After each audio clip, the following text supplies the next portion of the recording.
And poof, just like that, we were live.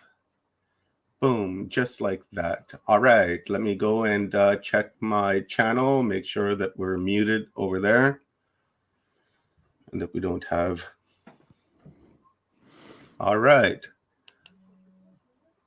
We are live, my friends. Yeah. Rob, Yeah. check your channel. Good to go.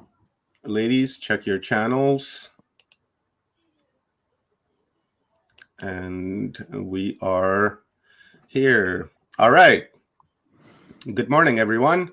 Morning. Today is day 5 of 11, and we are halfway there. Today's going to be an amazing, amazing day. Let me just quickly run through what we're doing here. Rob, you want to toss this up on the screen, please?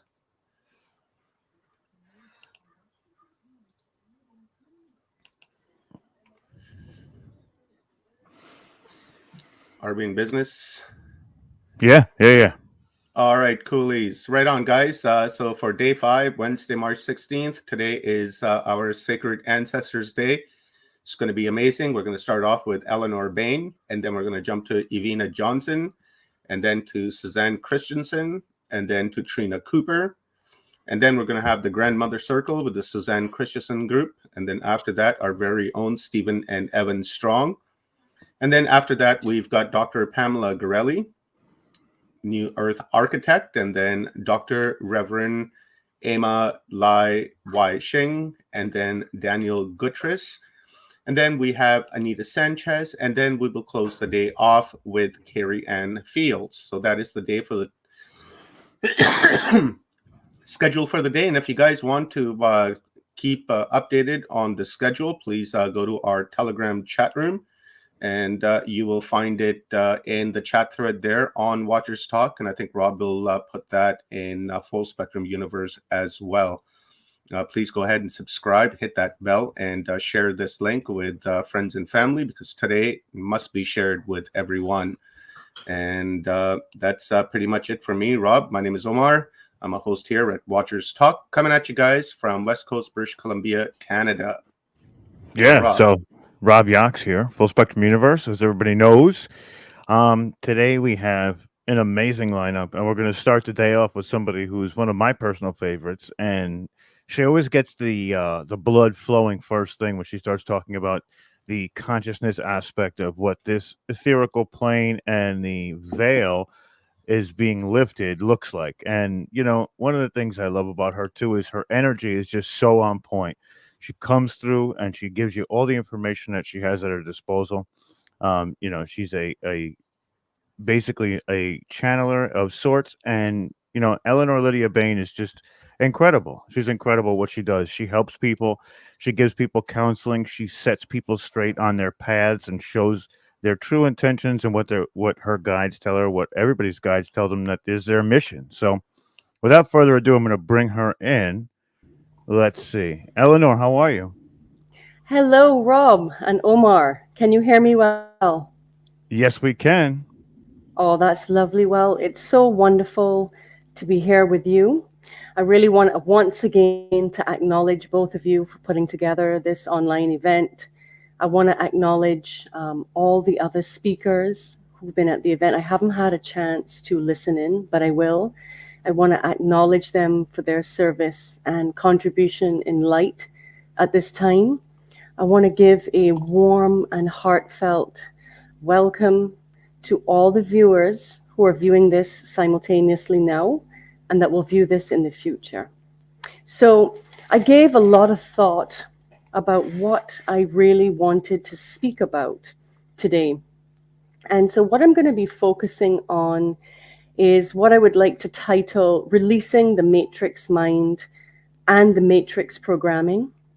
And this is really making the reality of the prayers that have been made by our ancient past ancestors and our ancient future ancestors and descendants as well. So one of the things, the main thing I want to touch on, which is a big part of what we are all as individuals and as a global collective experiencing at this time is about death, death, and death. So we are in a very unique passage of time, as we all know. And part of what it has been held in our subconscious mind, in our superconscious mind, is our programming around death. We have these inverted death codes that we have been carrying. And a lot of what I assist people to do as well is to tap into where we have these highly charged beliefs around death. So we're consciously releasing the death codes that we have all held within, and consciously breaking free at this time of the death and rebirth cycle that has been known on this planet as the reincarnation grid, as a part of the old construct of Earth. Now, even though we are going to be asked to consciously be releasing these death codes, in saying that, there is a seeming contradiction that is happening in this passage of time. So we have a situation where there will be, from my perspective, looking into the quantum field and the spiritual weather, moving forward from this time, let's say until April of 2023, we are still going to have the experience of a lot of people who will be so-called dying or leaving this reality as we know it. And, you know, it'll be called COVID, or a result of the war, or a result of the jab, natural disasters, etc. But however, seen from a higher perspective, this is not the work of anything nefarious. This is in fact a natural part of the evolution of this planet and we, the surface dwellers here. And the reason for this is that the sentient, celestial, planetary consciousness known as Earth knew what was coming. She knew the negative timelines that had been projected pre-2012 that would be taking place on this planet. What we could call as an umbrella body the Armageddon timelines. And Earth, in her infinite wisdom, shifted her broadband frequency, her baseline frequency, into the fifth dimensional frequencies, and that happened in 2012. So Earth is actually already in an ascended frequency, the planetary consciousness. It's we who have the catching up to do. And we are being asked in this process to become aware of the programs, the beliefs, and the stories of good and evil, the high polarities that is playing out in the surface world and the world of matter and form, of the high polarities of good and evil that are what we could describe as the ceiling of fourth dimensional consciousness. At the fourth dimensional consciousness level, we have these extreme good and evil scenarios that play out, which is kind of what we are experiencing on the planet right now. And we're being asked to bring our awareness of how we can apply ourselves to the external reality and our internal reality, and indeed look at our method of problem solving at this time. We're being asked to give up battling, as what we resist must surely persist. And engaging in battling is still creating the generation of the lower timelines. Now, we've all been given an equal opportunity on this planet in this awakening process. We've had the information that's been released through various channels. We've had different methods for persons to come into contact with their own higher self and their innate knowing and their innate being. And we've had the opportunity to do a lot of the inner work required at this time in order to release a lot of these old densities. So the point is here moving forward, and it's not that I am the bringer of what I would say, bad news. This is coming from a very neutral, heart-spaced perspective, in that the earth will not, as we move forward into the future, she will not allow us, by our actions, our words, and our thoughts, she will not allow us to pollute her quantum field and our collective shared reality anymore.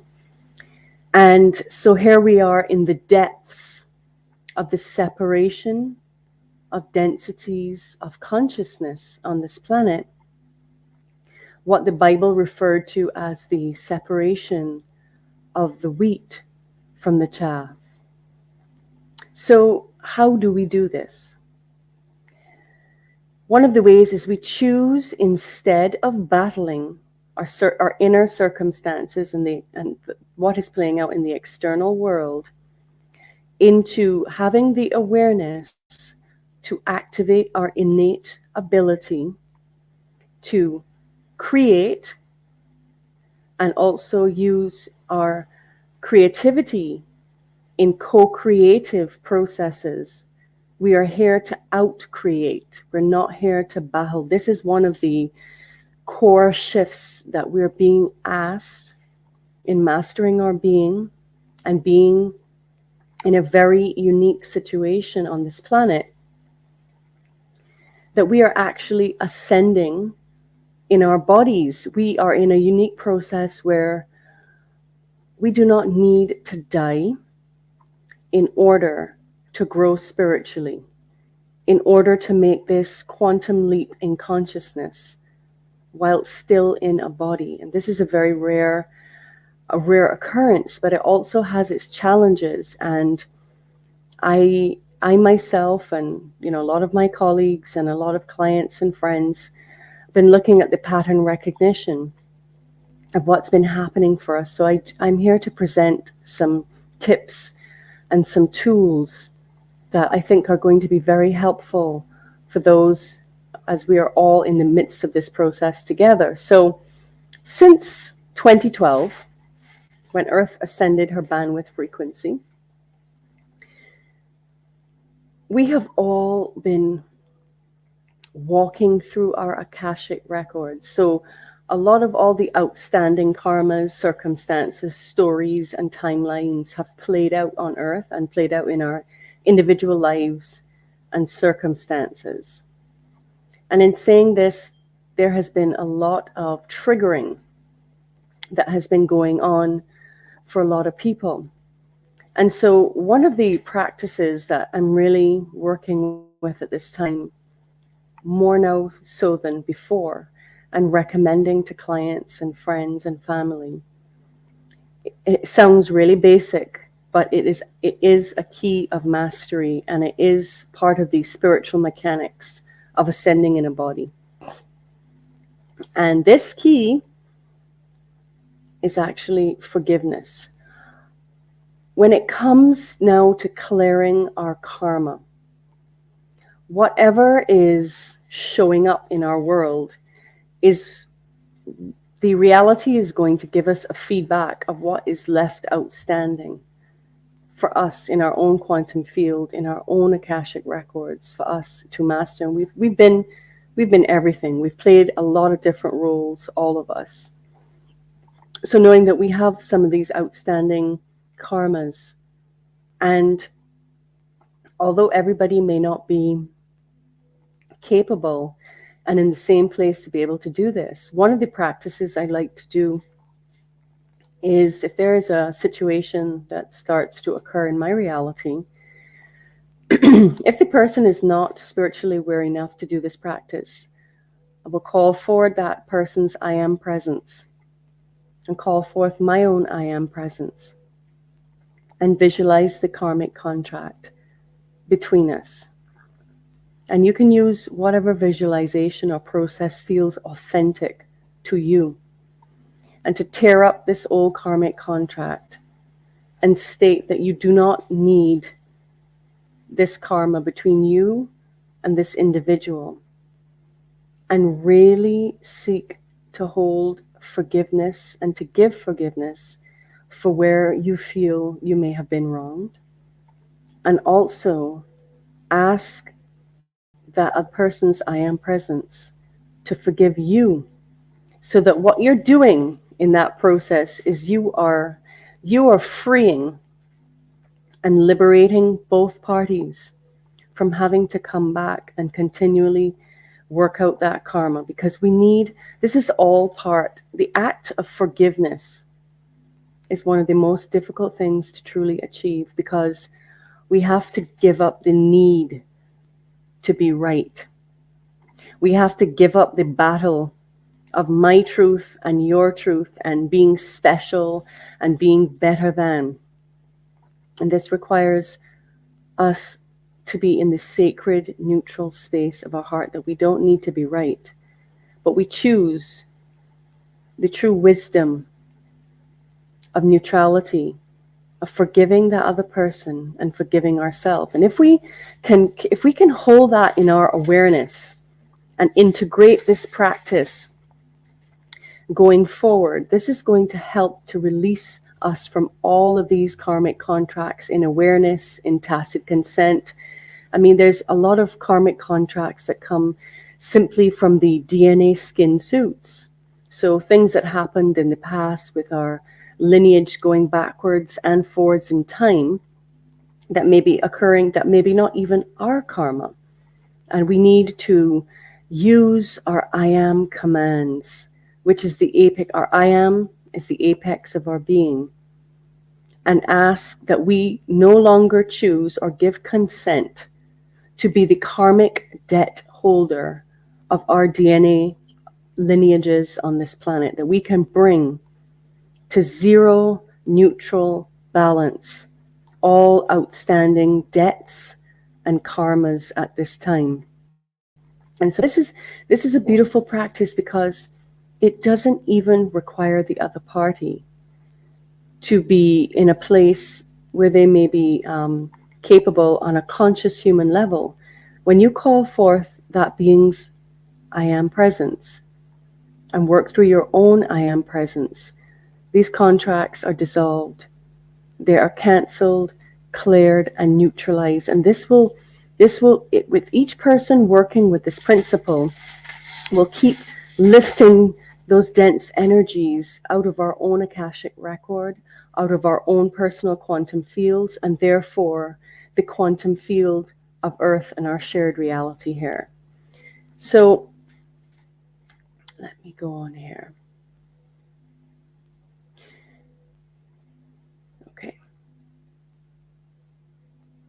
Okay. Now, one of the things coming back to ascending, making a spiritual ascension while still in a physical body, is that there is literally a whole lot of light. What's happening to our physical bodies right now? As we know, we have increasing solar radiation, increasing electromagnetic energies that are coming from the sun, the coronal mass ejections, the plasma, all of these aspects, whether they be the electric and magnetic components, the plasmic components. What's happening to our physical vessels at this time is that it's like all of this very dense, compact, high levels of light are wanting to come into the skin suit. So it is very important at this time, especially within the spiritual communities.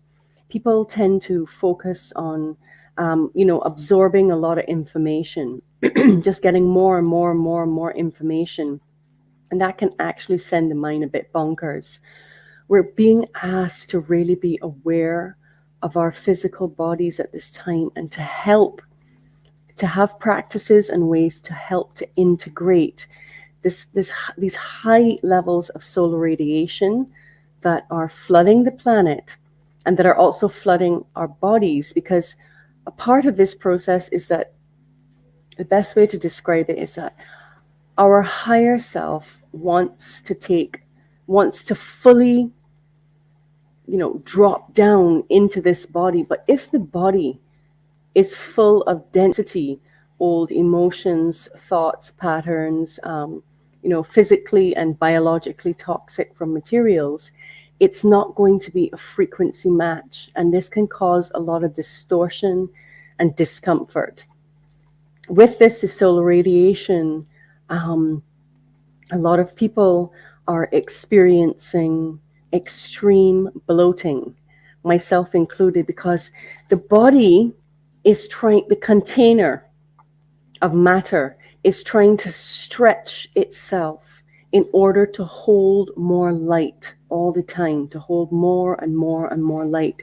So just be kind and gentle with yourself. If you feel like you're not overeating, you're in a good routine, but yet you still seem to have bloating and swelling, this is very much normal when it comes to the amount of solar radiation and the amount of our higher self that wants to actually ground itself. And it doesn't want to hover, it wants to come in to the physical body. And this can make us feel like we are being stretched to capacity. So not only stretched physically, but mentally and emotionally and energetically as well. So I'm going to give some tips here on how to best cope, because we are going to have increasing solar radiation that is going to be flooding the planet as we move forward in time. So solar radiation is deeply, deeply dehydrating to our physical body. It can make us feel that we're extremely dehydrated.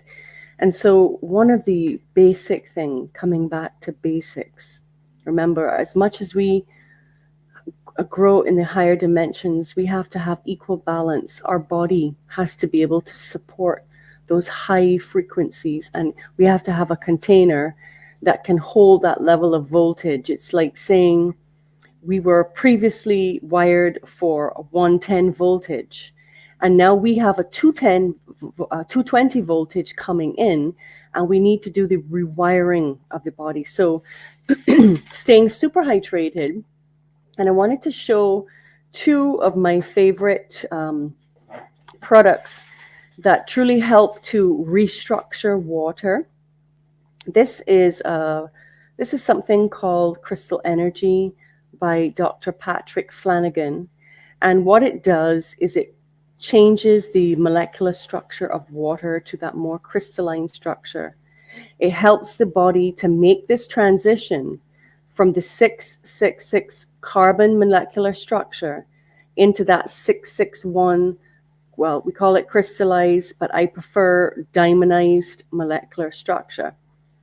And then the other thing, which doesn't seem to be so well known about, it's available, you can order it online. This is a product called Natural Action Technologies. It is a filter that you can use wherever you're taking your clean water supply, no matter if it's bottled, no matter what the source is. And we put it through this filter, and it actually changes the molecular structure to that crystalline structure of the water as well. If we don't have access to those two things, we can work with our crystals. We can hold our crystals and we can program them. We can program the crystal to change the molecular structure of the water and any other of the intentions that we have, so that we can create this shift in the molecular structure, and we are getting the most out of the water and helping our body at the same time to shift its molecular structure into the 661 configuration as we continue to ascend in our bodies and ascend in consciousness. where the kinetic energy is greater and greater, and we need a different molecular structure in order to support this density of light. Okay.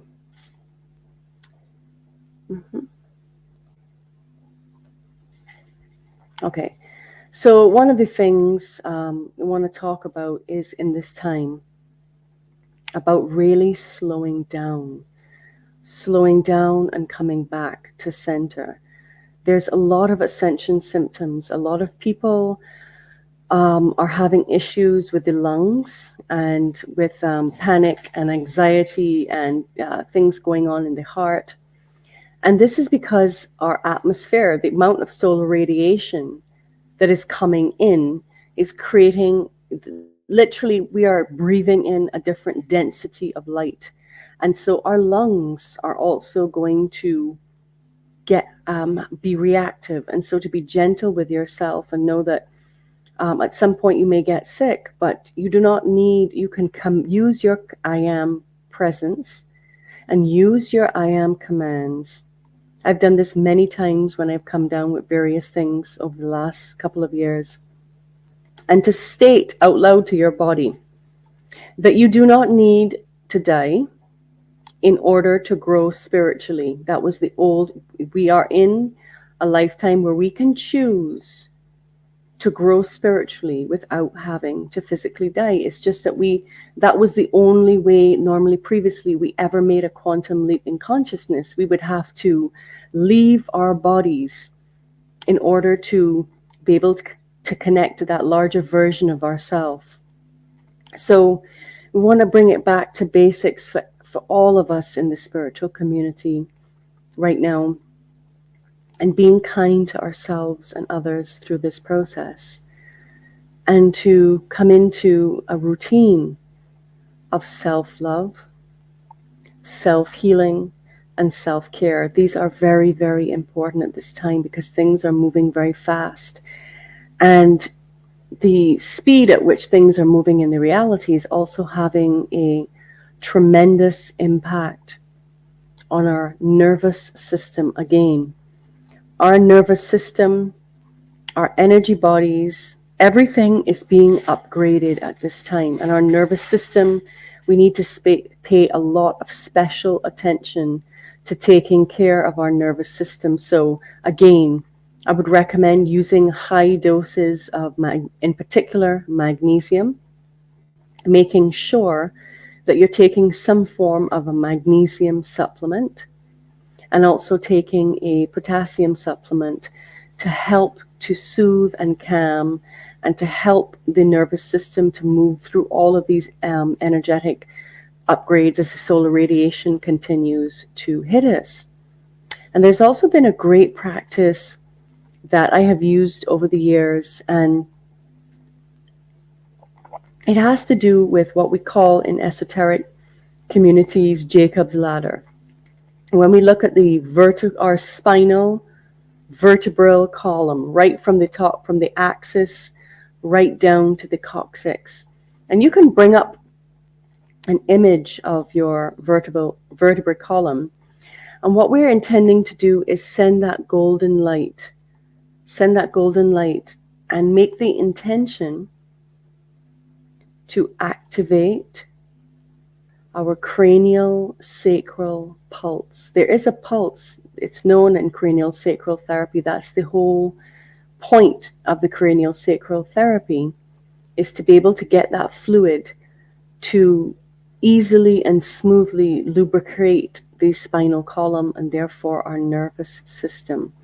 Because a lot of people's nerves are not only being affected by the global circumstances and what is playing out, which will continue to ramp up in its intensity for probably about the next 5 years or so. We are walking through the top of the fourth dimensional in our reality in our Akashic records. We are walking through these very intense timelines. But as we know from the looking glass technology and the last presentation that I did, we also know that all of these different timelines are going to play out before they all merge and collapse into that peace and paradise and well-being and prosperity and liberation of human consciousness timeline.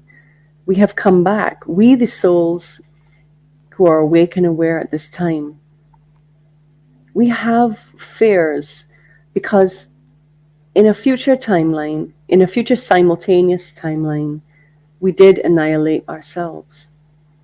And we are here at this time to be the living light codes, to be the living algorithm, and to be the living beings in a physical body that are anchoring these new codes of light, these new codes of the new sun world, and replacing the old inverted matrix codes of death into the new sun codes that we're bringing here and emanating out by all of our words, our actions, and our deeds. And this is very important. A lot of us, myself included, when I do my spiritual maintenance, we recognize that a lot of times we can have a lot of knowledge, okay? And we're more so now than ever because of the information age that we live in. But guys, we have to bring into balance and to integrity what we think, what we say, and what we do. And for each of us, that's different. And there is to be no shame, blame, and guilt, but to have the awareness that if we are if we say something, do another, speak another, this is bringing chaos and confusion to our own being. And a lot of us at this time who are very evolved beings, who are a part of the spiritual communities, there's been a really good lesson that's come up for me that I wanted to share because it could be a major ego trap at this time. And I really want to thank, let me get her name here, because I really wanted to thank and to acknowledge another colleague who, I'm just going to bring up her name here so I make sure to acknowledge her. Another colleague who's been very helpful in putting some pieces together for me over the last few months. And I'm incorporating some of her concepts brought forth by the lovely Linda Good McGills. She's given me a lot of clarity in my own superconscious mind and words to abstract knowingness. And so I want to address us in the spiritual communities at this time, is that we have had part of the matrix programming that we've all been falsely conditioned with and have allowed us some very intense experiences, is this need to be special. This need that my truth is more important than your truth, and the need to be so-called someone. And this has led into what we call the God and Goddess programming. You know, God and Goddess and the need to be special is still a part of the old matrix programming. And I'll tell you why. I'll use some semantics to make this a bit easier for everybody. Being someone is being the sum of the one. It means we have this subtle shift in consciousness from being somebody, oh, I'm different, I'm special. That is still a programming of separation. How we can shift that will serve our highest good at this time is to focus on our unique talents and gifts, our uniqueness, that we can use this particular skin suit so that we could be in the highest service to our highest good and to be in the highest service to Earth and to everyone else that we're sharing this shared reality with, to be in service to others by bringing out, because we have uniqueness and we each have an inner creative genius. But a lot of persons, even within the spiritual communities, are still very enmeshed in, I'm a god, I'm a goddess. Well, I mean, mostly times when we were gods and goddesses, we battled each other to death.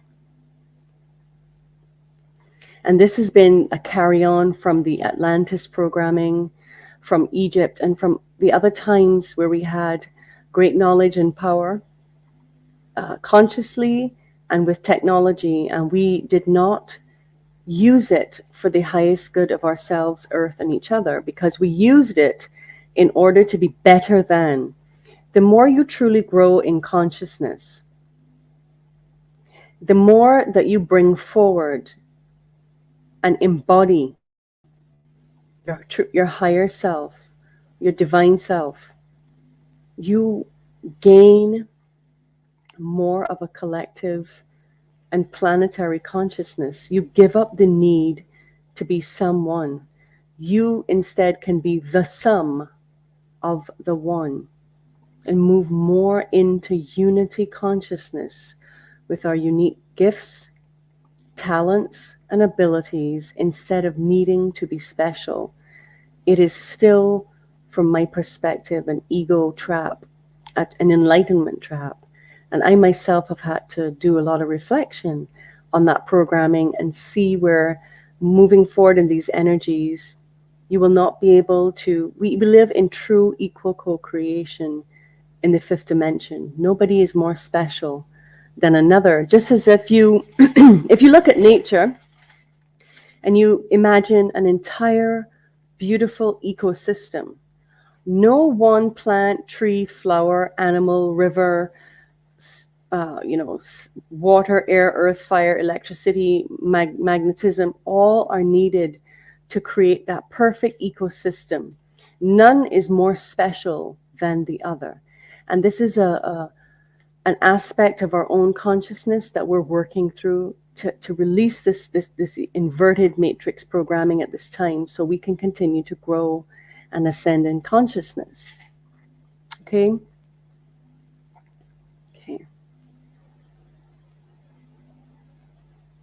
And this is another thing I'm going to touch on now, what is happening in terms of this time with the global shift that's happening, and those who are not able to shift in consciousness at this time. As I said before, I've seen several things in my dreams. Really around November last year, I had some dreams and downloads, and I didn't want to face it because it didn't seem good to me. But the earth, again, in her intelligence, she is releasing a whole lot of dense energy at this time. And so there is the potential, as I see it, again, that there will be a lot of natural disasters that are just it's not the cabal and it's not anything like that. It is a natural process of the earth creating balance and harmony and removing the energetic and physical pollution so that she can bring more balance and stability as she continues to hold that fifth dimensional frequency for us, which we are being asked to entrain to at this time. So,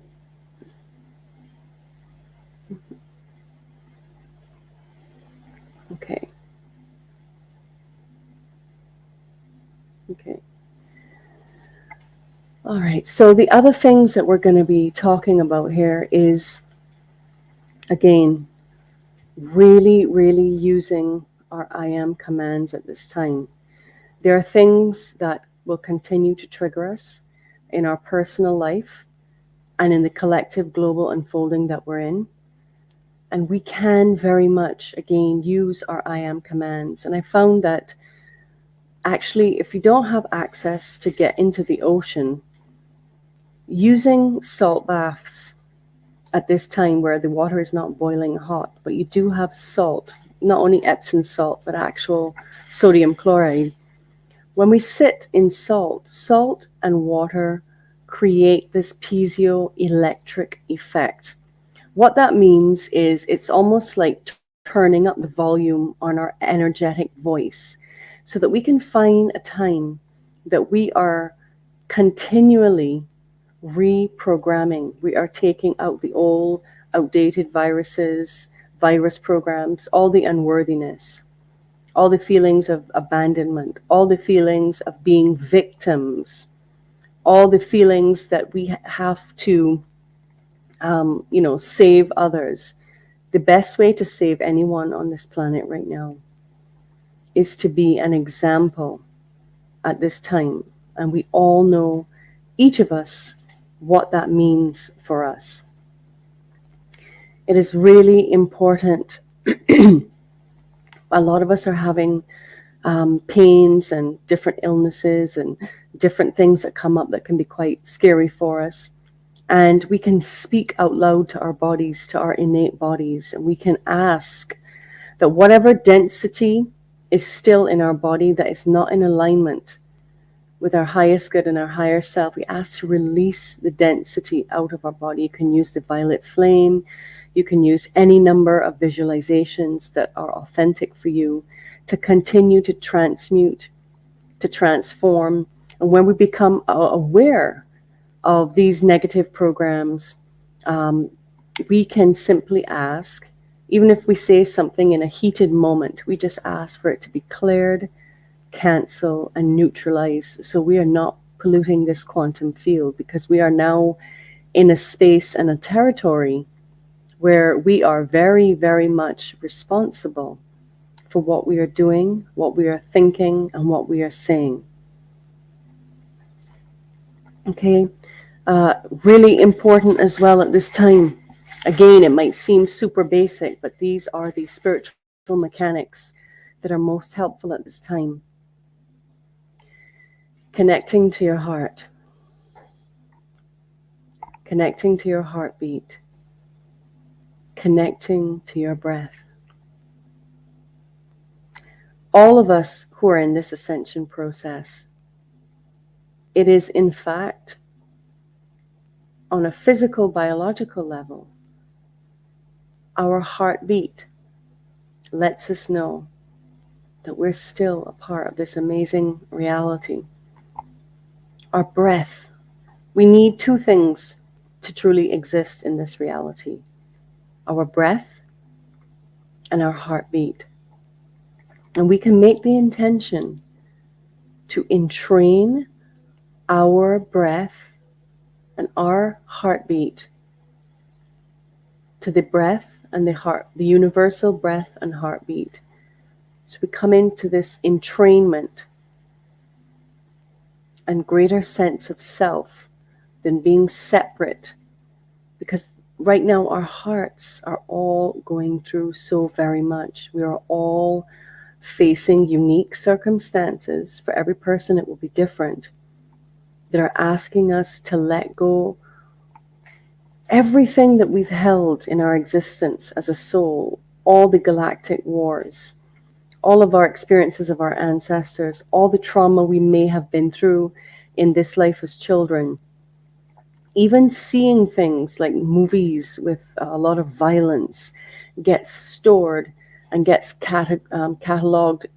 Being asked to really call forth the beam of light, whatever process feels authentic to you, and to clean and to clear the 4 chambers of our heart, to really clear out, so that when our heart is clear, our perspective as we look out into the reality becomes clear as well.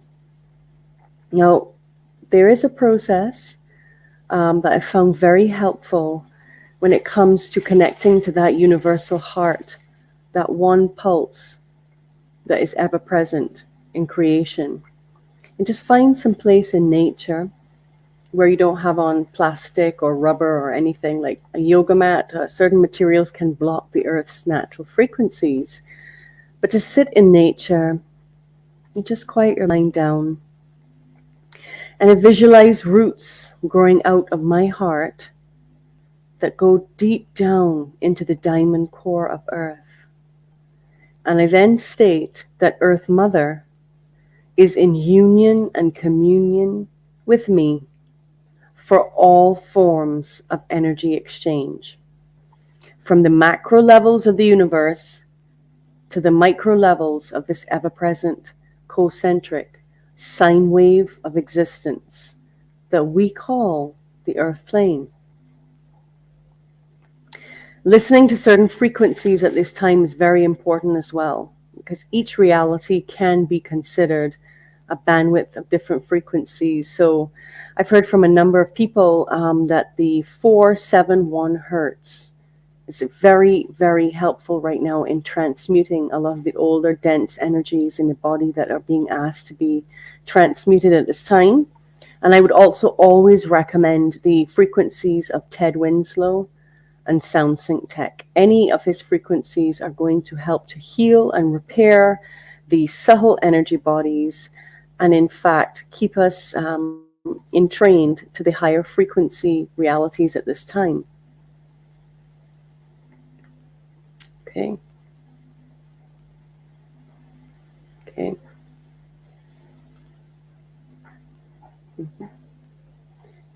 All right. So again, we want to be seriously working on and focusing on releasing all old contracts, vows, and agreements that keep us in unknowingness tied to certain timelines. We have to ask to be released, to be the karmic debt vehicle of any previous karmas, and ask that we are consciously working from a day-to-day level by things or people that trigger us into now dissolving, transmuting, clearing, canceling, and neutralizing all of that old karma. Okay. We also have to be aware that there are the artificial intelligence programs which are running through the matrix. And especially before we go to sleep, we do our processes of declaring our I am commands that we cannot be manipulated, distorted, perverted or dominated, distorted by any being, seen or unseen, past, present, future, artificial or sentient, individual or collective, that only our I am presence is what is running the operating system of this body and this reality at this time. And now, the other part of what's happening to us, which can cause panic and confusion for many, in ascending, we are all going to be able to literally perceive more reality. So we are moving from using a 3 to 5% brain capacity into a 15 to 20% brain capacity. So literally, the more of the brain we use is directly correlating to how much we can perceive in the reality. So if we're using 5% of our brain, we're only really interfacing with 5% of the available data in the reality. So we can start again to use our I am commands to start to command, visualize, and make a daily practice that we are now giving permission that we start to use 20% of our brain capacity. Having 20% of our DNA active. We can't do it all at once. It would be way too overwhelming to go from 3 to 5% of brain capacity to 100% of our brain capacity, which we are destined as sovereign ascended beings to be using 100% of our brain. But we have to take it in increments so that the body can be able to hold these changes without being blown like too much electricity to a socket. It will blow the socket. So we've got to be building our ability to hold these higher frequencies. And as we use more of our brain capacity, more of the data of reality does fill in. And this is where we need to give permission to ourselves to see what is in the reality. Because of course, there are things that we say is scary to us. It's going to be scary. There is nothing more powerful than the will of God. And there is nothing more powerful than the energy of unconditional love. No dark being alien, rogue alien, none of that is more powerful than pure, absolute, unconditional love. There is no frequency or being that can trump it. And once we really make a practice of just sending that pure, unconditional love to ourselves and out to the reality, anything that is of a lower frequency has to dissolve. It can't match that frequency. And this is going to be very helpful with us overcoming fear, because the more we do grow is the more we see.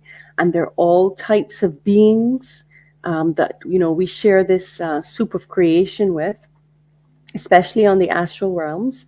And we get to see that there are many versions of ourselves that have been not too nice, to say the least.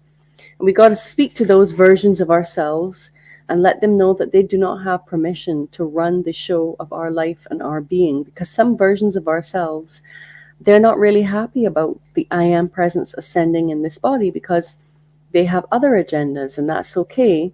But we, as the I am presence, the apex of our being, we are the ones that truly get to give the commands out to this reality.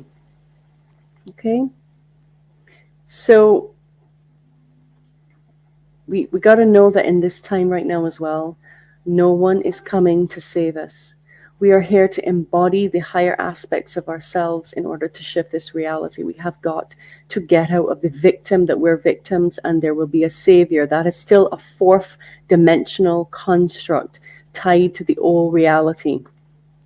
We got to acknowledge and bring into balance and harmony in this body all 12 dimensional versions of ourselves. And we've got to get into a practice, which is why I love to give quantum hypnosis sessions, so that I can assist others to be in touch with their own higher self, where there's no room for distortion. And when you're in touch with your higher self, we regain our trust. We regain our trust in ourselves, that we can trust ourselves to make the right decisions and to act seamlessly and effortlessly between the mystical and the ordinary.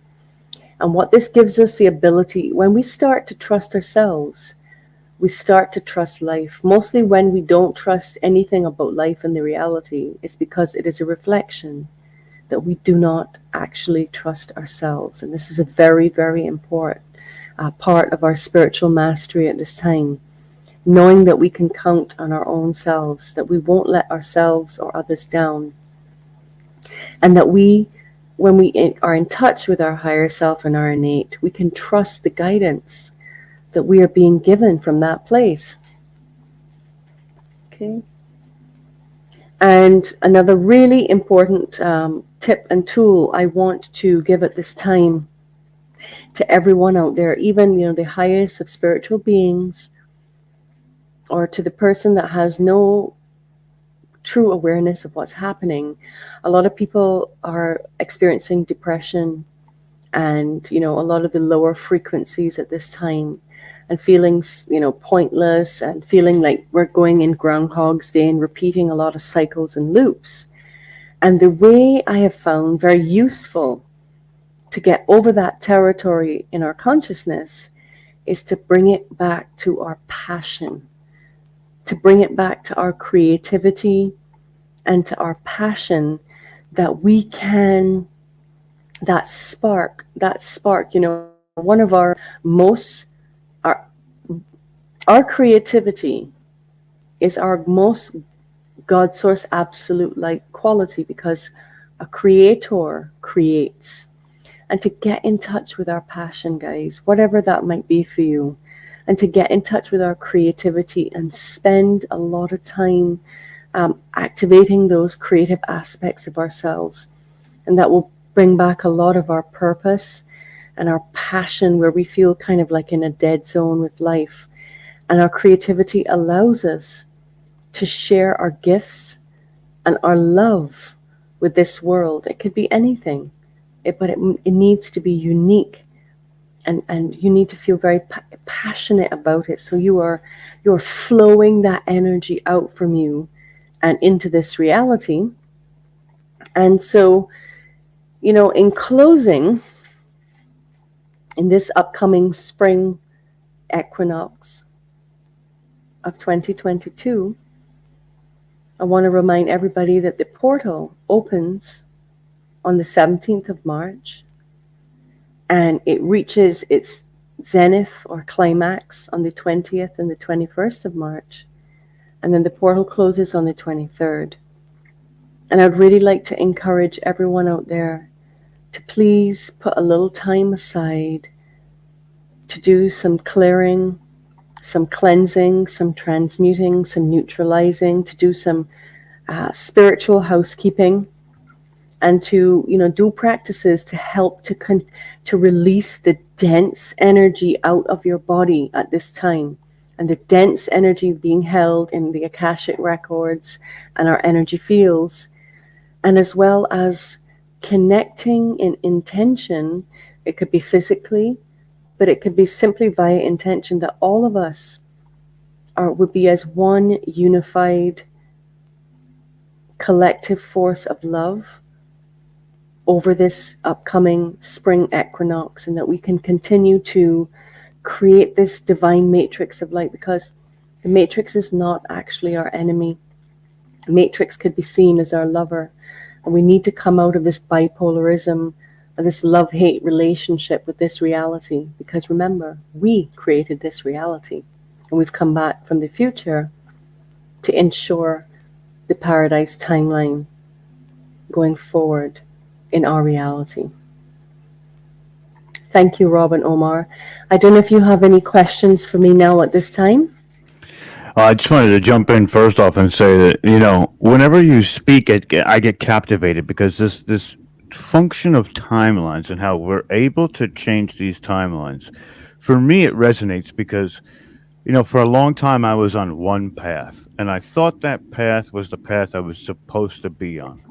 Then my realization happened where I knew that something different was out there for myself, and how my timeline has changed from not only what I saw, but from what had happened already too. So there's this different aspect of when you're looking forward or backwards within those timelines, and how you take away different pieces. I want to try and say this right because I'm trying to articulate it properly. But you look at situations in a different way than you did when you were not on that specific timeline. So my question is, how do we go back and evaluate some of these past experiences now that we have this more of an awakened sense? And we look back at some of this stuff, and sometimes we feel disappointed in ourselves or a little bit down because of the way we approach certain things. And if we would have known then what we know now, things would have been different, right? Like that paradox a little bit. So, well, that could be a really fun thing, which is actually one of the it's actually a form of time travel, Rob, because it's been proven that our subconscious mind has no reference point of time. Now, how we figured this out was actually through sports psychology. When athletes, high performance athletes, were asked, they were hooked up to machines, and they were trying to see what was happening they were trying to get the formula for success. So sports psychologists wanted to see what was happening in the brain and the body that produced the highest results. But this changed not only sports psychology, but the whole field of psychology forever, which was that when these top athletes, these top performers were hooked up to the machines, and they were asked to go back in their mind and replay like that when they won the race or when that top shooter hit the mark, their body was registering that they were actually running the race. Their body was registering they were actually doing that event, because the subconscious mind is not limited to the constructs of the conscious mind of time and space. So a part of what we do, you can do it via intent. We've got to trust ourselves, Rob. You can do it simply via intention, or you can have someone like me facilitate, whether it's in this lifetime or another lifetime, that we can go back and we can change the we can change, we can ask for forgiveness, we can go back in our consciousness, and we can actually change that timeline. And that's one way to do it. And I have a really cool hack that I think you'll love. Like, again, being creative. So I also saw things over different periods in my own quantum field that were really disturbing or really dark, whether it was myself or things I was exposed to or experienced. And literally, a timeline can be seen like like we said before, a strip of film where each still has, has a scene that's playing out. And our consciousness is when it goes, a strip of film is just a dark, inanimate object. But when you shine the light, it blows up as a large image, which is what we see via media, etc. So it's our consciousness shining through that strip of film. And so where I've seen chunks of very unpleasant and things I would like to see shifted, I literally visualize that timeline or those scenes that have played out in that timeline.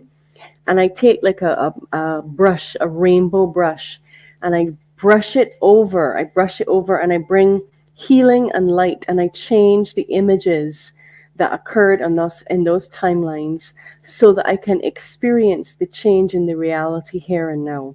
And I know this works because when we go and we change things in the past, we can see the shift in this reality here now.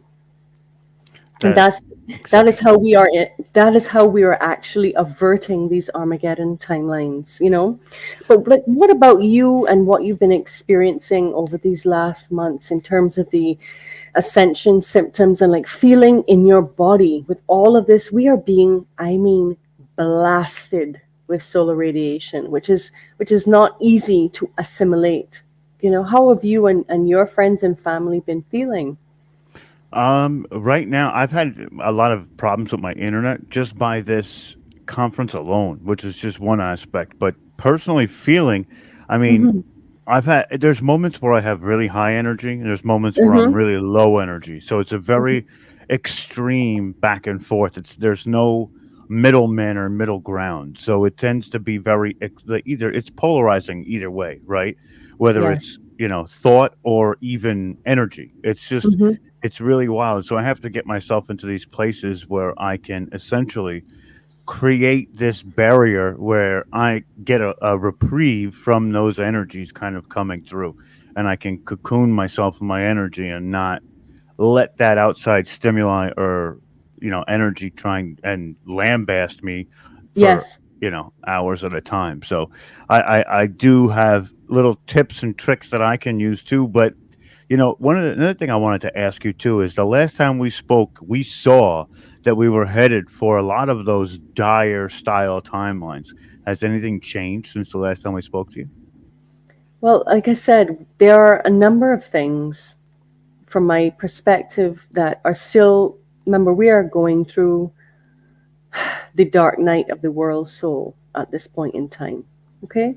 We're going through as a collective the dark night of the soul in order that we can truly be ascended and reborn out of this old construct and reality. So we know, without using too many trigger words on a social platform like this, we Mm-hmm. know what is currently playing out in the world right now. Okay, over in Europe, etc., etc. And this is, from my perspective, it's a good sign because it's kind of like it's right on cue. It's right on cue playing out. But I do, from not only from things that I've seen, but from being in contact with some amazing people. Of course, a very close friend of mine is somebody like Age Nost, and you would be very familiar with his presentations and what he brings forward. And so, from my perspective, everything is really on course that we will have this amazing timeline merge. I can't give the great mystery does not give dates. For me, something very significant. I had an experience on January 20th, in like an actual experience in this reality, where reality broke down completely, and the impossible happened. And I had witnesses not only with me but simultaneously overseas at the same time. And on both sides, only certain people could see this anomaly. Not everybody could see it. But in saying that, I was shown in January 20th of 2019 that there's certain nodal points that are unmovable, that are a part of our progression, these quantum nodal points. And we will have one of these nodal points in 2024. Okay. Which will be a positive event. But before that, I do believe that there's still factions, the usual suspects, who still very much have in one of their last things, their last attempts to hijack our consciousness and keep us in a lower vibrational reality, so that we could be a source of energy, a source of sustenance for and we all are beings that recycle energy, if you want to call it eating or feeding, or it's part of part of being an energy being. It's all light at the end of the day. But I feel that there will be still an attempt of this false flag alien invasion as another way of really hijacking our consciousness and not only putting us into fear, but putting us in a situation where we would hand over our authority to our leaders. Right. Okay, but that will shift when we, as individuals and collectives, that can't happen if we are empowered and we do not need to have saviors anymore, that we do not choose to write the programs of good guy and bad guy, that we can come into the sacred neutral wisdom of the heart and we can have good guys and better guys. Right. One of the things that I'm seeing too, and a lot of people talk about this convergence of timelines, and they actually talk about this, and this is going to sound crazy, but in DC Comics, they have these heroes that are on all these different Earths: Earth 2, Earth 1, Yep. Earth 4, Earth 5, and then there's this crisis, and the crisis is the crisis of all worlds. And then Yep. they merge into Earth Prime, where now all of those heroes are actually together. So in a ethereal way, we're kind of doing that. We're We're bringing Earth absolutely, Prime to being, right? we And I think are. it's just wild. We are, because we are a living library. What we do, what would be so helpful to connect to and recognize is that Rob, this is paradise. Earth is the paradise of the universe. It really, really is. This is such a sacred, amazing, experience to be here at this time and to anchor in these frequencies, and all of the cosmic dramas that have played out at a macro level are playing out on a micro level. Okay, so I don't know how we're doing for time, but I just want We're to let just at the end, so go right ahead. to let everybody know, if you'd like to find me, you can find me at quantumhypnosistherapy.com. You can contact Eleanor at Quantum Hypnosis Therapy. Rob, I really, really have enjoyed putting this presentation together. So much love to you guys, and to You all as well. the thank you presenters, and to everybody out there on planet Earth. Let's keep on keeping on. We love having you come through, Eleanor. It's always amazing. Your energy is off the charts. You bring such incredible information every time you come through. So thank you. It's an honor and a privilege to have you here yet again. Thank you. All right. Until next time. That's right. Until next time. All right. So let's bring Omar back on the screen. There he is. What's up, brother? What's up, brother? That's amazing. The event wouldn't be the same without Eleanor. Her energy is just miraculous. I just love Eleanor's message, her delivery. It's amazing, and I definitely totally love is. it. So we got a little bit to do something here before we bring our next guest on, Okay. Evenah Johnson. So let's bring Stone Hobbit on, and Liane Curtis. Where are you? Which phone is Liane Curtis on? She's doesn't look like she's on any of them at the moment. Yeah, it doesn't look like it. So, guys, today is our buddy Dr. Jones' birthday. Yes. So, with that in mind, I would like to sing Dr. Joan a happy birthday song, and let's toss this on there. So let's give Dr. Joan a beautiful happy birthday song. Ready, guys? Yes. Okay, ready. 3, 2, 1.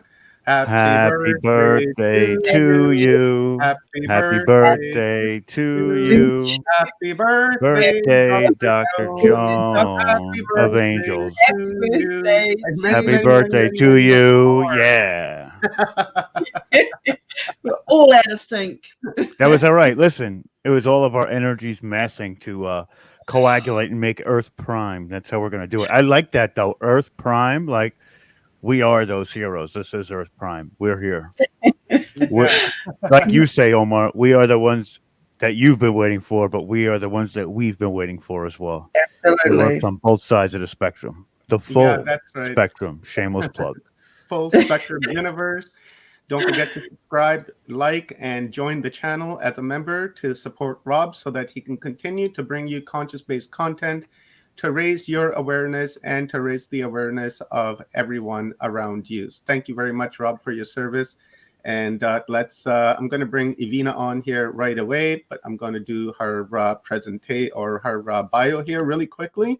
And then we will bring Evenah on. So let me just quickly read Evenah's profile. As an advocate, Evenah speaks on topics revolving around being more deserving of yourself and adult survivors of childhood sexual assault. These topics are highly important to her because of her past personal struggles with self-love and being an adult survivor herself. Yes, her great passion is to teach on topics dealing with spiritual and magical development. Born in Atlanta, Georgia, and raised in urban communities, Evenah Johnson is often noted as very unassuming, despite that she became an intuitive consultant, certified spiritual life coach, and a heretic public speaker. She has studied various spiritual systems and magical paths from ATRs and animism to Zoroastrianism and the magic of Zen. The gateway that began her magical journey was Wicca. She truly loved this beautiful tradition because of the great emphasis on nature, but she did not feel completely at home. This sent her on journeys into astral projection, candle magic, demonology, astrology, numerology, hoodoo, herbology, kinesiology, human design, voodoo, iridology, dream interpretations, various divination tools, Luciferianism, kitchen, witching, music, magic, sex magic, and sigil magic. That list only named a few, yet her most favorite practice is chaos magic due to the use of elements of their other systems and traditions into the big one formula. Right on is very long, and I don't want to go through the whole thing and eat up Evenah's time. So I'm going to bring Evenah on because we want to get an entire download from her. And I don't want to sit and read her profile for the next 10 minutes because that's the 10 minutes that we're not going to get back. Welcome, Evenah. How are you, my star sister? I'm wonderful. Thank you so much for having me, Omar. Hello. How is everyone doing? You are so welcome. And Evenah, thank you very much for your time and the upload that you're about to give us. The sacred knowledge is really needed at this particular time in history because we are on the cusp of changing timelines, and we do need ancestral knowledge and we need the ancestors with us. So when we go into this new timeline, that we have the energy of our ancestors and their knowledge so that we can create a divine timeline somewhere. We're not going to have divisions and no hate. It's just going to be love and acceptance for everyone, where we can all come together and live as one, just as our ancestors did in the remote past. And we're trying to replicate that. So Evenah, thank you very much for your service and your contribution to Humanity Unplugged. I will give you the stage, and when there's about 15 minutes left, I'll jump on and then we'll do a Q&A for the last 15 minutes from the audience. So guys, don't be hesitant. Please toss your questions into the chat rooms and on New Realities. I'm not catching your chats here in my studio, but I will be monitoring the chat room there. So if you have any questions, please post them and I will ask Evenah. So thank you, Evenah, and it is all yours, my sister. Thank you so much for having me. You could be whatever you want to be. The greatest lie ever told. Today, I'm ready to have some fun, to talk about finding your purpose, developing your purpose here in this world, or utilizing the ancient wisdom and science of our ancestors. And as a collective of masters, I have been watching every now and then throughout this Humanity Unplugged journey. And I have seen some wonderful masters in our own metaphysical, cultural, and magical lanes. But there are things that were taught to us so early in life that even we still believe some of the things to be true. Most because some of the things that were told to us sound so beautifully uplifting and so beautifully empowering that it simply must be righteous. But throughout our childhood, we were induced with a plethora of images of things to aspire to, like being a doctor, a lawyer, firefighter, police officer, a chef, Superman, Wonder Woman. And in playtime, we would go and create our whole world magically through the power of imagination. And when we're in full throttle in the playground playing, we are in these characters that we admire so much. And then you have an adult come to us and ask us this famous question. I know there's some of y'all that had these questions asked of you by our adult figures when we were children. What do you want to be when you grow up? And then you have kids that were be so excited to talk about their future selves. They'll say things like, I want to stop crime, or I want to deliver babies, or I want to drive a big truck that looks like Optimus Prime. I want to be a rapper, or one of my favorites, I want to be Wolverine. And they would say, all the children would laugh and think of, that person is silly for thinking they want to be Wolverine, something so unlikely. And then an adult figure would say, that's okay. You could be a rapper, you could be a police officer. And then they hit us with this line. You could be whatever you want to be, as long as you put your mind to it. Like, how many of us have had an adult figure in our past that tell us that? And how many of us believed in that wholeheartedly and lit up with empowerment and joy when we heard that? And how many of you arrived to that future self that you claimed when you was a child? And are you satisfied? Are you fulfilled? If any of those answers are no, how many different fields or career fields did you go through to find that fulfillment? Did you ever find it? For generations, many of us have been separated from the ideas of being fulfilled in our career choices. Look at this day and time of what everything has been happening. We have been induced and molded and conditioned over the years. We grew up more into just getting a job to survive. That was what we were taught by our parents, by our elders, to go to school, get a job, go to school, get a good education, get a job. Hopefully someone taught you to save for retirement and then die.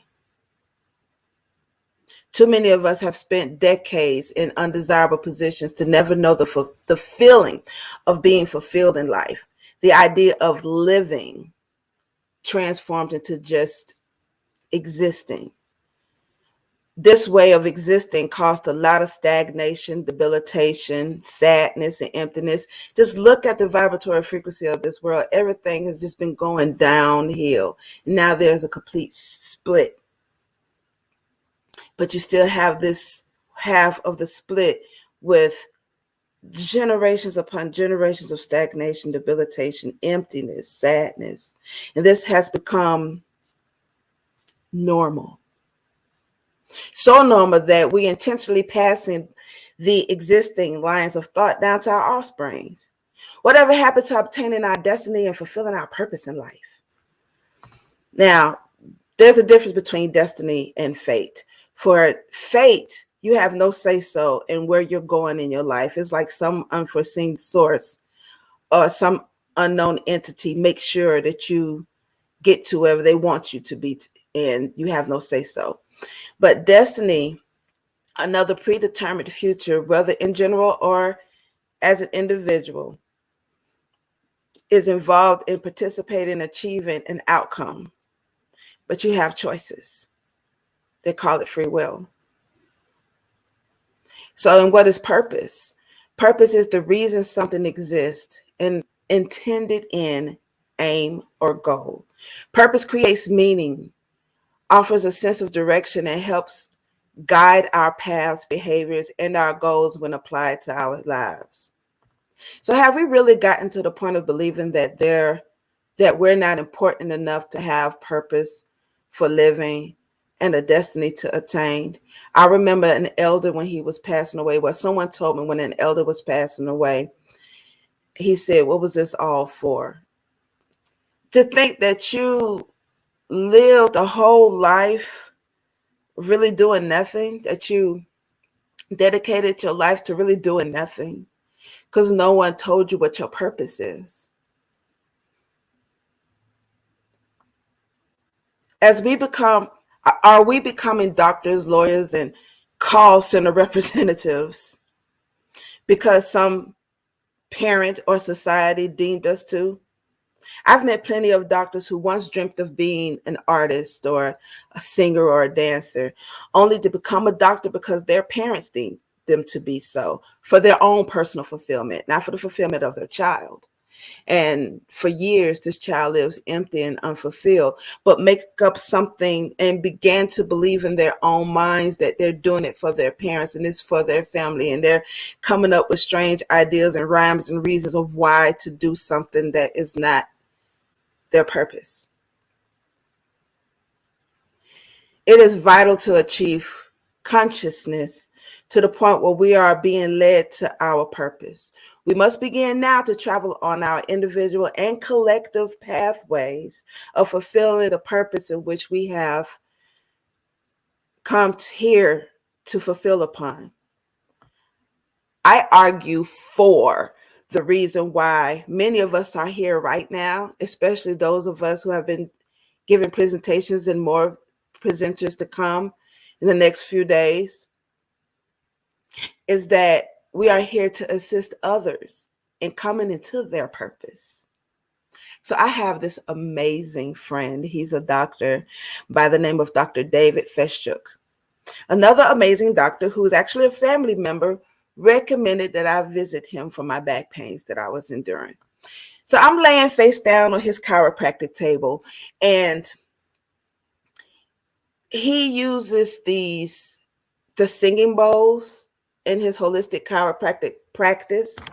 And I'm face down, so I don't know what's happening. I know that he had singing bowls, but I'm my back hurting. I'm not thinking about anything else.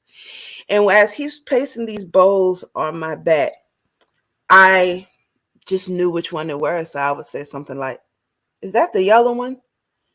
And he would reply, "How did you know that?" And he'll do his thing, and then he'll remove it, and he'll place another bowl on top. And then I'm like, "Is that the orange one?" He was like, "Never in my practice have anyone face down guess what these are on their back." So he was very curious and set him on a journey to discover who I am. I don't know what's so important about me. I'm like, my back hurting, fix it. That's all I was caring about. So then he knew I was someone special for some reason. And he told me that I am very unassuming. Just looking at me, especially with my background coming from the urban hoods of the ATL, no one would ever fathom what I can do. So as we had conversations, I explained to him that I am an empath and I could see everybody's business, and I shared my website with him. And And he was on just more and more wanting to know more about me. One day I'm watching a video about hypnotism, and I thought, man, that shit's so fake. I don't know. I don't believe in hypnotism. If that shit real, I want to be hypnotized. And that's how I was thinking, because I don't like seeing fake things. I need to see and experience practically myself what those things are like. And for many years, I've seen hypnotist shows and have always thought them to be fake. Few days later, Dr. David comes to me and he says, how do you feel about quantum healing hypnosis therapy? And I interrupted him as he was trying to explain to me what it is. I'm like, I'm in. I'm ready. Let's go. Fast forward to after my session. And when I came out of my sleep, I guess, I felt a lump in my throat, like I was crying. And I looked at Dr. David and his eyes are red. And then I noticed my face all wet. Like, what happened with you? Dr. David, have you been crying? He replied, yes, several times. So have you. I'm like, Lord, what has happened? He was just so in awe about me and what the results of the session. I didn't know I was under for 2 hours. I thought it was like an hour. No, I thought it was like 30 minutes to 45 minutes, but he told me it was 2 hours. And from that moment on, he expressed to me that he has a personal mission to help me to get to my purpose. And again, coming from the hoods of ATL, I never had anybody that invested in me, especially something about purpose. Not help me to go to college or help me to any other regular mundane thing, but to fulfill my purpose. And that was just the most amazing thing in my mind, to have someone, especially a doctor, not just a coach or a teacher, somebody, a doctor. That was just amazing to me. When I went home and heard the recording, I understood why. I'm like, oh, okay. Oh, Lord, have mercy. Now I am definitely on this journey to fulfill my purpose. And my journey has led me to some of the most amazing teachers and leaders that have helped increase my talents and skills and knowledge on the spiritual, the magical, naturopathic, and the occultic worlds. And one person who I want to mention right now, who has helped me megafolds, especially when it comes to ancestral knowledge, which I'm going to get to. And he is Warrior Chief Montana of the Dagomba tribe, and the Dagomba traditions that's out of the northern regions of Ghana. And his students and I utilize what we've learned from him to assist us in our individual journeys to come into our purpose. And for those of us that decided to discover our purpose, we decided to listen to certain voices, right, to lead us on our journey.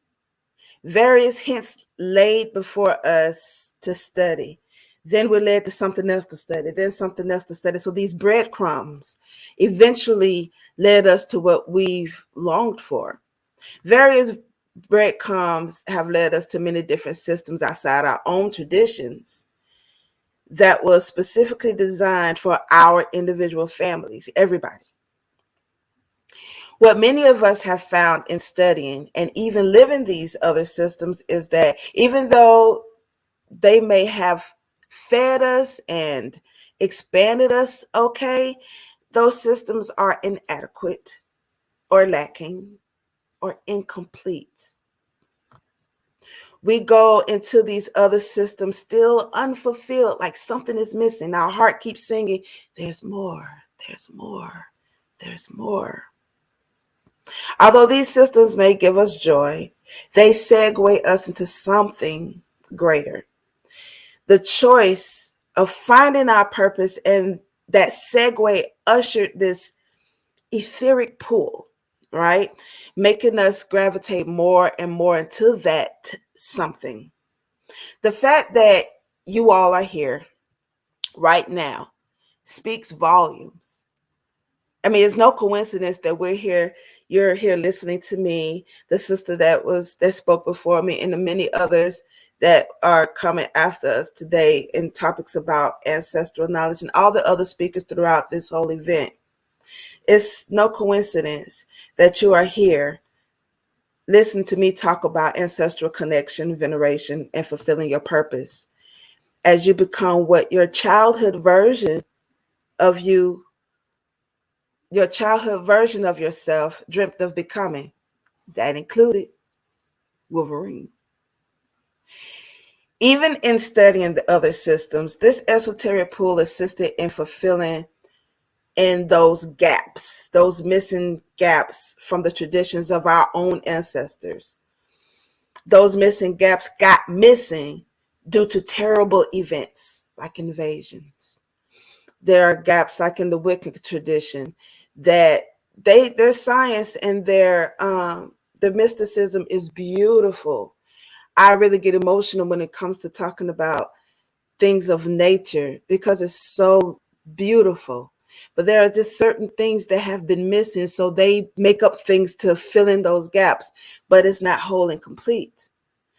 There are things that are in so many other different traditions that have been missing because you had invaders that came in and took over, told us we better not practice that or we're going to die. Went into our sacred temples, burned a lot of our books and scrolls and information, but all is not lost. Some of those gaps that have been lost were specific formulas on how to connect, communicate, work with, heal, renew. I want y'all to remember that word, renew, strengthen, send off, and bring back the subject of today's theme, ancestors. It is imperative to have our ancestors at the foundation of everything. Everything we do, it is imperative to have our ancestors at the foundation of everything. Why? For one, they sent us here. Contrary to some popular belief, they sent us here to fulfill our purpose and our destiny. The other reason why is collectively, they provide the needed assistance, resources, power, and protection that we need to fulfill our purpose. And third, we are our ancestors. We was up in heaven or the spirit realm or whatever spirit place we want to call that or label it. We was with them. Some of us are our own great grandpappy, or great grandmama, auntie, cousins from millennia ago, returning back to fulfill our purpose. But due to this loss of information, there have been generations upon generations of our family members just sitting in this type of limbo in the spirit realm, still holding on to traumas and grudges and sicknesses and other worldly things, but they must be healed. There must be specific, not just any old random something to make up, but specific rites and rituals to help them get to certain realms of the spirit world. You cannot get into the realm of the ancestors with all that negative that's on you, with all these traumas and sicknesses and pains and grudges. You just can't. They're not going to let you in their home like that. It's kind of similar to Christianity. You know, you can't get into heaven unless you perform a ritual that's called asking for forgiveness and accepting Jesus as your personal Lord and Savior and being baptized or things like that, right? Excuse me. I think a cold was trying to come on, but I wasn't going to let that stop me from delivering my message today. So I apologize. That is a specific ritual in Christianity to cleanse yourself of sin in order to gain access to heaven, right?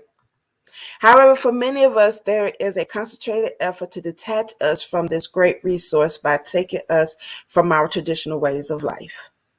This includes healing traumas, family dramas, and performing specific rituals to help the ancestors. There are those of us who go into various spiritual systems and are very happy finding out and going deep into learning candle magic, astrology, psionic devices, and human design, right? There are a fraction of us who find these things and feel unfulfilled. For that fraction, it is ancestral and traditional connection where the fulfillment lies. Each culture once had or still has traditional ways of ancestral veneration and ancestralization. Throughout time, it became lost in most traditions and hidden away deeply in other traditions one way or another. Regardless of ethnicity, the powers that be made us lose and or destroy a lot of our information. However, again, all is not lost. Here's an example of the breadcrumbs I mentioned earlier. I know some of us have heard of astrology or human design. So you ever read that section in astrology where it says like your best career section and notice that the suggested careers for your sign, it may have come close or it wasn't really clear with the degrees of all the planets and the signs and the houses and everything. For example, let's say that it says for you to be a counselor. But which type of counselor? You don't know which type of counselor they're talking about. So you go on to school and you think you're supposed to be a counselor at a grade school.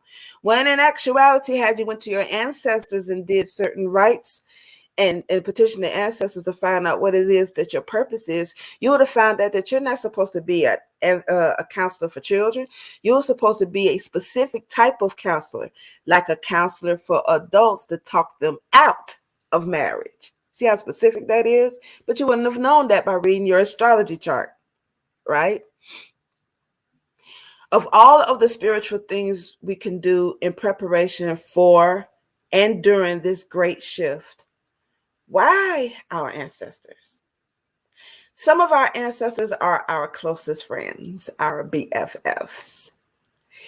While in the ancestor realm, you were right along there with them as an ancestor yourself. Remember, again, we are our ancestors. And again, I argue that we're here to assist individuals in coming into our purpose. So we are that elder that returned for whatever reason. On whatever capacity, your ancestors know you better than anyone else. They have your best interest at heart. They are the ones who knows you. They are the ones who have been with your family since the very, very beginning of time. Tens and hundreds of thousands of years ago. We're going back so far with our ancestry, right? That we can gain access to. Your ancestors also give you the absolute highest level of grace, mercy, compassion, and that kick in the butt when you need it, especially when you have the gall to buck the system. What I mean by buck the system is, have you ever had your parents tell you to go and do something that, I don't know, go take out the trash, whatever. You had a parent that give you a directive and you decide to do it on your own time, if at all. That's what I mean by bucking the system. And what I suggest that you do is to comply, become compliant, at least eventually.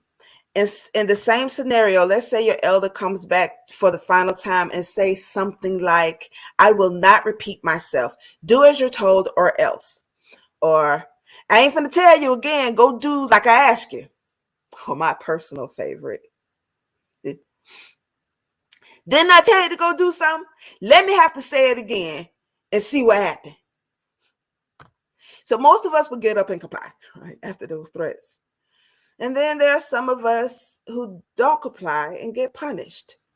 Have any of you ever had a spiritual ass whooping before? I want to share a spiritual ass whooping that one of my elders shared with us. A story about one time how he lost his healing abilities. So he knew that he had the ability to heal. And one day when he was actually in Christianity, he and his mate was at church. And for those of us who understand how Christianity works, where you're in the church and you have the pastor that's in the front inviting everybody to come down to receive healing or to be invited to join the church or something to that effect. And while people were going down the aisle, he noticed someone in a wheelchair. And Spirit told him, go heal him. Go and heal him. Go heal him. And my elder at the time, he was younger, much younger. And he was like, not living, was his quote. They kept urging him to go heal him. He's not, nope. I ain't doing that. I'm not going to go out here and look stupid. He felt hands on him, pushing him into the aisle. And he's grabbing on to the back of a pew that's in front of him to keep him from going into the aisle. Like, what is happening? Keep urging him, even gave him directives of where to put his hands on the person to heal that person so they could walk. Gave him words to say to heal this person. But my elder at the time, he didn't want to do it. He was not trying to look crazy. He didn't follow the directives that was given to him by Spirit. So the very next day in his car on his way to work, something told him to look up. And when he looked up, he noticed an eagle circling around following his car. Then he heard distinctly, we're going to take that from you. He knew immediately what they were talking about. They were talking about his healing ability. So he started this whole begging thing. Oh, no, please. Okay, I'm sorry. Okay, the next time you ask me to heal, they were like, nope, we're going to take that from you. And all of a sudden he said that when he motioned his hands like this, he felt a pull, like something leaving him. He said he never felt so empty, like it was a piece of him that was taken from him. And he never felt so terrible, so bad, like, oh my God. But don't worry, ladies and gentlemen, don't worry, brothers and sisters. He eventually got his healing abilities back, but we could say that for another conversation. But that's that spiritual ass whooping. When they tell you to do something, we need to be able to listen. I have a whole program where I speak about talking about your first mind is your divine mind. Your second guess is a hot mess. Your first mind is that spirit, or popularly called your higher self or your spirit guide, amongst other names around the world, that speaks to you, that has your voice, but speaks softly and in peace, but gives you directives. That other voice, that second guess, starts explaining itself, like why it's the better suggestion than whatever that first voice was talking about. That's your ego speaking. That's something else. That's not spirit that's guiding you. So you have all of these resources at our fingertips, ladies and gentlemen. You have your ancestors, you have your spirit guide that is guiding you to your purpose. But we're not taught these things. A lot of us aren't talking about these different resources from the spirit world that can help us to fast track to our purpose, to our journey.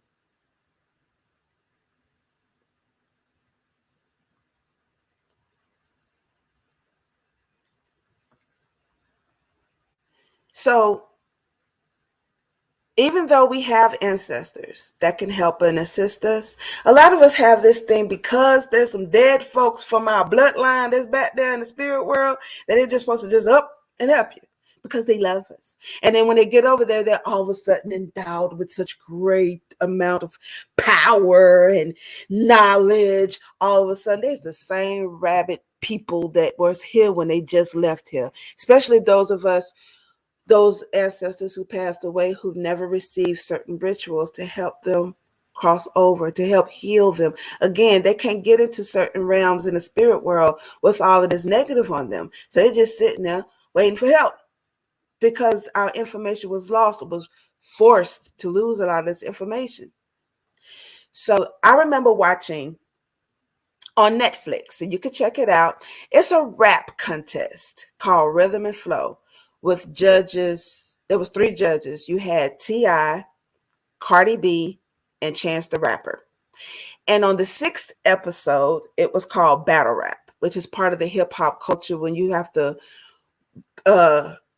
battle with your verses or your lyricism against another person. And this once, bless her heart, this one sister who was competing against this brother, her name was Felicia, and his name was Caleb Colossus. And in the beginning, as they was introducing the rapper, she come out there all confident because she knew, I got my ancestors with me. And I said, Lord, she finna fail. I already knew off the top, oh, Lord, she finna fail. She is not finna win this one. There's this term called choking on the mic where you stumble because you're freestyling, or there were some people who had opportunity to pre-write their verse or what they're going to say in battling against the person. And when you're battling the person, you're supposed to come with insults or have extreme lyrical prowess in how you utilize your rhymes, right? She choked. She messed up. But where was her ancestors that she boastfully said on Netflix, on a TV show that millions was going to see? She boastfully called and said, I got my ancestors with me, but she didn't win. She was sent home.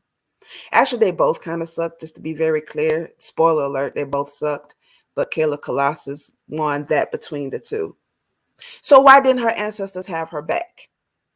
Well, here's questions. Did she feed them? Did she give them energy? Are they cleared of their traumas? Or did they look at her and say, you look just like your great, great, great, great, great grand auntie, or your great auntie that I can't stand her, where I look like helping you because I know you, her, because they still have grudges. They have all of these other different turmoils and pains and traumas that they're dealing with that was never cleared, and they brought it to the spirit world. I had an elder that taught me that we must release, that's why I find monks fascinating, that you must release the desires of this world, because when you get over into the ancestor world, you get into the spirit world, that your desires of this physical plane is multiplied like 1,000. It's even harder to release. So they need help from us, from the physical folks, to help them relieve themselves of that. So then my question is, has she been feeding them? Did she develop a relationship? Developing a relationship with your ancestors is the same as developing a relationship with your current kinfolks who are alive. That's just like somebody coming up to you and coming up to you and say, hey, cousin, you're a new cousin. What's going on? I'm gonna need some help with some money. Can I borrow some money? And they're you don't know this person. It's like, who are you? Just because you say you're my cousin doesn't mean anything. Who are you? Same thing in the spirit world. It's like, who are you? Is what the spirits are saying. Okay, let's get to know each other before I start passing you out some money. Or just start helping you develop in your life.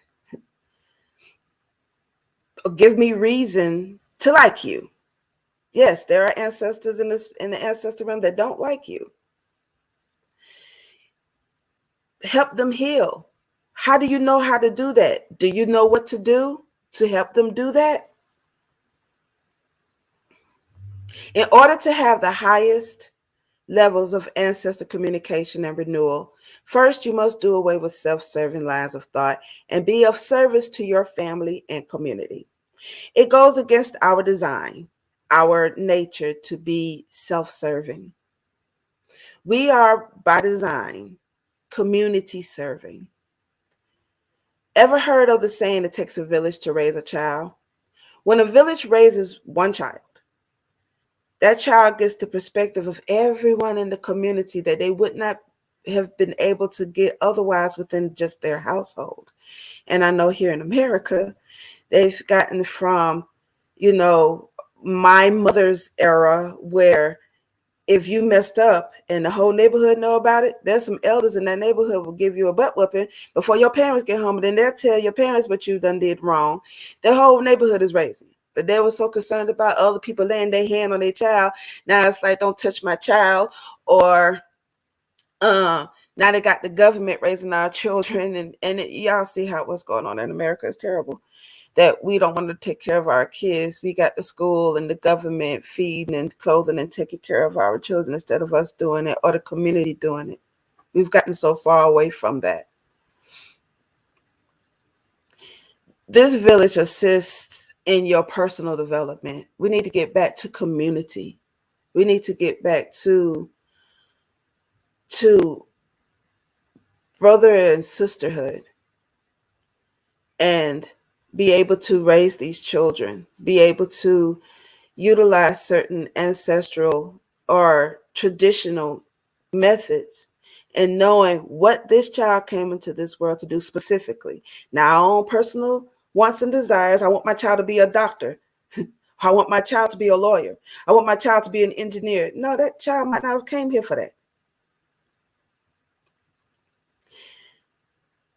That is what ancestor renewal and communication can help you with.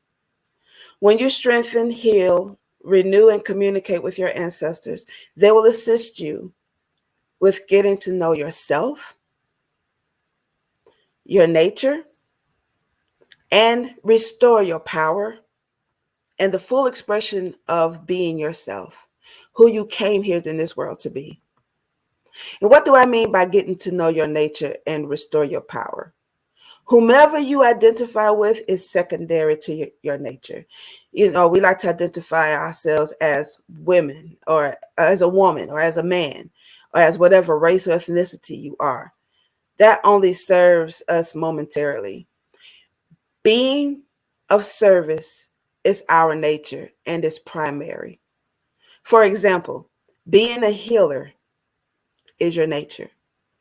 Being male or female is irrelevant. Our nature transcends labels. Whomever you identify with is only applicable based on your circumstance. Nature transcends circumstances. The only thing that matters when it comes to circumstances is the expression of it, how you respond to that circumstance, not the circumstance itself. Restoring your power simply refers to being in a space where you have a say-so. Have you noticed those millionaires and billionaires and gazillionaires? They have power. They have a say-so. They can even sway any world leader to their liking. When you are in a place of power, living in your nature and the full expression of yourself and of your being, this makes life at the mercy of you, not you at the mercy of life. Some of you may be living exactly this way. Congratulations. This is the natural way of living. Some may think that they have a say-so, when in fact they don't. To prove that someone does not have a say-so, you can ask them this simple question. When life appears to occur unfavorable or it's not going your way, how do you respond? You don't have to answer aloud. You can keep your answers to yourself by how you respond. Some of y'all gonna lie in a way. Oh no, I don't say anything. First thing you do is act up or get into an emotional state. Because when emotions are indicated, that proves that you are powerless because you just allow somebody else to sway you and now they control you till you lost your control. You are in your feelings. Being emotional can lead to irrational behaviors and responses. We make regretful statements, causing stress on our bodies, catch cases, being emotional, and etc. You also know a lot of the times that you lost having a say-so because you began to fight while you're in your emotions as a tyrant, demand control. You've lost. You retaliate. I personally would not have any communication. I personally would not try to talk to anybody in their feelings because at that point, I'm not talking to you. I'm talking to your emotion at that point. And I ain't interested. And I'm learning more and more not to do that because I still get emotional. I am not perfect in that. But I also understand that being in an emotional state like that can cause these issues. Now you know that you must begin to work with your ancestors in a maximum way. You will have to perform certain rituals to strengthen your ancestors so that they can have the energy and the resources to assist you and not, leave you hanging and embarrassing yourself on television. Remember the story I shared about my chiropractor, Dr. David Fishchuk? Was it life's little quirky coincidence that led me to him? Nope. It was my petition to my ancestors to send me the people and resources to help me to fulfill my purpose. They led me to visit a doctor who is related to me in some way, which led me to an old, now new friend to help heal my back issues and assist me in fulfilling my purpose.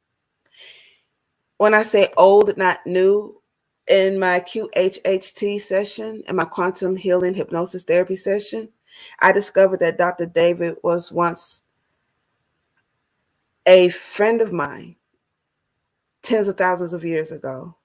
He was of his tribe or his group of folks and was an advisor to them.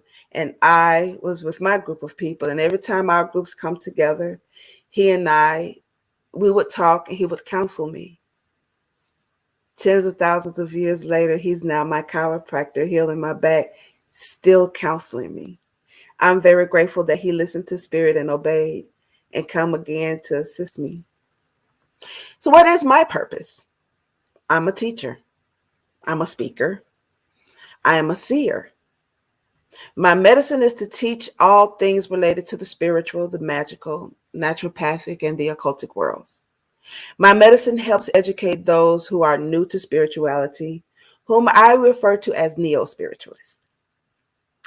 And I help beginner ritualists understand complex spiritual traditions. Basically, I could break it down to the last compound. So, when I can help those who are here to assist us in this great shift in whatever capacity they are here to assist in. That includes helping finding them and connecting them with their ancestors and to help them discover their purpose. If you're someone you love or clueless about what your medicine is and would like to know how to find your purpose, you can find me on my website at helpbyevenah.com, and I'll be more than glad to assist you. So what is your medicine?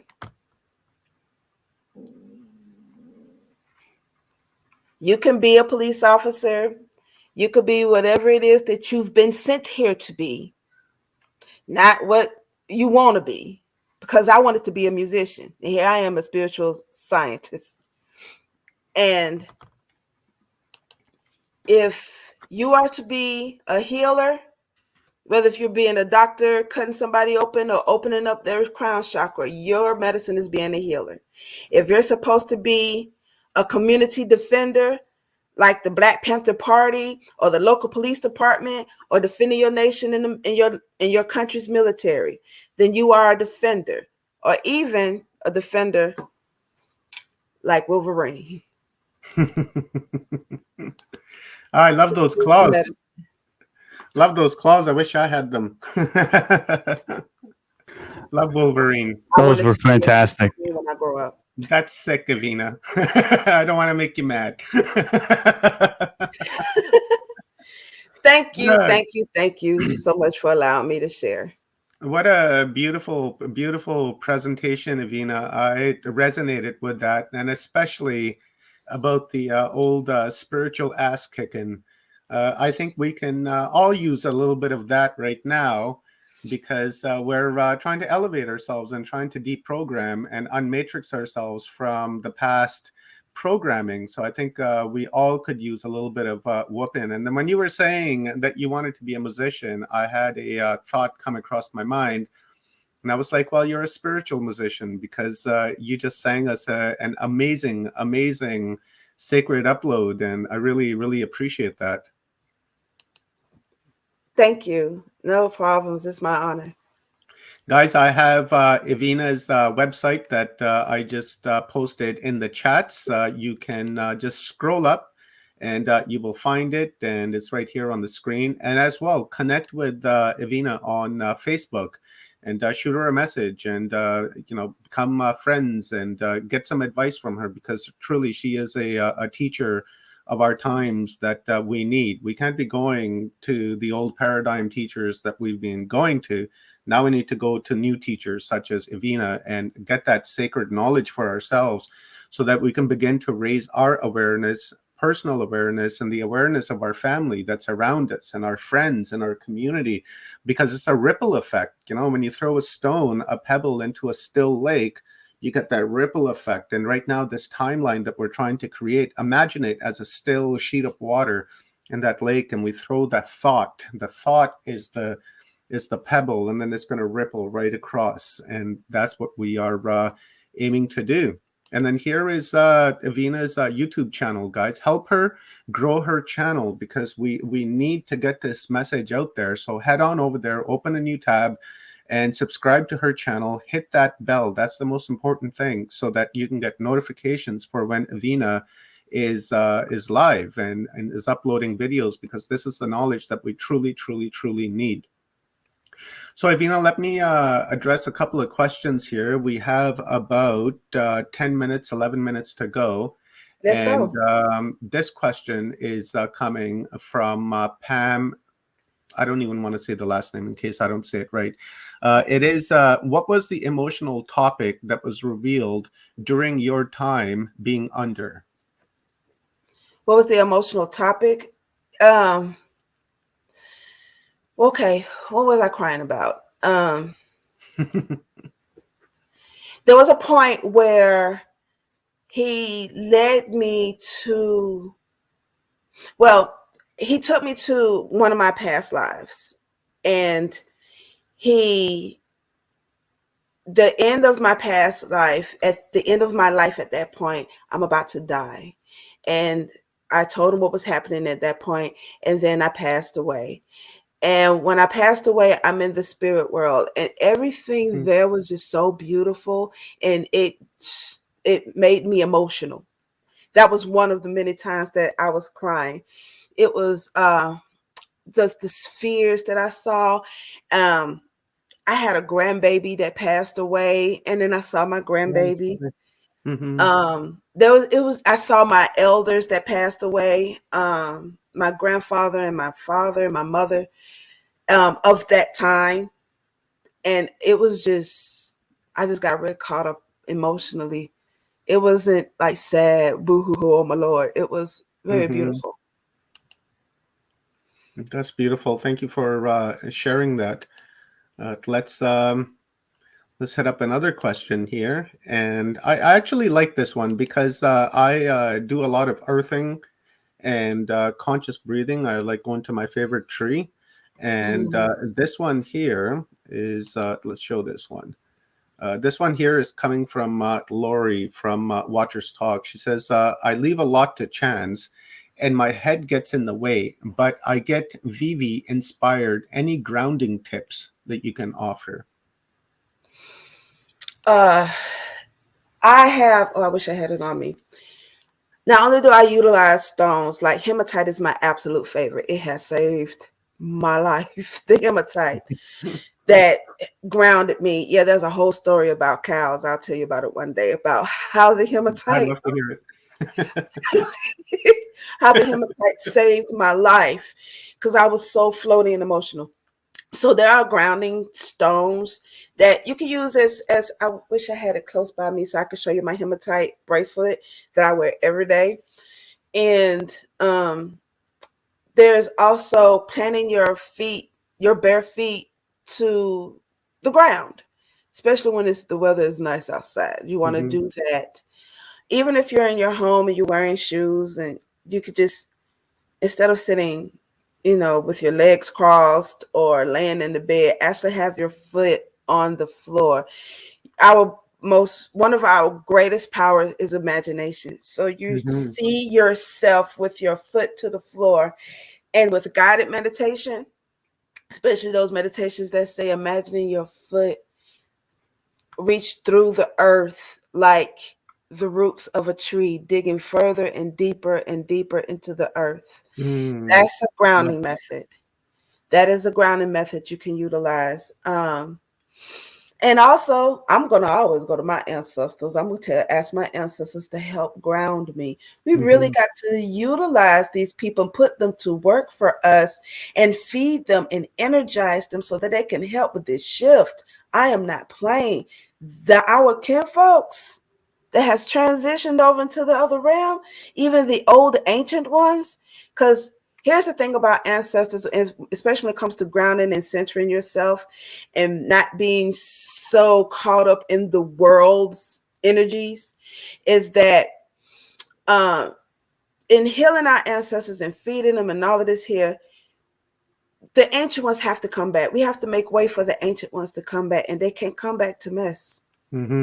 So if you're not grounded, and if you're not healing them, and if you're not healing yourself and your current family who's alive, if you're not assisting in community, like I said, you have to do away with self-serving. You have to be community serving. Do away with all of the self-servingness and help healing your family, help healing yourself of your traumas and your grudges and your pains and your family who passed away. When you work on that and started this healing, then the ancient ones are able to come back through us and assist in this shift and rectify all this mess that's going on. I really liked what you just said about the ancestors and imagination. And there's a couple of things I picked up on here, and I saw that yesterday. Actually, all of them have been my favorite speakers. The one that I've really have resonated with was Kiera Windrider yesterday. Of course, I'm resonating with all of them, but the message that you just gave us really resonated with what Kiera was saying yesterday about the memory, right? We have a brain memory, and then we have an avatar memory, and the avatar memory is the one that holds the memories of all of our ancestors. So if we go internal, then we can connect with those ancestors and enhance humanity unplugged, explore the internal, right? If we go in and we change the vibrational distortion of our energy and help change the energy of our ancestors, then we can create a vibration in which the ancestors can manifest, when they can come in here and then begin to help us. When you were saying about the imagination, I'm not really quite sure if I heard this on from one of the presenters yesterday, because there's just so much information just the last few days, or if it was I was watching a documentary last night. I'm not quite sure, but I think it was like they had two groups of people, and they had them play basketball, and one group of people physically played the basketball, and then the other group played basketball in their minds. They imagined playing basketball, and then afterwards, when they were playing physically, the ones that imagined playing basketball were just as good as the people that were physically playing the basketball, right? So when you were saying imagination, right, that imagination is very, very, very important, because it sets intention, and also it creates that creative visualization in which we can immerse ourselves and then believe, so that we can manifest that.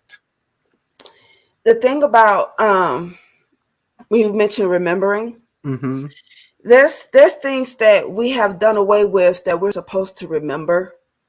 And when, like, for example, there's a lot of religious folks around here that's doing things they ain't got no business, like having sex all willy-nilly. Okay, let's say you're single and I'm grown, I can have sex with whoever I want to. Okay, that's fine.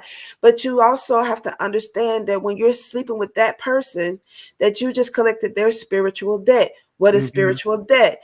That's like the debt that you owe, a promise that you made that you're going to have to pay for. They ain't even got nothing to do with you, but now you have absorbed that because you slept with them. Not to mention whomever they slept with in their spiritual day, all of them are now on you. There's a reason why they said don't be going around sleeping before marriage, going around sleeping with folks before marriage, but we forgot that. So no one talks about spiritual debt. They just say you ain't supposed to have sex before marriage. But when you explain the science behind that, it's like you all of a sudden remember. It's not like you learned something new. This is not new information. It's a remembering. This was information that was already stored. What you were saying, you have that bank with the ancestors that have this information already. That bank, because we are our ancestors. So we have this information, and when you have somebody like me or my elders or these other elders and teachers that remind us of these things, it's like, oh yeah, somehow I knew that. We have to remember a lot of this stuff, especially in preparation for this shift that's happening. Yeah, there's a lot of stuff we got to remember. Personally, I don't think people should be willy-nilly out there screwing each other.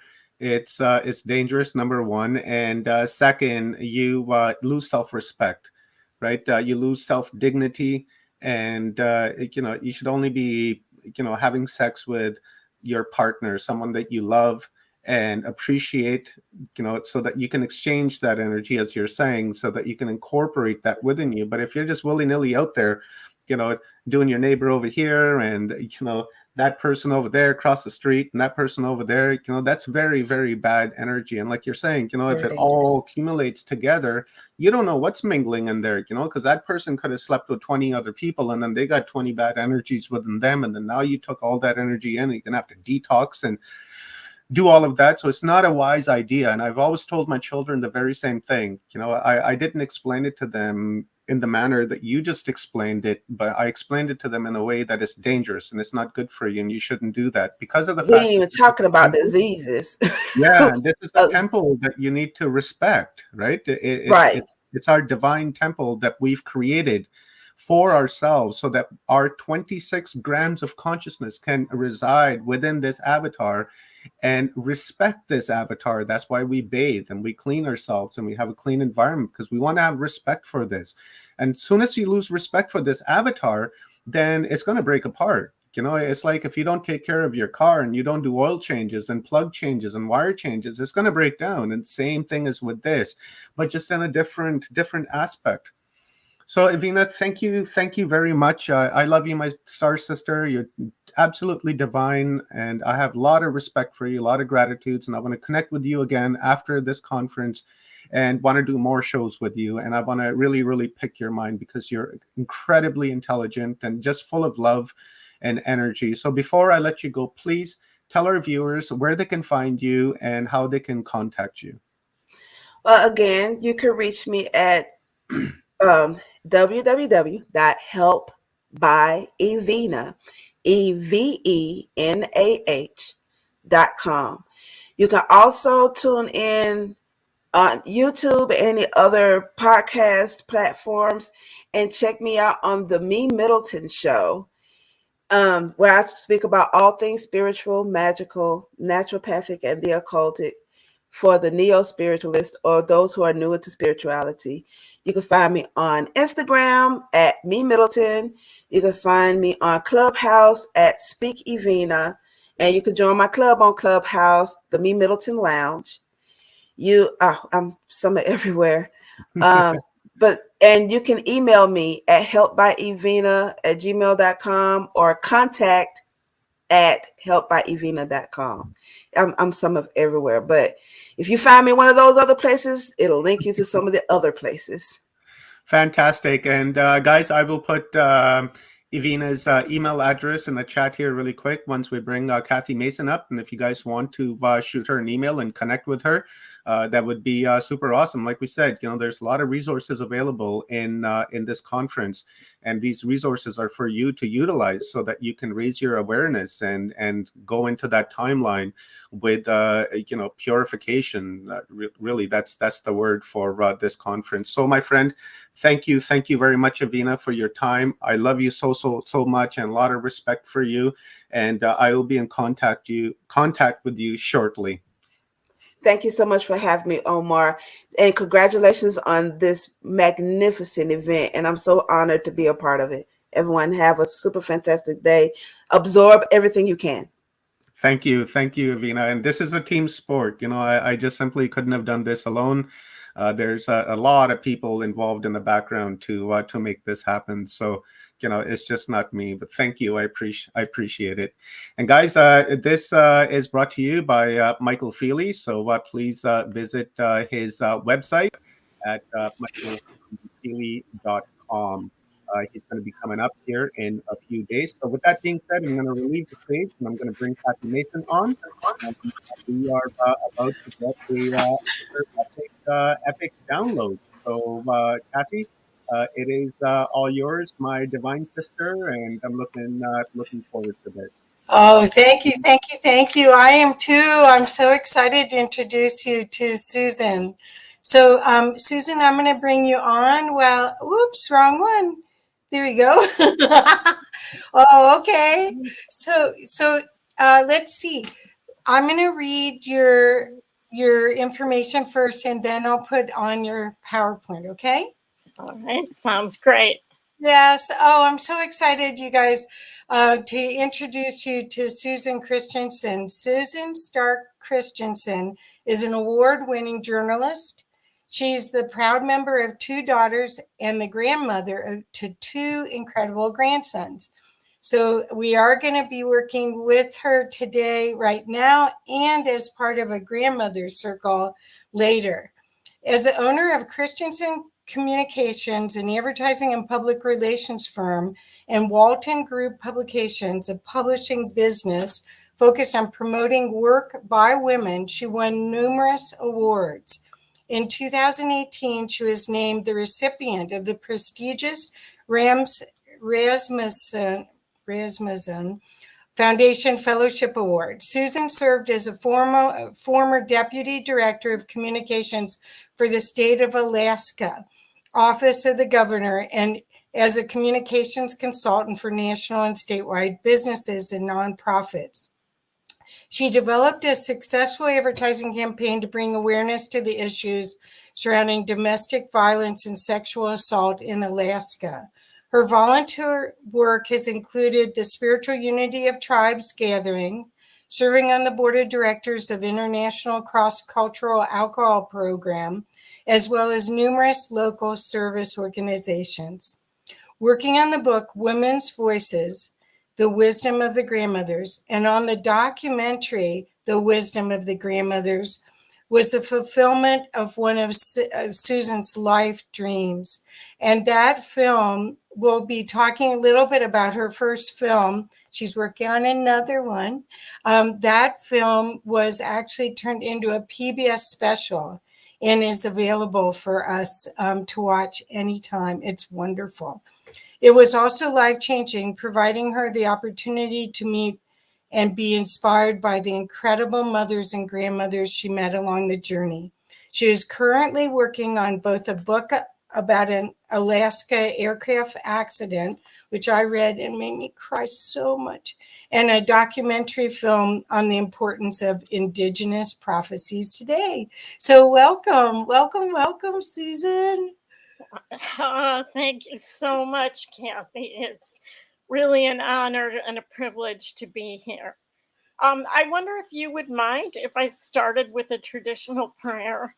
Oh, please, please. I was hoping. So I'm going to see if I can. There we go. I'm going to make it big. Well, we can pull up in a bit. We can pull up that PowerPoint, but I would like to start with a prayer. Perfect. And to open the directions, and then I'd like to just introduce myself a little bit traditionally, but thank you for all those things you said about me. I appreciate it. So if everyone would just take a deep breath, inhale through your nose, exhale for a moment through your mouth.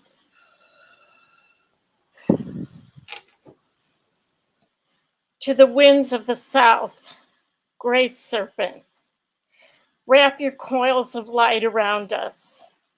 Teach us to shed the past the way you shed your skin, to walk the beauty of your ways.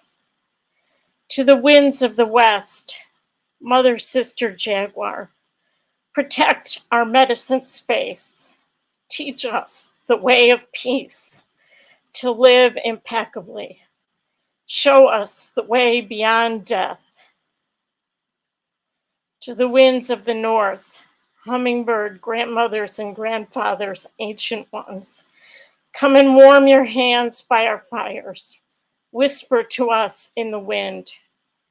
We honor you who have come before us and you who will come after us, our children's children. To the winds of the east, great eagle, great condor, come to us from the place of the rising sun. Keep us under your wing. Show us the mountains we only dare to dream of.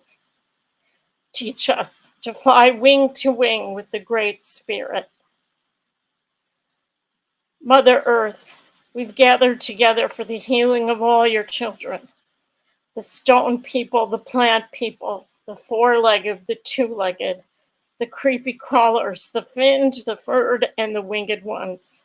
All our relations. Father Sun, Grandmother Moon, to the star nations. Great Spirit, you who are known by 1,000 names and you who are the unnameable one. We thank you for bringing us together and allowing us to sing and dance the song of life. To the heart, where it all comes together. Help us to feel the presence of the Creator within, to hear and to see the spark of life within all your creation.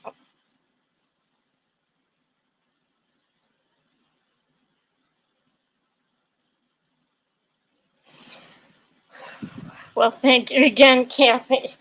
And to the organizers of this event, it's really an honor to be here. And I really appreciate you, Kathy, for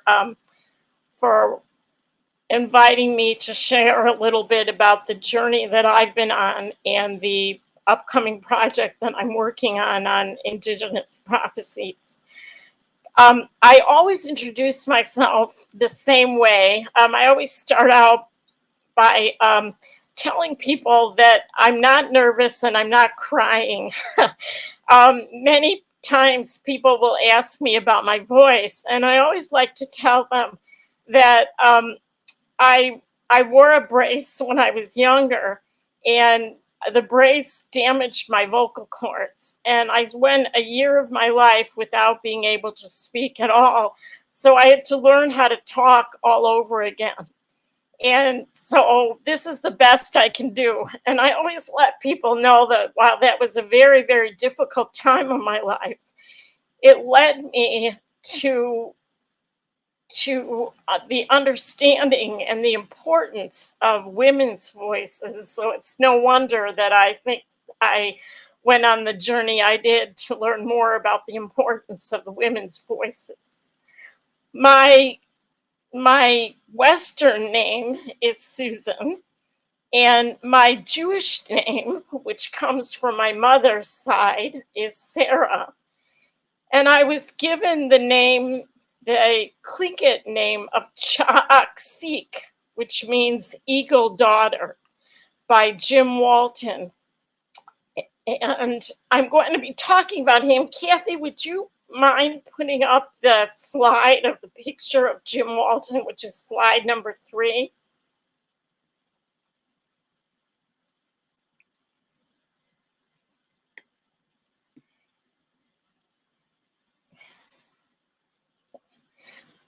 Perfect.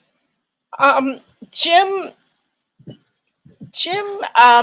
used to teach us that many times that the people of the Tlingit nation, when they speak, they will spread out a blanket. And I'd like to spread out that blanket today and ask that the blanket will catch any words that may be offensive to anyone. I'm not an expert, and I'm not an expert on prophecy by any means. And I can only share with you my understanding of what was shared with me. But I did want to talk today about Jim Walton before I talk to you a little bit about the grandmother prophecy. Jim Walton was an amazing influence in my life. I was blessed to be adopted by Jim. His Tlingit name was Klaak. And excuse me for not saying that correctly. If you're Tlingit, I apologize. Jim was the leader of the Kagwantan Wolf House, of the ego moiety in Sitka. He died on November 18th, 2003 in Juneau at the age of 80. He was born on March 29th, 1923 in Sitka, Alaska, to Rudolph Walton, whose Tlingit name was Klawuk, who was of the Tlingit Kiksati clan, and to Mary Charles Davis, who was a Kagwantan. As a child, Jim received traditional Tlingit training, and he became an expert in oratory and protocol. He graduated from Selden Jackson High School in Sitka in 1943. And as a young man, Jim struggled with finding the balance between his traditional Tlingit training and living in the modern world. And during that time in his life when he struggled, he did what happened to many people of his time. He picked up alcohol and he began to have trouble with dealing with alcohol and many other problems that came to people who were struggling between a traditional way of life and living in the Western world. But in 1953, Jim's life began to change. And Kathy, I'm going to mess you up here a little bit. Would you go to slide number 6? I put these slides out of order a little bit. There you go. Thanks. And the reason that Jim's life began to change was he was introduced to 2 sacred teachings. One of them was the teachings of the Baha'i faith on the importance of the unity of all people. And the other one was the teachings of Black Elk. Jim read the book Black Elk Speaks, and he was so taken by the teachings of unity of all people and by Black Elk's vision as it was relayed in that book, that he actually went to the sacred hills of South Dakota to find the family of Black Elk. And what he wanted to do was he wanted to determine if what had been portrayed in the book Black Elk Speaks actually portrayed Black Elk's vision in a true way. Several years ago, I happened to have the opportunity to meet Myron Puyer, who was a descendant of Black Elk. And Myron told me he remembered that his grandmother, Olivia Black Elk Puyer, had relayed to her that her brother, Henry Black Elk, the great-grandson of Black Elk, had met with Jim Walton to consult about and to confirm that what was written of Black Elk's vision in that book was true. From that time on, Jim would often talk about how that meeting changed his life. And he dedicated his life to bringing about the rebirth of traditional indigenous teachings in order to affect the health of his people and in order to help bring about Black Elk's vision and the vision of unity of all people into reality. And I'd like to read to you just a very small part of Black Elk's vision, which talks about the hoop of many hoops. Then I was standing on the highest mountain of them all, and round about beneath me was the whole hoop of the world.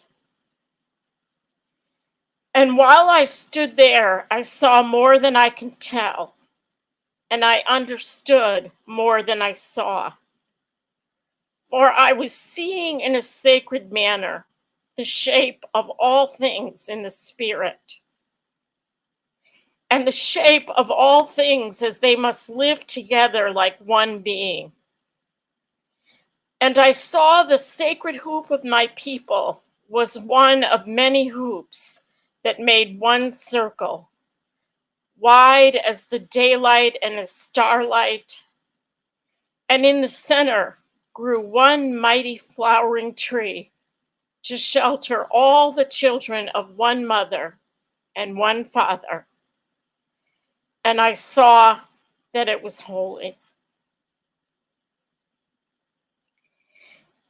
Kathy, would you go back to slide 4 for a minute? One of the things that Jim learned about and that became a passion for me was after he learned about Black Elk's vision, he traveled around the world and the country asking elders for permission to start something which he called spiritual unity of the tribes gatherings. And he received permission in the late 1980s. And it was at one of these spiritual unity of tribes gatherings that I first heard about the prophecy that said there won't be peace on earth until the voices of the grandmothers are heard. I'd like to say that again. There won't be peace on earth until the voices of the grandmothers are heard. And if you'd go, Kathy, to the next slide, slide number 5. Why are the voices of the grandmothers, why was this teaching important? What did I learn by traveling north-south across the earth, from Siberia to Patagonia, asking grandmothers about this teaching? And I found that it exists in all across the earth, from the far north to the far south. And one of the things that I learned was that the grandmothers and the indigenous peoples of the earth have a very important connection to the earth. And they have a very important connection to the Creator. And one of the problems, many of the problems that we have in the earth today are because the indigenous nations of the earth were left out of the great circle of nations. I wanted to talk for a minute. Kathy, would you go? I apologize for these being so out of order, but would you go back to the slide right after the first one that shows the hoop? There you go. And I wanted to, while you're looking at the slide, I wanted to share a little bit of information about the importance of the indigenous people being brought into the circle of the world. And some of this comes from a friend of mine who's by the name of Dr. Lee Brown. Dr. Brown spoke at the Baha'i Continental Indigenous Council held in Fairbanks, Alaska in 1986. And sometimes I feel a little guilty quoting him because that talk wasn't supposed to be taped. But someone at that conference asked Lee Brown if they could tape it because one of their friends was unable to come to the Indigenous Council and they wanted to share it with them because the friend was ill. And Lee Brown gave permission for that to be shared with that person. But instead, for some reason, that tape was shared widely, and that caused a lot of problems for Lee. But I've come to the conclusion that there must have been a divine reason because that tape is still out there today, almost 40 years later. And it's still on YouTube, and there's people that have taken it and put it in other talks. And I wanted to share some of the things I learned from Lee at that Indigenous Council. We talked about the circles of the earth and the guardians of the earth. And these are some very important prophecies, and I wanted to briefly touch on them with you today. He said that there were cycles in the history of humanity, and this is an indigenous teaching that go back many, many thousands and thousands of years. The first cycle was the cycle of the spirit. The second cycle was the cycle of the mineral or the rock. The third cycle was the cycle of the plant. And the fourth cycle was the cycle of the animal. And in the 1990s, when Lee gave this talk, he said we were at the end of the cycle of the animal and entering into a new cycle for humanity, which the elders called the cycle of the human being. And that in that cycle, it would be the time in which the highest powers of the human being will be released. And he tells a story about these directions, and I'd like to briefly tell you that story. The story is that many tens of thousands of years ago, the Great Spirit gathered all the people together on an island, which is now under the sea. And he told them that they were going to be going out into the four directions. And eventually they would change into the four colors of the people of the earth. And to each of these directions, he gave a guardianship. To the east, who became the red people, he gave the guardianship of the earth. And he told them that they would learn the teachings of the plants and the foods and the herbs, and that they would be the guardians of this Mother Earth. To those that were sent to the south, the yellow people, he gave the guardianship of the wind. Great Spirit gave the guardianship of the wind. And they were told that they would have the guardianship of the sky, and that they would learn how to bring breath in for spiritual development. And to the direction of the west, that were sent to the west, the black people, he gave the guardianship of the water, the chief among all the elements, the most humble. And to the north, to the white people, Creator gave the guardianship of the fire. And it was told that if you look at what white people have created, the center of so much of what they do is fire. If you look at a car, the spark in the middle of it is fire. And if you look at the light bulb, the spark in the center is the fire.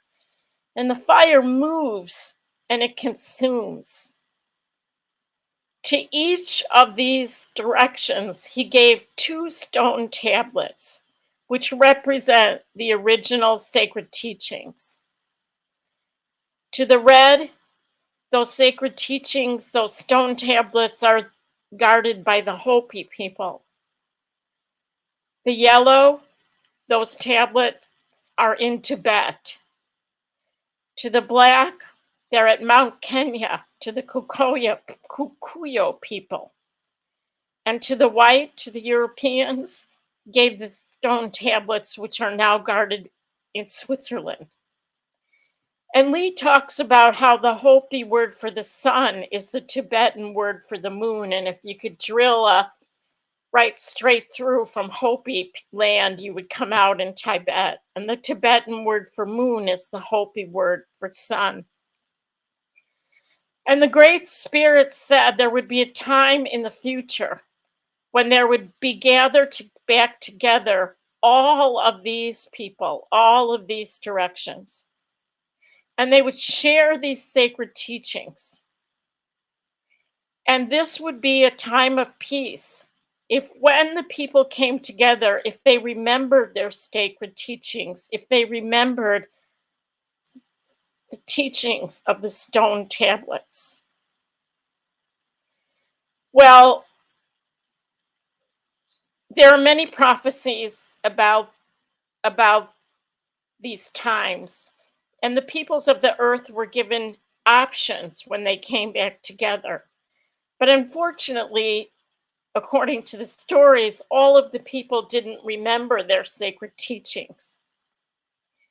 But one of those teachings that has become really important to me and that guided my work with the grandmothers is that the longest journey that we will ever take is the journey from the head to the heart. And that journey from the head to the heart is the journey of the human being. And the time that we are living in now, right now, those of us that are born in this time, we are living in the time when we will be transforming into that human being, and these circles, these colors of the peoples of the earth have to come back together and remember one another and live together again in unity. And in this time, we have to learn to listen to our own heart and learn to live simply according to the prophecies, in harmony with the earth.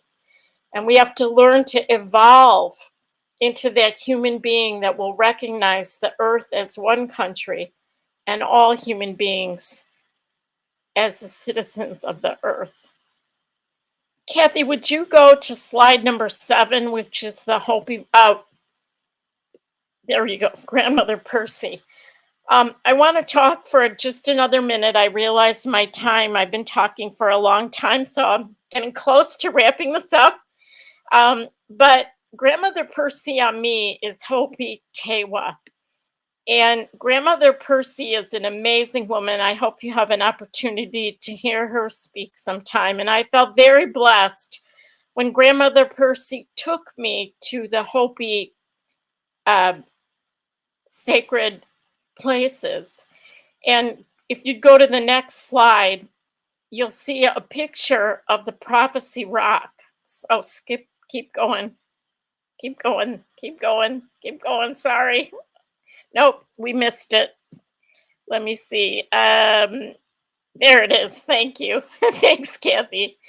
And this isn't a very good picture of Prophecy Rock, and I am not authorized to speak of these prophecies, and I don't. Grandmother Percy talks about them in the documentary that I'm working on. But this is a picture that has been authorized to share, and it's an enhanced photo.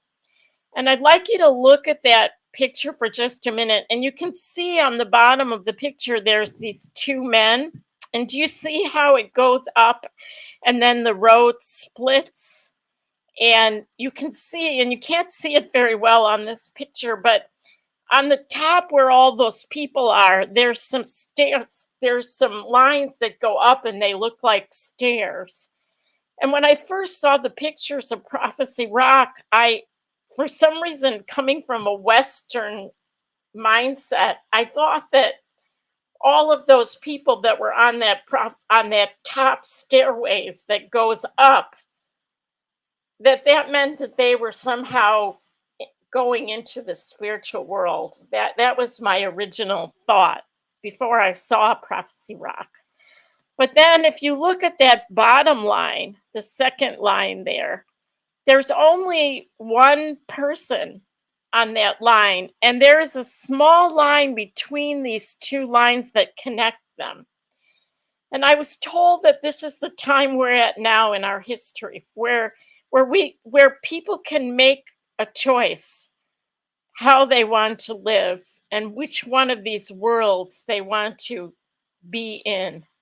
But Grandma Percy says that it's that bottom line, that line that only has one person on it, that continues.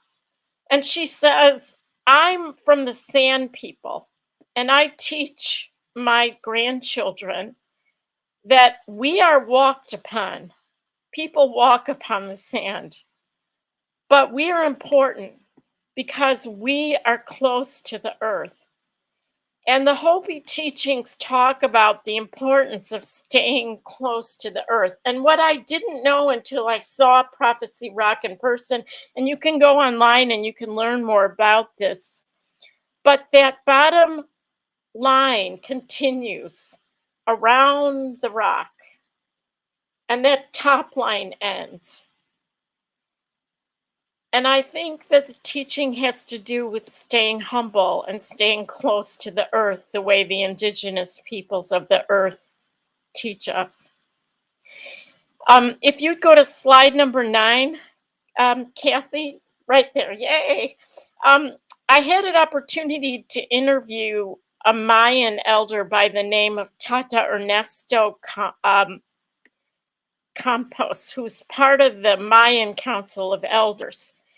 And Tata Ernesto, Uncle Ernesto, was involved with the Mayan Council of Elders, sending out a staff of peace from the south to the north. And if you go to the next slide, Kathy, you can see a picture of Tata Ernesto and Elizabeth Arroyo, who is also a part of the Mayan Council of Elders.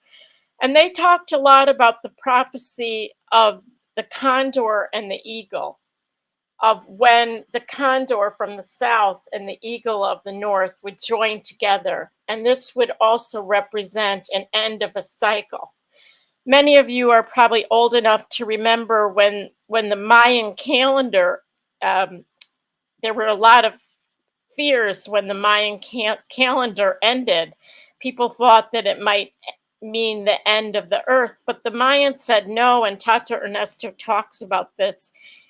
It's not the end of the earth, it's the end of a cycle.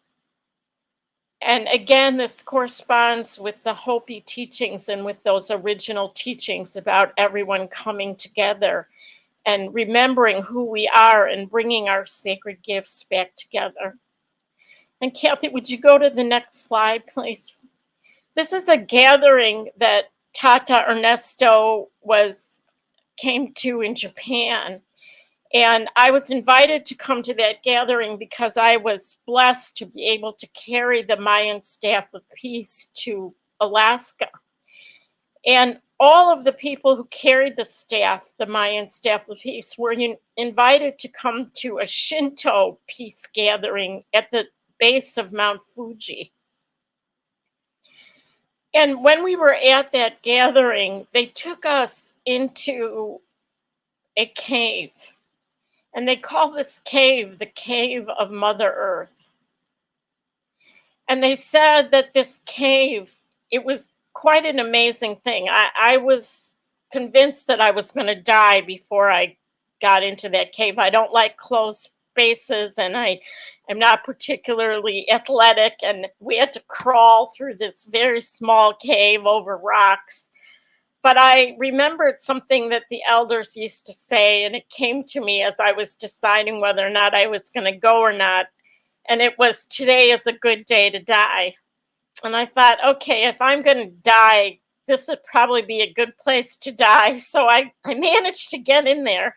And inside of that cave was a rock that the Shinto people who had a temple above this cave that they were the caretakers of told us that this was this cave of Mother Earth. The rock looked like, I can only describe it as looking like a pregnant woman standing on two legs.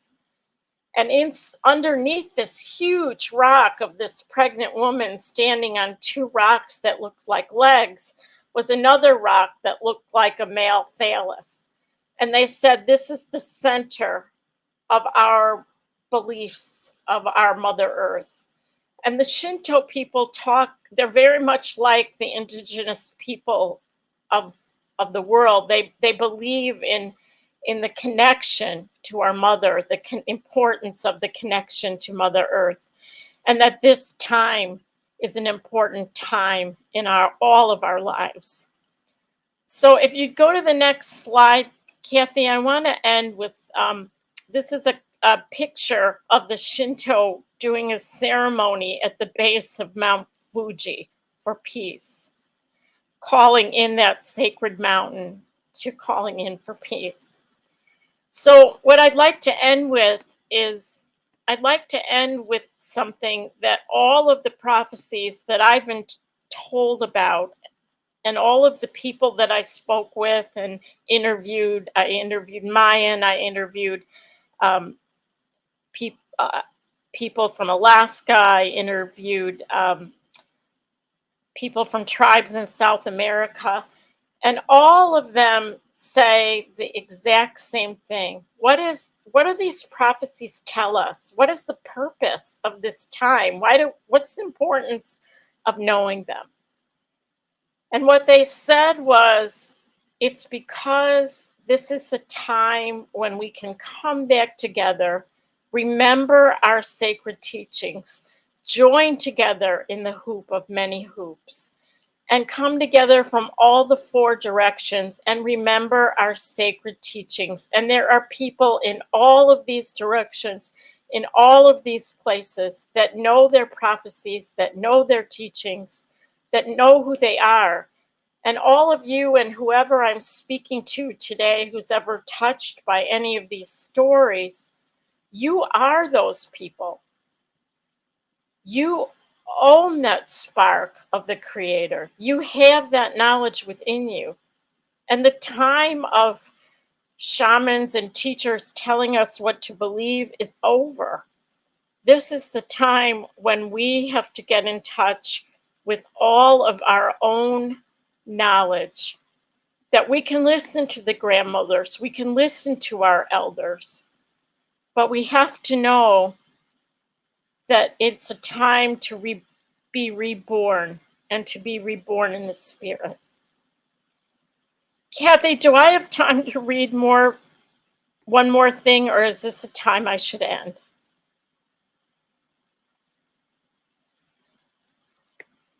Kathy, are you there? Hi, Well, Suzanne. I'm here. Yeah, go ahead. You have time. okay. Well, I'd like to thank you.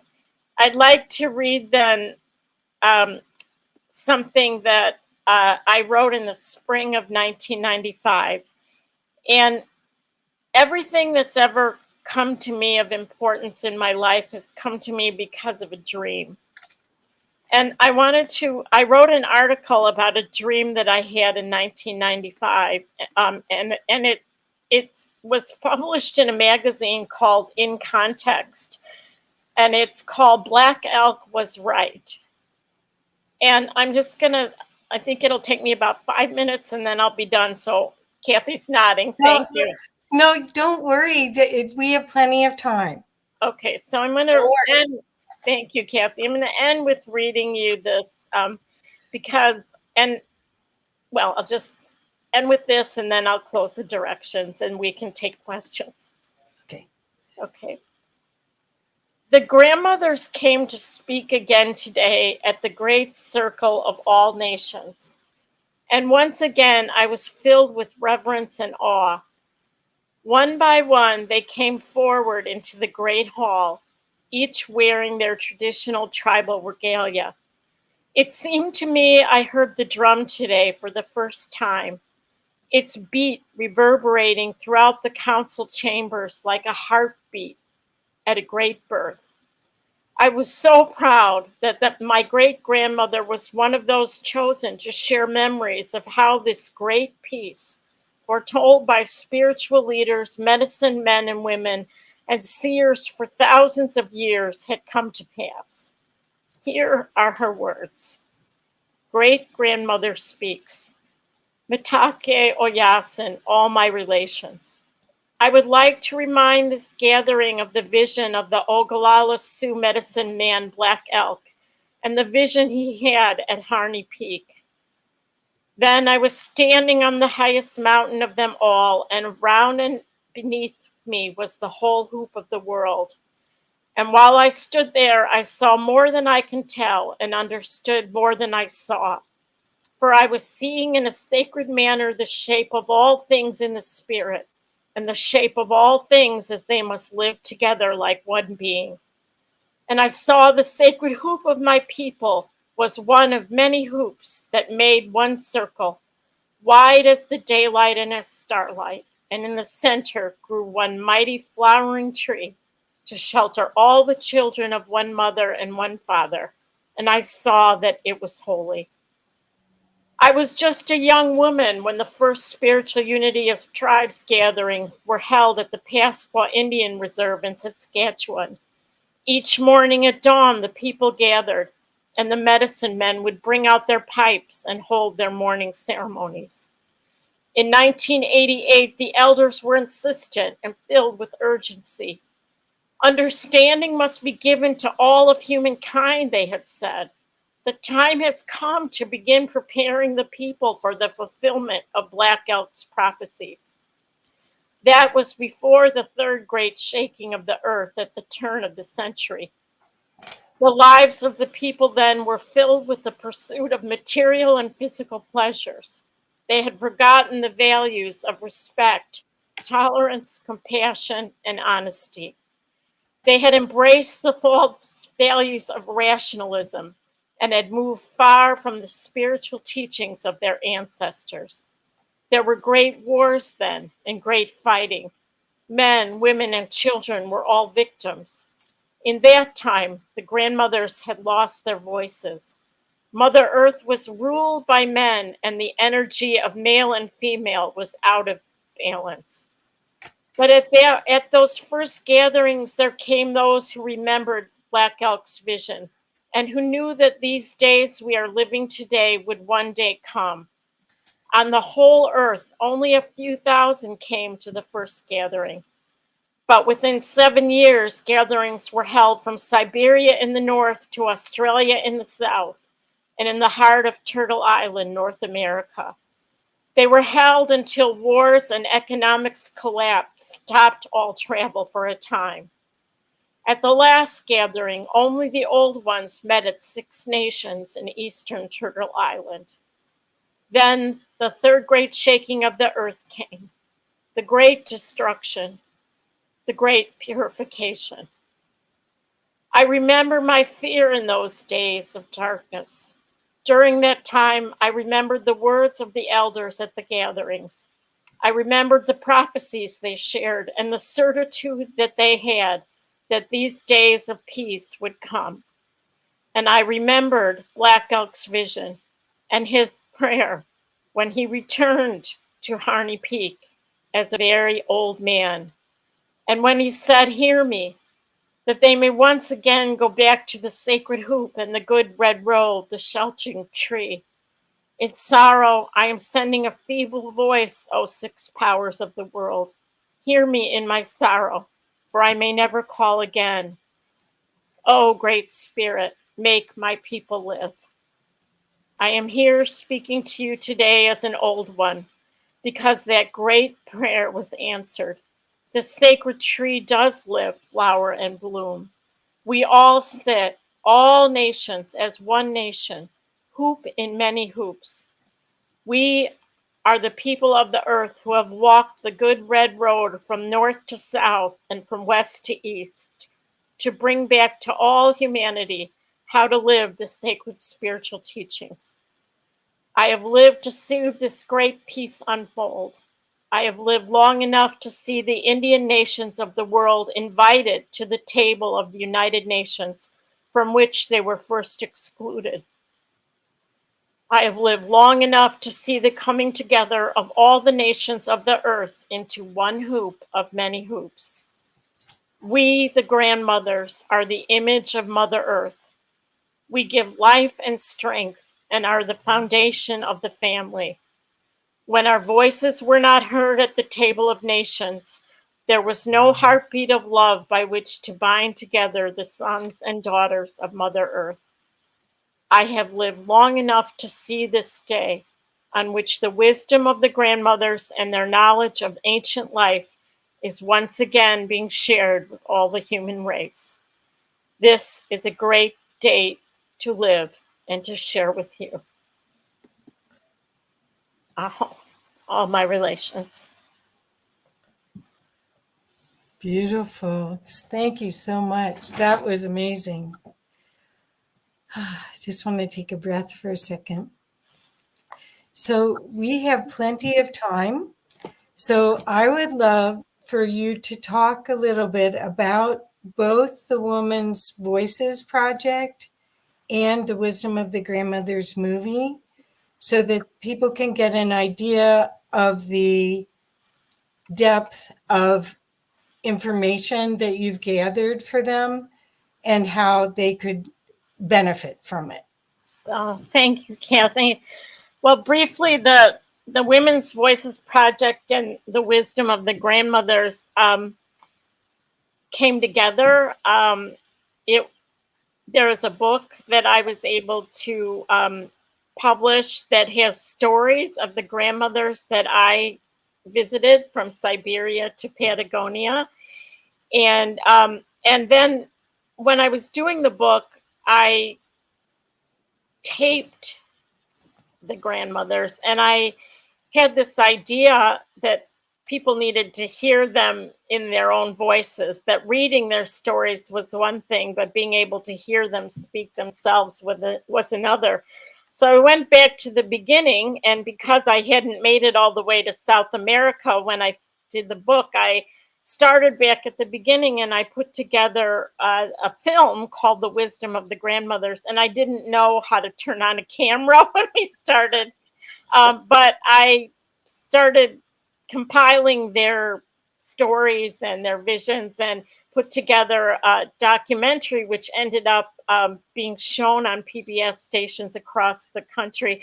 And that's available on the website, The Wisdom of the Grandmothers. And it's available for free. And the documentary I'm working on now, which isn't complete because I haven't been able to get the interviews with the Australians. And thank you, Kathy, for bringing this up. I wanted to mention it. The Australian people, the Aboriginal people of Australia and the people of Africa, who you heard about a little before this presentation, they hold a very important place in the prophecies, and they have very important wisdom to share. And so my putting together of the documentary about the prophecies can't be completed until, and I was on my way there when COVID hit. The day I was supposed to leave was the day they shut down all the air travel, but that's open again. And I'm hoping to work with people, whether I go there or not, who will send me some of their stories. And if I haven't shared enough why these stories are so important, I learned from the grandmothers that this knowledge, this sacred knowledge, this stories that these are our origin stories. This is who we are. This is how we can connect with those origins and with that star seed that is planted within us. Perfect. So, perfect. Well, and there's lots of questions and comments. So let's put this, this one on. It says, we've been working with the Australian Aboriginals for the past 3 years, and this conference is inspired by them. So that's what I had mentioned to you, that there's people here, and we'll have you talk with Omar and get connected with them. Okay. Yeah, it's amazing. Their origin stories, so many of the stories, Western people say, well, those are myths or those are stories. When I talk about some of these things, they say, well, those are just tales. But actually, they are the history of the people. They are what was passed down from generation to generation. They establish how the people got there. Right. And how they're connected to those sacred places that we are hopefully connecting with again at this time. So thank you for that comment and your inspiration. So Kyra put, I also have significant messages in my dreams, beautiful reminders of the elders' wisdom. Thank you, Kyra. I really believe strongly, and again, if my words offend anyone, I hope they'll be captured in the blanket. But the time of shaman and leaders, and we can learn from our elders, and we can learn from those people who have more knowledge than we do. And it's really important we do that. But the time of how they could teach and how they could share their energy and their wisdom, some of that time is over. Our role, I believe sincerely, our role today is to help you connect with your own inner spark, your own inner wisdom, your own dreams, your own visions, and to know that they are real and they are the way in which Creator can communicate with you. And as we develop our brains and as we develop this new human being, we will be able to connect much more easily than we have been in this time of materialism of the past. So Right. thank you for your comment, and good luck and good blessings to you on your journey, Kyra. So do you find that as far as dream work, do you request for knowledge? Do you certainly yourself, Susan, do you request for knowledge? Because I have to assume all of this was a divine assignment. It was from the elders and wanting to know more about them, but also from dreams. I don't. That's a hard question for me personally to answer. I pray. I was told that we need to pray at morning and at night. We need to call ourselves into account. And I do that. And I pray by the fire, and I pray in many different ways. I don't actively seek dreams, but I actively seek the Creator's guidance. I don't know if that, and how it comes, if it comes, is a special blessing. And when it comes, and I did want to share something that the elder said, and Jim Walton used to talk about all the time. You don't ask the Creator why. You don't say, why me, when you have one of these dreams and visions. You never ask that question. You just say, what? What can I do? How can I do it? And you trust that you don't have to see the end in the beginning. I never know where something is going to go, but I was taught that we listen and we follow it, and we will be shown whether we understand or not. Sometimes for me, it's been 40 years of understanding, and I still don't understand. And honestly, I'm old enough now to realize I don't need to understand. I just need to do what I'm asked to do to the best of my ability, and it's good enough. So if you're a young person out there with a dream or a vision, or an old person, don't wait anymore. It's time. Perfect. Okay, this is another one. Regarding the rock drawing, what did the bottom line with one person on it represent? Oh, wow. That is a very good question. Well, these lines represent the split in humanity. There's the top line ends. I can only tell you that. It's the one that most people take, and it goes up some steps, and there's like stick drawings of people on it, and it ends. But that bottom line, the line once the split happens, that continues around, there's only one stick figure on it. And to me, that represents the person following the humble path, following the path close to the earth, not necessarily following. And again, this is my understanding. Please forgive me, but Grandma Percy and I talked about it some. But that humbleness, that living close to Mother Earth, that living simply, and we're all being asked to do that now, and it's not easy. I went from being a big shot. I'm almost done, Kathy, I promise, that I thought I was really important when I was doing all those things, and I worked for the governor, and aren't I important? But none of that mattered. Like, Yeah, I had to walk away from that if I was going to follow my path and follow my dream, and recognize that, if I want, I'm happier living simply and living close to the earth, and that in the end we don't take any of those things with us anyway. right. So let's walk this path close to there. That's what I think it represents, but I encourage you to find out more. Good. Okay. So what would you say is the theme that you heard from either the prophecy, because you're a student, you're a scholar, you're an investigative reporter, you're going and talking to people with an idea of, I think you are hopeful about the human race, and that there's nothing to fear, that this is the evolution of our species. But was there a theme that you heard from all of this new film, the prophecy film? Was there something you'd like to share?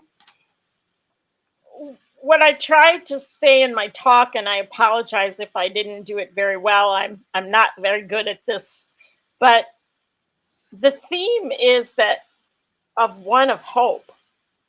Our destiny, and all of the tribes and all the different prophecies all shared this. Our destiny is to come back together as all the races of the earth, to be together in the hoop of many hoops, to share the gifts and the sacred teachings that are given to us, and to go forward into a time of prophesized peace. Now, that is so hopeful. And Yes. we live at a very hard time. We live in the time when people have been asked to wake up and they're not, and the male, not men, but the patriarchy is still fighting, and they're fighting over pieces of land that belong to Mother Earth, and they're killing each other. This will end, and the prophesized time of peace will come. And our waking up individually first, because you can't give away something you don't own, and collectively together will allow us this time, even if it's after a time of darkness, which is prophesied. I didn't talk about the third great shaking of the earth. Lee Brown talks about that. The Hopi prophecies talk about that. And a lot of people get stuck in that, oh, there's going to be this horrible time. But the message isn't that. The message is we'll get past it, and we will build together a world of peace where we remember the sacred teachings that we were given. We remember what was in the stone tablets, and we come together and hold hands with all races in love and unity and oneness. That's the time we're living in. Perfect. Wonderful. So, okay. Do we have time to say a prayer to close the circle? Yes, we do. We have 5 more minutes. Okay. I just want to make sure that we close the direction. Okay. Yeah, no problem. I realized that we needed to do that because we're going to reopen them in a again. Okay. So this is Kyra saying, yes, we are creator itself. Remember how to embody. Thank you, sweet Susan. And this is Stone Hobbit. And she said, living simple, simply living, with a big kiss. So, and here we go. Igmu 2 says, set us into divine action and motion, creator. So you're getting a lot of yeah. So your movie, could you tell us a little bit about this work? Because part of the reason we didn't get to show a clip of the movie is that it's a laborious experience translating each one of these sections. We've got like 4 minutes. Could you just talk? So a little bit of talk and then the close. Sure. The interviews I did, I interviewed a Tlingit elder in Alaska and a Mara elder from South America. Two members of the Mayan Council of Elders, Tata Ernesto and Elizabeth. And I interviewed, I'm finishing, hopefully, the stories from the Aboriginal people in Australia. And some of the interviews were in Spanish. And so they need to be translated. When I did the Wisdom of the Grandmothers film, one of the comments that someone posted when they saw the film on YouTube, they were mad at me because I had a translator's voice over the voice of the elders that were speaking in their own language. And I took that to heart. I felt it was important to have subtitles and so that they can speak in their own tongue and you can hear them in their own voice. And the Shinto people in Japanese. And so there's a lot of pieces But again, they share their stories, they share their hope, and they share their wisdom. And they are among the many people who have stories and hope and wisdom to share. And I hope you'll all go out and listen to your own elders and your own grandmothers and learn these stories, learn your stories, and remember that they all pointed to this time that we're living in now to reawaken. Thank you for letting me share, Kathy. Perfect. Blessing. And here we go.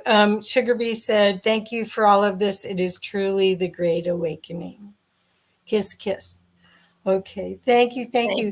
So, do you want to do your close now? Yeah, if it's okay with you, I would, if you don't mind, I would just like to close the directions.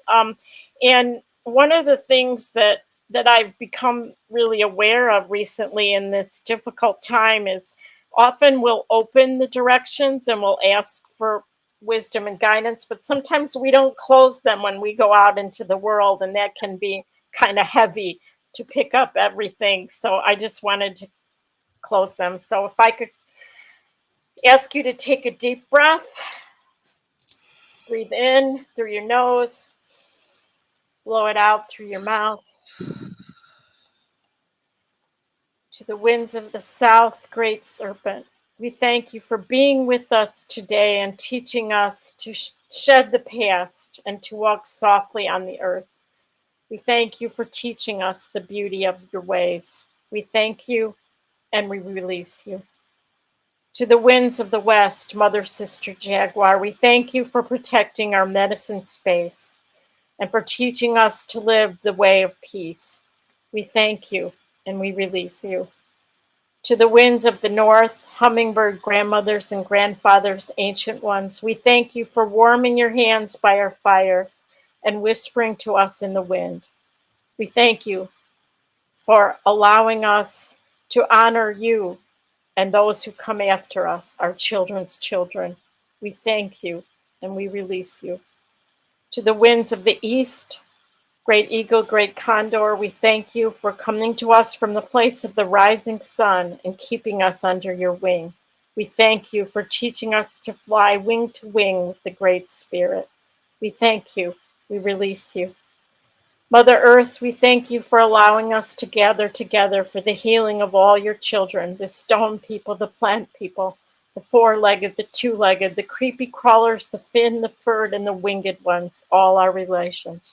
We thank you and we release you.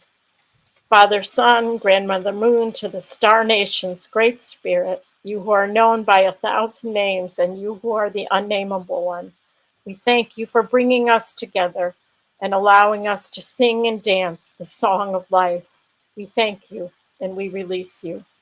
And to the heart, where it all comes together, we thank you for helping us to feel the presence of the Creator within. And we ask you to allow us to heal and see the spark of life within all your creation. Gunal Chish, Aho. Thank you, Kathy, and to all the organizers for allowing us to be here. It's truly been an honor. I got chills. Thank you so much. And I can't wait to see this next movie. And I want to encourage everyone to go to thewisdomofthegrandmothers.com. I've put it in the comments all along, or the Women's Voices Project, and learn more about this incredible work that Susan has put together for us. Thank you, Susan. Thank you, Kathy. Thank you, everyone. Blessings. Blessings. Thank you. Love you very much. Talk to you soon. Love you. Bye-bye. Thank you. That was wonderful. That was beautiful. Really, really resonated with that, especially the Hopi and how you involved the Aborigines from Australia. For the last, this is the third year, but for the last 2 years, we've been doing winter solstices in carrying out the prophecy of the magic box. And this is the final year for us doing that. And this conference was inspired out of the last 2 years so that we can create a timeline of peace and love. So thank you. Thank you very much for your service and your contribution. I truly appreciate it. Thank you for yours. And that voice from above was Omar. Yes. It wasn't God. It was there he is. I didn't want to be rude and jump on the No. screen. Oh, Right? you could have. Thank you for being But here. it sounds like the voice of God when you can't see anybody. Much appreciated what you're doing. Thank you, Suzanne. Thank I you, love you, Suzanne. and Love I appreciate your contribution. Thank you. All right, so it is stretch time, guys. Our normal routine. We've had some beautiful uploads here this morning. Eleanor, and then Evenah, and then Suzanne. It's epic, and we're just going to take a 10-minute stretch break so that we can relax our avatars and our minds, so that we can sit back and get a beautiful upload from Trina, and then again from Suzanne Christianson, the Grandmother Circle panel, and then Stephen and Evan Strong from Australia, who are going to be talking about the prophecy of the Aboriginals in Australia. So really, this is all going to come together very, very nicely. So Liane, I'm going to give it to you, my beautiful star sister, and it is yours. Hello. All right, let's wake my phone up and play a little music. Hopefully the levels are all right. Okay. Let's take a couple of deep breaths and feel our feet on the floor. Feel our one precious body ground into the earth. Take a deep breath in and exhale. One more. And one more.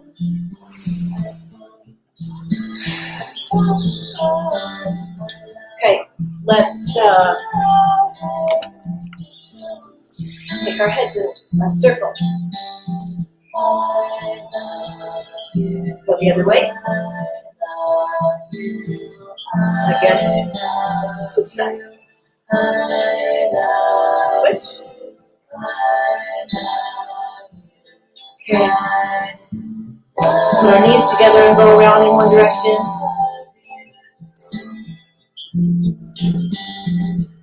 Switch to the other direction. Switch. Switch. Okay, hands on hips. You can put your feet out wide if it's more comfortable.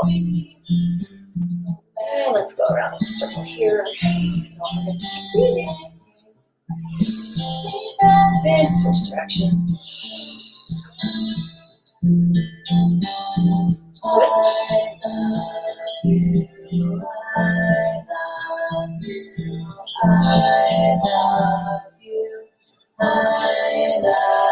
Okay. As you guys are able, let's get down on all fours and start some cat cows.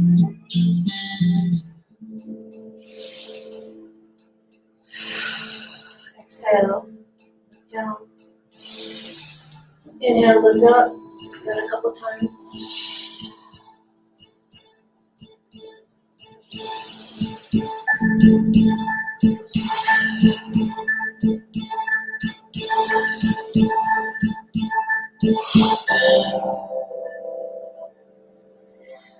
And this time come up into a down dog. Exhale, feels my heart. Feel like you stretch. My side, feel the stretch on your side. Walking out a little.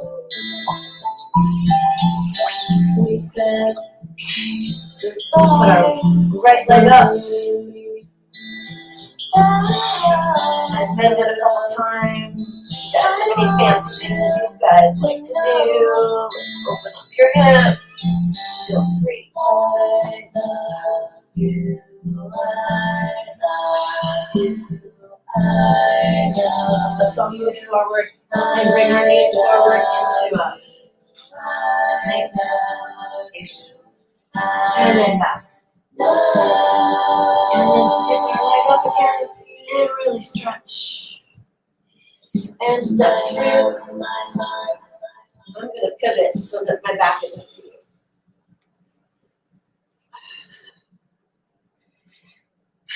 Come up into warrior 2. Stretch. And now swing your arms around in a big windmill so that your right arm is over your left. Try to lift your arms up. Feel that nice stretch between your scapulae. Scapula. I like saying that word. Keep trying it out. Scapula.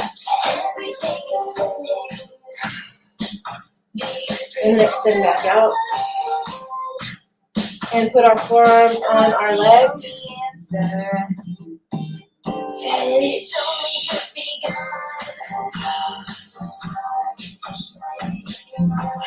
Put your arms up. What are you reaching for? Deepen your stance. And now adjust your feet. And put your right hand down on the floor and come up into, I think this is half moon, if you can. Otherwise, just continue to stretch or improvise.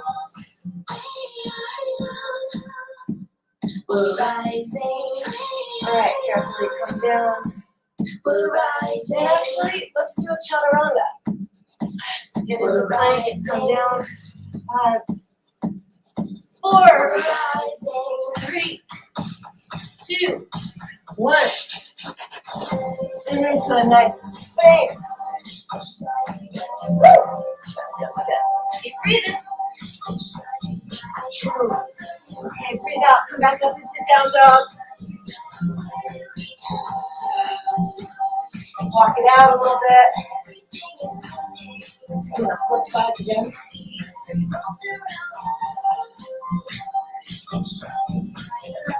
And now we're going to lift our left leg up, away from the floor, and get a couple times. Do your fancy things if you like doing fancy things. Keep breathing.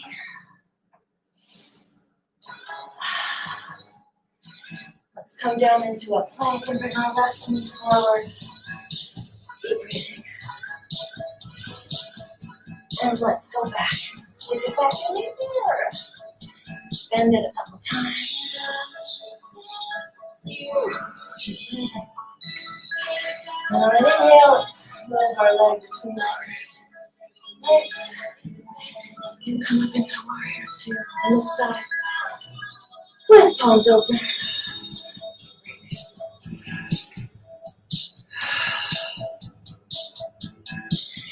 And let's do a windmill so that our left hand is in front.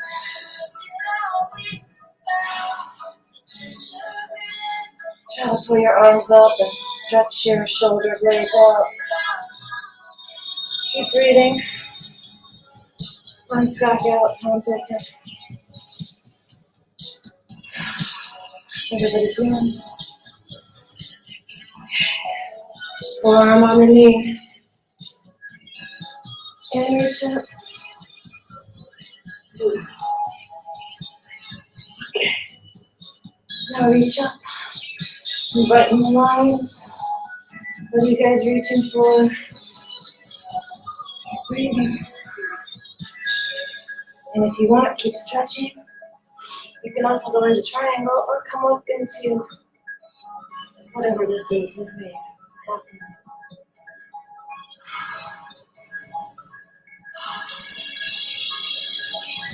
You want to get crazy? Lift your hand up.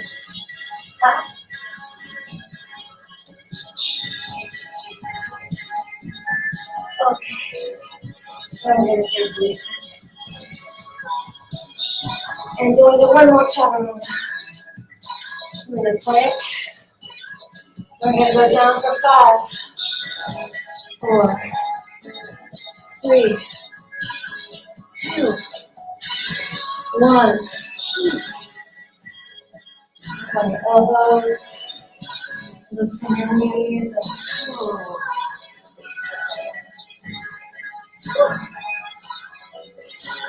Another minute, Liane. Another minute, and then we will bring our panel on. Or sorry, Trina. Trina is next. Just come into a nice child's pose and take a couple of good breaths.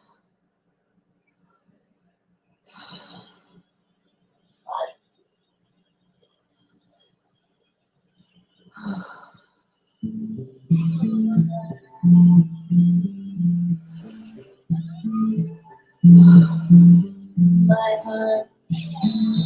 All right, coming back full circle to my heart. Let's carefully sit, cross-legged, or whatever makes sense to you. See how your body feels after you did that.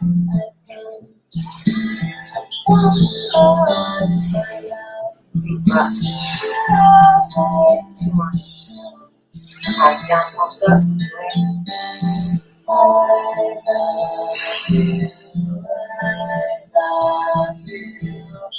So our avatars, our one precious body, our higher selves, our loved ones, how much I love you.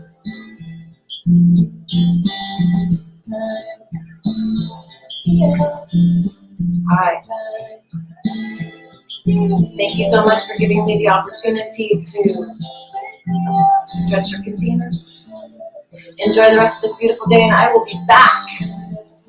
I'll be back, she said in her best Arnold. Yeah. A little later. And we can do it again. Kind of like a mini skirt. She keeps coming back. Save me, Omar. Bad humor, not going good. I love you. We'll go back to I love you. Awesomeness. Thank you very much, my beautiful star sister. I appreciate it. And these stretches are always needed. They're, in fact, a integral part of this conference because we have so many speakers and so much to learn. And because we're all just sitting here all day long on our chairs, on our beds, on our couches, wherever. So it's nice to, get up and stretch every 3-4 hours and get the brain ready for some more uploads. So beautiful. I'm going to bring Kathy Mason on, and then we will continue with our next speaker. Yeah. That was great. I'll tell you what, if we weren't stretching, I'd be falling asleep because staring at the computer for so many hours, my eyes are already bugging out. But just listening and closing my eyes and absorbing, it's amazing. It's amazing. Didn't that energy last night help you? My goodness. Oh my God, yeah. That was something. We're still integrating, I think. I didn't go to sleep for a long time. For a long time after that. Yeah, me neither. Well, I am so excited to introduce you to my dear friend, Trina Cooper. And Trina is a sister from another mother. And we have done so many fun things together over the years. So I know that you will really enjoy to meet her. So Trina Cooper is a passionate New Thought leader, lifelong entrepreneur and business leader, community activist, business and spiritual consciousness teacher and coach, public speaker, author, as well as a wife, mother, and grandmother. With over 43 years of business experience, she is a partner in several businesses, including Journey for Conscious Living, Meetings and Events, Experience Events, and Evolve Expo in Denver. And I was a sponsor also of Evolve Expo for years. Is a leader in the referendum creating Broomfield County in Colorado, which is where she lives, and co-chair of the 2014 GMO labeling initiative in Colorado. Trina fosters the transforming force of compassion and action. One of the things I want you to know about her is she's able to do all of the 3D items in business, but then she does it from a higher perspective and an indigenous perspective. Trina holds a master's of metaphysics. She has been a spiritual conscious leader and teacher for almost 20 years. Trina is also a contributing author in the recently published best-selling book, Speaking Your Truth Too, Courageous Stories from Inspiring Women. And she was co-host of What's Up on the Consciousness Unlimited Radio Network on Blog Talk Radio, and currently is co-host of Quantum Leap Book Club on Law of Attraction Radio.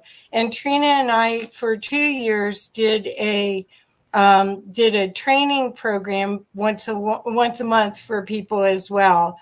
So Trina, with that, I want to welcome you, and I'm hoping that you will enjoy this group as much as they will enjoy you.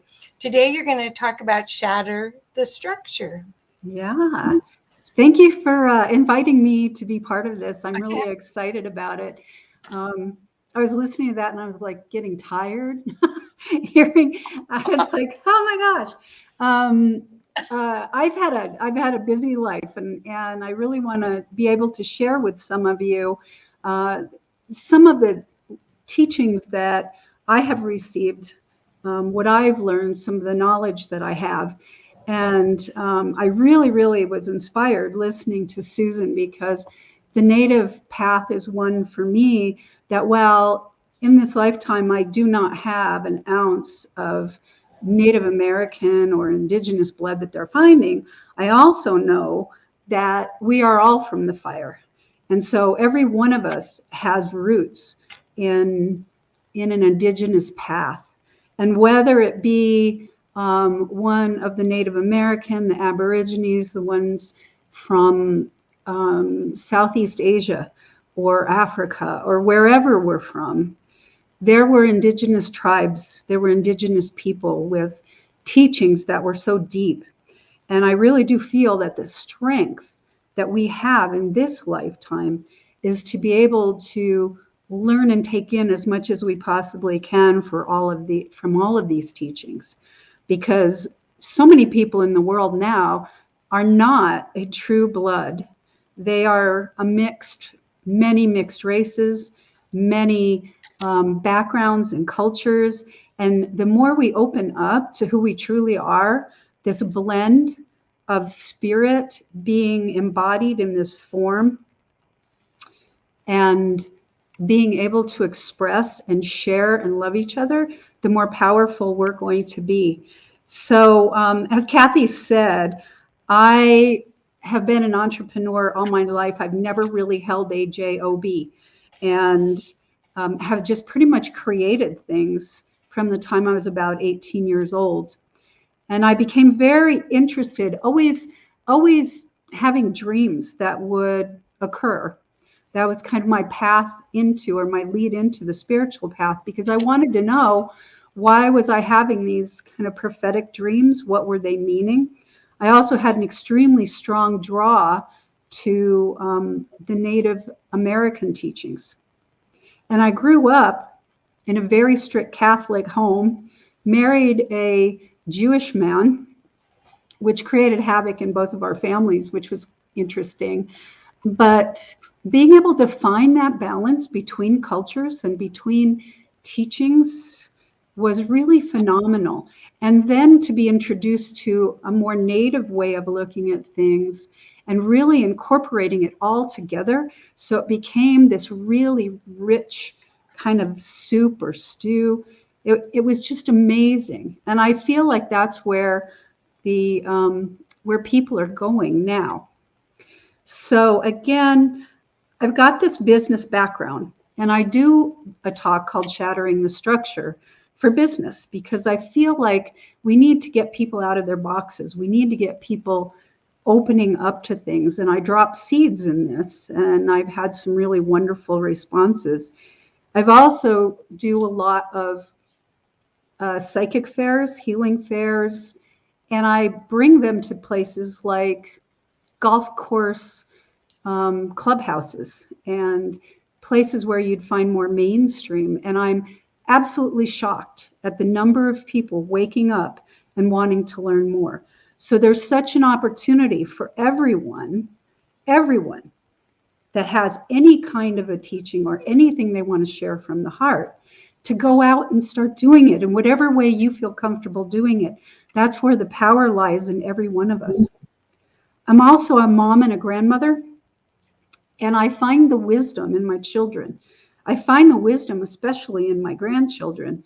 They're coming in now with wisdom that is beyond. It hasn't been tainted by years and years of being told certain things and creating boxes around them. And when you listen to their questions and you see their connectivity to the earth, you can really begin to experience it all over again yourself.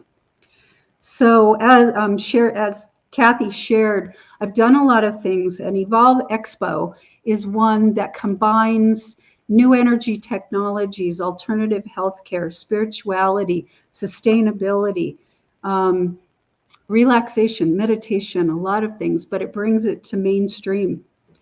And I think even the work that Kathy and I did together on the Women's Way was very much the same, combining a more feminine perspective to business teachings and how to improve your lives. So it's pretty fabulous. Back in about 2006 or so, I had the opportunity to meet Grandmother Perisha. And Grandmother Perisha is my elder. She is of a Cherokee descent, but she's also a mixed race with a lot of Irish in her background. Grandmother Perisha grew up under her grandmother, who was full-blooded Cherokee, living in the woods in northern Alabama, in North Carolina, that area, and learning directly from her grandmother what it was like to be Cherokee, what you needed to know to be Cherokee, and the very, very deep teachings of Nuwati, which is a native medicine way. And the best way I can describe Nuwati to you is that it's about beauty. It's about generosity and abundance. It's about living as God is and really embracing Creator in your life.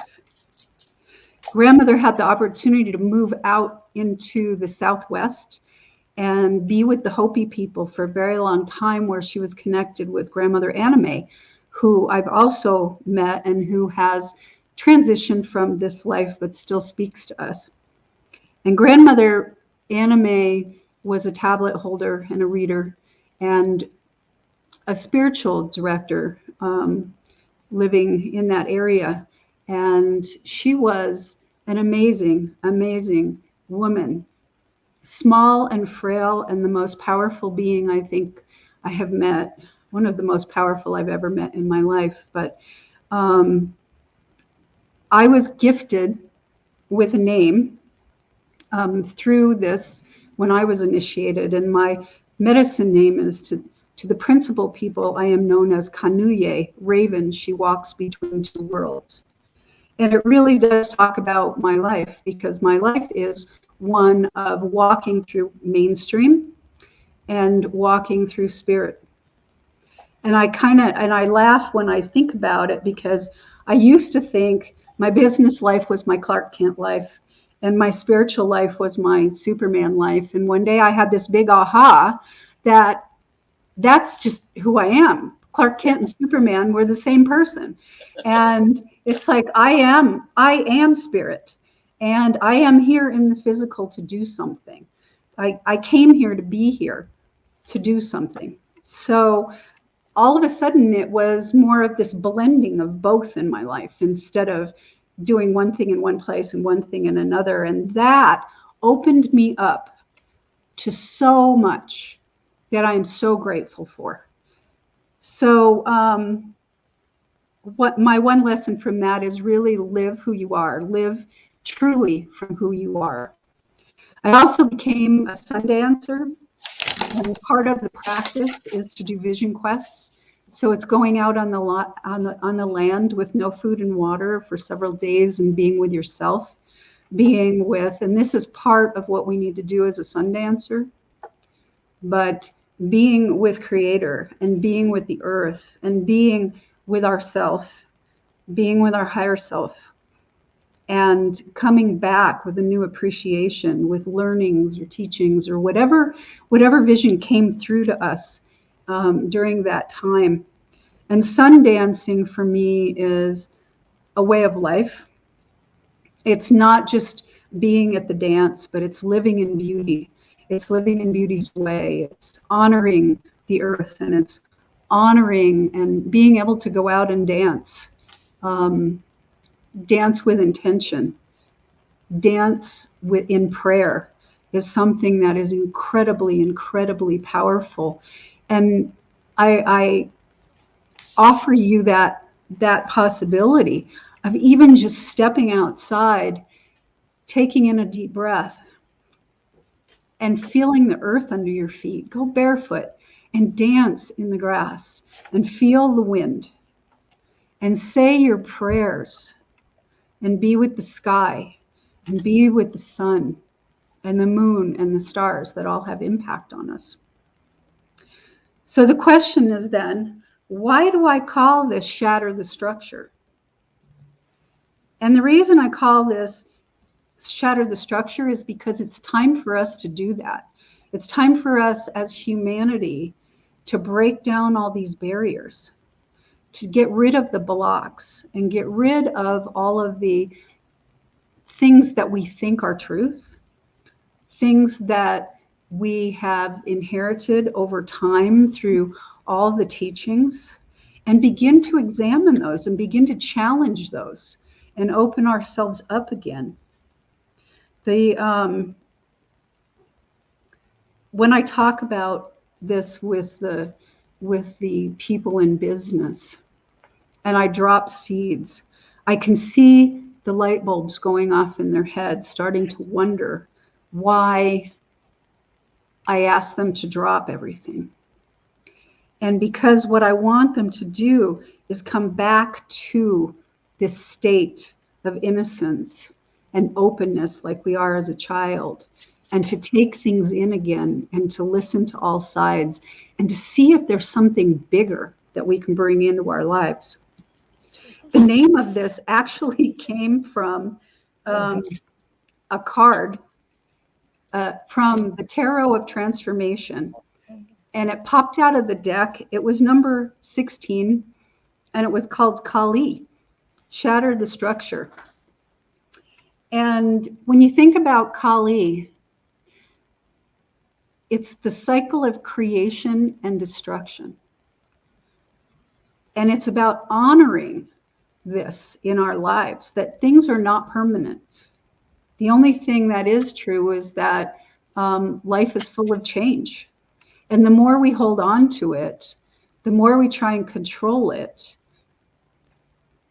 the more difficult it is. Where if we become aware, if we keep ourselves living from that higher space, that greater perspective, and we start noticing all the things coming in, and how do they relate, and how do we put one thing to another, and what is the aha or the synchronicity that happens, that we go, wow, I just said this and look at what's happening. Those kinds of things are awesome. But Kali says it's really important to let go of these boxes, these things we create, to allow for the new creativity to come in. It's time to break old patterns, old way of doing things, and do something different every day. Because when we bring something new into our lives, what ends up happening is we become a new person. So every time we open up to a different teaching, or we listen to the prayers of the grandmothers, or we bring in an indigenous idea, it changes us. We're not the same person we were a few minutes ago. So change is something we want to embrace. We don't want to avoid it. We want to face it. We want to honor it. And we want to be really good with it. Because what it does is it enriches our lives. I have a saying that if something happens, if someone invites me or someone asks me a question and it's kind of out of the blue, something I haven't been thinking about, it's just random, I take that as a signal that a new door is opening. And so I want to explore that and see where it leads me. And this is in honoring of yourself, because we're all on a journey. Our ancestors talk about the journey we're on. We're all on a journey. We're not supposed to remain the same. We're supposed to continue to evolve into that really sacred human being that we are. So one of the things that grandmother always said to us is life is a circle, and a circle is a cycle, and all things come back to where it began. So while so many indigenous hold the ancient teachings for us, excuse me, it's really time to open and accept and bring all of that in, because it makes us richer. And we're in the family of humanity, and now the world is so small with all the technology and the internet and the webs and all of that. And even some of the teachings now about quantum remote viewing or quantum jumping, those types of things are things our ancestors knew, and they still practice, and they're still there, and we can open to all of those. And we need to set a place and a space that we can hold this steady for others as they're coming. Last night in a meditation, I was sitting, Mother Mary came to me and sat down next to me and held out her hand and said, sit here. And I held out my hand, and a staircase opened up in front of us. And people came from all directions to move on the staircase, move up. And there was an opening at the top, and I didn't know whether it was a ship, whether it was moving into a higher dimension, if it was ascension. I wasn't really sure. All I know is I was sitting there, and she said, be here, be strong, and hold it so it's firm and stable for them. That was an important message for me. And I told Kathy, I said, this whole talk has turned out to be a little different than I thought, because as I started working on it, I just kept getting downloads, and I thought, well, I'm getting them for some reason, so I'm going to share them with you guys. The other thing that grandmother always says to us is that we all come from the fire. And so make sure you go back in your lineage. What's there? And that we, in our present, really hold all the wisdom and knowledge of 7 generations past and 7 generations in the future. So if we sit down in meditation, we can tap into that. We can hold that. And I think for me, it became real. Part of my heritage is Italian. And I went to Italy, to the little town called Rianero. It's about 3 hours east of Naples. And I sat there in the dirt, and I thought about my ancestors growing the plants here and eating those, and all the wisdom that was being taught, or all the things that they knew. And then this was passed on to me through the sperm or the egg on the cellular level. It's still there on the cellular level. So it became very real to me to understand my own ancestry along with the ancients and the ancestors of the indigenous, because there's such a richness there. Another thing I did, because I was brought up so Catholic, was dive into the most basic teachings of the Master Jesus, getting away from all of the interpretations and the re-recordings and the things like that, to really get to the root of the message, because there's a richness in the root of the message.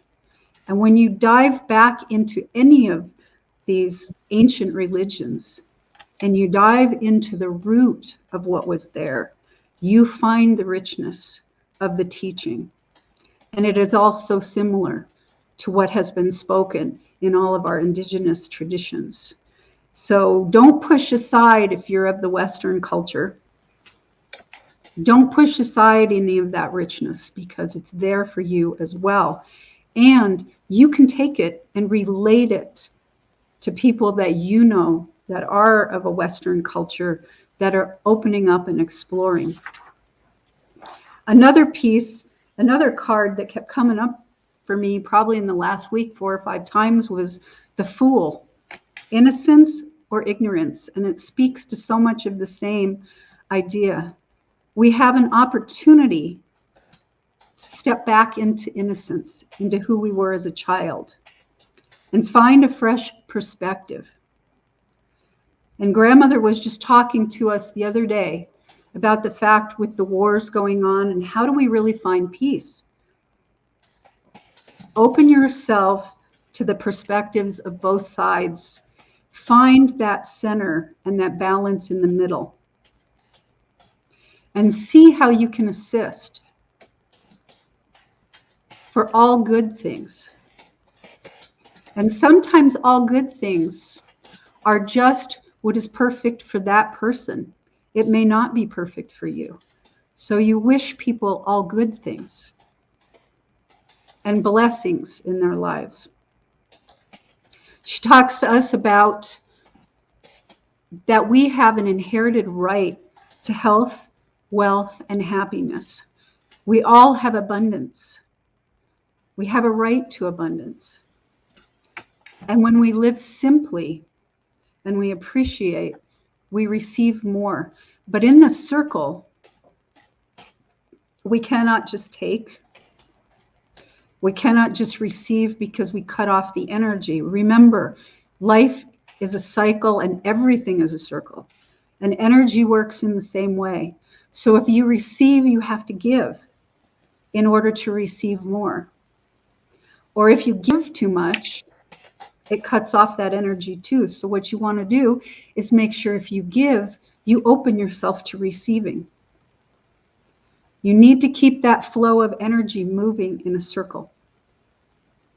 The other thing with the Fool card, which I loved, was that we open as a child and we journey.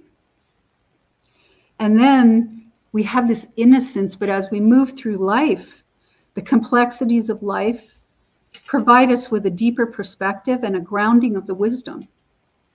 That's what we need to do, not get stuck in things, but stay from the perspective of a child, but move through with this wisdom and share with others this wisdom. And a successful journey is when we get to come back to beginner's mind again, and we can see everything through the eyes of a child, but with the wisdom that we've accumulated along the way. So we give gratitude. We give gratitude to all of those who share with us. So right now, we're living in this time of the shattering of structures, whether it's banking, whether it's religion, whether it's countries, whatever it is, it's going on. But if we truly believe that we're co-creators, then somewhere inside of us, we're creating this. So how can we get to peace in the world unless we understand peace for ourselves? What does peace mean to you? What is it? How do you describe it? How do you find it in your life? How do you find a balance? Can you stay in that light? Can you stay in a place where it whirls around you and still hold steady for all of those who are in the middle of it? We need to step inside.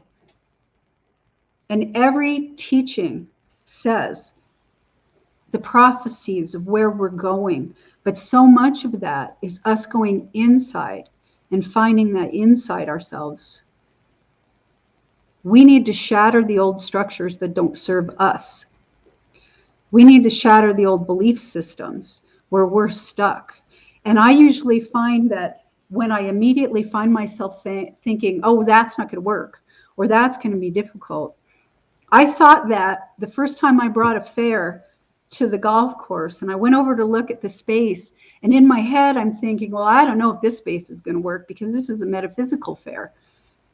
And I walked in and I met the person there, and someone was sitting there and said, hey, Terry, who's this? And she said, oh, she's here. She's taking a look at the space for a metaphysical fair. Well, there's 3 golfers sitting there, and one golfer goes, wow, that's the coolest thing. My mom has gotten into indigenous teachings. She's even had a tattoo of a feather put on her arm, and she's like 73 years old. And the other guy goes, my wife just loves this stuff. I know she'd come with all of her friends.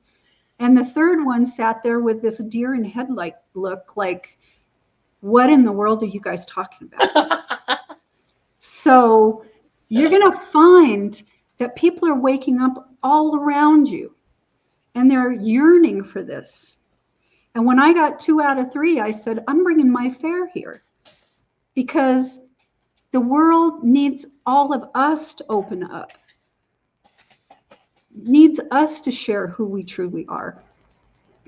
And my fairs that I've had there, I've had 2 of them so far, and I would say probably 70% of the folks, because this is in a new area that I haven't been in, I haven't done them before, 70% of the people had never attended a fair before and were just amazed and had so many questions that they wanted to open up and they wanted to learn about themselves. So this is a time of awakening for all of us. And those of us who are really gleaning information from this program need to take what we learn, what we hold as truth in ourselves, and share it with other people in whatever way our talents and skills can do that. So this is really about how you think and how you act and how you do things. So work on yourself first.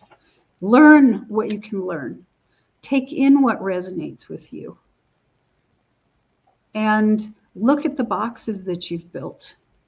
Look at where you judge or where you think that something will not work. And ask yourself why, or whose voice is it that's speaking to you. Because in the grand scheme of things, in that field of potential, all the answers are there. The native peoples, the ancestors have told us to go inside. They've told us to ask for assistance, ask for clues, ask for information. It's there for us. And some of it's recorded and it's wonderful. And some we need to pull out on our own. So this is really changing our perspectives. Check yourself. When do you play victim? Can you turn yourself from a victim into a creator? Can you stop reacting and take action? We are a force of nature. As humanity, we are a force of nature. And we can destroy and we can create. Perfect. So where do we want to take this? As a force of nature. Remember, when we live and when we die, our body, our avatar, goes back to the mother. Right now, we just use it as a tool. So we need to take care of it. We need to honor it as an altar. And we need to use it to bring Creator's words and love through us, throughout the world. So anytime you notice yourself getting stuck in a way of thinking, when that repetitive monkey mind gets going, see what's going on there. See what you need to change. Something is popping up for you. And the crazy thing is that our minds run on stories. And we love the stories. But who creates the stories? We actually create stories. And the way we either create balance in our lives, we create harmony, we create community, is from our minds, and it's from the stories that we create. So create the stories in the life that you want to live. Step outside the box. Answer the call when the questions are asked or someone invites you to something that you are completely oblivious to. See how it can change your life. I had a reading from an astrologer, and in part of the reading one time he said, "You need to go to a millionaire school." And I went, "What?" He goes, "Yeah, you need to go to a millionaire school." And I thought, where in the heck am I going to find a millionaire school? Well, within 1 week, someone walks up to me with 2 tickets to the Secrets of the Millionaire Mind. And I would not have even paid attention or gone, except that a seed was dropped and it was there. And I went, wow. So I went. The invitations show up all the time. Creator sends them all the time. They're in the animals. They're in the squawking of the hawk during the day. They're in the breeze that blows. Listen for the messages that pop in your head and follow those. Follow them when your heart opens up. So go deep into the indigenous teachings, even those that are your ancestors, and begin to live simply. One of the teachings Grandmother Perisha gave us, which I love, and I use it every day. I wake up to it every morning. It says, "May I meet 100 beautiful, wonderful beings today. And may I behold and touch 1,000 beautiful things." When you start your day with that intention, your day turns out to be beautiful and new things come into you. So embrace, ask for the 100 incredible beings and the 1,000 beautiful things, and see how that'll change your life. And I just wanted to share some other teachings too that have come through me that have come to me that have been incredibly important. One of them came through a download. And I want you, because I've learned some tough lessons.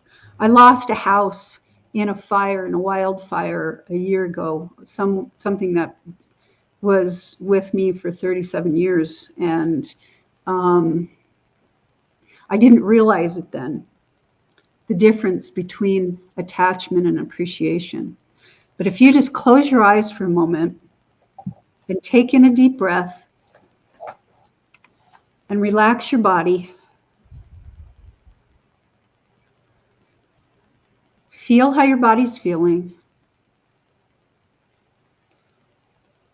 and then just think the word attachment.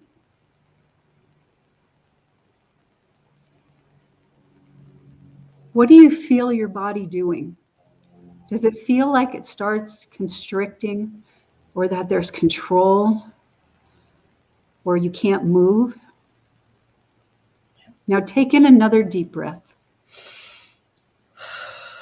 and let it go. Get yourself centered and calm. And think the word appreciation.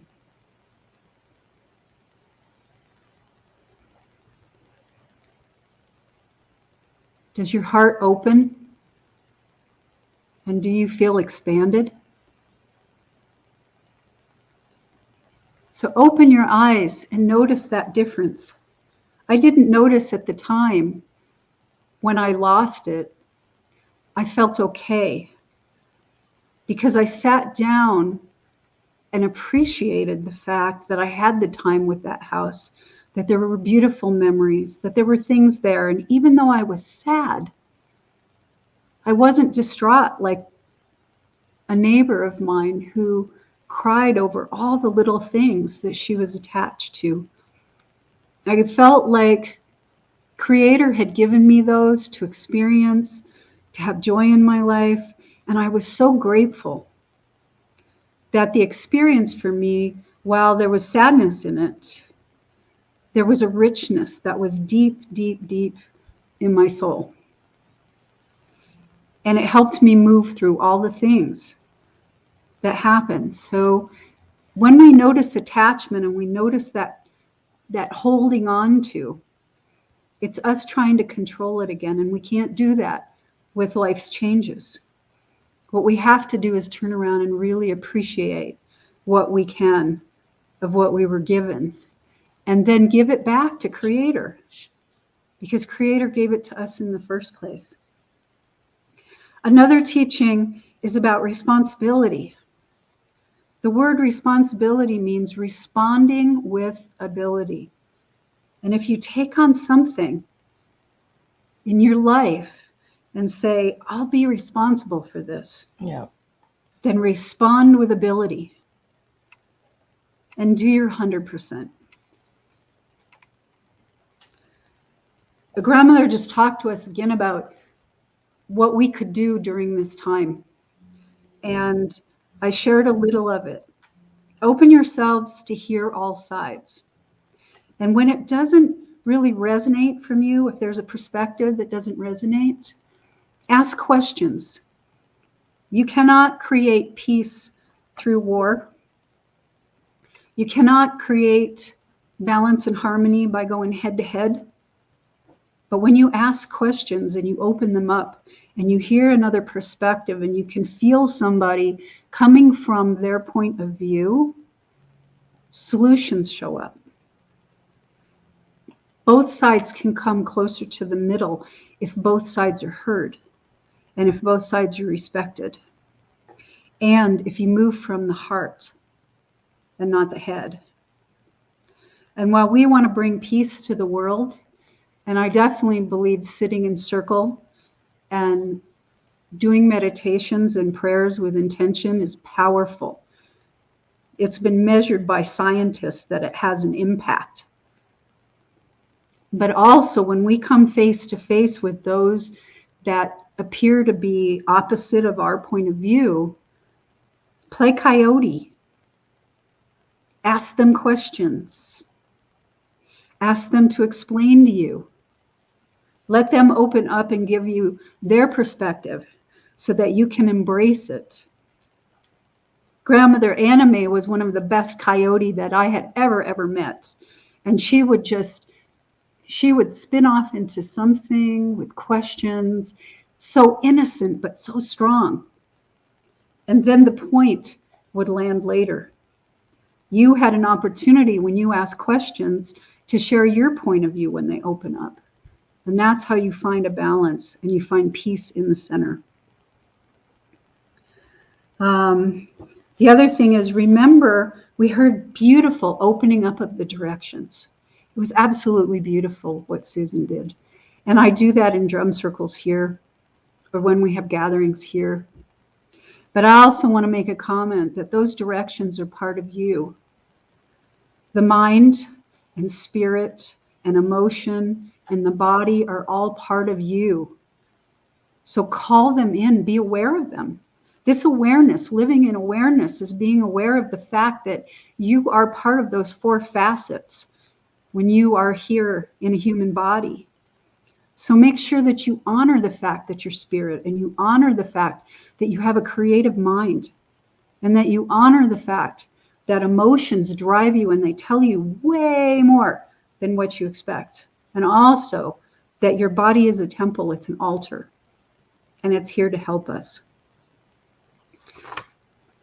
So there's a couple resources that I think I have a couple more minutes. Is that right, Kathy? I think I have a couple more. Yes.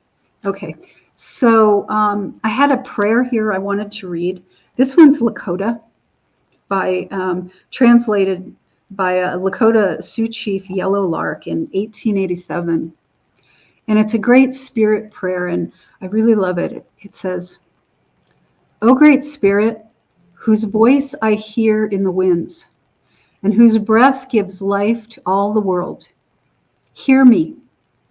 I need your strength and wisdom. Let me walk in beauty and make my eyes ever hold the red and purple sunset. Make my hands respect the things you have made, and my ears sharp to hear your voice. Make me wise so that I may understand the things you have taught my people. Let me learn the lessons you have hidden in every leaf and rock. Help me remain calm and strong in the face of all that comes towards me. And help me find compassion without empathy overwhelming me.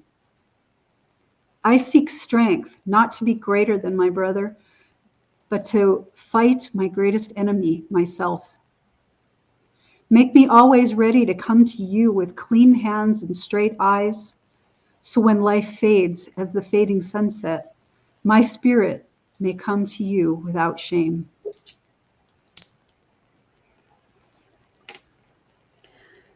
And if you want some resources, there's a wonderful, beautiful book written by M. Scott Peck.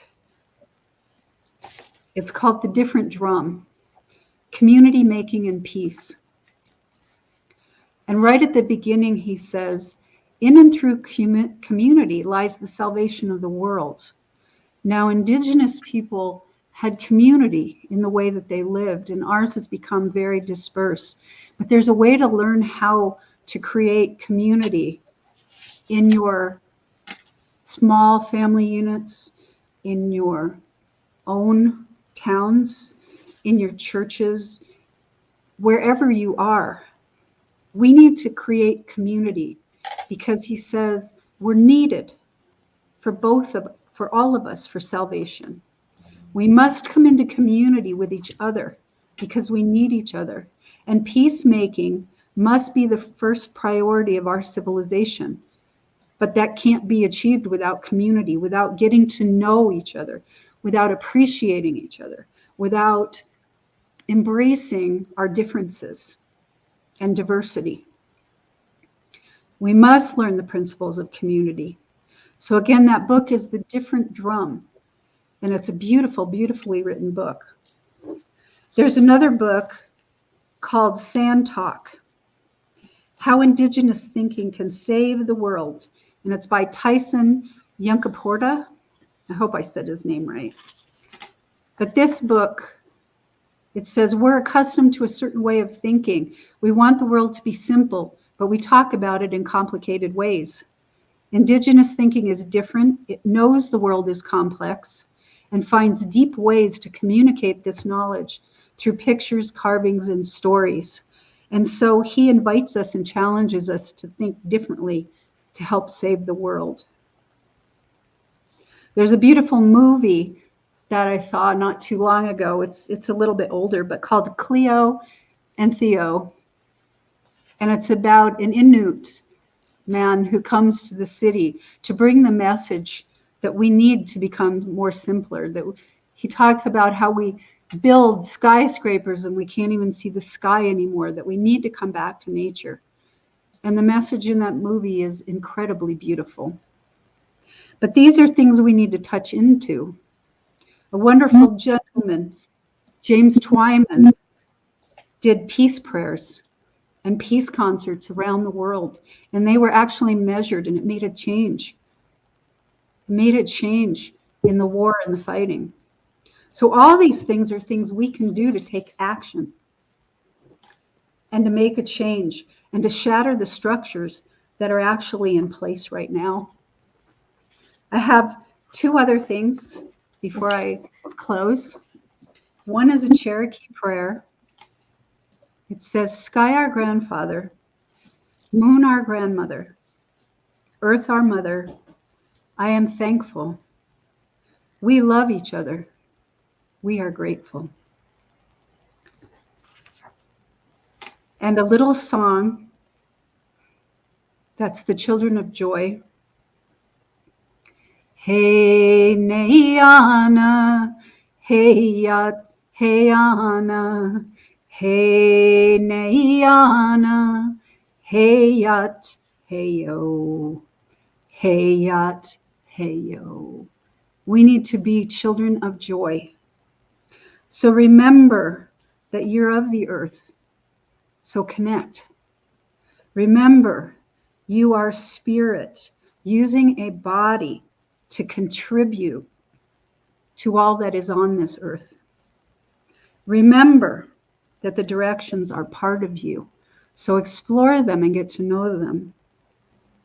And remember to give appreciation and gratitude when you awaken, before you go to sleep, throughout your day, and shatter the structures that hold you back from being the true, authentic person that you are. Perfect. Thank you. That is a different version of Shadow the Structure. I know, because you know my other one. I do. It's fantastic. So I want to share some of the things that are coming through right now. We've got Anon said, help me find compassion without empathy overwhelming me. Wow, that's my new mantra, which is good. Yeah. And then let's see. Mountain Devil wrote, one day I found myself in my light body looking back at the earth, was connecting with many who were as I healing the planet. My question is to this lady, were you there? Were you in Mountain Devil's dream? You know, that's interesting because I lead a peace prayer through the Nuwati circles. We do a prayer for peace on the new moon every month.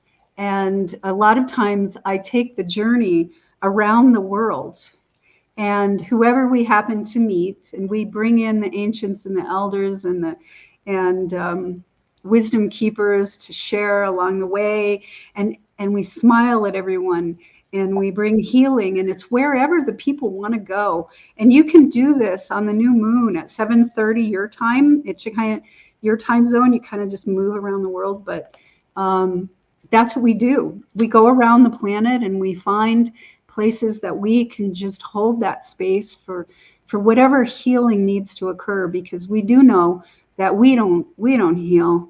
It's like the field is what heals, and the people heal themselves, and we just hold that space and open it up for them. So I could have very well have been there.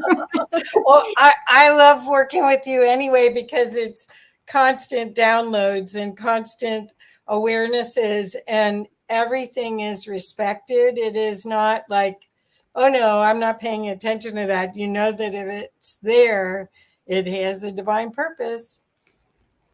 Absolutely. I mean, everything is purposeful. And some people say to me, I don't know how to find my purpose, and I had an aha moment at one point in time that it was like, right now, in the now moment, is my purpose. It's like whatever I'm doing at this moment is my purpose. And then as I follow the breadcrumbs, it leads me to things that I can take action or create or whatever. Yeah. But my now moment is a purpose. Well, I'd like to ask you for recommendations how there's a lot of people on these streams that are way awakened, and they're struggling with 3D. They're struggling with how to play in the matrix without being in it or being weighted down by it. You are an expert at that. Could you share what you do? I think service is probably one of the biggest things, is like volunteering in different places. It grounds you. It really grounds you, because you become part of something that's actually happening on the planet, but you can bring your wisdom into it. And, some of the things, there was a need here. The reason why we worked to create a new county was because there was a need. We were in 4. So that was a good thing to volunteer for. Working on a GMO labeling initiative, because we need healthy food and we need to get rid of the pesticides and things. That was something that could really ground you in. But your wisdom, when we did that campaign, we had a circle of people with an intention of how many signatures we were going to get it on the ballot, how how many were going to be accepted. And we came in with a higher percentage, with a higher number than what we needed. And even though we didn't win, our intention wasn't to create a new law. It was to bring awareness about healthy food and what was in your food. So I would say to really ground in, get involved in community, volunteer. There's so many things people can do, and your wisdom's needed. And the other question I have for you is about the book club that you do with Grandmother Parisha, because it isn't necessarily about Indigenous information. It's mostly about the human capacity to create. Could you talk a little bit about that? Sure. It's on Quantum Leap Book Club on Law of Attraction Radio. And you can even go to quantumleapbookclub.com. There's a website for it. And it's usually aired on Sunday nights, but they also have the archived editions. And we pick books that some of them are quite controversial, and some get into like the Anunnaki, and some get into creating abundance. And right now we are doing the book, A Different Drum. And we just finished one up that had to do with awareness, conscious awareness, living a quantum life, basically. And so there are Indigenous teachings that got brought in by Grandmother all the time. And most of the people who are co-hosts on there are also part of the circle. So we bring our teachings in as we're on that. And then you can also find out on Facebook, Grandmother Parishes on, I believe it's Parish's Circle or Parish's World on Facebook. You can find some things with her there. But she's very much, how did she put it to us? Do not be so spiritually connected that you're no earthly good, or something like that. So we're here in the body for a reason. And that's, and you know, that's one of her biggest messages, is that if someone asks you to do something, ask yourself first, is this mine to do? And your heart will jump and you'll know if it is, and then jump in and help, do something. You know, help your fellow humanity in whatever way you can, because definitely we need it. Well, the other thing that I love about everything that I've done with you is that it has been totally in service, and we didn't really frame it that we were giving to get. We were just giving. Mm-hmm. And that's been my experience with you, and I think you with me, that just like we're doing this right now, we have no idea what this information that you're sharing, where it's going to lead and how it's going to help and support other people. And that's what we're here for. Plus, people need to not be in fear, and they don't realize that this is all a cleanse that we're going through, that we'll be fine. I mean, Susan, I don't know if you got to hear all of Susan's talk. I did.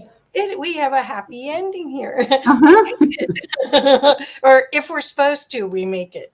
If we didn't decide to have our lifespan past this time, we won't. But well, Grandmother talks a lot about the Hopi prophecies, and also the others, because she's quite connected with the Tibetans and with a lot of other people, the Aborigines and things too. And it's like, this has been prophesized. We're here because we chose to be here. Exactly. And we're here to assist. And so don't go into that fear place. Go into a place of service. And what can we do? And, you know, there's a principle that we're taught, that we give to the principle of 10 to 100 to 1,000 fold. One of my biggest lessons was to open up to receive, because the giving was easy. The receiving is what felt uncomfortable to me. And when I recognized the fact that I needed to just open up and say, I really appreciate, or I'm grateful, and, you know, and receive from people, that's when the energy ramped up. Yeah. So it really was I was blocking it. I was blocking the energy circles. So when you think of everything moving as energy in circles, really explore how you can keep it moving and not stop it. So I want to make sure that everyone knows that they can reach you in lots of different places. And I've been putting your links. You have a website, trinaleecooper.com, and you do help people with coaching and evolving their visions to make them real. Do you want to talk anything about that? We have a few more minutes. Well, it's kind of under construction. I'm kind of in the middle of moving some things around. Same with Journeys for Conscious Living. It isn't a big change. It's a big change time right now. Yes. And so things are being redesigned, redone. Good place to find me too is Trina at Journeys for Conscious Living. And we're going to be bringing out, I do a kind of crazy online drum circle and then the prayers also. Yes. And again, my name's spelled with a Y. It's a little different than other people's. My mother had to do that because I'm different and unique. And that's the one thing grandmother says. You are all like your fingerprint, different and unique and bringing something special into the world. Yes. So, but I'm in the process of building out my website more and offering some more things because some of my other stuff is moving. Right. Life is changing. I think anyone would be so lucky to work with you, to be guided with this loving, nurturing kick in the butt.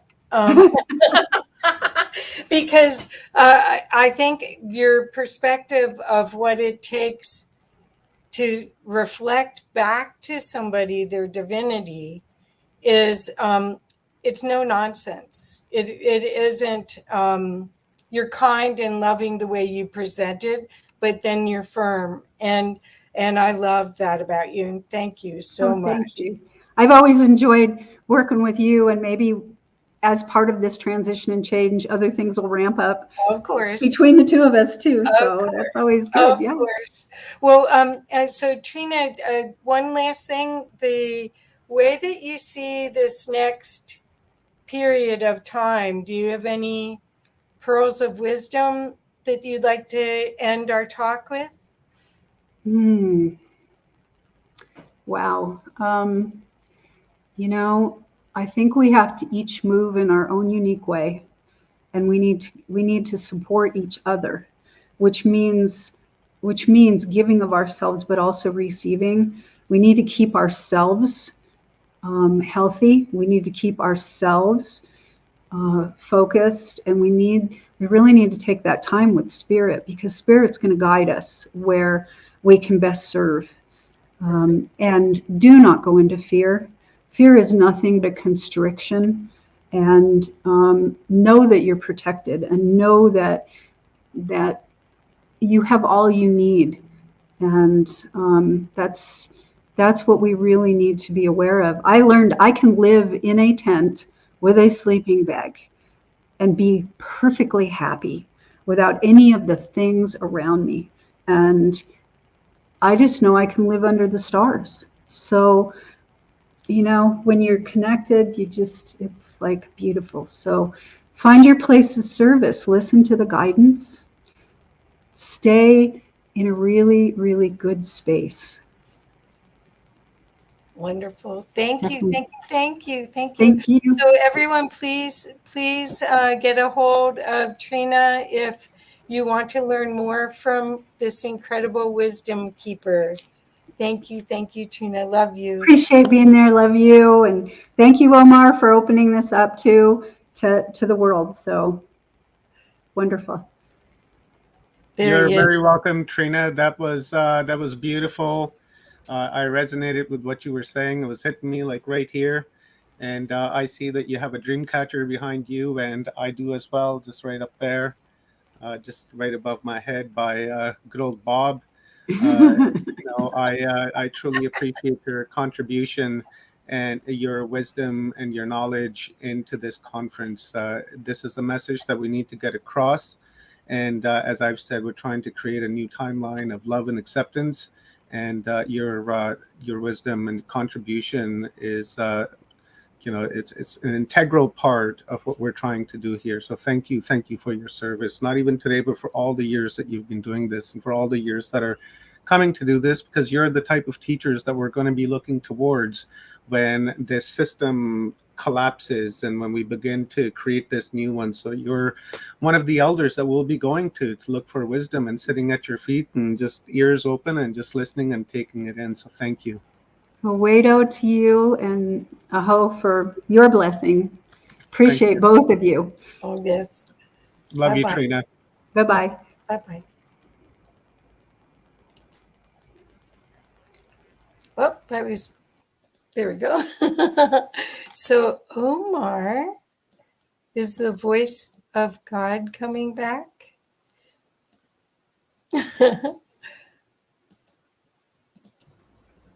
Yeah, I'm here. Sorry. So do you want me to introduce, or do you want to do this?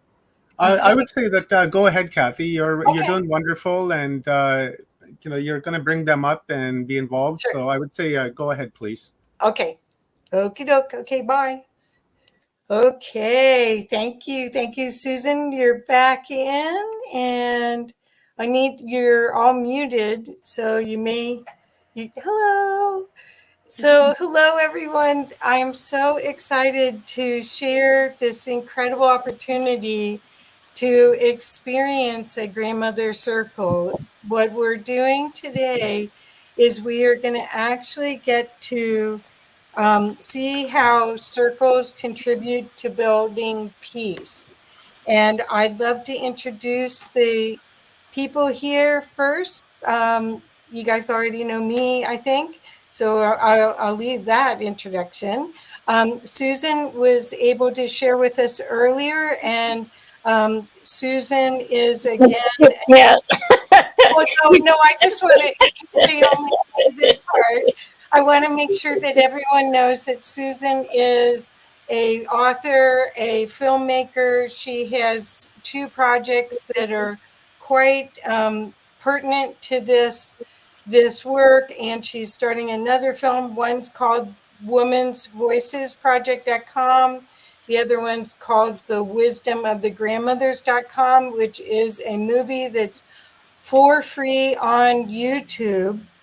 So we want to make sure that you get a chance to watch that. It's quite amazing. And next, I wanted to introduce Diane Hargrave. Would you wave? So there we go. Thank you.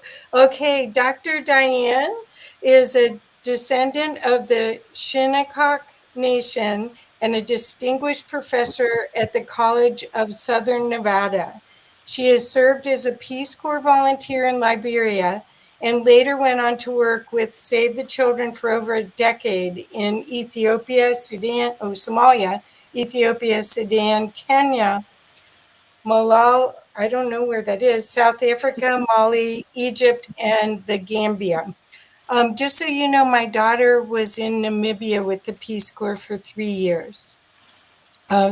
A consistent theme in her fieldwork has been the role of cultural beliefs and behaviors in human health.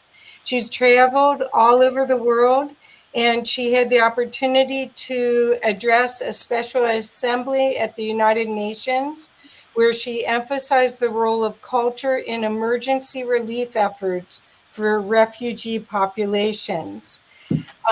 She was named the CSN's Distinguished Professor of the Year in 2017 and received the prestigious Nevada Regents Teaching Award in 2019. Wow. She's the author of the book Health, Healing, and Culture, now in its 2nd edition, and director of the Biological Anthropology Laboratory at the College of Southern Nevada. So welcome, Diane. And I'm going to introduce Suzanne next. And let's say Suzanne is joining us from Germany. So we have a very international grandmother circle today. Suzanne Krumset from Bonn in Germany is a passionate professional circle worker with 30 years of experience. She conducts workshops and facilitates circles for professionals and volunteers who work with seniors or in intergenerational projects. Suzanne is the owner of the anyway, it's Leave it out. It's mine is too complicated. a training, consulting, and facilitating institute that partners with communities, social welfare organizations, foundations, and citizens initiatives throughout Germany. So just so you can see, these women are going to represent to us the opportunity that we have to create a new earth through circle and create the peace and the love that we hope to find. So welcome everyone. I hope I didn't botch names too much. So welcome. And let's see, we've got the introduction. So now we want love if Diane would be so willing to open up with an opening prayer. Thank you, Tabutne. I pick up the feather, and I'd like to welcome everybody that's viewing now, that's viewing later, so across time. And let's take a moment to just take a breath in and exhale. Close your eyes if that feels right.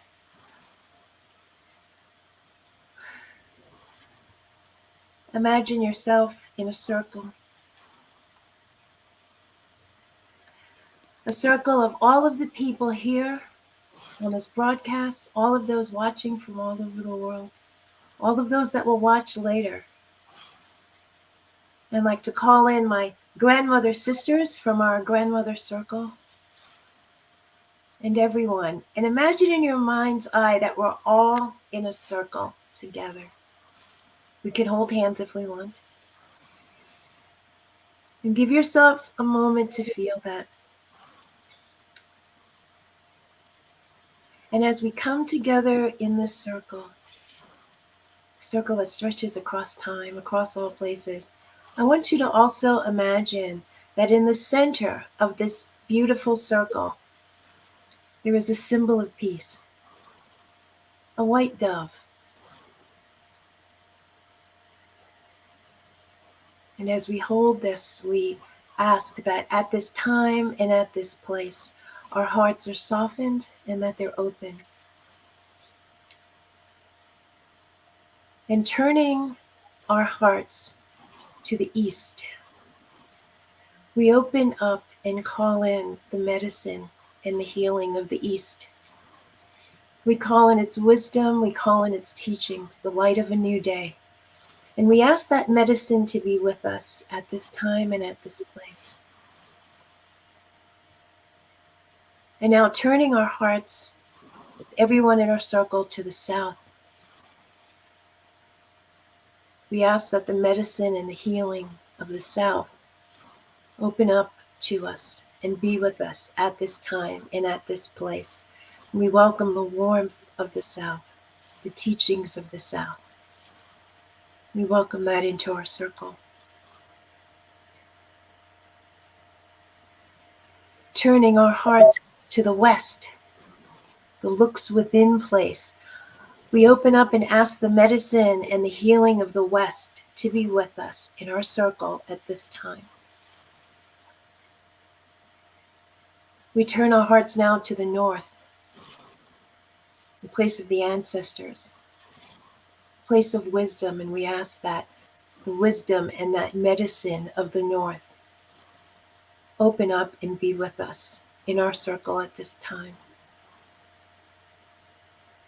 Now imagine in our circle, you're looking skyward, and we call in the energy of Father Sky, the energy of the star nations that watch over us.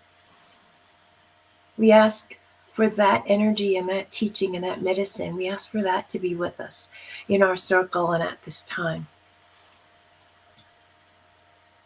And then just gently opening our hearts to Mother Earth, whose sweet face we walk upon.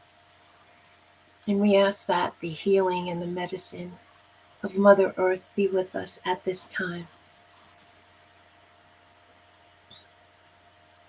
And then we ask that you focus on your heart. And we ask that the wisdom and the teaching and the medicine of our own hearts and the hearts of everybody in our circle open up and we come together in a sacred way.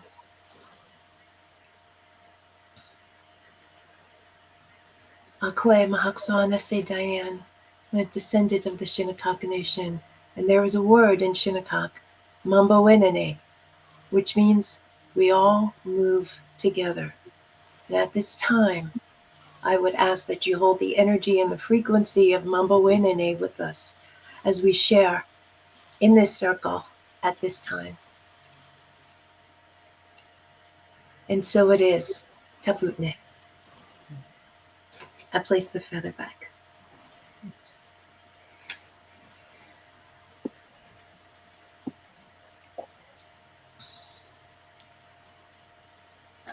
I don't have a feather, so I'm going to use this tool. That works. Okay. So the first round of questions that we wanted to share is, what is the role of the grandmothers in bringing peace? And how did the grandmother's circle grow into what it has become today? And I put this back. Well, this is Susan. I'll pick up the stick and the feather here. Thank you, Kathy. And I'll answer that question as best I can. Our grandmother's circle grew out of a vision that Four Worlds Development Project had.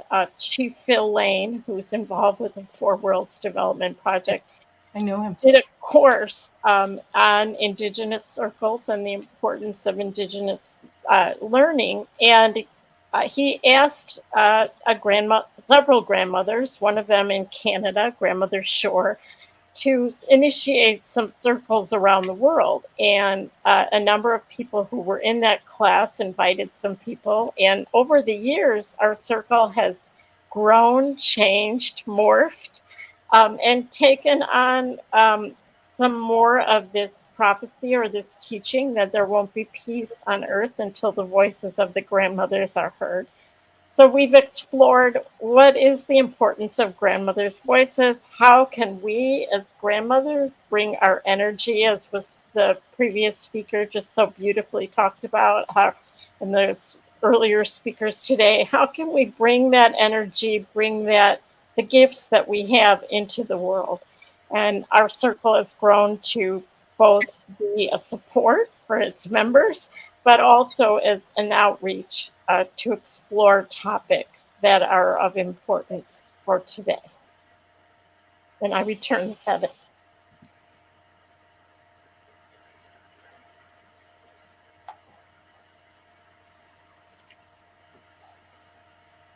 I'm going to pick up the feather to add to what grandmother Susan said. I think I joined the circle around 2016, 2017, somewhere in there. But what I've observed is it's like weaving a web. And you just see different people coming in and different connections over and over and over. And so many other circles or women from other circles joining us. So you have so many circles. It probably looks like a bubble bath somewhere of all of these different ones. But it's really, it's heartening to watch how the circle shifts and changes. But it always has the same feeling. Feathers back in. And this is Susanna picking up the feather. little thing I would like to add in this round is I joined the circle, I think, around 2015, so it's several years now. We meet on a weekly base. We meet every Wednesday for 2 hours, so it's really intense. And it's living by our heart connections.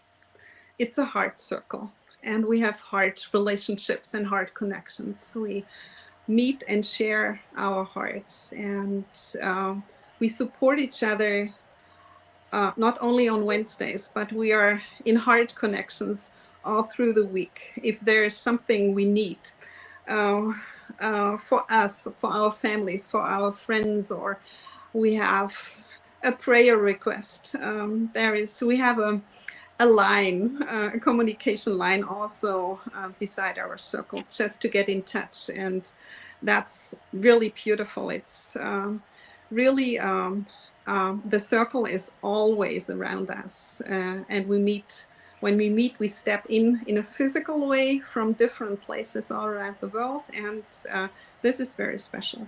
So thank you. Put back the feather to the center. I want to pick up the feather. The way that I was introduced to this beautiful gathering, the circle, was through all of our friends, Elsie Ritzenheim, who's now in spirit.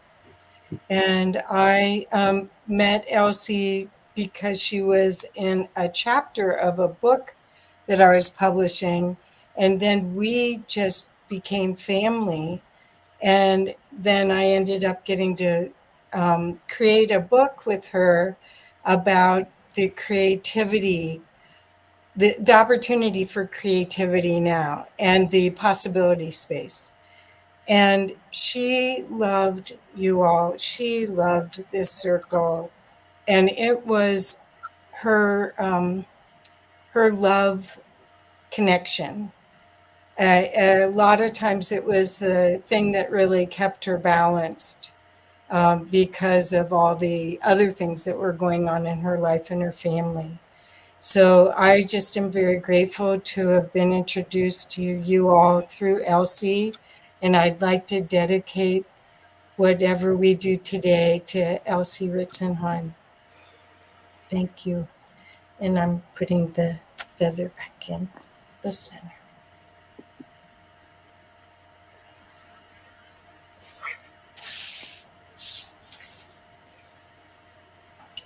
This is Susan. I'll pick it up and ask the next question. Okay.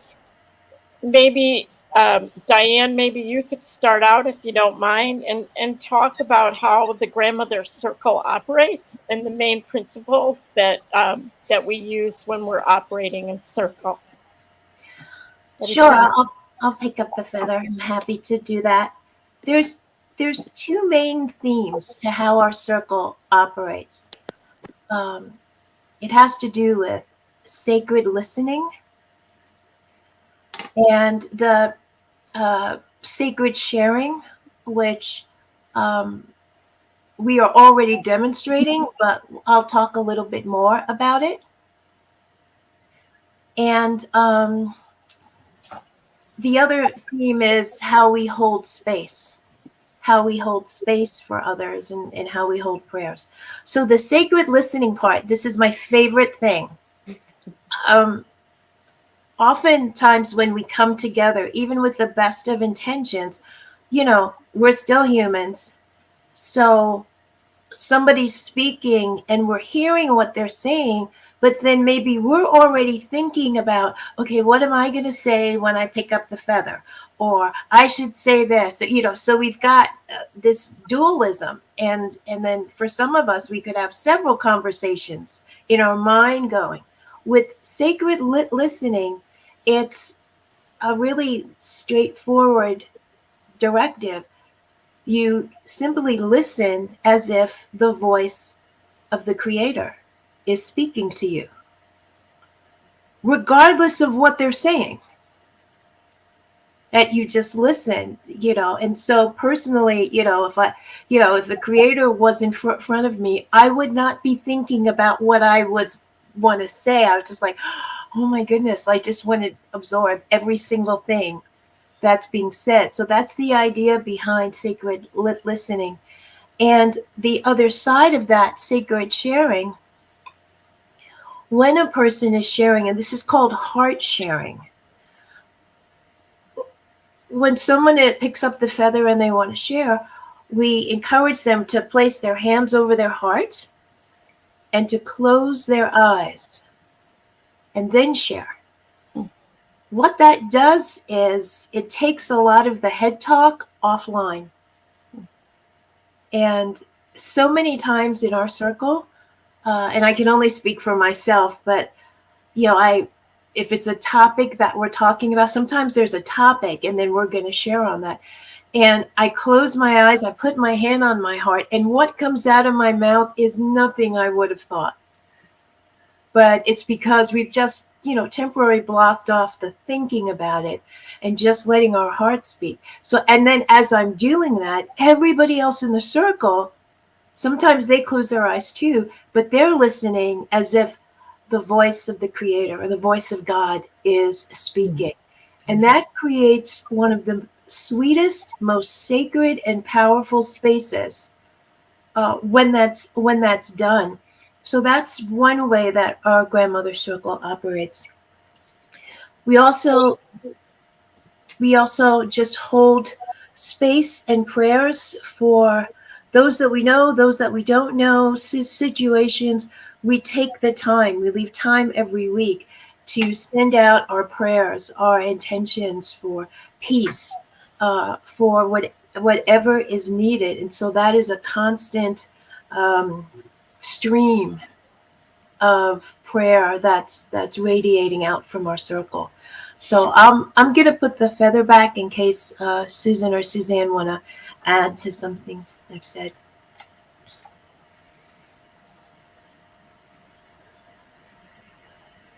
Well, I'll pick up the feather. I just wanted to add that this is a practice that was brought to us by one of the grandmothers in the circle, Grandmother Diane, who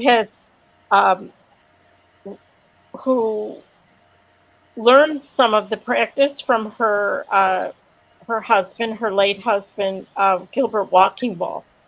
And we have found that we do have to practice it. It's not always easy to learn how to listen with as if the voice of the Creator is speaking, and it isn't always easy to learn how to speak from our hearts and not from our heads. But I think one of the things, and Suzanne will talk about this more, but one of the things that this practice has given us is something that we can teach other people to do, and we feel that it's an important practice for the world.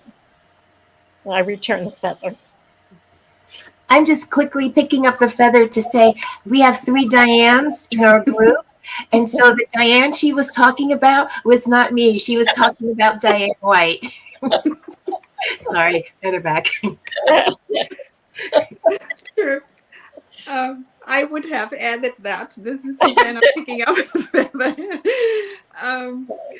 A little thing I would like to add is this practice is to do that every week. It really helps really to learn how to listen.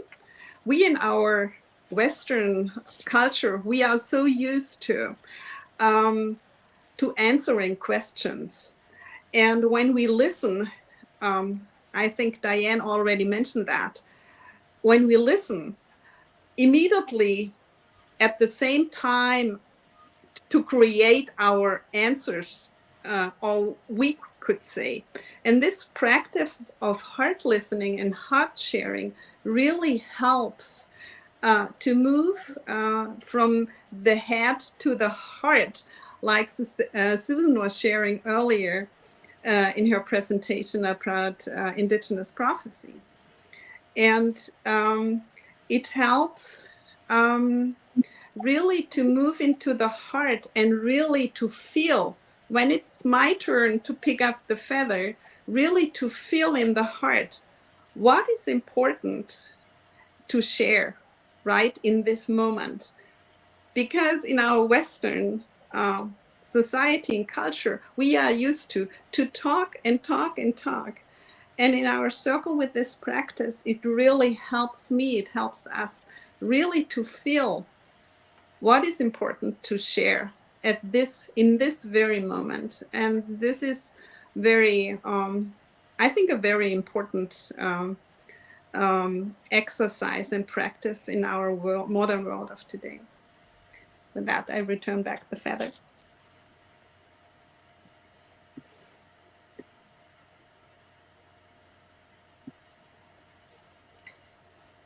I'll bring the feather in.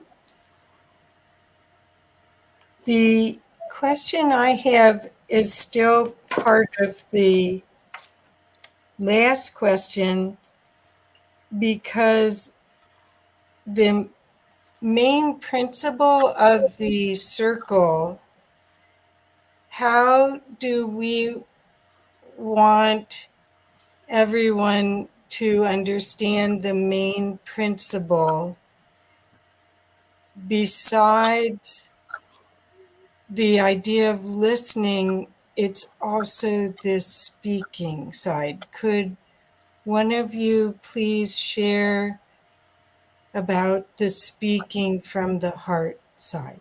And I'll return this back into the center.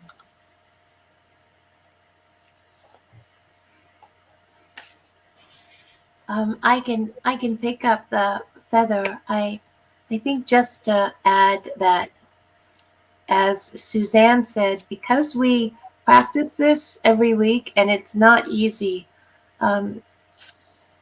it starts to filter out into other aspects of our lives, and we bring that in we express it, we practice it in other ways, and so that expands out, and it kind of leads into that next question that perhaps I'll ask our sister Suzanne to respond to. But in terms of why circles and functioning as a circle is so important for peace, what is it about the circle that helps transform processes and can serve as a tool for transformation in our world today?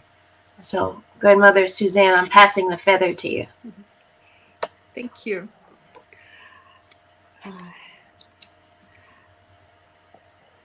I will start to share from the heart about this huge question, and Susan and Diane will add their wisdom.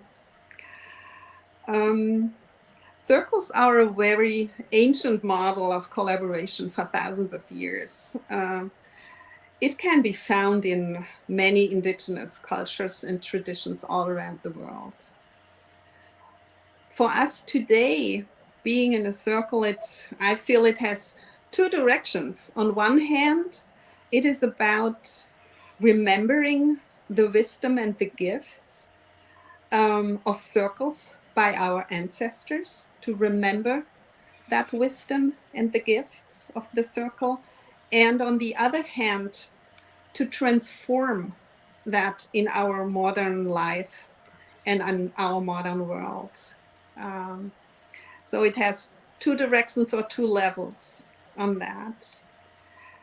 The question how circles can contribute in bringing peace, I think is a very huge question. I will share from the heart some of my experiences on that.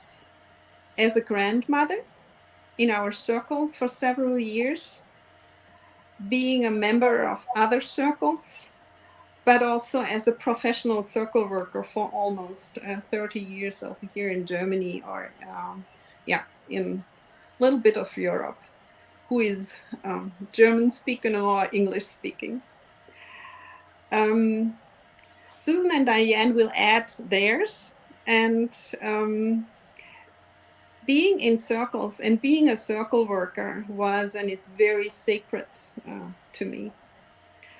My roots of this connection to circles is very old and very deep.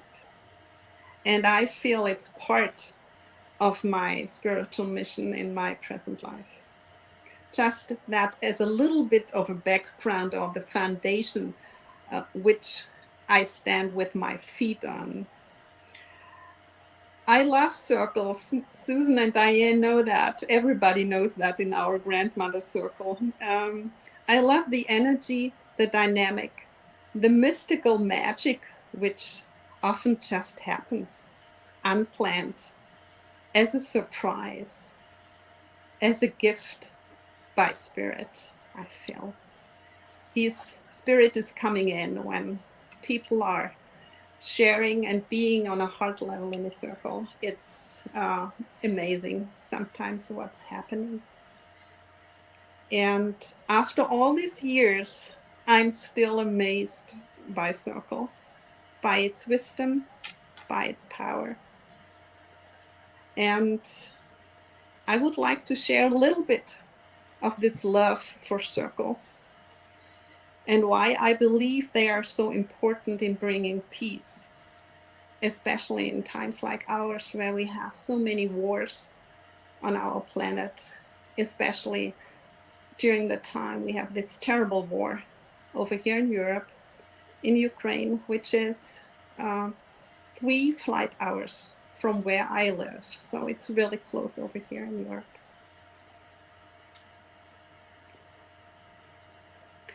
I would like to start with a wonderful wisdom about circles by the Lakota people.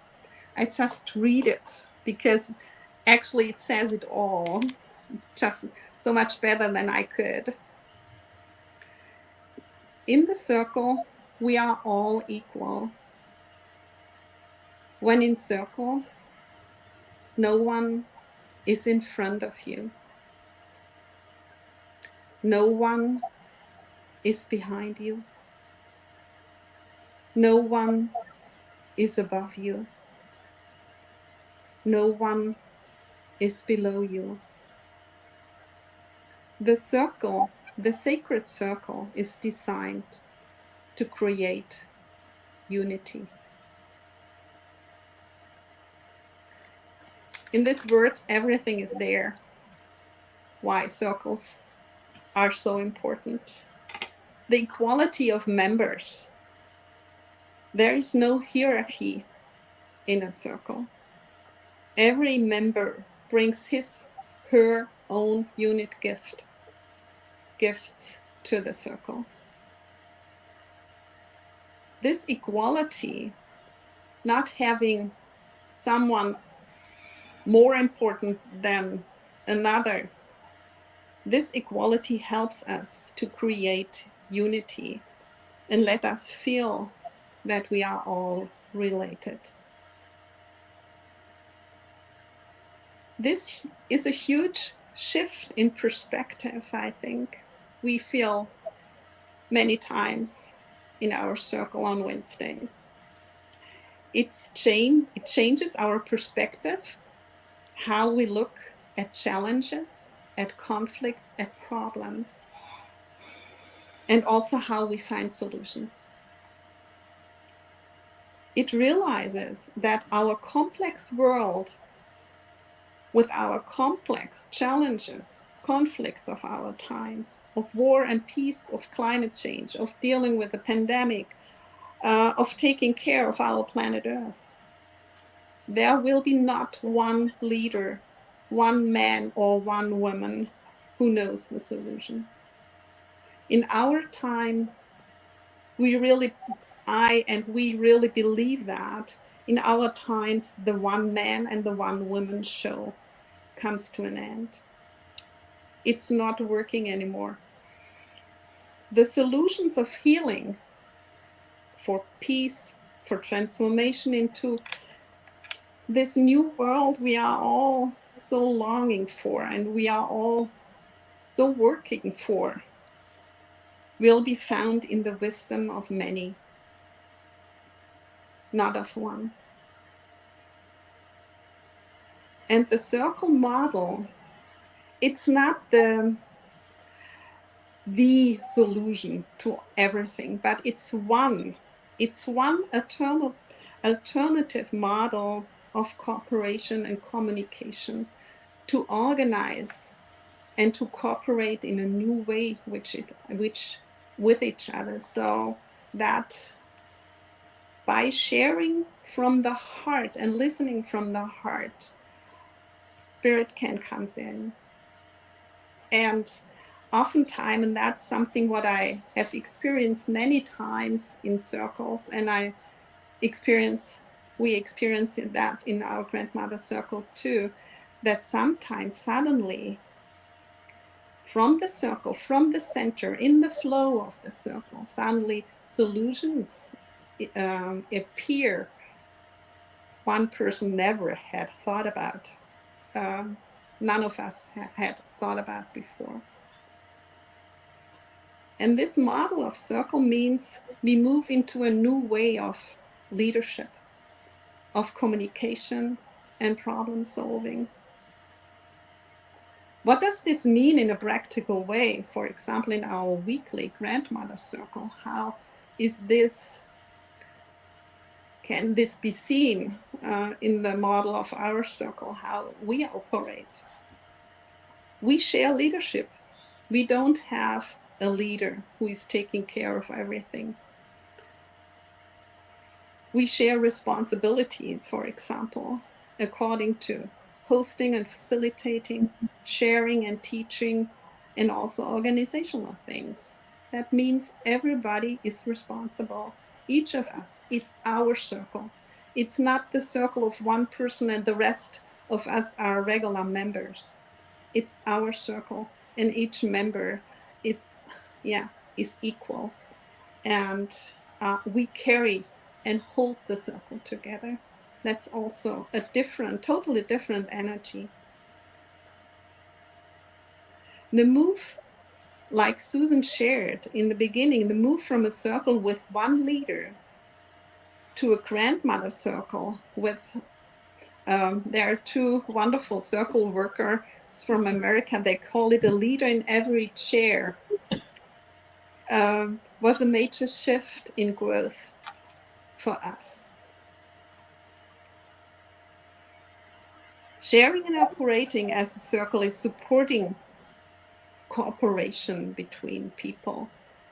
And in times like ours, it's essential that we leave competition behind us, because competition doesn't give us the solution we need to create unity and peace. It's the cooperation we will find the solution how this can work. That we learn to find ways how we can share our different views, how we can envision a future of love, peace, justice, and unity, and how we can learn how we can work for that together.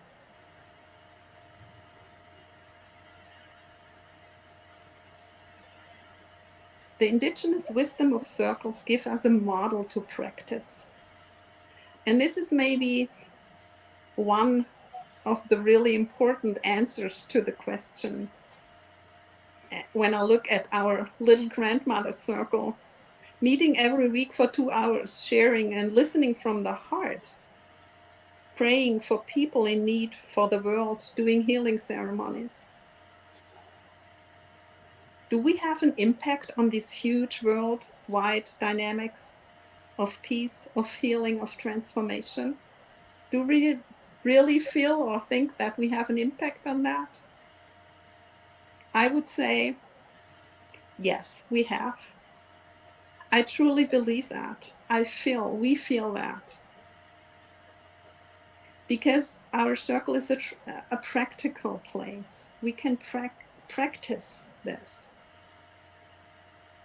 We are not used to, in our Western world, to share leadership, to step in our own truth and walk our talk. We are often not used to cooperate, not to compete. We need to practice that. And circles like ours give us a chance to explore and practice how this new way of leadership and of communication cooperation can be working, and how it can be done. And the last thing I would like to share in this round is spiritual circles like ours and many others out there like ours are little spaces of light and healing. In challenging times and transformation times like ours, it helps me, it helps us to stay focused, to stay in the light. And in staying in the light by ourselves, we are able to shine our light out to the world. Thank you. I stop here. You feel I have a deep passion for circles, but I need to stop here. I apologize. I put back this feather to the center and give Susan and Diane maybe to add something, and also to watch time. Oh.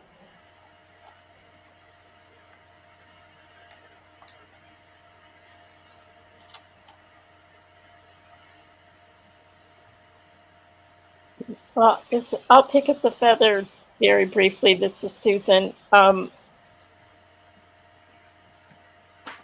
I think that learning how being in a circle, how it contributes. One thing is that, and you asked about heart sharing, Kathy. In the greater world of school and Western thinking and everything, have you ever noticed how sometimes the people that talk in meetings tend to be a certain type of leader? They tend to feel, people that want to jump in, and they always have something to say. And very often, the person that's quiet, that doesn't say anything or doesn't jump in, often holds a key to the solution that never gets shared. And when we go around the circle and we each take the feather or the stick, or have an opportunity to hold the talking stick, and we know it requires the people that are quiet to step forward, and it also requires the talkative ones to sometimes step back, because they are so used to being in a certain role that a circle allows them the opportunity to just be a part of and be equal within it. So I don't know if that answers the question, but that was what was in my heart to share. I return the feather.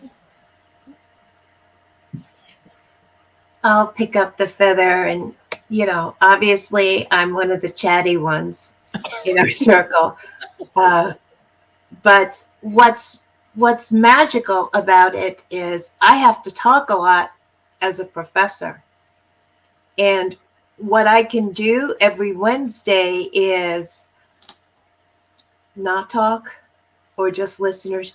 It allows everybody to open up another space of themselves outside of perhaps their daily activity, or the daily way they sort of walk through life. And so then you're expressing each individual gets to express themselves in a much holistic way. There are times in our circle when one of our sisters has, maybe been sick or ill, and they show up, but they just sit in the circle and we hold them there. And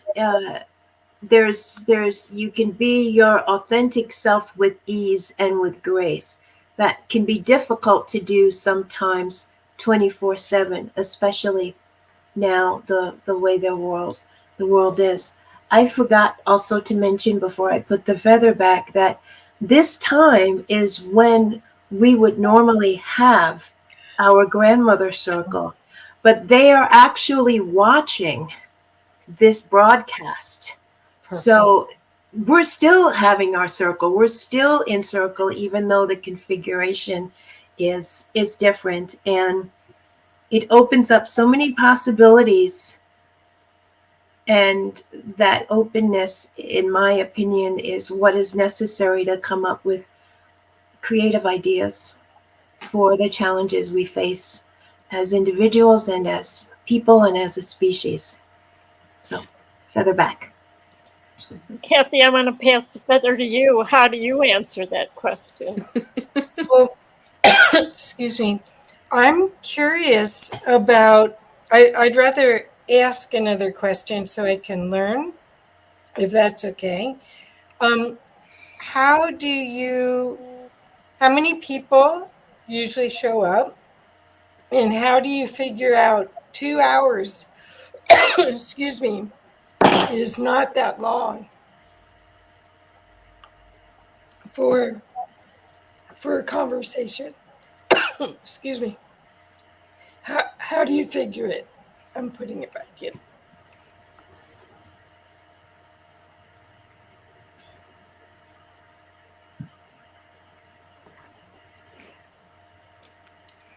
This is Susanna.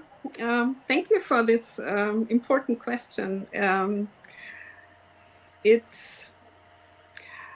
We are between 10 and 15 people, so it's not,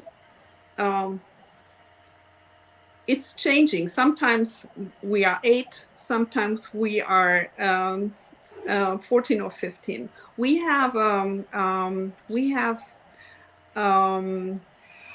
a little group of people who are there almost every week on a really a regular base.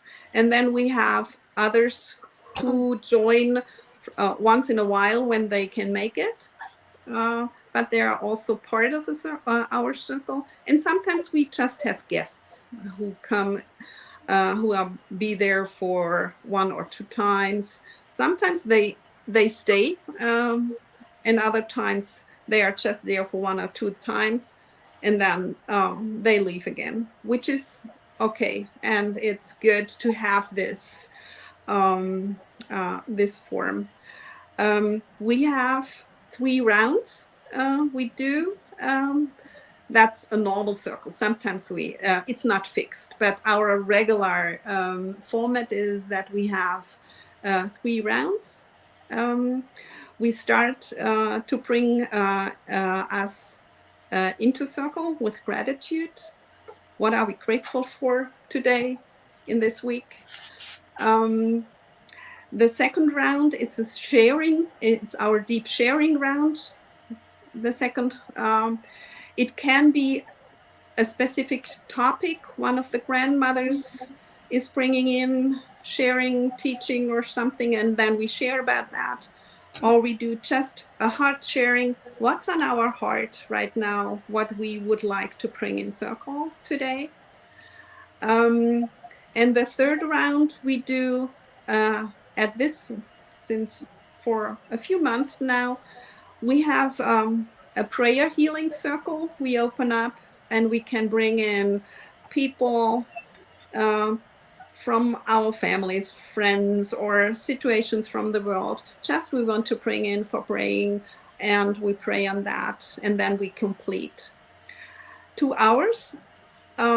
It's true, it's not so long, but we try really to mind time so that everybody, and that's also where we see this, that we share responsibilities and leadership, that everybody is taken care of, that everybody has time to share and to have a little bit to pay attention to that. Everybody has about the same time to share, so that if everybody is taking care of that, it's working normally.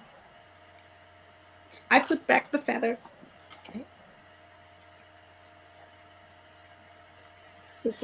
Susan, I'll pick it up on that. We were horrible at it in the beginning. We tried a bunch of different ways. We used to have a dinger and a bell and a this and a that. I mean, it's part of the evolution of circles is to learn, what do I really need to say and how long do I really need to take?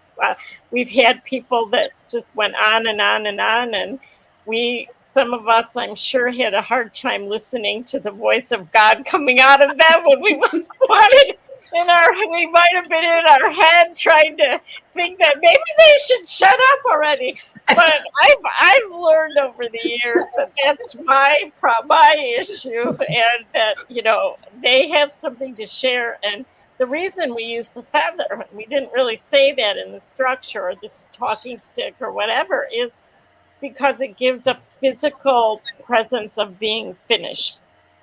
Sometimes people are uncomfortable with silence, and sometimes someone just needs to think, or there's something else that they want to share. So by returning the feather to the center, it gives us a physical clue that they're finished. And we encourage other people to start their own circles. We wanted to mention, that was one of the points that we thought collectively, we're available to help if someone wants to start a circle and they have questions about format or how to do it. If they want to send us an email and join, you know, participate as a guest in our circle and see how it works and be there. And we just want to encourage other people to feel comfortable. We have found, and some of the principles around circles that Suzanne didn't share, is when they get too large, it just becomes spiritually overwhelming to try to listen for that long. So we recommend, or it is recommended, that we try to keep the circles under 15 people so everyone has an opportunity to share. And I return the feather. Thank you.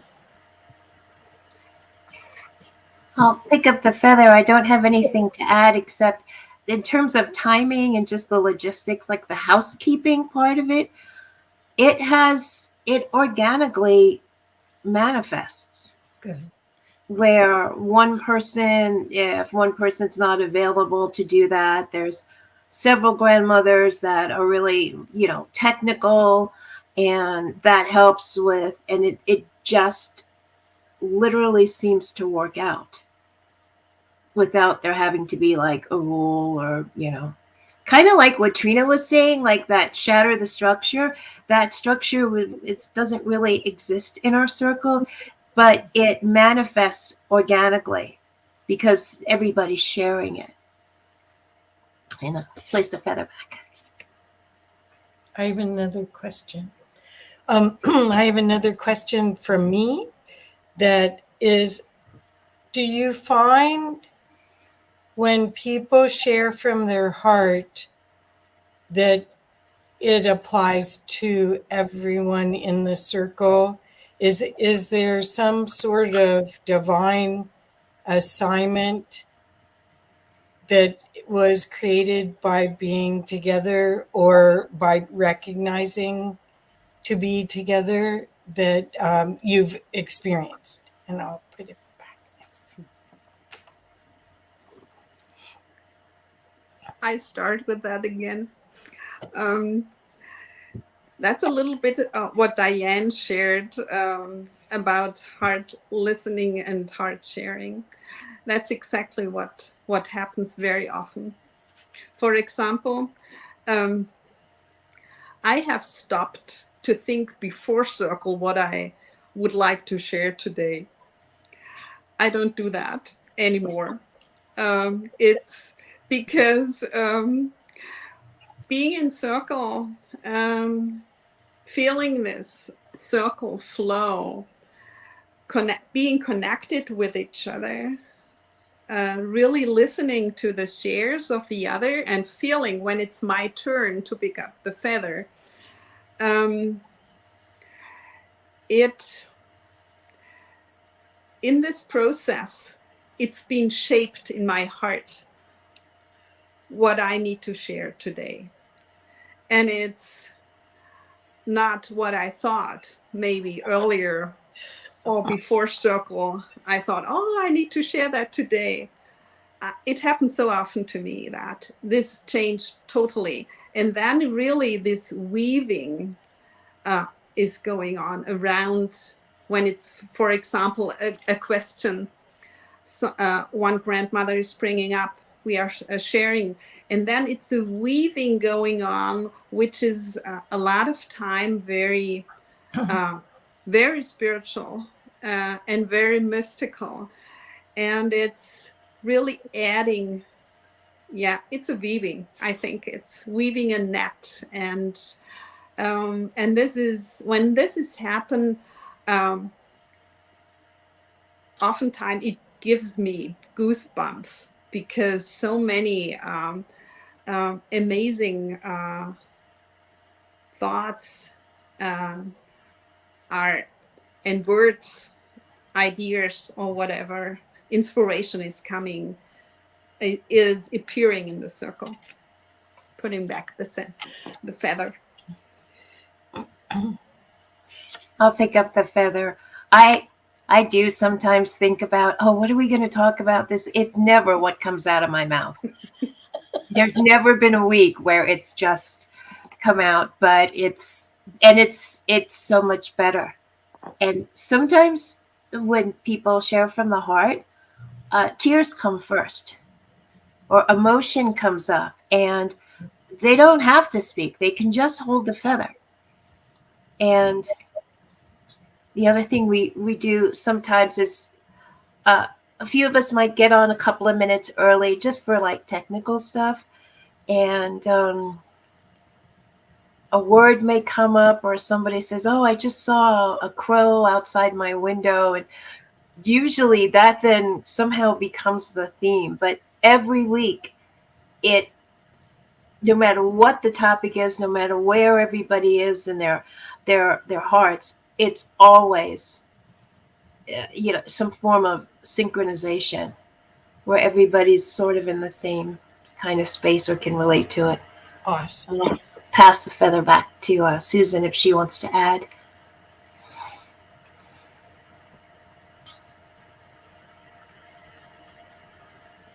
Go ahead, Kathy. Awesome.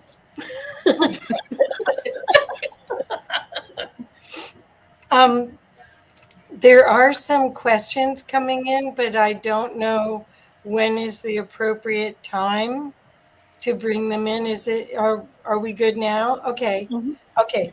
So one thing that Stone Hobbit put is she put groups are opening in many spaces.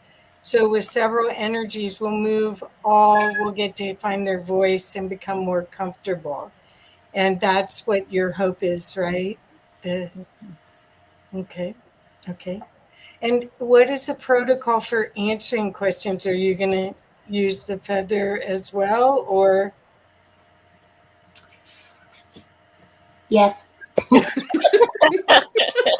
You can tell I'm a newbie at this.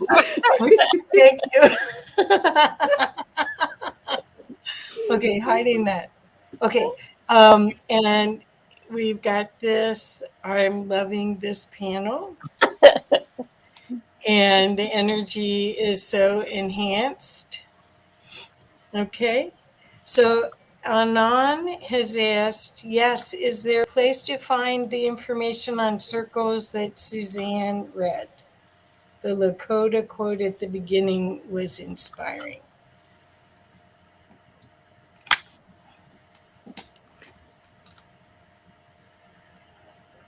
The Dakota quote you can find on the internet. It's just, if you, in the circle we are all equal, if you put this sentence in the Google, it will show you. Okay. I'm sure. And the other information about circles, there are several books, my own homepage, because I'm here in Germany and I have a German business over here. I'm sorry, but it's in German and not in English. So probably you won't be able to read that. But there are several books on circle work, the way I'm working. Maybe I can put a little book list together and pass it to Katie. Maybe have a chance to publish that for everybody who is interested in. So, because it's, of course, there are a lot of good books out there. It's, yeah, I have learned. I have had teachers. Thank you for that question. Putting back feather. So that was a capture of what one of you said, a leader in every chair. And that's the name of a book. It's The Circle Way. And the title under is A Leader in Every Chair. It's one of my favorite books. I will put that on the book list. Okay. Sorry for jumping just in. This is Susan. I'll pick up the feather on that. Also, Four Worlds and Phil Lane have quite a bit of information about indigenous talking circles. And there's a lot more practical kinds of quote unquote practical things coming out about how to use the circle in Alaska. There's been circles used in circle sentencing in law, trying to get, rather than a judge, having people in communities and villages come together to come up with things. There's a lot of ways in which it's being used, and there's a number of books on that. People can find it. And Kathy, you can feel free to put my email in the chat if you'd like. So if anyone would like to contact us, we can reach out to you and get you more information. Okay. I'm putting my, it's not a feather. How do you see circles affecting community in the future? How does the wisdom that's held in a grandmother's circle show up in a practical way in our future to build the new earth? And I'm putting it back in the middle. I'll pick up the feather for an example of one of the things that is happening now that I've observed. In my work, I try to model aspects of circle work with my students. My courses are forensic anthropology, biological anthropology, which at the beginning you may not say is very uncircle-ish. But in the way I try to present the curriculum and the discussions, where I'm not always lecturing. It can be a topic or an issue that then students have to discuss. And the criteria is that they have to share, and then they have to respond to at least 3 other sharings. And that can be done live or virtually. And what it does is it changes the dynamic where students they're learning from each other. They're getting to hear what other people have to say. Also, as Suzanne mentioned, it's a way, the ones that are a little bit more shyer, they do have to sort of step up, and then the ones that could just go on and on, they have to taper back. So there are ways, and I bet you every grandmother in our circle could talk about a way that they model circle work in their lives. And you have to stop your brain to be in a circle. If you're going to do sacred listening and sacred sharing, you kind of have to stop your brain a little bit, and then you're just being, because you've shifted down into the heart, like Suzanne said. That changes the whole dynamic for how people interact with each other. So that's a practical example that I would share, and I'm sure for future scenarios that's going to be necessary. It's going to be necessary. And place the feather back. I'm sorry, I'm getting really excited. This is Susan. I'm not modeling good circle behavior. I had to pick up the feather because it's not just the future, it's now. I would love to get a Ukrainian grandmother and a Russian grandmother, both of whom have lost family or have family affected by this dynamic, in a room. And I've said this about a lot of conflicts, and I guarantee you they can come up with a plan for peace. I mean, there are so many of these issues where if we can get people together, and part of the circle of, in the beginning when Diane said a prayer, she asked us to envision something in the center of the circle. There's a quotation that I really love that talks about when we have an idea and we release it into the center of the circle, those ideas can spark truth if we let go of them. If we hold on to the idea and we have to prove our idea, we have to let it go into the center of the circle and let it clash with other ideas, but out of that can come the spark of truth. If we don't hold on to it and we don't go, this is my idea, I'm so important, I'm the most, that all that ego stuff, it's needed now. It's not just the future. And that's why I think practicing these techniques and being in circle with other people. And I want to say one other thing before I give up the feather. Kathy, we were using Zoom before Zoom was a thing. I mean, the grandma started, we've been using Zoom for years and years and years, and the world caught up with us during the pandemic. But we can be in circle virtually as well as in circle. And I wish Zoom would have little circles instead of squares so that we were dots. But anyway, thank you for letting me share. I return the feather. So I'm afraid we're at our end of time. We do have people from New Zealand next, Australia, New Zealand next. So Susan, you might want to stay. Diane, I know you wanted to do a prayer to close the circle. And thank you, ladies, so much. I did not get to put much information into the thing because I was in circle. So I will afterwards. But Diane, will you finish with closing with the prayer, please? Absolutely. 1 second. I'd like to pick up the feather here. And and just quickly say something. My feather is kind of beat, as you can see. I've had it for a long time, and I have my cat energy and my little star cat.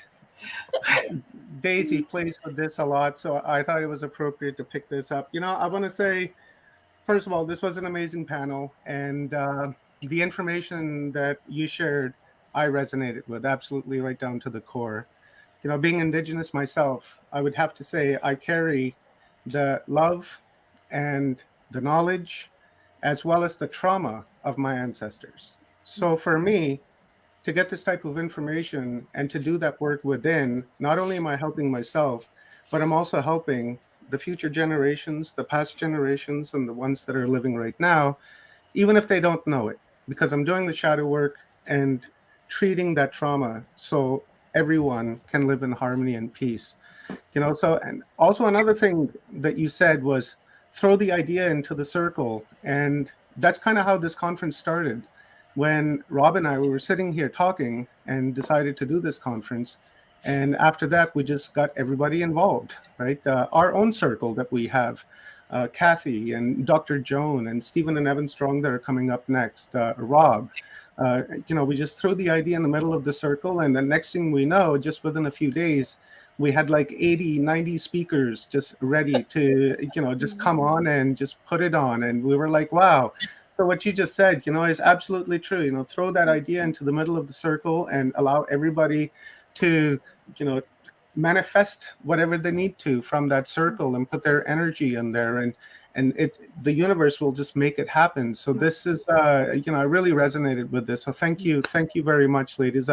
Grandmas, thank you, and I appreciate it. And I put the feather back. This is the circle energy, exactly what you talked about. Thank you for having us.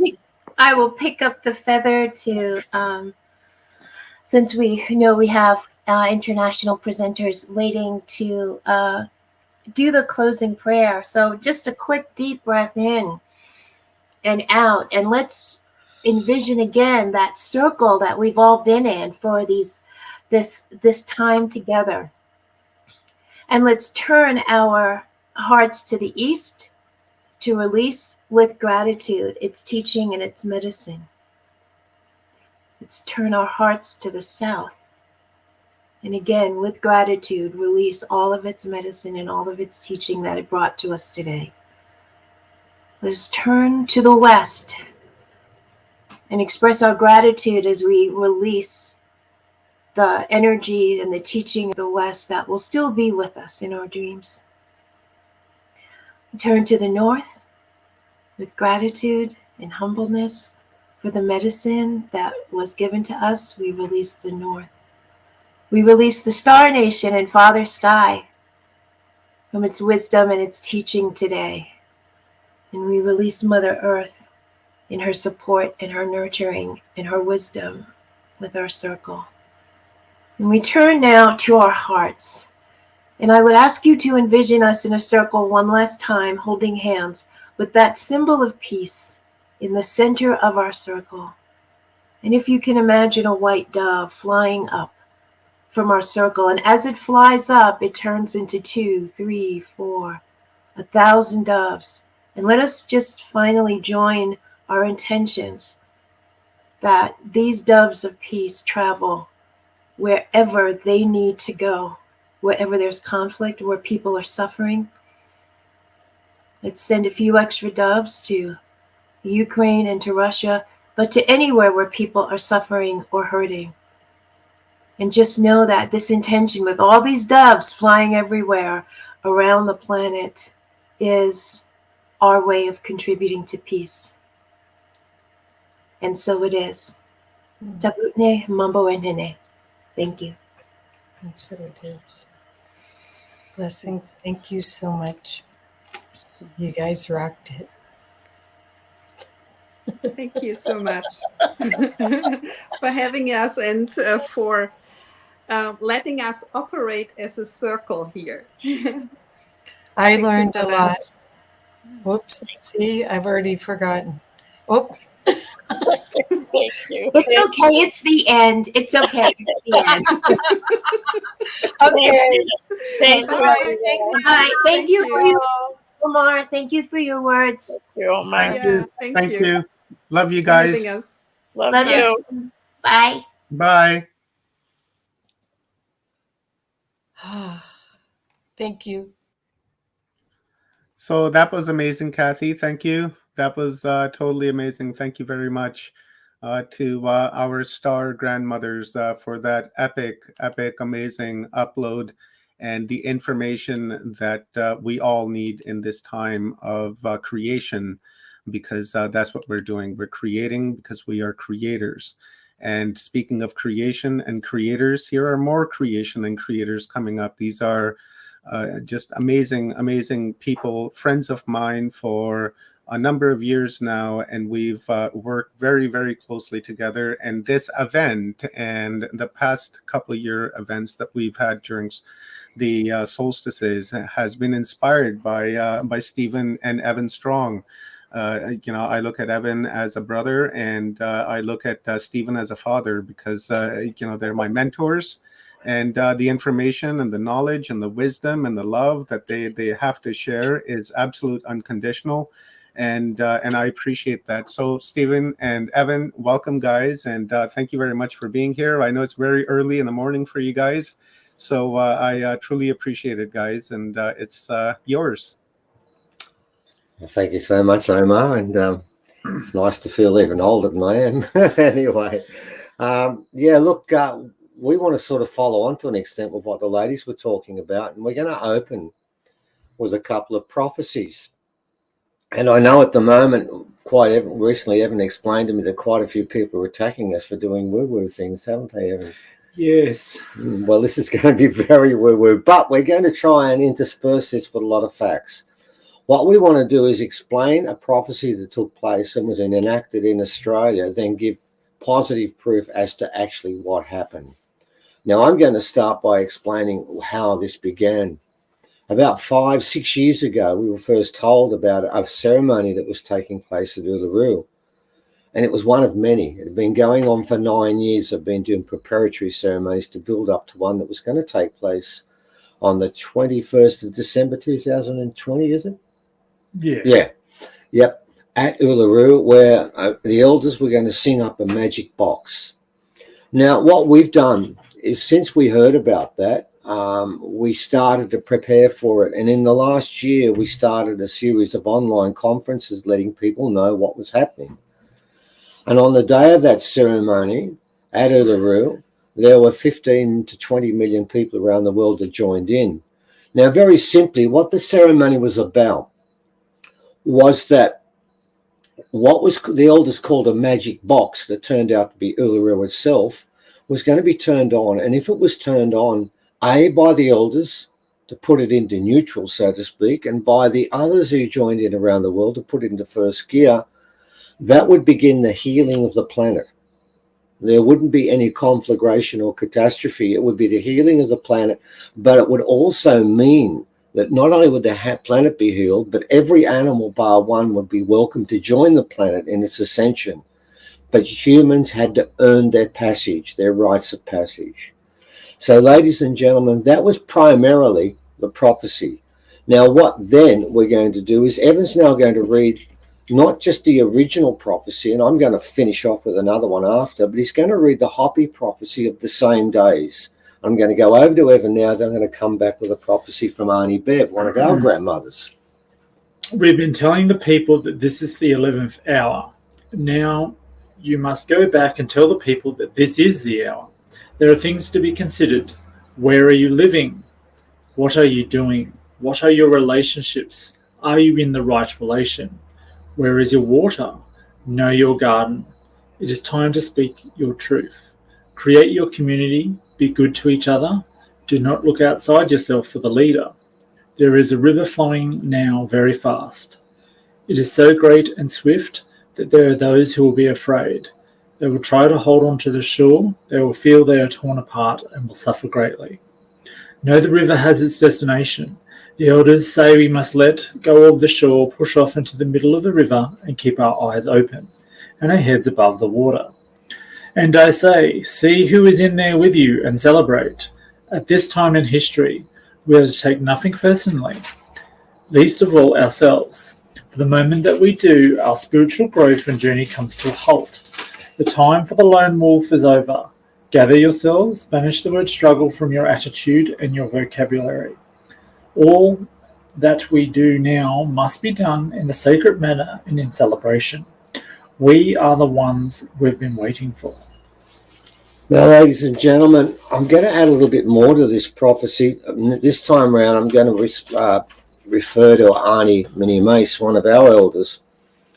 And I remember quite some time ago, she was asked what would be the first sign of this change that all the indigenous people around the world, and even the Bible and Christian religions, talk about. And she told us that the first change, the thing that we would recognize that was the beginning of this change, would be there would be a rush around the world. This was 5 years ago, on toilet paper. Mm-hmm. Of all things. Of all things, toilet paper. And then she went further. Further on, she added something to it. I think she was asked what would be the last sign. Yes. And she told us you look to the birds. She said they would do things that would not make sense. Once that happens, she said, I think it was something like 9 months, didn't she? Prepare for the next 9 months. And 9 months of darkness or something. Yeah, well, we're going to talk about that some more as we go along.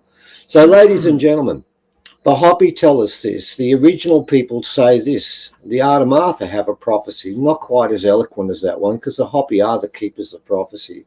And it goes that it began here, it will end here, and begin again here. So it was always meant to happen in Australia. So what we're going to do is that's the prophecy. And primarily what it said was this, that each human would have to make a choice. And the Hopi talk about going back to the old ways, don't they? Yes. Now, that choice was to link themselves up with the mother, with the earth, and to realign yourself. Now, the deal with this was simple. there would be a time for every human to basically sign up on this, to commit their soul and their spirit towards honoring the earth, honoring old ways. In fact, they call it, don't they, the Hopi? They call it the old ways, the old teachings. You must get back to them. So, and what they said, there'd be a time, and we'll talk about that further on the piece, where you had a period of time to commit yourself, and after that, it just didn't matter. Each person is now going to become Peter at the gate. They're going to judge themselves. So what we're going to do now is, it's a rather bizarre prophecy to make, and we've heard these things all before. The end is nigh. Well, this is not the end, it's the beginning. The earth is ascending, and that's what this is about. And because that ceremony was successful, that ascension has taken place. Now, unbeknownst to us, when we did this ceremony, and we went to Uluru on that particular day, and we took the rocks there, or asked to, and we did a ceremony some 15 k's away from Uluru, I always wondered whether we'd ever have proof. And what we want to do now is assuage the rational part of everyone's mind to show you that the sort of stuff we're talking about actually did happen. So, Evan, let's go through the slideshow now. Yeah, I might get the slides up a bit bigger on the screen, Omar. Thank you. Right, here we go.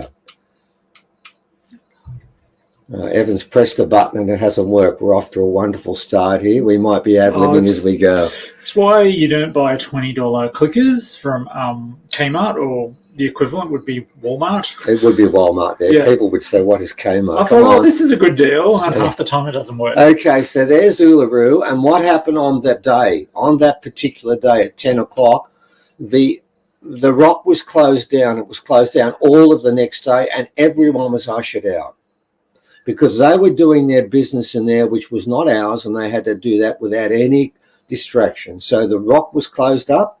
They did their ceremony. We did ceremonies away from that, and that is the rock itself. And I've got to tell you, they did call it the magic box, and I understand why. In these days of Lord of the Rings, if you were to tell people, I want everyone to meditate on a piece of rock, they may not grab that as a great idea.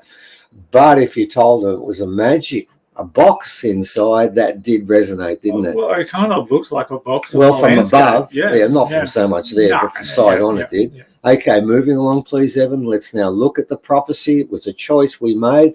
And I want to thank the 15 million people who joined in, because on every occasion we spoke about this on our online conferences, which are still going. We're now talking about how to prepare for the change, because you're going to see it's real. We always wondered, and we told people we're not convinced it's going to happen. So everyone that joined in didn't join in because of empirical proof. They joined in because we said it could happen. So moving along past the prophecy, this is number one. Here are the results. Let's have a look at them. Okay, this is in Croatia. And what you'll see there is a disc in the top and then a light that sort of runs into the sea. Now, this was seen by thousands of people, and it was discussed on the internet. And we got people from Croatia who told us about this. In fact, this particular photograph was shown not in Croatia, but in the neighboring states. Bosnia, and I think a couple of others showed this at the time. And they said, what is this? Now, we're going to, in a while, Evan's going to read another prophecy from the Hopi about the signs. And they will speak about the signs coming from the skies. Okay, let's have a look at the next one, please, Evan. And here's the Schumann resonance, which is a resonance of the earth.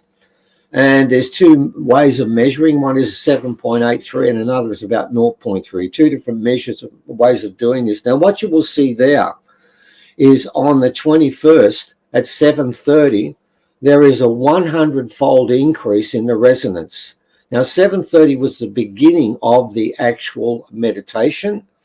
And to see that happen is a fascinating, perhaps coincidence, perhaps it's been a catalyst. We can't say for sure on that, but that's basically what happened. And Evan's now showing us a diagram of how the resonance works. It's basically like the Earth's half-beat. Okay, moving along, please, mate. Right, there it is in detail. There's the actual map at that particular time at the 7:30. And you've got that taking place for the next 4 hours, which was primarily the time when we were meditating. So we have some circumstantial evidence that something may have occurred. And Evan's watching the rabbit who's now breaking So into it isn't a ghost. It's a rabbit pushing through the door. So if you see the doors moving. Okay, moving along, please, Evan. We will leave the rabbit out of this. And there's a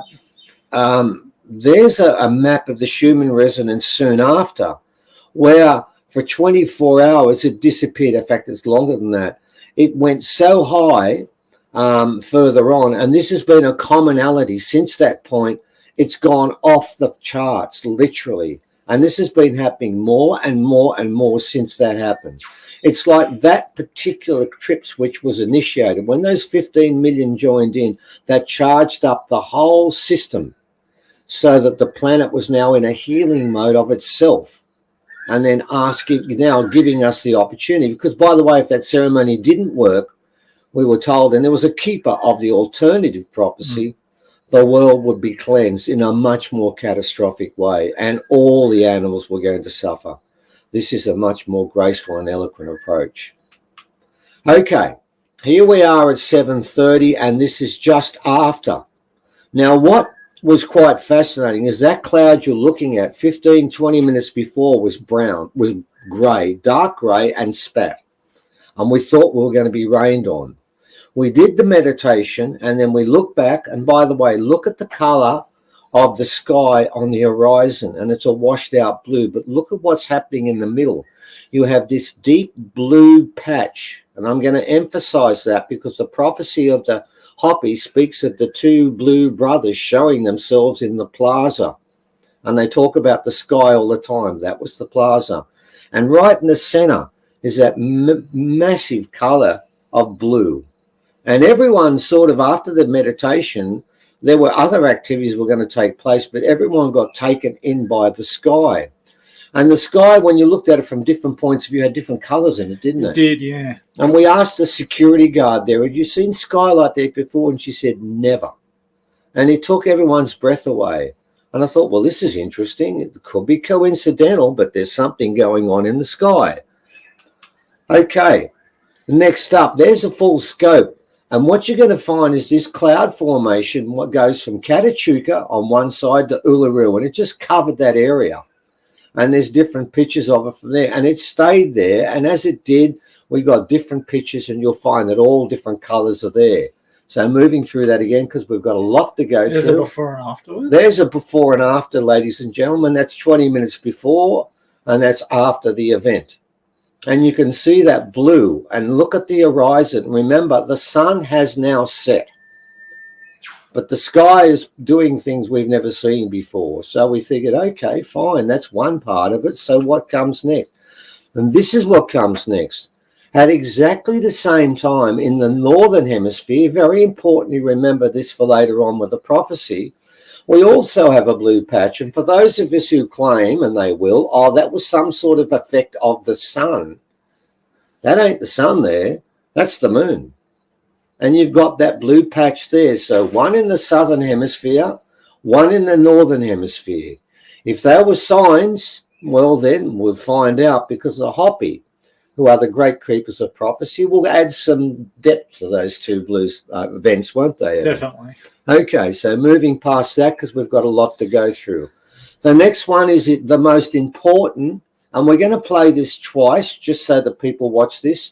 This was taken by another group. Our meditation group with the rocks of about 300 people was probably about 3 Ks away.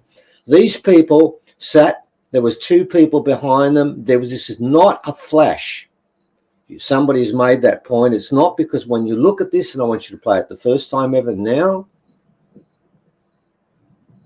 Right, and now Evan's going to go back and play it a second time. Look for that flash. That covers, now we've slowed that up and we've looked at it, and that white flash covers the whole sky, but the people filming it never saw it at the time. They saw it later. And more importantly, when that flash takes place, if you look at it one last time, you will see it does not cover the rock. It comes out and it covers the whole sky. It covered the whole of the planet. That was when the magic box was turned on. 7:37. That was Holly Clark who did that, and they sent that to us. That to me now starts to make me think, hang on, are we starting to get empirical proof that something was happening there. Okay, next up, this is in Newcastle in Australia. You've got another shaft of light. And I want to make the point with this, that both the first two shafts of light I've shown you took place during the day and took place in not so cold country. And we'll get to that later, won't we, Evan? Mm-hmm. Because don't worry, down the line, to begin with, mainstream ignored all these events that are coming out of the sky. But in the end, they came up with a reason and an explanation, which they all nodded their head and said, well, that fixes that up. Yep. We don't have to talk about it anymore. But we won't talk about that for now. We'll just show you what came in. Moving along, please, mate. And there's the arc of light that came, and that was taken straight after that, but it wasn't raining. And by the way, that is not a rainbow. So we're getting these lights that are coming out of the earth or from the sky, but we're starting to think it's more coming out of the earth. But we'll find out more because we can't be sure about that. But certainly something was going on. And there we are. Where's that one? Hungary. Hungary. That's right. Yeah. And this one, you've got these different lights, and there's a couple of shots of that people saw. And now, again, Hungary's a bit colder there, which fits in with a mainstream explanation, but they're in different locations. Now, let's go elsewhere. This is all around the same time this took place. This one was seen in Glasgow, and there's a quote there from the local newspaper, the Glasgow News, that said, like something from the War of the Worlds. Well, this was something from the War of the World, plural, not singular. And you'll notice if you look very carefully, one of those shafts of light is in front of a house. So they're spread all over the place. And we've spoken to people from Glasgow, one that's just passed on. We won't mention his name. We'll call him the captain, who said he lived in Glasgow for 25 years and never saw this.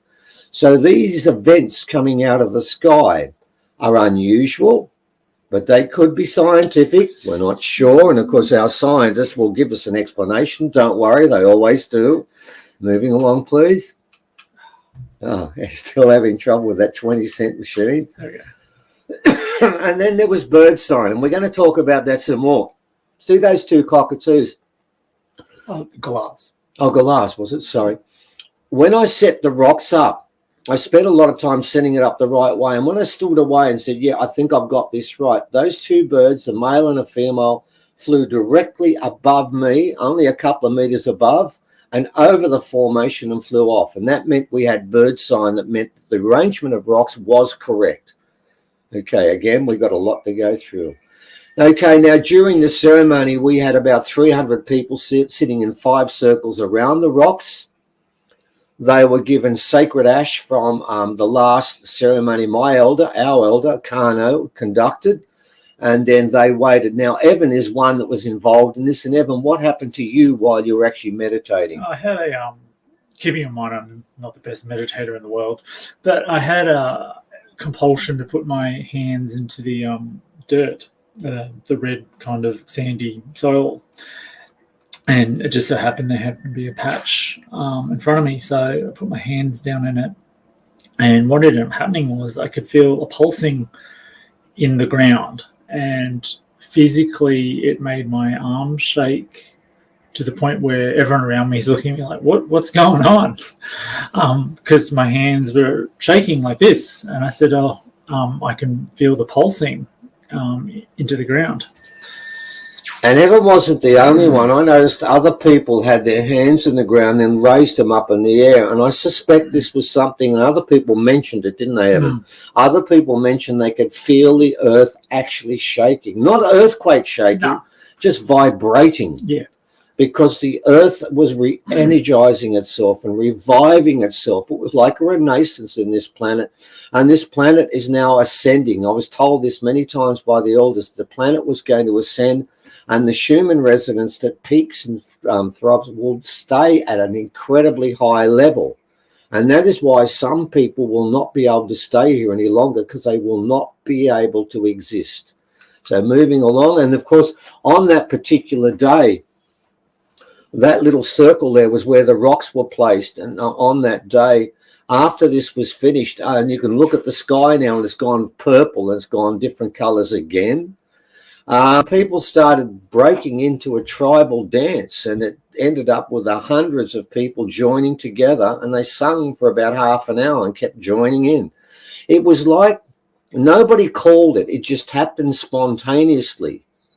And it was like the energy of the planet was turning these people who were doing this ceremony tribal. But I mean, that's just a subjective viewpoint, and it could have been that they were just crazy hippies, Evan, with nose rings and just couldn't help themselves. But there were quite a few older people there that didn't look that way. Anyway, moving along, please, ladies and gentlemen, because now here we go with the interesting part of the equation. What happened here was Sarah was at the ceremony, and her husband, Austin, who is legally blind, I've got to explain this point, stopped elsewhere, looked at this sky and said, what the hell is this, and started filming it. He had no idea what was in the sky moving around, and nor did we. And what we're now going to play you is a 1 minute 20 video, and I want you to watch an object that slowly makes its way across the sky and makes its way towards that blue. Okay, Evan, can you put that on? I hope. Here we go. There it is.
Right.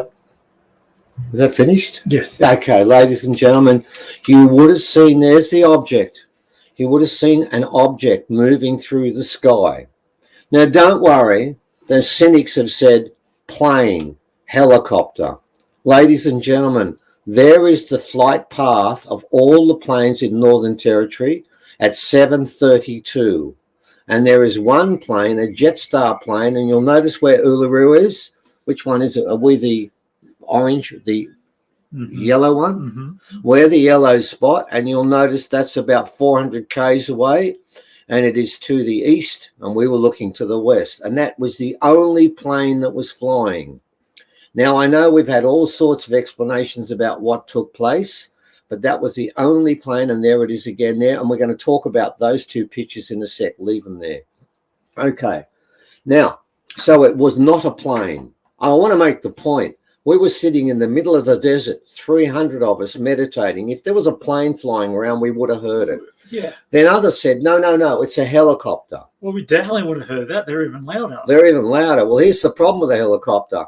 Sarah and Austin were the last people to sit in the helicopter, weren't they? They took a helicopter ride from 4 to 5 o'clock, and then they closed down the helipad. So it was not a helicopter. It was not a helicopter. But here's the interesting part of those videos. At 1 minute and 59 seconds, that when you scan back on the film, there is nothing there. And it's near that blue patch. As you can see, it's right next to the blue patch. But what's really interesting, ladies and gentlemen, is look at 1 minute 20 and you'll find it's down there in a different spot again. Now, what they found is this, that in those shots, the 1 minute 101 and the 1 minute 20, what that person did, Amanda slowed down the film and there were 4 frames per second. And what she found is at 1 minute 59 seconds and 1 minute 20, it appeared for one of the 4 frames per second, but the other 3, it wasn't there. It's as if it's disappeared, then popped back one more time, then fully disappeared. The first time up in that blue patch, and then the second time it reappears in another blue patch again. Now, the other 3 frames, it wasn't there. So I'm going to tell you now, if that's supposed to be a Cessna or a helicopter, I'd love to know how it can disappear for 3 frames at 59 seconds and 60 seconds, then is gone for another 20 seconds and reappears down the bottom there. How does a helicopter or plane do that? Or even swamp gas when it comes to that. And of course, we have been told that it was drug runners and they were using a plane and therefore nobody would find them. Well, if that's the case, they're going to land at Uluru, which was in complete lockdown, wasn't it? Mm-hmm. So they're going to land with their drugs at Uluru, and every community was in lockdown. And by the way, where they're going to land the plane? Don't know. Well, that's the sort of stuff we got in return. Well, I can tell you now, it was not a plane, it wasn't swamp gas, and it wasn't a helicopter. What you're left with, oh, thank you, Evan, and it wasn't Superman either when it comes to that. And if it was a weather balloon, as it was said once, number one, weather balloons go up. They don't go across at about 50, 40 k's per hour. And that makes another point. How does a plane hover in the air moving that slowly?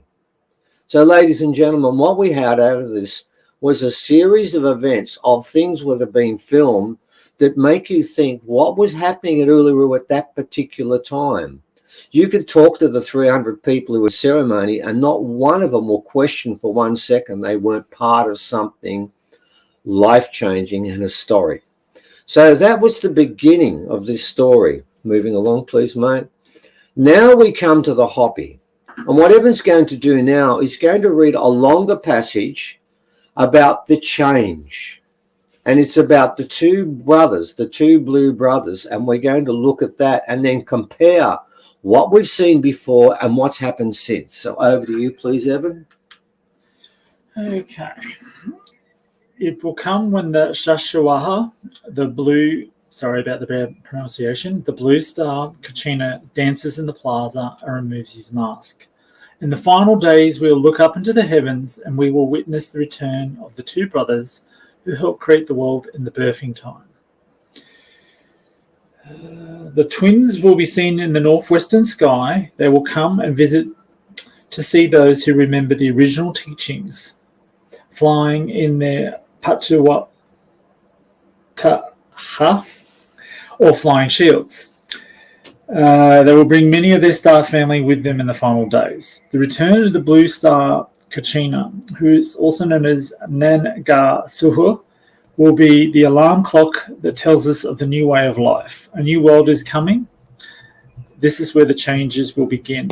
They will start as fire that burns within us and will burn up with desires and conflict if we do not remember the original teachings and return to the peaceful way of life.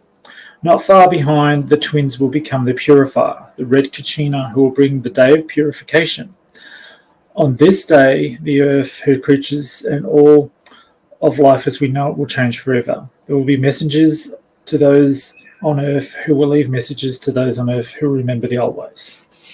And the last part you're going to read is this, that part there. No living thing will go untouched here in the heavens. The way through this time is, it is said, to be found in our hearts and reuniting with our spiritual self, getting simple and returning to living with and upon the earth and in harmony with her creatures. Remembering that we are the caretakers, the firekeepers of the spirit. Our relatives from the stars are coming home to see how well we have fared in our journey. All right, so that's what they've come, and they talked about the flying shield, and they talked about the 2 blue brothers, one in the northern hemisphere and one in the southern hemisphere. Well, at 7:32, 7:36, there was a blue brother in the southern hemisphere. We saw it. It was in those clouds. And in the northern hemisphere, there was one in Atlanta, Georgia. So there we've got the beginning of a story. Now, ladies and gentlemen, if you can move ahead, please, Evan. Okay, now what then happened is summer solstice number 2. I've got to make the point that after we did that first piece and all those people came, we actually decided we do one thing. We will put on a series of online conferences, and they're still on, and you're welcome to join us. And I think there's a special discount for people joining us from this group, isn't there? Yes, there is. Right. We decided we would get people ready for this, and we decided that's it. We're out of this now. We're spectating from this point on, and we'll do commentation. There'll be no more. Then about 10 days before the second summer solstice, the rocks, the rings, the skulls, and all the different objects we had demanded that we redo this a second time and a third time. And I want to make a point before we go any further. We had 10 days to put this together, and we rushed through, and Omar and Rob and others helped by screaming this also. And we knew this was ridiculous. We can't get this out in time, but we did. We put it out, and quite a few people got involved. But here's the point. I knew that this second solstice, the second ceremony, was important, but not as important as the third one, because we were told we had to do a third one at the end of this year. Now, what's interesting about that third one is the first solstice, there was the summer solstice and the alignment of Jupiter and Saturn. In the third solstice coming up, and 3 is a magic number anyway, there will be 3 solar system objects in alignment again.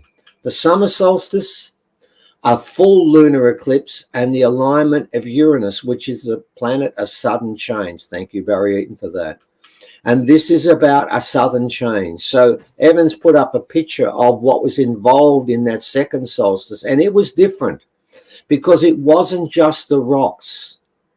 We had rings, we had skulls, and we had objects Paul and Phoebe brought from around the world, and we put them all inside. This was not just an original one. This was a global one. We had all sorts of objects with the rocks, and of course the rocks were the main components, but they joined in making a circle, and we've got to do it again a third time. Now, what's important, and there is a picture of the circle that was set up, and you can see skulls there, you can see rings in there, you can see all sorts of objects that were placed in there, and some more were put in from, I think, Paul and Phoebe further on, weren't they? Because that was an earlier photo. So, ladies and gentlemen, let's now look at what happened after that particular ceremony. And I'm going to be honest, people said, will you be getting evidence this time? And I said, oh, come on. You got enough on the first one. Isn't that enough? Isn't that enough? No way, man. I said, that's just not going to happen. That's the sum total of it. Just goes to show you when these prophecies are going on, we know a little bit about it, but not much. So let's have a look what took place there. Oh, that's us at 2:30 in the morning, wasn't it? Yeah. So that was our turn to get Oh, man. The first time around the Northern Hemisphere doing it, and we were quite happy with that. We we're quite okay with that. The second time around didn't work out well. And I'm not sure when the third time is, but I'm hoping it's not 3 o'clock. Okay, around the world. What did we get this time around? Let's have a look, Evan. Now, here we are. Where are we this time? Canada. Yeah, we've got the lights again. Now, remember, you've got to remember the Hopi talk about the signs being in the heavens. And at one stage talked about, hello, the rabbit's just broken in. Right. In the heavens. And that's where we look, because we were told that's where we would see the signs, and we would see things that didn't make sense. So there we've got the lights playing around again. And we've got another one in Sweden. But, Evan, we should pause right now. We should and tell we need to explain to you, by now, this was happening so often that the scientists decided they needed someone to be the sacrificial lamb and tell us a story that we'd all feel comfortable with. And this is how it goes. In Sweden and in Canada, in these cold countries, at night time, what actually happens, I don't fully understand this process because it's rubbish anyway, but I'm going to give them what it said. They said this. They said that what actually happens is in the night when it's really cold, crystals form. They sort of form near the air there, and they suck in the light from around and then suck it together and then funnel it up into holes like that.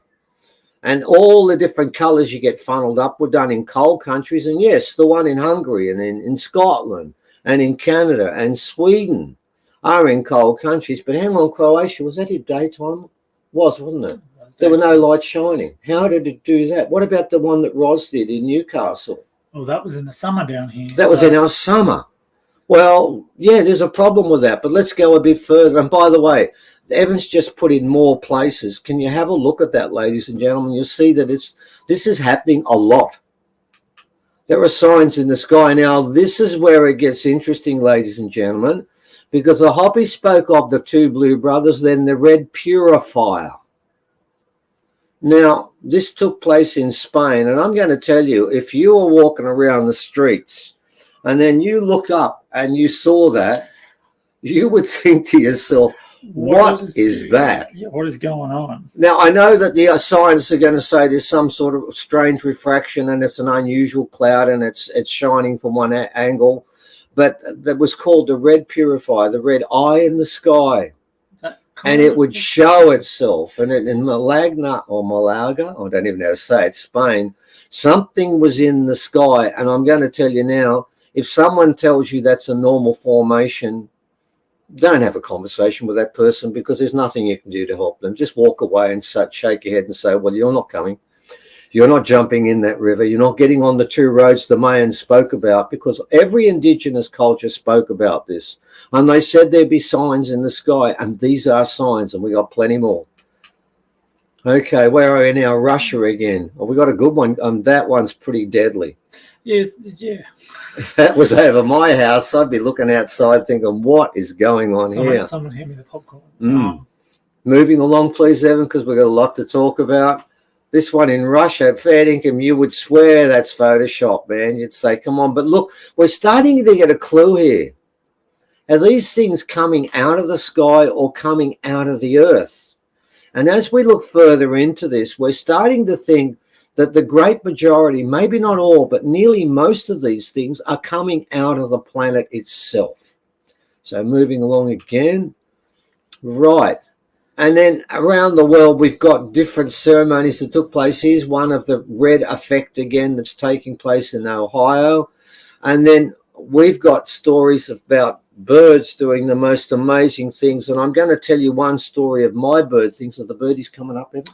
The birdies are coming up, but they're towards, I think they're towards the end, actually. Well, can I leave the magpie story until we get to the birdies? Okay, so take it as given. That's the magpie, and we're going to talk about what that magpie did in a lot more detail further on, because I'll talk about the second part, because Arnie Bevs did speak about two things. The first sign would be toilet paper. Toilet paper. And the last sign would not be toilet paper. It would be birdies. So we'll get to that a bit later. That one's a bit out of sync, but you're forgiven. Here's another one, but this was done in Australia in the summer. And by the way, can you have a look around you? There's bush there, but there are no lights. No lights. No lights. No ice crystals. No ice crystal. This is summertime. And let's go with another one, please, mate. Right. This one's interesting. This is in Russia, and I think this one we're going to play because I want you to listen to the voices of the people who were watching this.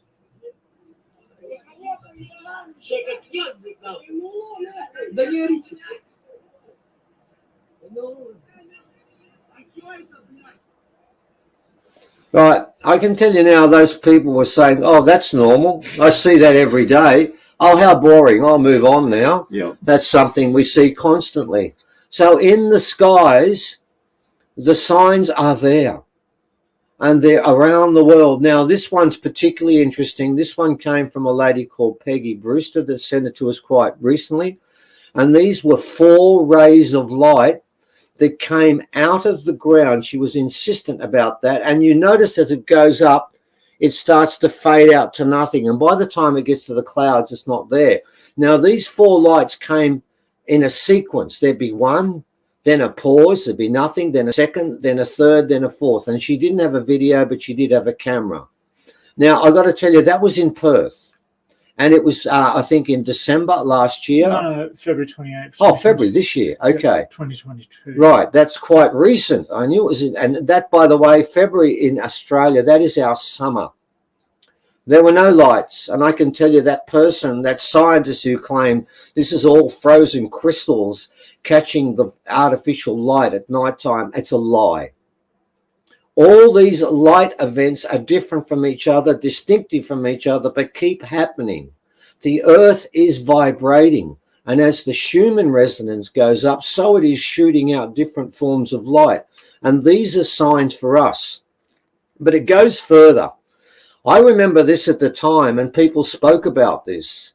And this was the earth. And when I said it was healing itself, it's time to prove it. This is called not an earthquake, but an earth shake. And what Evan's going to show you is Namibia, Korea, Philippines. Keep going, please, mate. Ecuador, Afghanistan, Florida, Brazil, Puerto Rico, New Zealand, and it goes on all around the world. In the middle, Australia's in there in Charters Towers. And by the way, we don't have earthquakes, and it's not an earthquake, it's an earth shake. It was deep within, and it was measured all around the world, and they've never heard of it before. That is the earth righting itself, because as you know, the North Pole and South Pole are slipping and moving. Everything is about to tilt. The whole axis is about to tilt, and that would have happened if it wasn't for the fact that 15 million people joined in on this ceremony. Okay. Another blackout. And the blackouts are common now, ladies and gentlemen. They're just par for the course.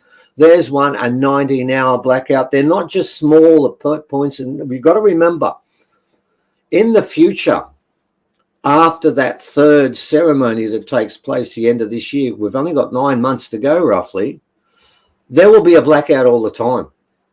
It will be above the measurement of any particular object. That will be the way the earth will be. The earth will be rotating and vibrating at such a high level. And this is why, ladies and gentlemen, aliens have come to this planet and been part of our history for so long. This place was always an experiment where everyone could incarnate and become part of this experiment. When you did incarnate here, you forgot everything. That is what this was all about. They call this the great event. So what we're seeing with the Schumann resonance, which is continually to ramp itself up, is a part of this transformation and renaissance of the planet. The planet will become unlike any planet in the cosmos. And what happens here will spread everywhere. Now, let's talk about the birds. That's it. I've had quite a few birds over the years that have come to me, wild birds. That's nothing unusual, is it, Evan? Yeah. That's happened a lot, but not like the magpie. And that was about 4 months ago. And what happened was we were out the back there, and this magpie just landed between us, a young one. And basically, and there's Evan patting it while it's on my arm. And I've got to tell you something about it being on my arm. Look at the edge of those little paws they've got there. They've got the sharpest little things there, and it used to move around my arm a lot. And every time it did, I've got to tell you, it hurts big time. The little birds are fine, but that one. Now, that bird just appeared from nowhere. We've never seen it since, have we? No, it's never done it again. It landed between us and walked around for a while. And then we had a grasshopper plague at the moment.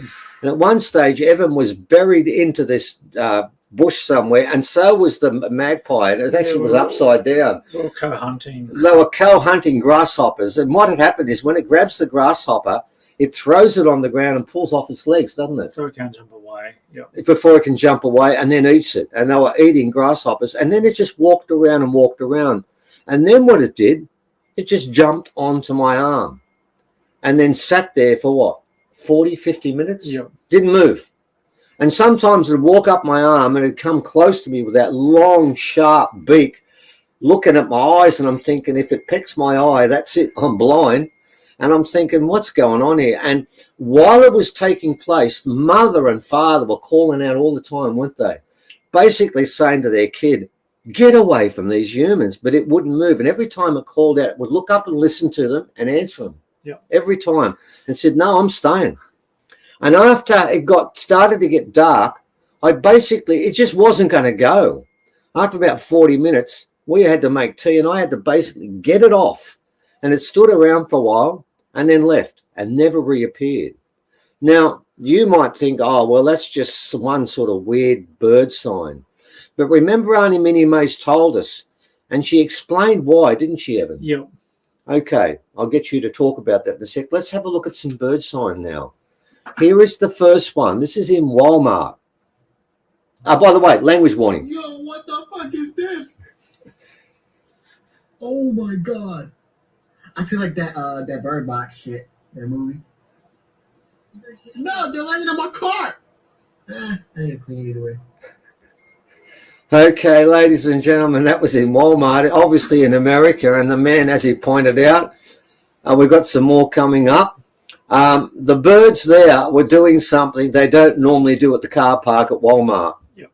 That was wrong. That was way wrong. Evan's now showing you a picture of a flock of birds that are flying in the formation of a bird. That looks a bit odd. Now you might say, and look at that first picture up the top, you actually can see the wings flapping. Now you might say, oh no, that's just a coincidence. And the Walmart thing, they were feeding on bird crumbs, you know, a little bit of grass on the ground, a few seeds, they're all feeding on that. You might claim all that, but we've got a third one we'd love to show you. And this went around the world. No, but I've got to tell you what the answer was too. The experts have given us. Here we go.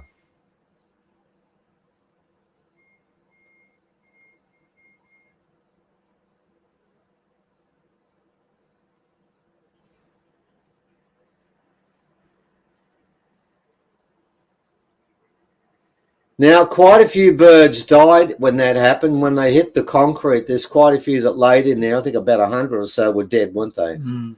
But, ladies and gentlemen, let me point out to you, again, the scientists decided with this bird business, they better give an explanation. The explanation is this. Very simply, what happened was the birdies were flying in the air and they saw a hawk. And what they did was the 5,000 of them decided, there's a hawk, what shall we do? Let's fly straight down into the concrete, and that way we will escape from the hawk. Yeah. Now, that's what birds do when one bird, and by the way, believe it or not, there is an expert. We won't show it to you now, but trust us. That's what he actually said, that this was actually a hawk that scared them all and they flew into the concrete. We live in the rainforest and we've got all hawks, wedge-tailed eagles. We've got quite a few different things that are taking place there. And I'm going to tell you now, we've watched birds fly away from them. They fly away. They don't kill themselves by throwing themselves onto concrete so that the hawk can then come down and pick up whichever ones they want. That's right. And what's also interesting, if the hawk was chasing those birds, why was it there isn't any film of the hawk then saying, right then, smorgasbord. There's a whole bunch on the ground. I'll go and pick that and get my mates in. We'll all have it's a Bay Marie right now. We'll help ourselves. Evan's doing some shameless publicising our next online conferences.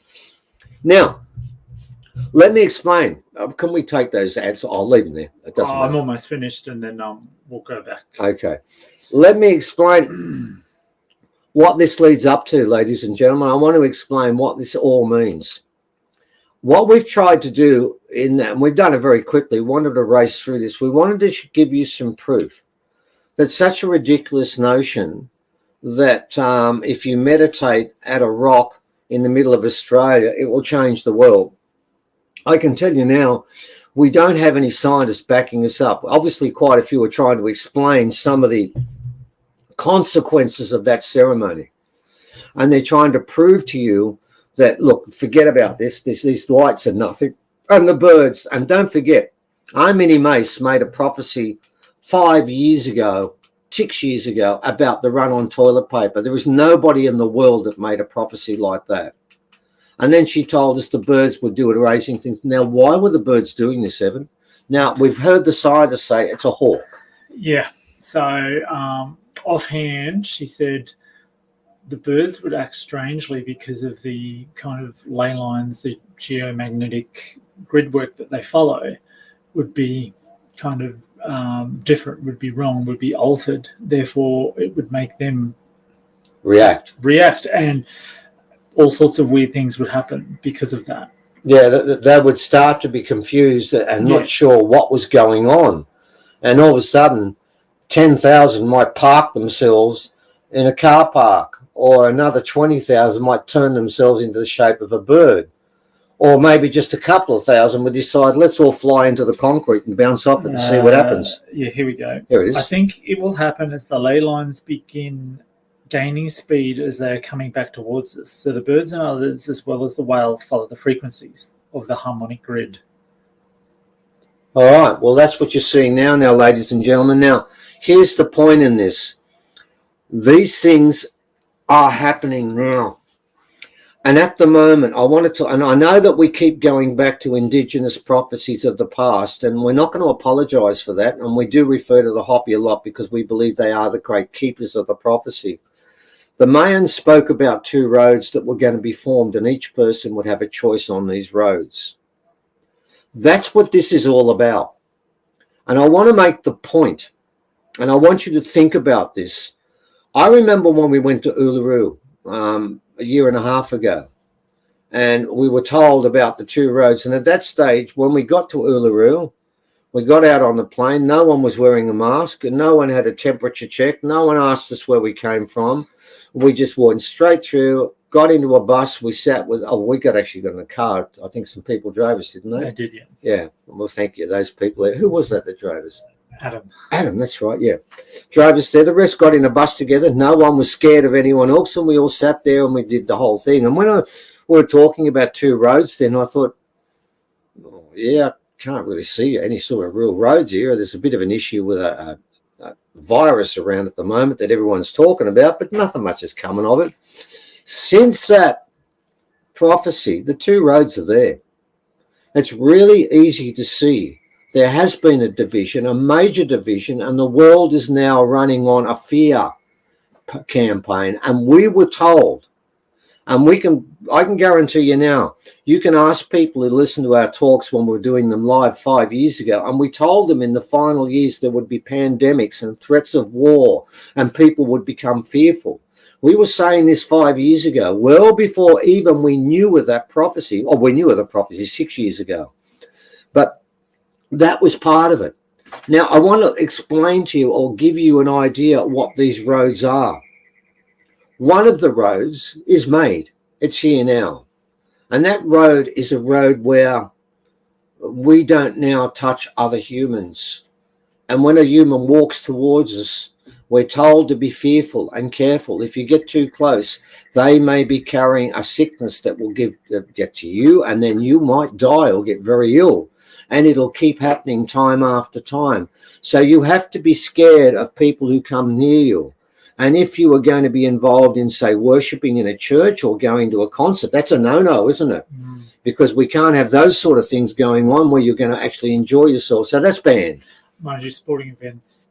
Oh, sporting events are okay. I mean, if you've got, like in Australia right now, we can't have live concerts and people aren't allowed to sing. But if you go to a sporting event and you all chant and scream next to one another, that's okay. Yes. Because that's not a dangerous activity. That won't spread anything. But the other things would. So you have this sort of choice of, I have to be scared of the people around me. And when I get up in the morning in the air, there could be something in there I could breathe that could make me very sick. So I must be scared of the air. I've got to be scared of the sunlight because I might get cancer. I have to be scared of Russians and Chinese people because they might want to invade our country one day. Australia is right on the top of their list. I have to be scared of the terrorists because they're still around, aren't they? They're still around. Yeah. They could still do things to me. In fact, I have to be scared of losing my job. A lot of people are scared of that. And I've basically got to be fearful when I get up. When I go to work, if I'm allowed to go to work, I may not be allowed to go to work. I might be in lockdown at that particular time. And everything I do from this point on, I have to be scared because that's the new norm. That is the road they're giving us. Now tell me, do you honestly believe that road will get more fearful or less fearful? But that's one road. And many, many people are on that road right now. Now the second road, the so-called woo-woo road that we've been criticized for adopting for so long and talking about, that's a road of faith. we've given you some evidence. It's evidence, and it certainly indicates there's a possibility that there could be something in what we're saying. But I want to make the point. When we started this, we did 7 online conferences leading up to that first ceremony. On each occasion, we told people we're not sure. We're not sure. And sometimes we said to people, we're pretty sure this is not going to happen. But then I would say to people, look, even though we're not sure, what's going on right now is pretty bad. And I think it's going to get worse. And it has got worse, because you're going to find that all our rights, all our individual freedoms are disappearing on a daily basis. We're being watched. There's now face recognition going on. Everything's going on at the same time. That was always the concern, and it continues to happen. That's now a truth. There is one road that is there. It's real. I can see it. The other road we talk about, all Indigenous people on the planet said this was going to happen. And the Hopi spoke about it. And I want to make the point with the Hopi. They made it very clear, and they've said this many times, that the beginning of this change would not be in America, it would be in Australia. The Inuit have said the same thing, and so many other people have said this too. It was always going to start here. And the reason for that is because this was a long-term plan. This moment when the earth would ascend was known way back. And the Pleiadians, which came only to Australia, they joined their genes with ours, and then we went out to the rest of the world and we've shared our genes, and every person on this planet has within them Pleiadian genes, the so-called junk DNA they talk about. That's what's been turned on. But I want to make a point here, and it's very important you understand that come this third ceremony on the 21st of December this year, it's our understanding, and we may be wrong about this. We're not wrong about the fact that ceremonies have happened, but we've been told that come that third ceremony, past that ceremony when it happens, past when the solstice and the alignment takes place, that's it. You're either on the road or jumping into the fast-flowing river, or you're not. And you can't make a decision otherwise past that point.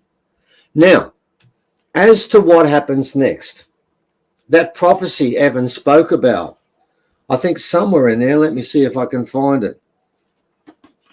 After the arrival of the twins, they will begin to vanish before our eyes like so much smoke. Right. That's what they say about the people and the souls who do not connect with this change. In Corinthians, which is the Bible, ladies and gentlemen, it also talks about 1,000 years, the golden age. So this is not just an Indigenous thing. In the line that everyone's probably heard, blessed are the meek, for they shall inherit the earth. Everyone knows that line, but people don't know the line before, where the meek are told, the ones who run the place at the moment, you shall look upon them, then look away, and when you look back, they will disappear. Now, my understanding is this, because this is all guesswork past the fact there will be this change. Our understanding is that what will take place is that change will be rapid. Because once the earth ascends and is vibrating at a massively higher level, most of the people on this planet will not be able to exist, to continue to exist under those conditions. It will be too painful and distressing and will make you leave. As simple as that. Now, how that happens, I don't know. But my understanding is that the earth will ascend. It will become no longer a kindergarten, but a university. And it will basically radiate two things, pure love and pure magic. And unless you are open to both parts of the equation, you will not be able to continue to exist. It is not as if people who don't make it are being sent to hell, because that's not right. Because many people who don't make it are inherently good people. But you come to this planet to learn two things. One, to learn about love, and secondly, to learn about why we are here and what it all means. You can't sit in one class alone and skip the other one. You must attend both. And if you don't have that understanding, and if you don't embrace, as the Hopi say, the old ways, the old teachings, to live with the planet, to make the planet the first consideration in everything we do, you are no longer welcome. That's what this is about. What we are doing now is our online conferences continue, and we've had different elders. In fact, probably half of the people involved have been original elders. In fact, I think coming up next time, we've got another one, haven't we? Yes. And we keep doing that. And what we are doing is we talk about different aspects of how the change will take place. What will our children, how will they be educated? Will we continue the way we are? where virtually in our schools in Australia, from about the time of 7, they're giving standardized national tests to compare against each other to find out who is passing and who is a failure. And year after year after year, they sit for test after test after test after test, and they call that education. I call it torture. Because here's the point. In every one of those tests, ladies and gentlemen, there are children who are going to fail, and they know they fail, and they think of themselves as failures. What tests do is divides us into good readers and bad readers. And the people who read well succeed. And the ones who can't read well, they're a failure, aren't they? They should just go and hang their head in the corner and just look upon themselves as a failure for the rest of their life. That's what our education system does. That's got to change. So we do those sorts of things. But here's the point. We're finishing up. December this year is the last one we're doing like that. We may do different stuff after that, but we don't need to do any more past that point. All we're going to be doing for the rest of this year, and we're talking about children next, and we're going to be talking about other things, what should be taught for our children in the future, how we've got to behave. We're running out of time. And I'm going to close with this, ladies and gentlemen. I'm original, so is Evan. And we have a philosophy called seed dreaming. And seed dreaming is where you throw the seeds out all over the place.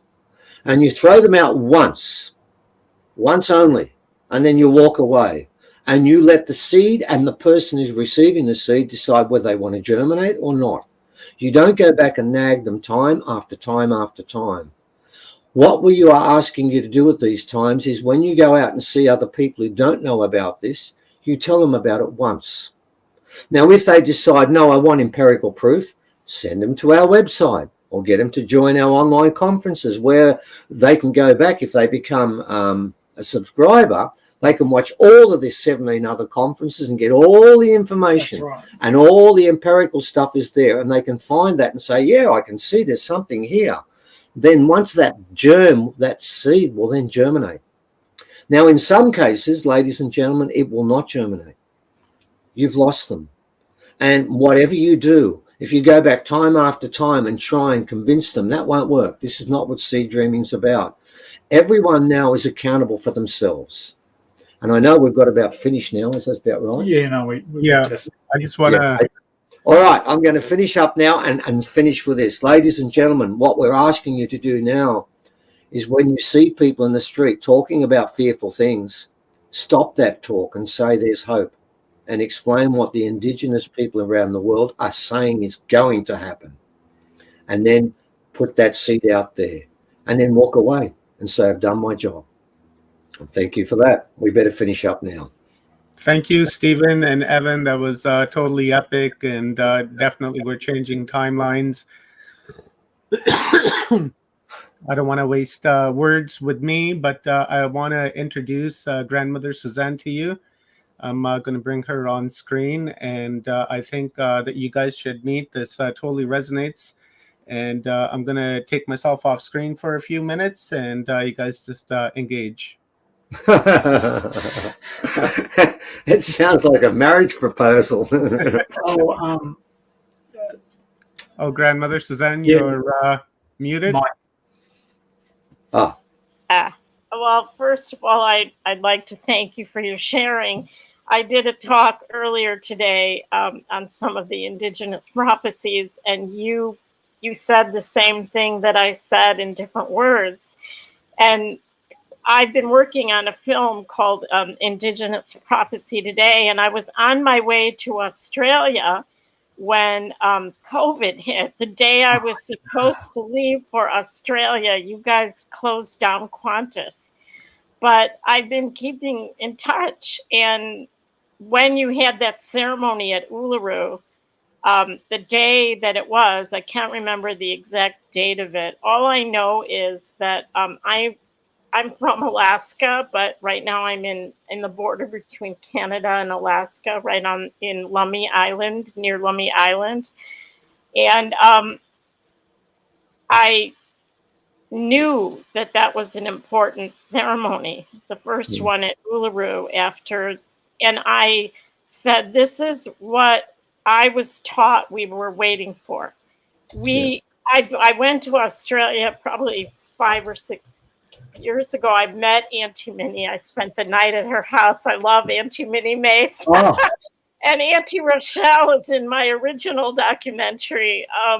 You might know Auntie Rochelle as well. But when you said Auntie Minnie, I was like, oh my God, I love Auntie Minnie. But the point I'm trying to make is that we said that until that happens in Australia, the rest of us cannot move forward. That had to happen. That was prophesied. So I remember that day of that ceremony, sitting here on the water and just praying and trying to connect to the ley lines and connect into what was happening and the energy of what that ceremony was bringing. And all I can tell you, we all have our own spiritual experiences, but all I can tell you is that I was surrounded by eagles. My Clicket name is Chaaksik, Eagle Daughter, but there was a circle of eagles that came and flew. And when I was in Australia and I went to Bunjil's cave, and we were greeted by your beautiful Australian eagles flying, and it felt like such a sign. And I thought, okay, this is happening now. And I spoke a little bit earlier this morning. I showed a picture of Prophecy Rock, and I'll put you in touch with Grandma Percy Ami, who is Hopi. She's but Grandmother Percy took me out to First Mesa, and it was an absolute beyond blessing to go there. But she also took me to Prophecy Rock, and the two lines that you were talking about, I showed the picture of where there's the split, and in the first line that goes up on Prophecy Rock, that ends. That's where all the people are, and it ends. But then there's the lower line, and I didn't know until I actually saw Prophecy Rock in person that lower line, the one that connects to the earth, the humble, that continues around the rock. And there's only one symbol on that lower line, but it represents, and there is the time that we're at now that you're talking about. There is a line that connects the upper line and the lower line. And when we pass through, but when that time is over, we've been told there's no more choice. You make that choice to walk the spiritual path. And this time right now that they told me this is one of our last chances to make that choice, to by our own free will, to choose that path close to the earth, to choose the simple path. So your words have resonated. The truth of what you say is resonating. I'm so honored to be a part of this, and I can't wait to meet you when I come to Australia. And if you come to Alaska, and I see the Northern Lights a lot. I've lived in Alaska for 30 years, 40 years, and I can tell you that those lights are not Northern Lights. They're not the same thing as the energy that comes or the look of the Northern Lights. No. It's definitely from the earth. It's from the earth. You're right. It's so interesting you said that, Susan. It reminded me of an account we got of a person who was doing the ceremony you were doing at the same time in Tasmania, wasn't it, Evan? Yes. That one. And it's interesting because it was about an animal. And what she said happened was she went out into the bush on her own. No one was near her, and she sat down and began to meditate. And as that time got closer, this cow appeared from nowhere and then sat beside her. And then at 7:32, when she started meditating, the cow cried.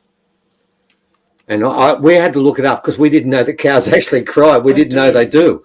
But the animals sensed it. You're right. The animals were actually, when the eagles came there, they knew what this was about.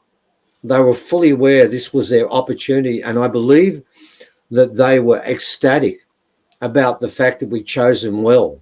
Because it was interesting when we did that ceremony, I was given at the very beginning a number that the elders could start the rock up. They couldn't turn it, they could leave it an idle, but they couldn't make it run. That had to come from the planet itself. And we had to do that. Now, the number we were told, when I was told this number to begin with, I said, look, I don't know if we're going to get that number. It turned out that the number of people involved was 10 times above what we were given. And what that meant was that we knew then, once that was happening, that the old ways that we're talking about here, and yeah, I'm not talking about that we all build teepees and lean-tos and we go out and gather bush and all that sort of stuff. That's not what the Hopi are talking about. It's not what the indigenous people are talking about. We have to come back to honoring our mother, the planet. That's the creator. It's alive. A mother is alive, and she's now cleaning herself up. I believe those lights, like you said, this is not ice crystals and northern lights. This is the mother showing us, giving off energy, showing us, like the Hopi said, we would see things in the skies. They mention this all the time. You will see things in the sky and things that will happen that do not make sense. These are the signs. What they're trying to do right now is they desperately want as many humans as possible to stay on this planet. But I've got to make the point that the elders, I did ask once one person, one of the people we're working with, and some of these people, as this went along, they went bad. Everyone was under so much stress when this happened. I asked what percentage of people would ascend, and the number was 2%. But I want to make a point, and this might sound a bit bizarre, that number is far higher now, and I'm going to thank one thing. The virus that we're talking about has helped many people ascend. And we've got a guide, Mesref, from the other side, one of the aliens, who said that this was the greatest gift humans were ever given. And people would think, gift? How can this be a gift? Because honestly, a great gift, and you would know this from indigenous points of view, a great gift must be earned. You just don't get it because it's Christmas and you get one when you sit under the tree. You have to earn this gift. And that's what we're doing right now. Each person is going through their own journey as to whether they are going to earn this gift. And if they embrace it the right way and don't become fearful, because that's what they're trying to do. The mob, that there is the cabal, or whatever you want to call this group, they do know about the ceremony. You know that too. And we don't have time now, but we could explain to you how the Australian government and Qantas tried to stop that ceremony on the very last day. And we have absolute proof that they conspired together to try and destroy the ceremony. They knew what was going on. And within 6 hours of that ceremony, the Pentagon get together and say they want to do a study into UFOs. Not a coincidence. It's them, because they have to give the truth up. That's the point in this game. Even when they're lying to us, they must also tell the truth. And then, of course, then they're told us, oh, it's probably Russians or Chinese, and it could be them, but we'll put them on the bottom of the list. These are the last moments. And you're right. I heard some of you talk before, and I thought this fits in perfectly, particularly Arnie Minnie Mason. You know Arnie Minnie Mason. The one thing I can tell you about her, and you'd know this too, when she starts talking about something, the wisdom that comes out of her is so great that you don't remember it all. When she starts getting warmed up, you walk away nearly brain dead. You know that all of it made sense. We spent a 6-hour time with Arnie Minnie when she was talking about Egypt, and we came out in a daze, but it was all right. She is so wise. And when she told us, number one, about the toilet paper, well before anyone else. And I remember at the time, it was quite funny because we actually forgot it. Evan and I completely forgot it. We just thought this is rubbish. But then one lady who came up to do one of the talks with us said, do you remember when she spoke about the toilet paper? And we said, no. She said, I bought toilet paper for 3 years after that, and I had a room full of it.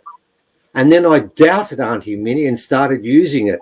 And she said, I used the last toilet paper roll 1 week before the beginning of that word that we don't say aloud. And I hung on to it. She said, I could have made a fortune selling it because people were fighting for it and fighting in the streets to get it. But there's Auntie Minnie 5 years before telling us something no one else would tell us. And then she tells us the last sign is the birds. You can't argue with indigenous old way wisdom. You can't argue with it because the old keepers kept the truth alive all the way through. Forget the scientists. They know nothing. Listen to the elders of the old way and they will tell you what to do. And as we've said many times, each indigenous tribe had a skill. The Hopi kept the prophecies, and all of their prophecies, they should be studied. And in the future, when the change has come, all of our children will be learning all the Hopi prophecies and memorizing what they said, because they are the great keepers of the future. And it's upon us. And as you know, Susan, this is now part of the last time. If people sensed it, people felt it, and then we filmed it. And we can't give you more. What we're doing is chronicling what the Hopi told us would happen. All those pictures, and we've got another one of the red sun we couldn't put up, of the red eye, the purifier that they spoke of, but we couldn't grab it, but it's there. And that will continue to happen. And so what they're doing is, even in his last moments, every one of those signs, they're begging all of the people out there to embrace it. And if they don't, that's their path. But it's running out. Okay. I think we're finished, if that's the case. Yeah. All right, Omar, we'll go back to you. Thank you for joining us. Thank you. And thank you for your work, all of you. It's a pleasure. We're all doing the same thing. Thank you, grandmother. Let's, guys, are ready to do this raffle? Yes. Yeah, share my screen here. This is going to be fun. I did this one time before, and it was a lot of fun. So let me jump up here. Come over here. He's going to pick someone and he gets a free ticket. Is that it? Yep. Also, I'll hit my screen up there. We got 20 entries. And whoever wins, guys, I'll put my email into the comments. Reach out to me for further information on how to go about collecting your ticket. So you guys ready? 1, 2, 3. Here we go. This is awesome. Hey, would it be fun if we won the free ticket? Rockers. That's Australia, Los Angeles. We didn't win the free ticket. Awesome. All right, come and join us. We're going to be doing this one that's coming up. We're focusing in the most important part of the change, our children. And what we're going to look at is basically, we always have a major theme in each one. We want to look at the way our children should be taught in the future, as opposed to the way they're being taught now. And we're going to do a couple of those. And, of course, we'll also introduce new information of the change and stuff like that as well. But, yeah, and congratulations, Rockers, from Los Angeles. And the beauty of this is when we're running this, if it's an inappropriate time, you have our online conference for months, don't they? Yeah. You can watch it anytime you want. So, yeah, congratulations, and thank you for that, and thank you for the people who joined in. And those who missed out, you didn't completely miss out, because you can still join in. You can join in at one way. Either way, they get a 10% discount, don't they? They do. There's a code that has been flashing up. Okay. There it is. Yeah. All right. So come and join us and learn about the truth, what's coming. And, yeah. Awesome. Thank you very much, guys. Much love to you. A lot of respect.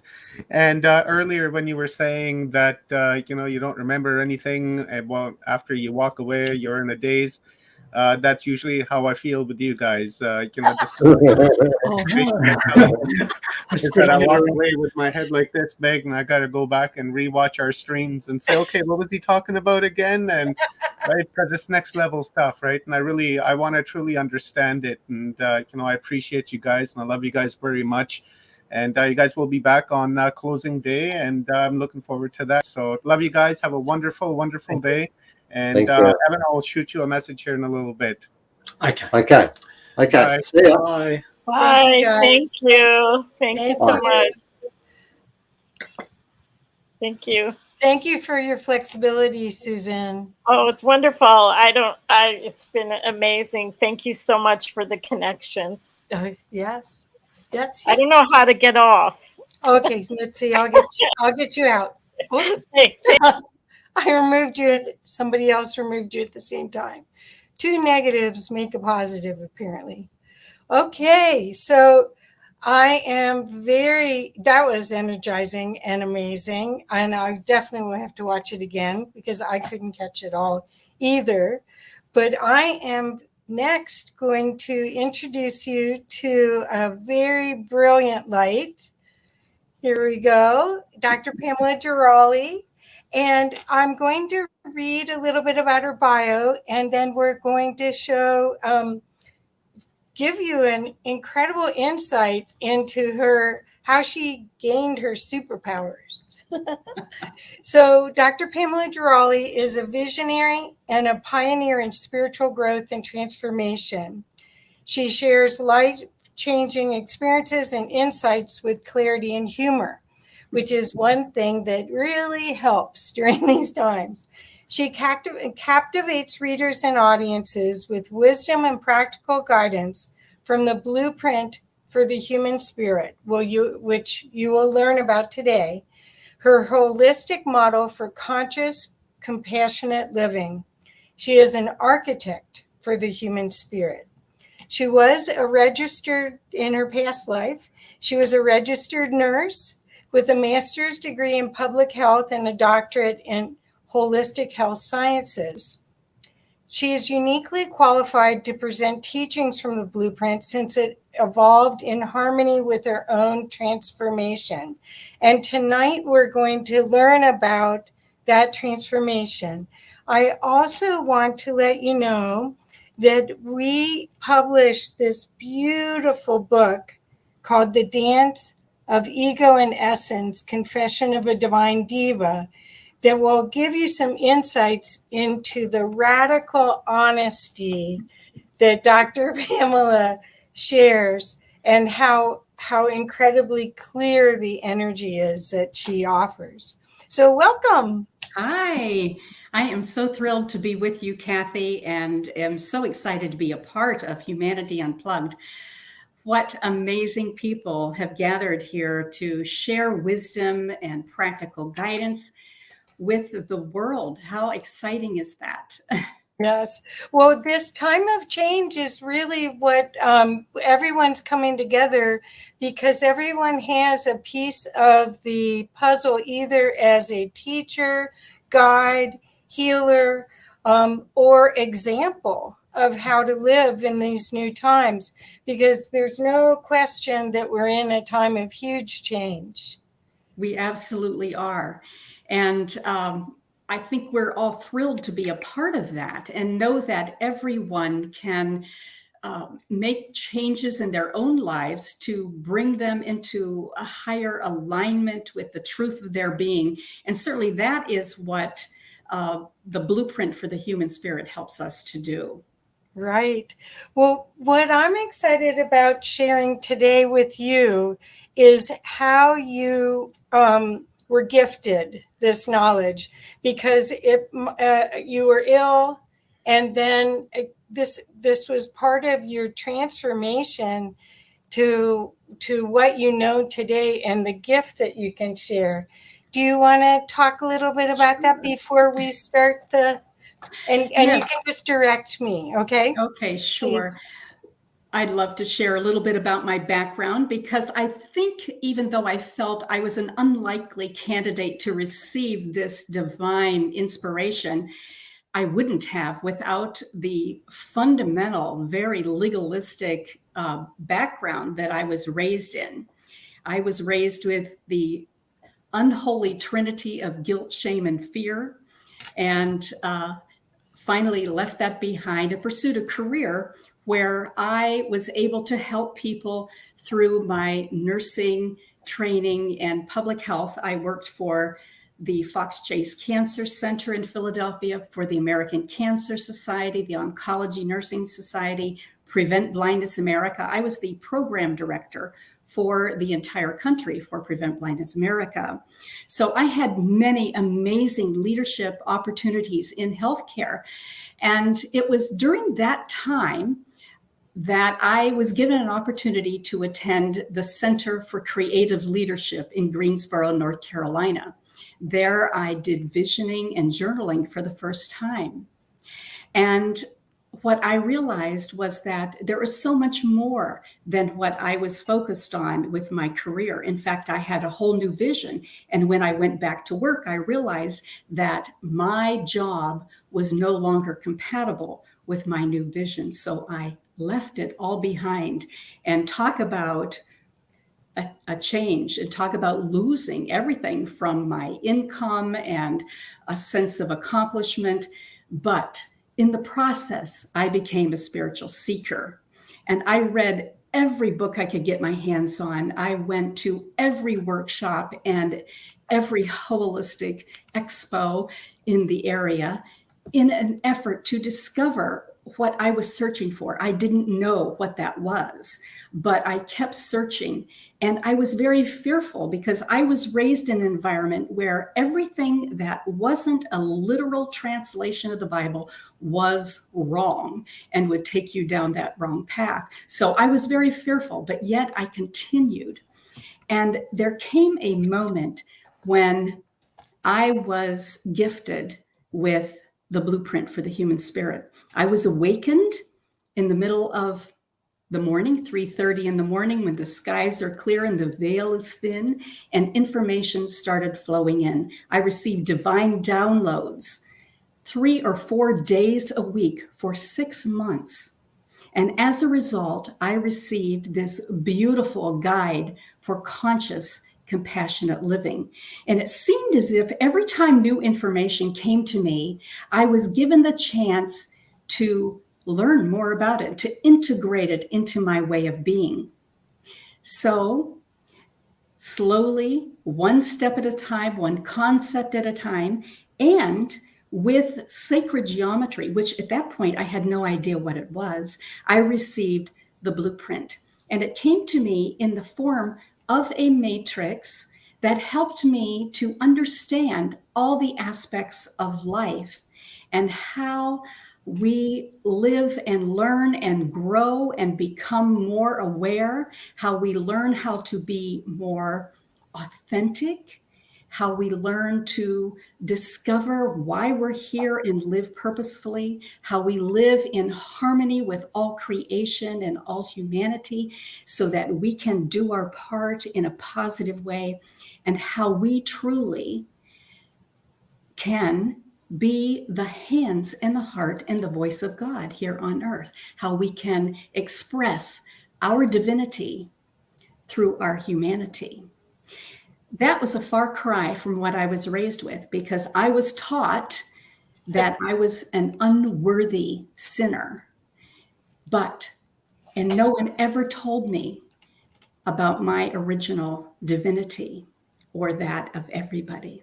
So I discovered that through the blueprint. And in the process, I felt as if I could truly show up as the essence that I am.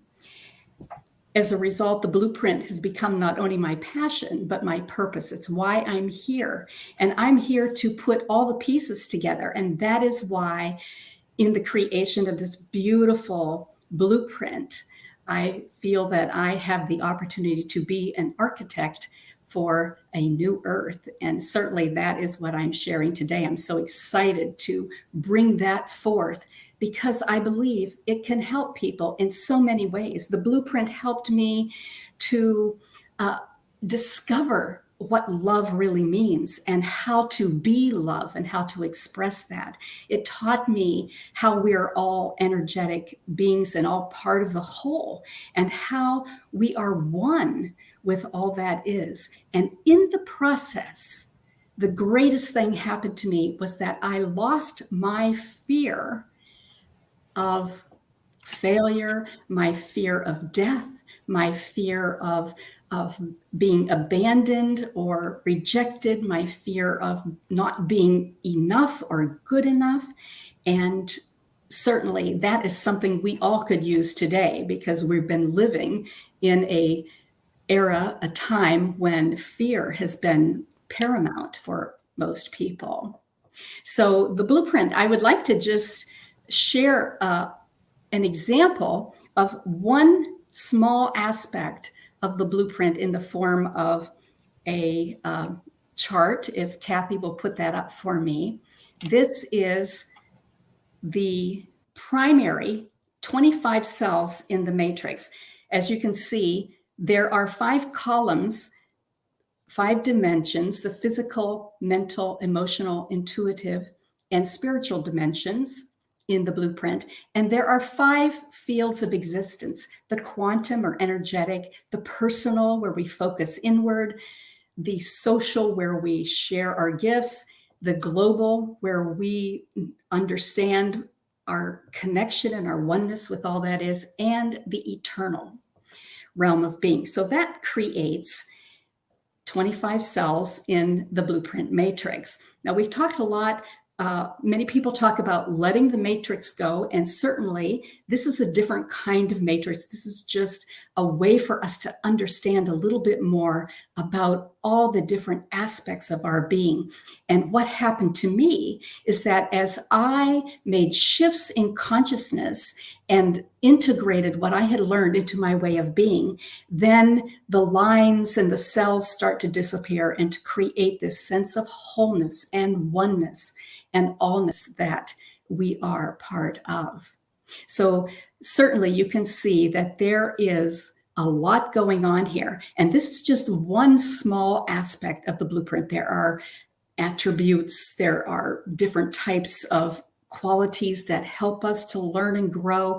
And what this shares with us is how we make shifts in our lives to bring ourselves into alignment, to bring our body, our mind, heart, and soul into alignment with truth, so that we truly can be an expression of the divine that we are. So this is just an example. And certainly there is a lot more information about the blueprint in my books, but also online. There is a free ebook that you can sign up for on my website, and I'll show that to you a little bit later. So Kathy, you can take that down. So I would like to just tell you that in the process of the blueprint developing and evolving in harmony with my own personal growth, I realized that it was a very interesting intellectual exercise. And so often we get stuck in the head, we get stuck in the mind, and we think we have to know more and learn more. And certainly it helps to a certain degree. But until we make a shift into the heart and soul, we will never fully realize the truth of our being, and we'll never be able to express the essence that we are. As a result of that, I kept learning and growing, but one day I experienced something that changed my life completely. I was meditating, and to be honest with you, I'm not good at that because I'm very hyper. I mean, I'm very energized and very, I move around a lot, as you can tell. Everything makes it difficult for me to just be still and to be quiet. I like to share and I like to talk. But this one particular morning, I was on my lanai meditating, and very quickly, I went into a very ultra deep state for an hour and a half, and I experienced a dramatic event in the lives of like 15 past lives. It was so intense that I could hardly function afterwards. It was on a Sunday, and I was planning to attend a church service. And when I came to, I went into my office and I thought, I have to remember what a little bit about what happened to me, so that because I knew it was extremely important. So I wrote down in my journal just a couple of lines about each of these individuals that I experienced, and realized at that time there were 15. Well, there were 15 primary boxes or cells in the matrix at that point. And when I recalled these individuals, I recalled them in a different format, one in order of the blueprint matrix. Well, I went to church and a friend of mine said, "What happened to you?" Because I was so out of it. I could hardly function. I could hardly talk. And she said, "Just go home and write it down, write everything down that you can." And I'm so grateful that she told me to do that, because I did. And in the process, I learned so many things. I spent 8 hours just writing as much as I could remember. And I will now share the chart about the archetypes. So one thing that I realized was that there were people from all walks of life. There were men, women, and children, and they spanned the ages from ancient Mayan times to more early 1900s. So in the process of experiencing a dramatic event, there was also a reflection of how each one of these had a core shift in consciousness. They reflected a shift that I had made or was making in my life to live more consciously and compassionately and authentically. Some of them were victims that were treated horribly. Some of them tried hard and failed, used ego effort and didn't quite succeed. And then there were those who got it, who understood, who were able to live more consciously. And they also reflected the spiritual journey and how we evolve from being victims to striving hard, using our own effort to make a difference, until we realize that we can show up and allow God to work through us, and then even show up as the presence of God, so to speak, here on earth. So I'd like to share a little bit about a few of these individuals. The first one in the physical dimension was a sacrificial virgin from back in Mayan times. And I will tell you that I experienced this not only at the time that this meditation happened, but also when I was visiting Tulum, because it looked so familiar. It felt so familiar. I walked up to the ruins of a home and I thought, I lived there. I knew that. And this particular gal was 13 when she was sacrificed, and she was born. She was the first one in her community born after the winter solstice. Well, my birthday just happens to be December 22, so that made it interesting. And she was turned over to the high priest by her mother. Now, when we turn 13, that's supposedly the age of accountability.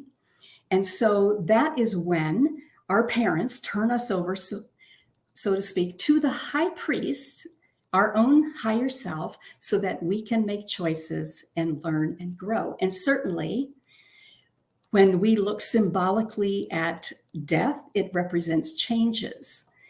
So there's a lot of symbolism in each of their stories, in each of these archetypes, or because I do believe that they are relevant to many, many people. So this one, this particular archetype or past life reflected that there is a point in time where we become responsible for ourselves, and we have to take care of ourselves first. If we follow the wisdom of the heart, which first pumps oxygenated blood to itself, then we have enough energy and enough whatever we need to be able to fulfill our higher purpose and to live authentically and purposefully. So the message for this particular archetype is to take good care of yourself first. Now, right below in this chart and the physical dimension is an impoverished mother.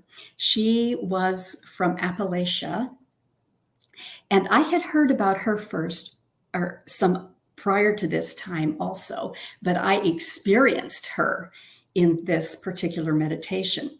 I had been told by someone, by a medical intuitive about her. I had inquired about why I chose not to have children in this lifetime.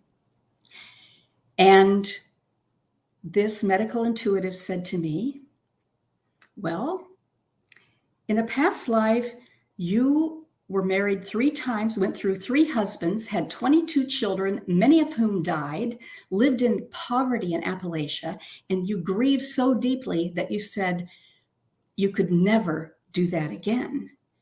And then this woman said to me, and how could you be the mother of the earth and bring forth this amazing gift that you will bring forth if you have a family and have to spend so much time and energy caring for them? Well, at that time, I had no idea what she was talking about. But now I understand, because the blueprint started emerging exactly 2.5 days after she shared that with me. And in my meditation, I was lying down trying to rest, and all these dirty little urchin faces were hovering over me, looking at me, waiting for me to feed them. And I knew that I would have a huge challenge because my last husband had passed. I had no way to earn money. I had no way to feed my children.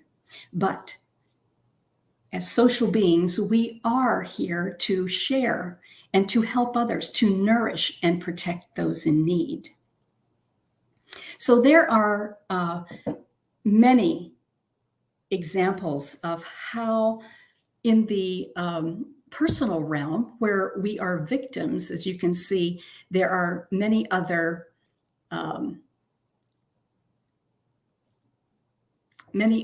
of individuals that I experienced these near-death experiences, these past life experiences that touched me so deeply. And each one of them also reflected an aspect of my life today. They weren't just about the past, but they were symbolic of what was happening to me today and what I had experienced. Under the mental dimension, there was a deaf and dumb child from the colonies, and she was forced to go to school, but she couldn't hear and she couldn't speak, and she hid under a desk because the children were very abusive to her. And all I could remember after listening to that about experiencing her was that I had been told many, many times as a child that little girls are to be seen and not heard. And I thought, wow, this is not exactly what we are trying to learn, what we need to know in this day. We need to be able to express ourselves. We need to be able to open our minds and our hearts. But certainly the core shift in consciousness here was to be open and to be receptive and to share and to learn new ideas. So, but as you can see, in each of the dimensions, there were past lives that so poignantly reflected exactly what I was learning from the blueprint, what I had discovered and was intellectually understood, but I experienced it. And unless we truly experience what it is that we are to learn and integrate into our way of being, we will never be able to fully become all that we are. Well, I would like to share two other past lives. The one is the Indian shaman from the global area in the physical dimension. And perhaps Kathy can share his picture. This is Tanate, and I have been in contact with him a number of times as well. This was drawn for me by an intuitive artist as one of my spirit guides back in a few years before I had my meditation. And Tanate is a shaman from Southwest US about 1,000 years ago. And once I experienced him, because I was in meditation, sucked through a wormhole and landed back in time 1,000 years, sitting cross-legged at a fire. And I was tapped on the shoulder by Tanate, by this Indian shaman, and motioned to follow him. We were going on a journey up a mountain.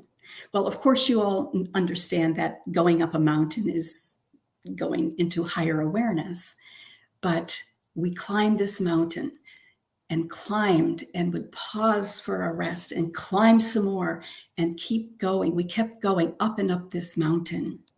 And we got near the top and we merged as one. And in that moment, I realized that our so-called spirit guides, everything that we think of as being separate is actually a part of us. We became one. And I continued to climb. And when I reached the top of the mountain, I was in the presence of God. And it was so light and so bright and so powerful that I couldn't speak. And I was in absolute awe and so touched by this light, this love light, that I have never been the same. But Tanate also came as an eagle, with a scroll of information.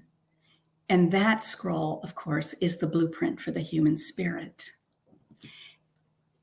Now, in my meditation, where when I experienced the 15 past lives, Tanate was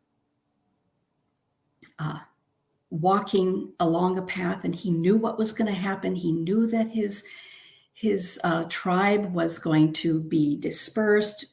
They would no longer be there in the Southwest, but he continued to share wisdom and help his tribe to heal and to discover exactly what they could do in that particular moment to live fully and to live joyfully.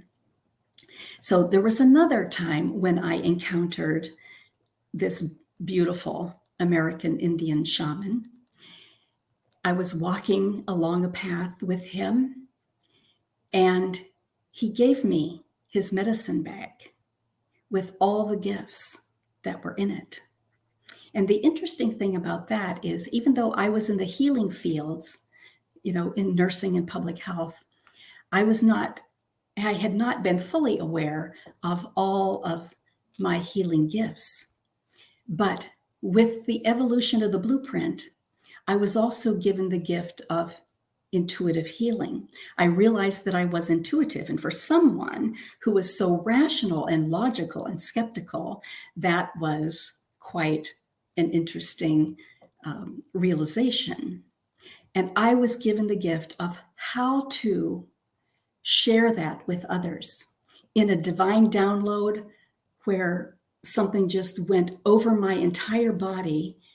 I realized then in that moment that I knew exactly what each part of my body, what each position, what each motion meant in terms of intuitive healing.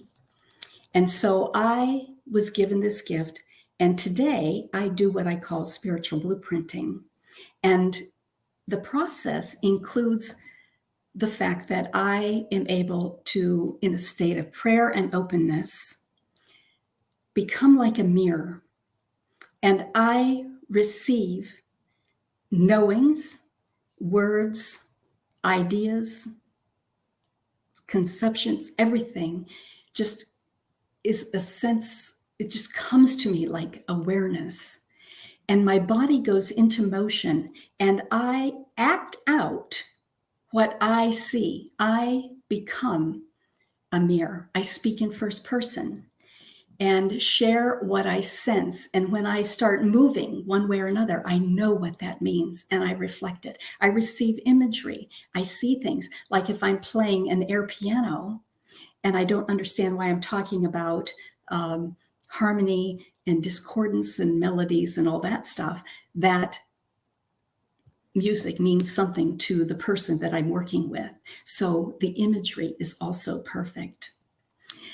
But in the process, I receive guidance on how shifts in perception can make a difference. How when we look at our life situation, when we look at what is happening to us with new eyes and see things, almost step outside of ourselves and see things for the truth, to realize the essence of what is happening to us and grasp the gift, then this shift in perception brings forth healing. And in order for us to heal, we have to change our mind. It is a shift from perhaps a negative perception or a limiting perception into something that helps us to fully realize the truth of our being. So that was one of the gifts that I received from Tanate. So Kathy, would you go back to the archetype chart? Yes. There's one other I would like to share with you, and that is the beloved child of God. Now, after I had my 15 archetype or past life experiences, I was visiting with a friend later in the week who is a therapist, and I told her about what happened to me. And she said, well, would you like to do a regression? And I thought, it's going to take me forever to really make a lot of sense from what I just experienced, but why not? What's one more, right? Well, she guided me back in time, and I was a child at the feet of Jesus when he said, let the children come to me, for theirs is the kingdom of heaven. And he was like a beloved uncle who just was so loving and so caring. And in that moment, I really knew exactly what those words mean, because this whole process of us evolving, of discovering who we are and why we're here, and learning how to live more consciously and compassionately and authentically, we become like children. Children are innocent, not tainted by judgment. They are open like sponges. They are curious and creative and absolutely loving. And that is exactly what we strive to be like children, beloved children of God. And that is how we learn how to express our divinity through our humanity. So this is just a little taste of what I experienced and how the blueprint for the human spirit through an experience became fully integrated into my way of being. And it is why I am so compassionate about sharing the blueprint with others and guiding people through this process of learning more about who they are and why they are here. So we will just go back. You can take down the chart, Kathy, if you would, please. So one other thing really happened to me that I want to share with you, and it is about the book that Kathy mentioned, The Dance of Ego and Essence. I had been sick with viral thyroiditis. I was flatlined for about 6 months. I couldn't do anything. I had no energy. And it eventually resolved itself, and I was able to start working again. And I asked the higher powers that be, what should I do first? Because I hadn't been working. I hadn't been focusing on the blueprint. And I was told to go to my office an hour early in the morning to meditate and journal confessions for 40 days. Well, I had no idea why 40 until I started doing some research, and I realized that 40 is the number of rebirth. And 40 is very prominent in a number of sacred stories, the 40-day flood, 40 years in the wilderness, there's 40 weeks of gestation. And so 40 was very significant. And the idea that this process that I was going through would be a rebirth was also very important. What happened in the process was just perfect, because I had no idea what to do, but I just came to my office, lit a candle, sat down, and waited in the silence. And a word popped into my mind. The very first word was discipline. Well, I don't have a good relationship with discipline because I was harshly disciplined as a child. My mother made me stand in the corner, and when you are a hyperactive child, that is torture. My father was much more harsh in his discipline, and certainly we were punished for everything that we said wrong and did wrong because my parents were doing their best to make sure we made it inside the pearly gates. But so discipline, had this visceral reaction. You know, I don't want anybody telling me what to do or how to do it. And I thought, wow, there's my first confession. So I grabbed my journal and I wrote that down. And then I wrote for an hour. I wrote about my personal experiences and how discipline becomes integrated into our way of being so that we become self-disciplined. And when we learn how to say no to one thing, we can say yes to something else. And we can pursue our heart's desires. And in that process, discipline becomes direction. And what a beautiful process. What I wrote was exactly what I had learned about discipline and direction and choosing our heart's desires through the blueprint for the human spirit. The next day, I had another word, scattered. Well, when you're very creative, you're all over the place and it's very hard to stay focused. But when we understand why we're here, we certainly can focus our activities and focus our energies on something that is relevant and important and significant so that we can live purposefully. So I wrote again about how I transformed being scattered to being focused. And every day for 40 days, this happened to me. In the process, I was just letting everything flow through me. And it was a radical honesty process. And I can't stress enough how important it is to be radically honest. Because when we are radically honest, then all the ego's ways of trying to embellish itself and hide its shortcomings and minimize its weaknesses and maximize its strengths, when we get to that point where we can truly be radically honest, cleanse our souls, we can free ourselves of so much of the past, so many limitations, all this baggage that we have brought with us, and all this ballast, all the fake ways that we have presented ourselves. We can let it go, because then we are free. We are free to be all that we are. We are free to embrace the essence of our being.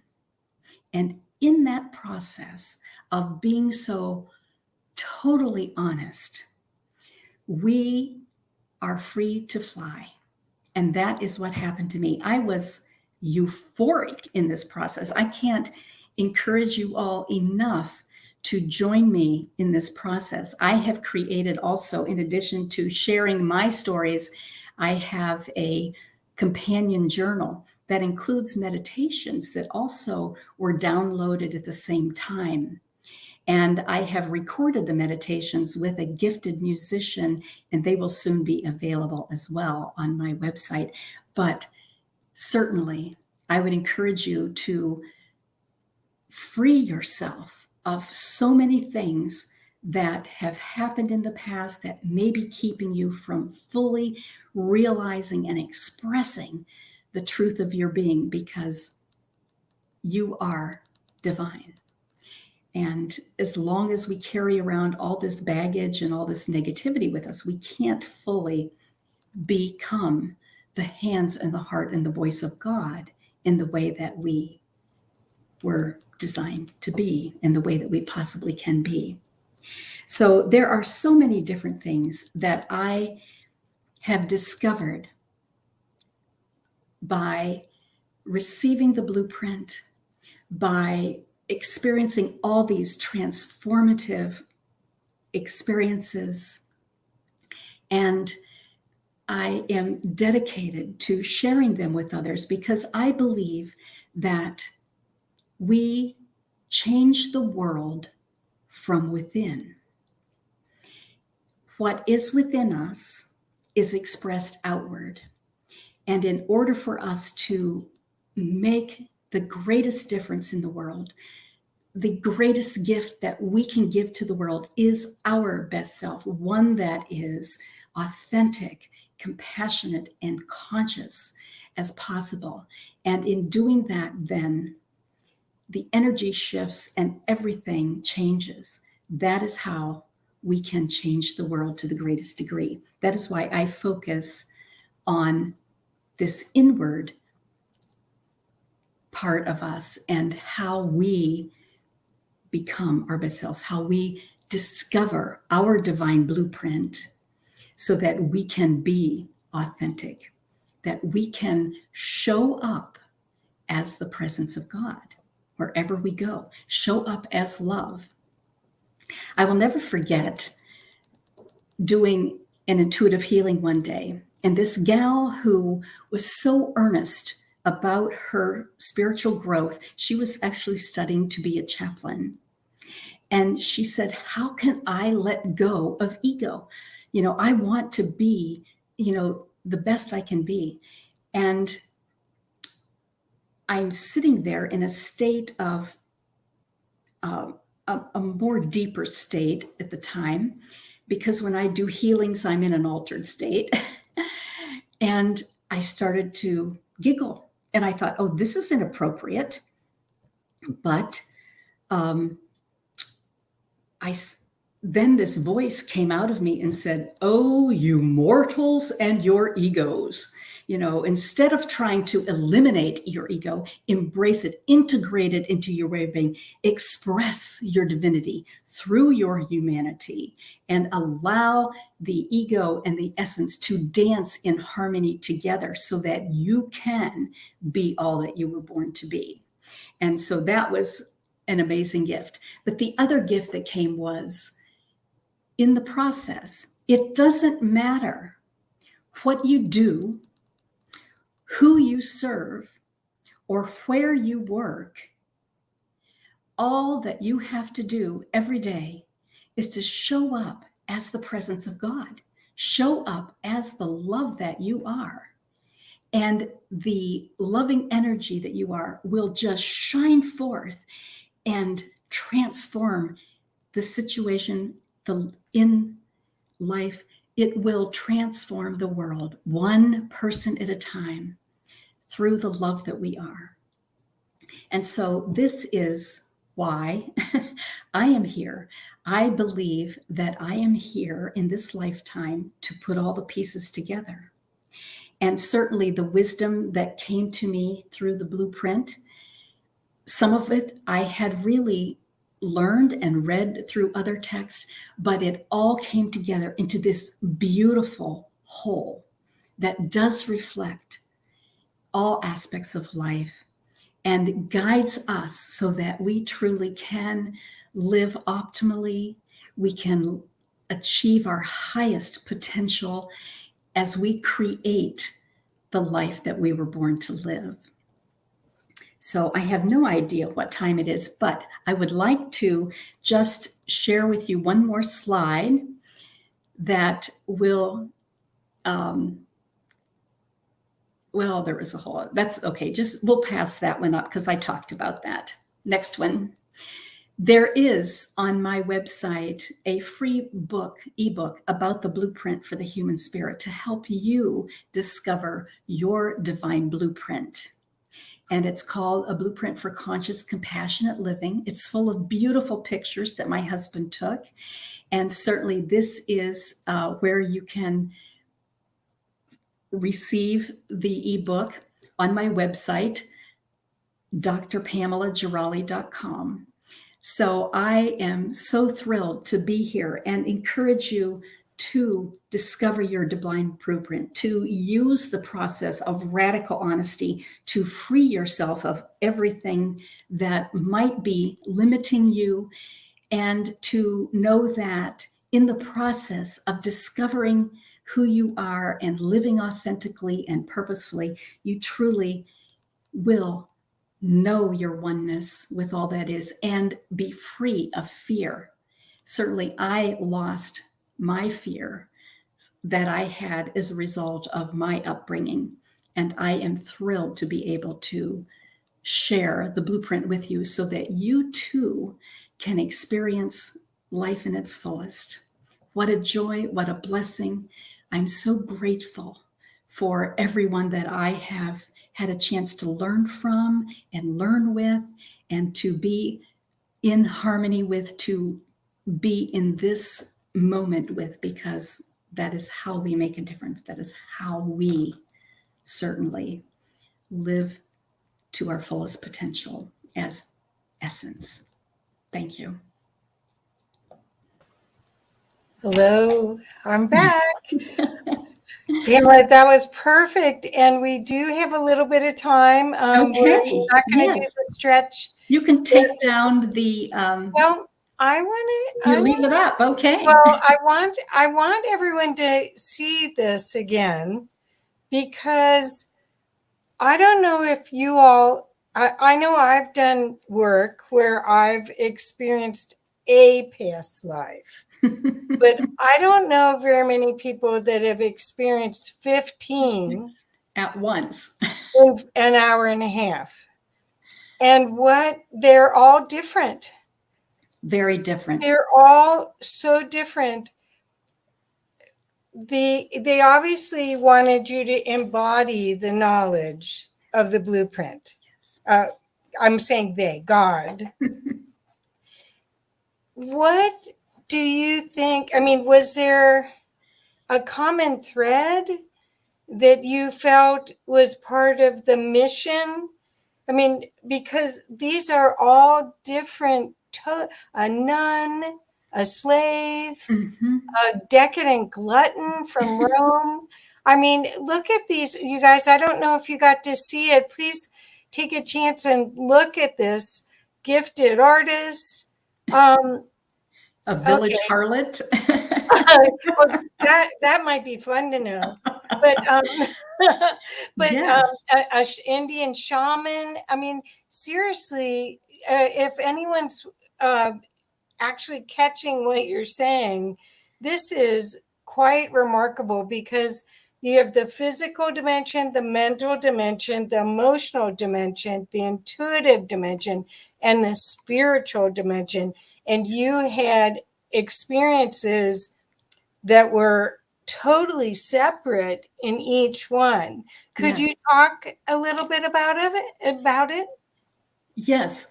Just to kind of summarize a couple things, everyone in the personal realm, the sacrificial virgin, the deaf and dumb child, the rejected and abused nun, the oppressive slave, and the catatonic girl were all victims. They were all horribly treated and abused to the point where, I mean, it was just painful for me to experience that. But in the process, what I learned from each one was that we make a shift. The sacrificial virgin was to take good care of herself. The deaf and dumb child how to be open and receptive. The nun was how to love herself. She was deformed and abused, sexually abused, and she committed suicide because she was so horribly abused. But when we love and accept ourselves, then we're fine, we're good. The oppressed slave had to learn how to stand up for himself and his beliefs. And certainly the catatonic girl was treated poorly because she was a child who was mentally ill and separate from her higher self. And certainly until we discover who we are and embrace the truth of our being, we are separate from our higher self. So those were the victims. In the social realm, the impoverished mother had to learn that, certainly from her, that we do our best to nurture and protect those in need. The scholar was hung in the Dark Ages. He was like a Galileo type person. And we have to learn how to express our truth fearlessly and without apology.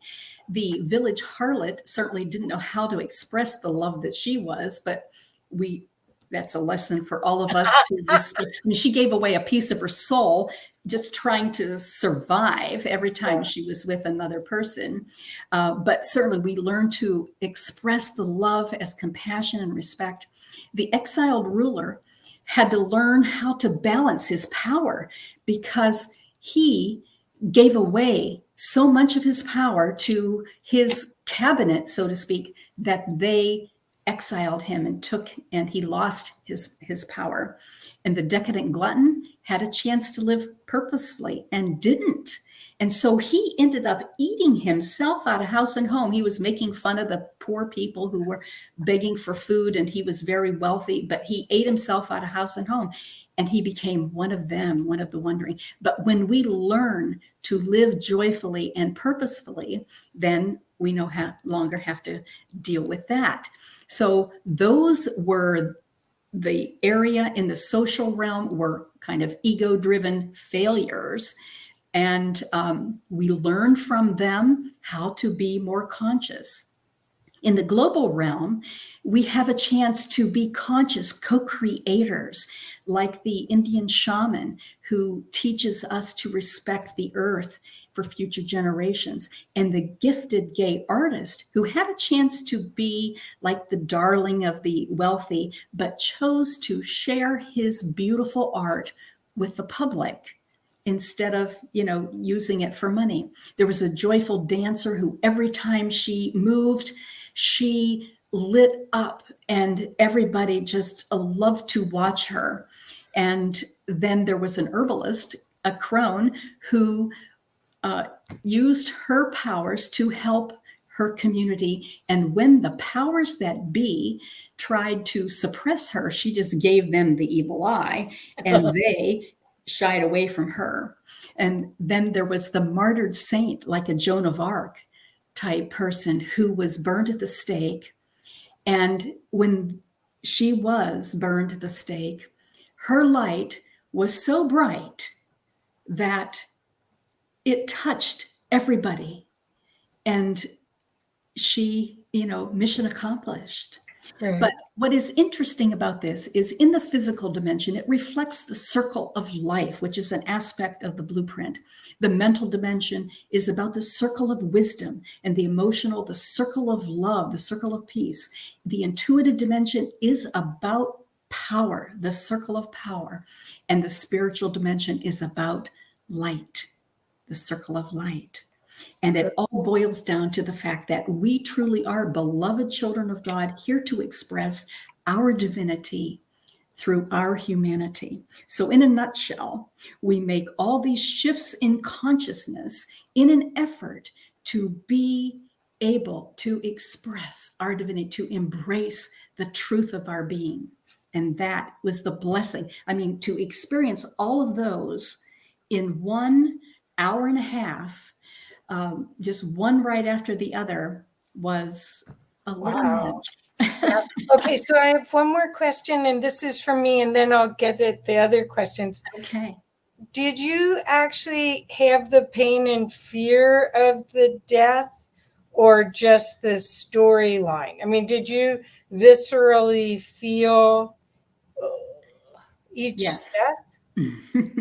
I went through a dramatic event in each of these lives, in each of these past lives. I re-experienced it to the point where I was grieving, I was suffering, I was elated in some, I was just so intensely, affected by others. It was an experience, each one of them. Wow. I just wondered, because I've heard you speak of this one other time, and I've seen that chart, but it didn't really hit. Yes. How incredible that would have put most people in bed for a month. I mean, wow. So I redirected my energies so that I was able to understand it in a whole new way. So I took it from a visceral experience into a deeper understanding, and felt that I had integrated fully then into my way of being. So John Johnson all along has said, wow, I love that chart. Wow, he's definitely gotten what you're sharing. And he said, were you must have been a little freaked out seeing yourself in prior lives. Had you done anything before to know about your prior lives, or? Well, I had heard about a few of them, certainly the shaman and the woman at the impoverished mother, and the dancer I had heard about prior to this time. So those three were known to me, but I hadn't, I didn't feel them. I just knew about them. But the rest of them, no, they were all just right there in my face. Wow. So I don't want anybody to have to go through that, because let me tell you, it is very, it wiped me out for quite a while. And it has taken me a long time to be able to fully express that, what they mean, and to understand them. But the key that I believe is that each one of them reflected an aspect of my life today. Right. Like if you look at the slave, for instance, as a child, we worked really hard. I was raised in the country, and we worked. And I often felt like a slave, and I couldn't stand up for myself. I was not allowed to express my opinion because I was wrong. I was supposed to be quiet and just accept what I was told. So I had to learn how to express myself, how to stand up for myself. But each one of these beautiful individuals from my past helped. They all came together. And the fact that they fit so perfectly into the blueprint is not an accident. And the fact that I experienced them all at once was not an accident, because I needed to do that to fully integrate the blueprint, to experience it. Yes. So I've just been given the heads up that we're out of time. I'm so sorry, but that's okay. I hope, and thank you for being such a good sport about our timeline. That's okay. With Yes. the overage. But I want to make sure that everyone, I have put Dr. Pamela's website into the chat. I hope you'll go there, get the free book. Also, the Blueprint for the Human Spirit is available as also a free download. And what you'll find is that there's a lightening of spirit that you get from experiencing this work, that it's not just Dr. Pamela talking. You are right there with her, male, female. You definitely get the radical honesty, the radical change. You do. And and John Johnson saying I may just email her. I have a few. Oh, please do. Yes. So everybody can reach me through my website. Yes. Thank you so very much. Oh, I'm so blessed to have been a part of this. Thank you, Kathy, for your support. I've been working with Kathy. Blessings to her and to everyone who's been a part of this amazing event. Thank you. Thank you. Thank you. And I can't wait to see how your work shepherds in this new time period. We're so blessed to have you. Yes, a blueprint for a new earth. Absolutely. Yes. To the architect. Yes. Thank you, dear. Thank you. Bye-bye. Okay. And Amalia is here. Here she is. So, Amalia, how are you today? Oh, Kathy, I'm in the element, right? In my element with all of you, Kathy and Omar, Rob, Stone, and all the presenters. I feel I'm such in my tribe. Yeah. And yeah, I am. And then the Humanity Unplugged, like really going raw. And I love it. I really love it. And so I'm just wanting to even share my past lives, Oh, good. Okay. So many. Well, what I did, I'd like to read a little bit of your bio, and then you can correct me, because anyway, there was so much information. I did the best I could, but anyway, I want everyone to know. Yes, there are many aspects to the work, and you're all morphing. We know that, so we just have to Well, right? I got to meet Reverend Dr. Amalia in person because she is part of a major part of the Quantum Chi film, which back then was a film, not an episode.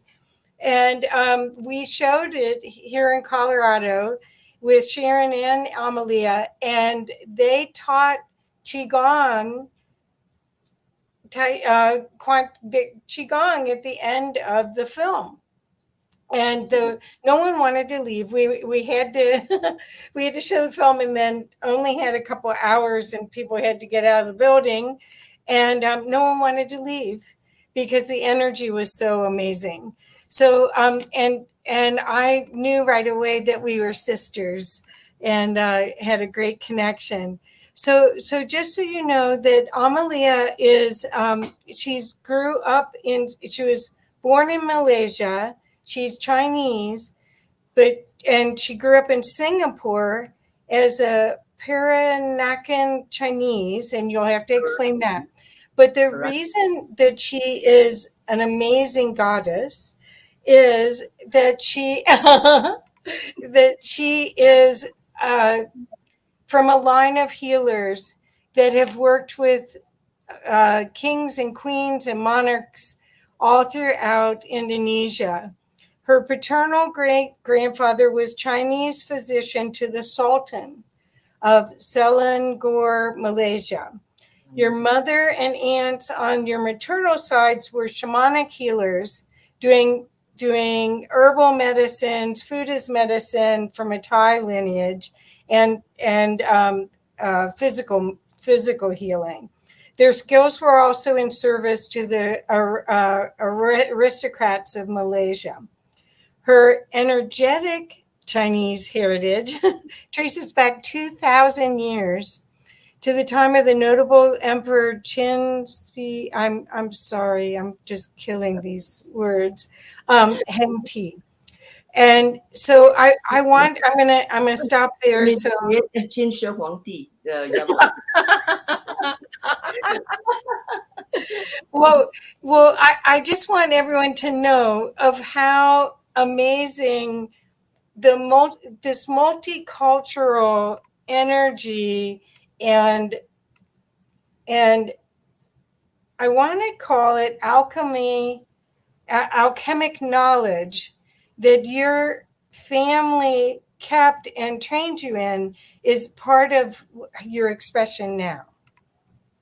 Yes, okay, so with that, and then you'll let me know. I have the video, so you can let me know when you want it. Okay, but alchemy is the right word, Kathy. You know, we are just all alchemical beings, aren't we? And we are just weaving our realities together in all the different dimensions, our different multidimensional selves. And I'm just very happy that I'm also reincarnated Chinese and Asian this lifetime. It's really good fun.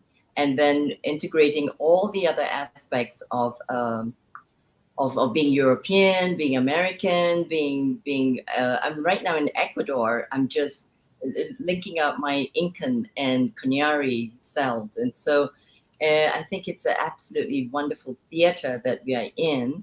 This platform that we have, this stage that we have to explore who we are, and internally and in our consciousness, and so. I think it's really wonderful that to be with all of you just exploring all this. And I suppose that I'm somewhat expected to present my perspective in terms of being an Asian or the Chinese heritage in the practice of Qigong.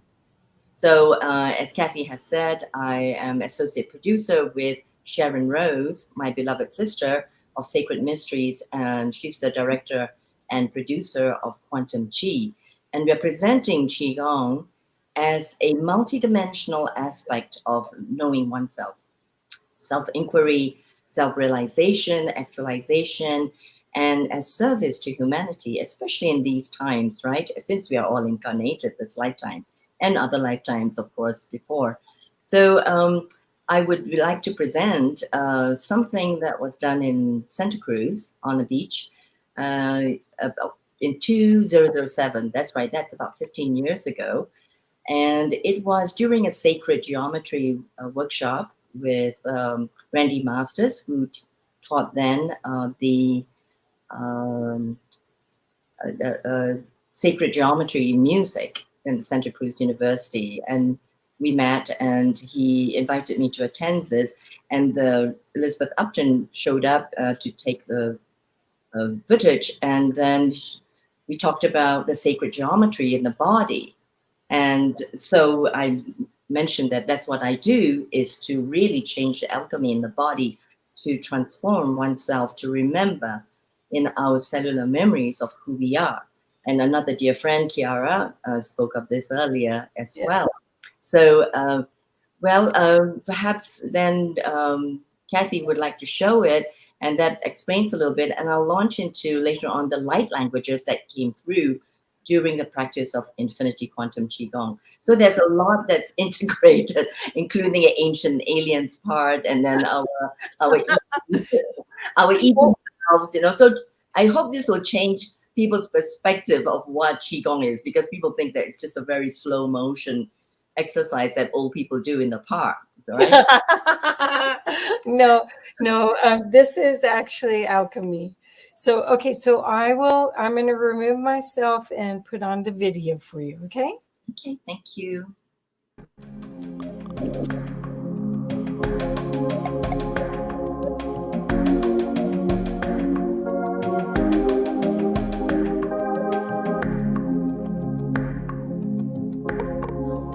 What I offer is a holistic healing, just healing or health from a holistic point of view, which means that there is a kind of mutability and malleability, flexibility in the way that we look, the multidimensional self. So we look at ourselves not only physically, but emotionally, mentally, spiritually. And there's a reality that comes together like a matrix, and we're able to enter different parts of ourselves and maneuver or journey in the emotions, the thought forms, and know that's an interconnectedness, much like psychosomatic studies right now, the study of the mind and the body, the soma, the body consciousness. So this aspect of my understanding comes through in my work. I've been guided to be an interface, to be a bridge between the esoteric, the world of esotericism, what is, beyond, and the world of metaphysics, with the dimension of healing in the medical, as well as in the spa industry. In the medical, then, it is the aspects of integrative medicine, where we combine the modern technical together with the human technical. And then also in spa industry, to develop spas as the true temples of healing as in the past.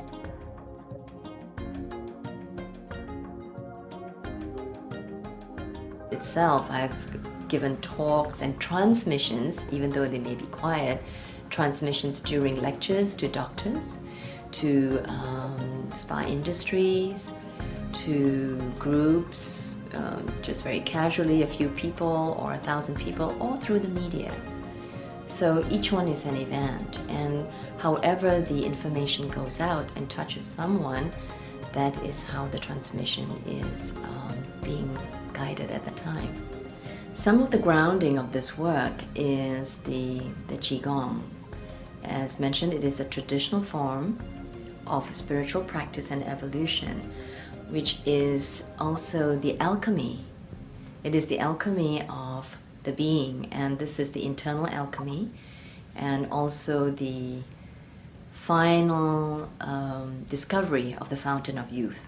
It is all within us, and we realize ourselves as nature, vibrations and waves, spirals, circles of nature.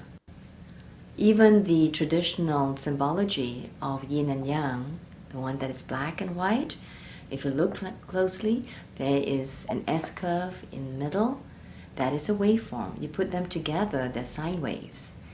And they represent the double helix, the DNA. And in Chinese cosmology, there are also different representations of what is already in the DNA. For example, the hexagrams, they are binary codes of our DNA codes, and they are linked through mathematics into our sacred geometry of biometry. That is who we are as representations of a higher order in the cosmos or in the universe. So this is the study which I've linked with ancient wisdom of traditional Qigong, which is mistaken oftentimes as just a form of exercises, where it has to be linked back now to the tradition of energy and consciousness and our genesis. If I was to define Qigong in just a few words, in its essential self, is that it is the practice of pure energy, pure consciousness. It is actually body ecology, and we are connected as nature. We are nature, and we are starlight, moonlight, sunlight, and planetary light. And we are transmitting that through our body into our terrestrial selves. And I would say that we are nature.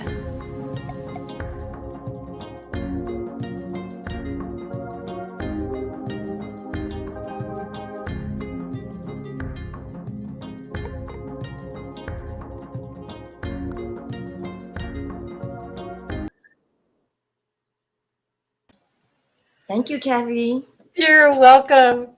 So I think what I'd love for you to talk about is anything that you'd like to share about healing and the integration? You have so much knowledge of the esoteric arts, and you were brought up learning about energy and the way to stay vital. And we're right now between the sunlight hitting the earth and the upgrades, and then all of the consciousness, the media that's hitting us. We need some of that positive energy, and the fountain of youth, please. So I wondered if you might want to talk about that at all, or anything that that would be about your incredible healing gifts. Right. There's so much there what you just asked in that one question. Oh, okay. Well, take any part of it or throw it all out. No, I can handle it. And just breaking Okay. it down is that in these times especially, is that while we are awakening at this moment, that we realize that we are the universe. We are the chalices. We are the temples. Our bodies contain all the memories that we had through many lifetimes and through the quantum field to other planets. And so this is an exciting time for us to be in, to explore and to really discover and then to embody the truth of who we are. And this is why we both named this talk Divinity Reborn, is that we are reborn every day with each breath. And we are capable of recreating ourselves all this time. And we can use the ancient wisdom techniques of going in, the shamanic practices.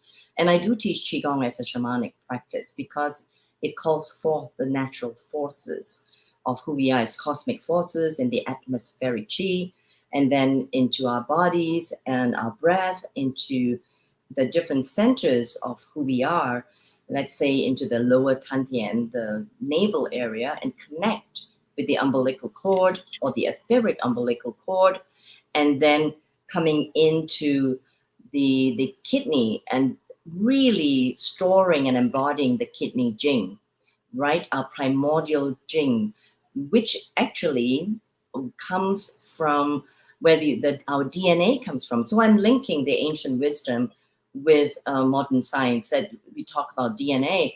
And we knew about that a long time ago, as I mentioned, that it came through the etheric umbilical cord, through our navel, and to our kidney jing. And there we can embody all that we are from the past and through the DNA. And this is where we also can do our ancestral work and in clearing the past, as well as bringing through all the power and the capabilities and talents that our ancestors has actually bestowed upon us. If we are to do some ancestral veneration work or to do some ancestral clearing work. So this is, it's all contained in our bodies, and how we can access this creative energies through our sexual centers and then really pour it forth through the heart center to everybody, to every place in the planet that's needing our support right now, our conscious support as spiritual channels, spiritual transmitters and receivers. And so when it comes to health this time, when because of the solar flares, because of current world affairs that we are going through, changes, that there's a constriction of our energy field. There's also the possibility of us expanding our field, our morphogenetic field, and outwards, and really making a change in the planetary grid. So we can bring forth all our interstellar selves, everything that we were and what we remember ourselves to be, to bring it all the way through the center line, our center, the 0 point, and sending it out, because we know it works. And science is showing that it is true, that there, through the Heart Math Institute, for example, that if we start to resonate in our hearts, the 432, with this tone.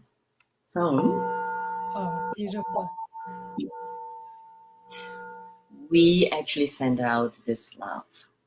So coming into our hearts and speaking from our hearts and speaking from our truths, that we can really make a change in this matrix. And after all, that's why we were incarnated this lifetime and all the other lifetimes. Perhaps we were foes, perhaps we were heroes, and then other lifetimes we have an opportunity to choose who we want to be this lifetime.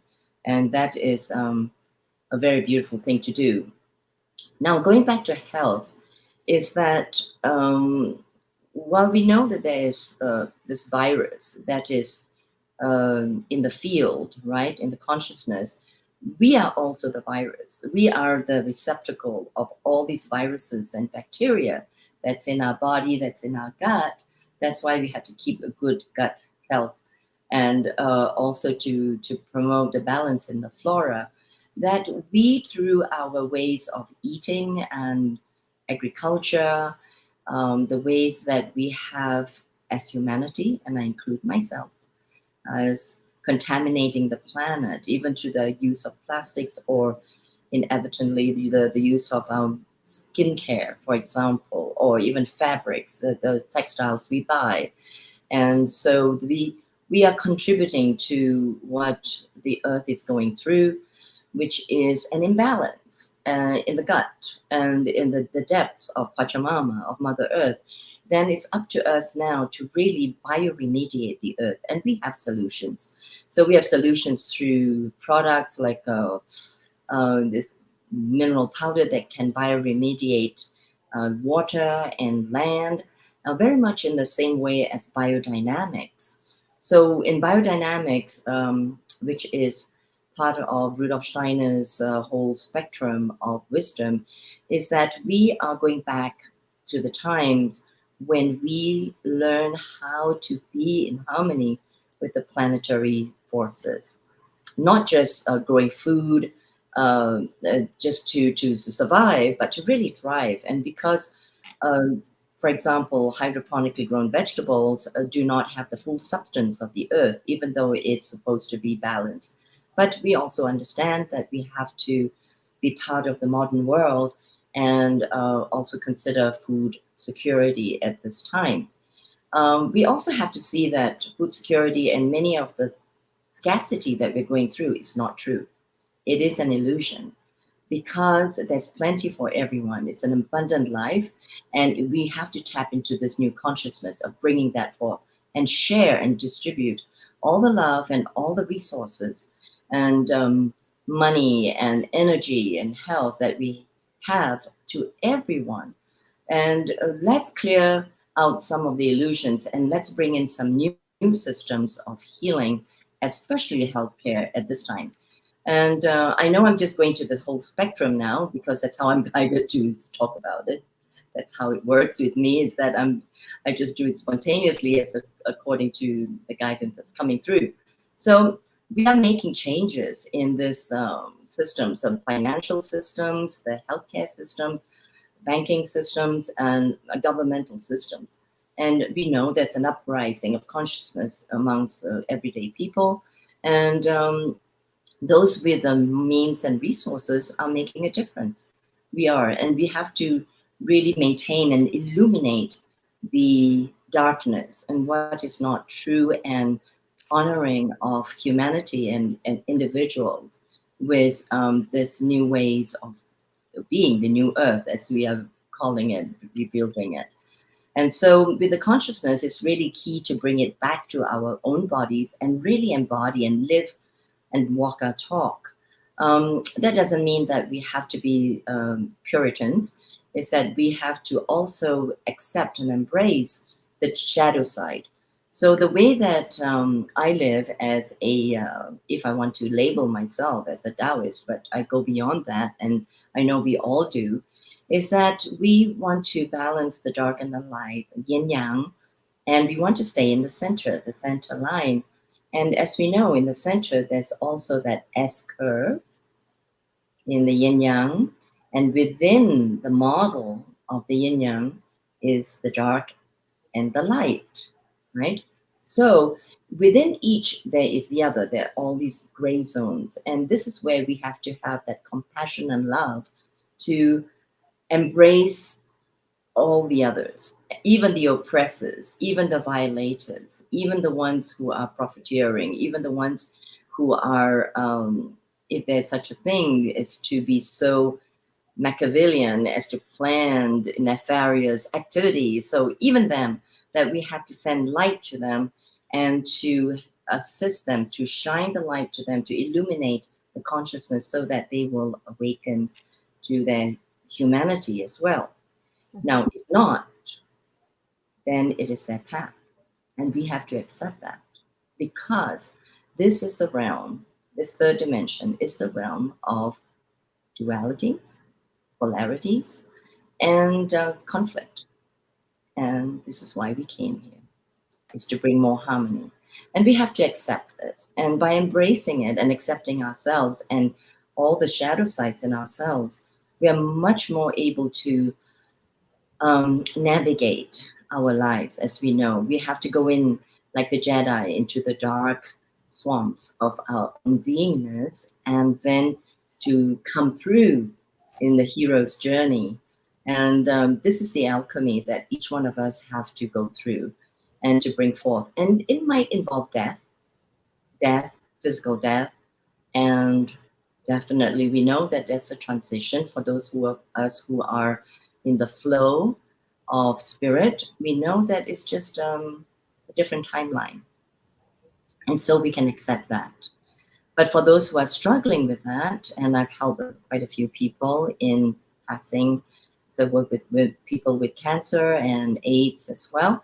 So those lower aspects are part of what we go through with illness and death and poverty, as what Buddha saw in the world when he went out of his palatial splendor, that this is something that we have to accept in the world, and how can we uplift it, and with our new technologies even. So we have different ways, different tools in the ancient past of uplifting from illness, like through the shamanic practices. I have here all these different accoutrements, including my hawk feather, and of course in Ecuador now with plenty of Palo Santo to do the clearing. But we also have, for example, I have this that is quantum technology that's USA patented to really protect us from radiation. That's mechanical, technical radiation, as well as some of the flares that are going to happen. And we can use all these tools to structure water, which is really key to our health. And again, I turn inwards the water, not just the waters that we drink and the quality of the water, but the waters in our body system, the blood, the lymph, the interstitial fluids between the cells have to be purified all the time and detoxified all the time. And one of the ways to do it is, of course, drinking high quality water that is charged, and we call it structured. And so we can use many ways to structure the water through our own energy field. We can bring that in, as many of us know how to work energetically, to bless the food and water before we drink it or before we eat the food. But also we have all kinds of technologies that are available, and that we really should research modern technologies to see how we can make our lives more equitable, right? More friendly to us and to the planet. And that is all part of what I'm seeing now as how to really surf through the waves of these times, is to embrace everything that is of benefit to us and to put that to good use, and not just shun one way or the other, or just go to the old ways of just growing food, which is really important now. People should really grow our own food and at least know where they come from, and at least know how to clear it, detoxify it. And if we're going to choose to take some foods that are not so good for us, then we have to know that we have to rebalance ourselves. And one way to know what food suits us is apply kinesiology. This is a big tip that I'm passing on to people, that if they want to, they can come to me or others to just test the foods, or at least some food allergies testing, to make sure that you're not adding more inflammatory foods to the body. To know what not to eat is just as important as to know what to eat. And this is all part of holistic nutrition. So we need to know, we need to learn who we are and how we can augment our own matrices of energy, our own orgone fields, and also how to rest. And especially, when we are in front of these devices all this time. And that's why I show it again, that we need these devices as stickers and so on to protect us from radiation. This is one thing that a lot of people are not aware of, and therefore suffer this contraction of energy, in the field, and then start to have lowered immune systems, as well as headaches and back pain, neck aches, sciatic problems, and depression, and emotional, mental issues. And this comes from a modern way of living. And that's why people say, oh, go back to nature, go put your feet on the ground, get the 7.83 hertz from the earthing, and all that. That is all good and fine. But a lot of people are not doing enough to educate themselves on the negative radiation, the EMF that is coming through to us, and when we sleep, and how we can protect ourselves by creating a chi field. We could do an exercise later. I'll be happy to do that. And to create a protective chi, a Wei chi. And that is not enough, I feel. I think that we really should and could, not that we all have to, it's no compulsion, but really we ought to look at the new technologies and see what we can do. I'm very excited by that. And especially in the communities that we are forming, how to integrate the ancient wisdom and modern technology to make a better life. And I feel that this is what we're going through at this time, our evolutionary times, like bringing in the Atlantean and Lemurian realities together and all our different lifetimes. That's so perfect. So the device that you keep showing, the card, are you distributing those on your website?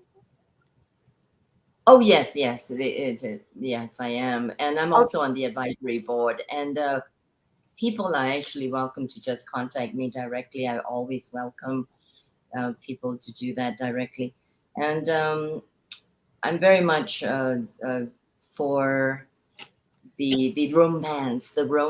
I love the romance of, all these ancient ways of working and using aromatic oils and burning woods and making infusions, and then, cooking and creating magic from there, and feeding the soul with really good savory flavors. And I'm really for the romance of healing. And someone said that, oh, maybe instead of calling myself a healer, I should be a facilitator. I said, oh, no, that's not romantic enough, A facilitator. So although I do that, yeah, you know what I mean. We need more juiciness. We need more pleasure and life force and dancing and singing and music and just love and being in the tantra, the true tantra of living life to the fullest. And of course, we have a choice. We can be ascetic, and we can be a monk or a nun in the mountains, which I've been, a Tibetan nun. I remember that, and Catholic nun. So I remember all those lifetimes as well. And I have my rosary with me, so which is very powerful, by the way. One of the things that I better say this while I remember, is that Mother Mary is asking us to pray more. And of course, that is the hologram of Mother Mary.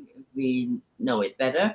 And the praying is intentionalizing, sending out intentions out into the world for change, for shifts, for the good results. And so we are calling forth everybody in all cultures and traditions, especially in this time, to converge, and especially to bring forth the indigenous cultures and wisdom. And as you know, Kathy, I'm in Ecuador. And why am I in Ecuador? Is that I was guided. Yes, everybody's asking me, why are you in Ecuador? To actually link with South America. I've done a lot of linking in sacred sites.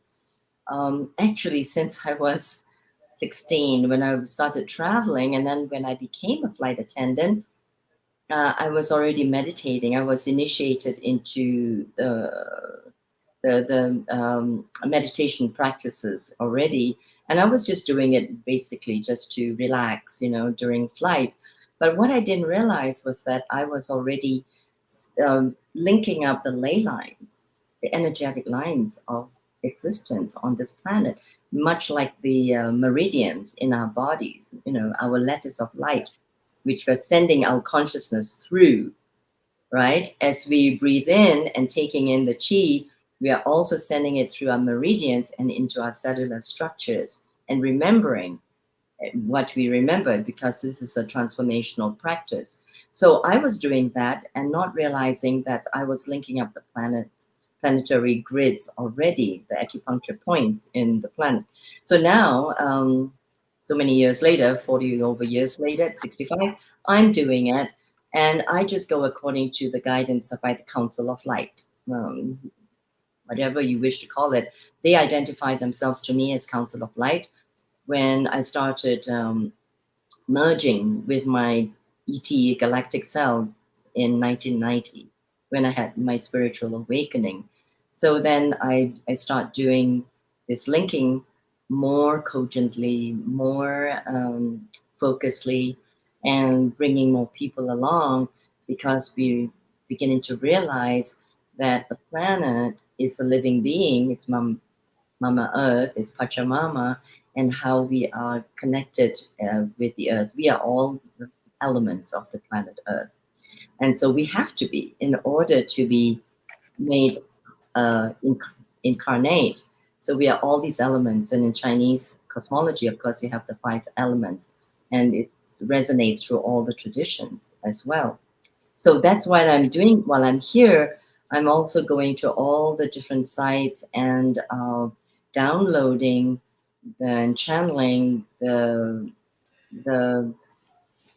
ways of the future, and also repairing and healing what was of the past in those areas where there were battles, perhaps, and where there were a lot of patriarchal oppression. So what's lovely, if I can introduce this now, is that I found out that there was a place called Valdivia, and it's very voluptuously called Valdivia.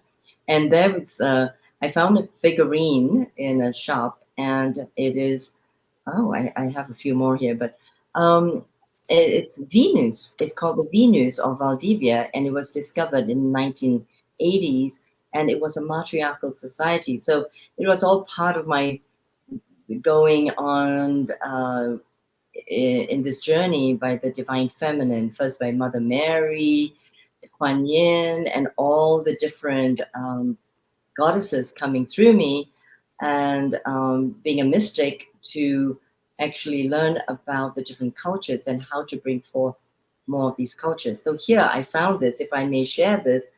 Look how sweet this is. It's a figure of Venus Valdivia birthing. So we are birthing. Can you see it? Yes. Yes. So this is so in line with what we are talking about, divinity reborn. And we are bringing forth the divine feminine, not only in the women, but also the men.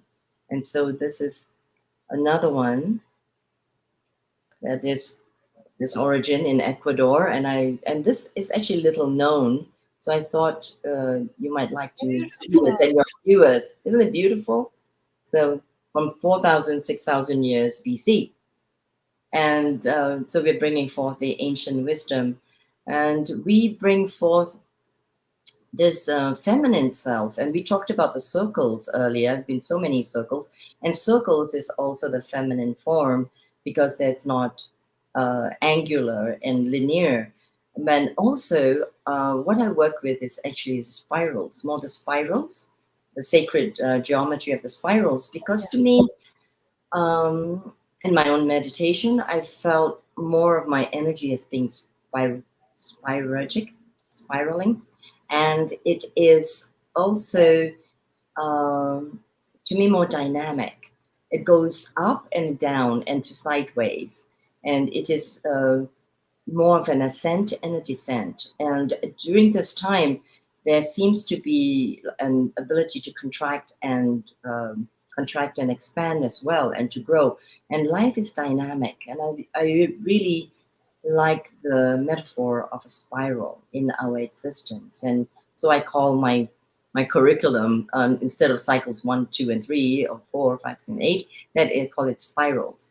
So I'm following the trail of the spirals as well as the infinity. And you know that the Qigong that I teach is called Infinity Quantum Qigong. And the infinity has come to me quite naturally, as I used to draw it when I was a little girl in kindergarten. I couldn't stop drawing that. So it kept coming through already when I was at that age.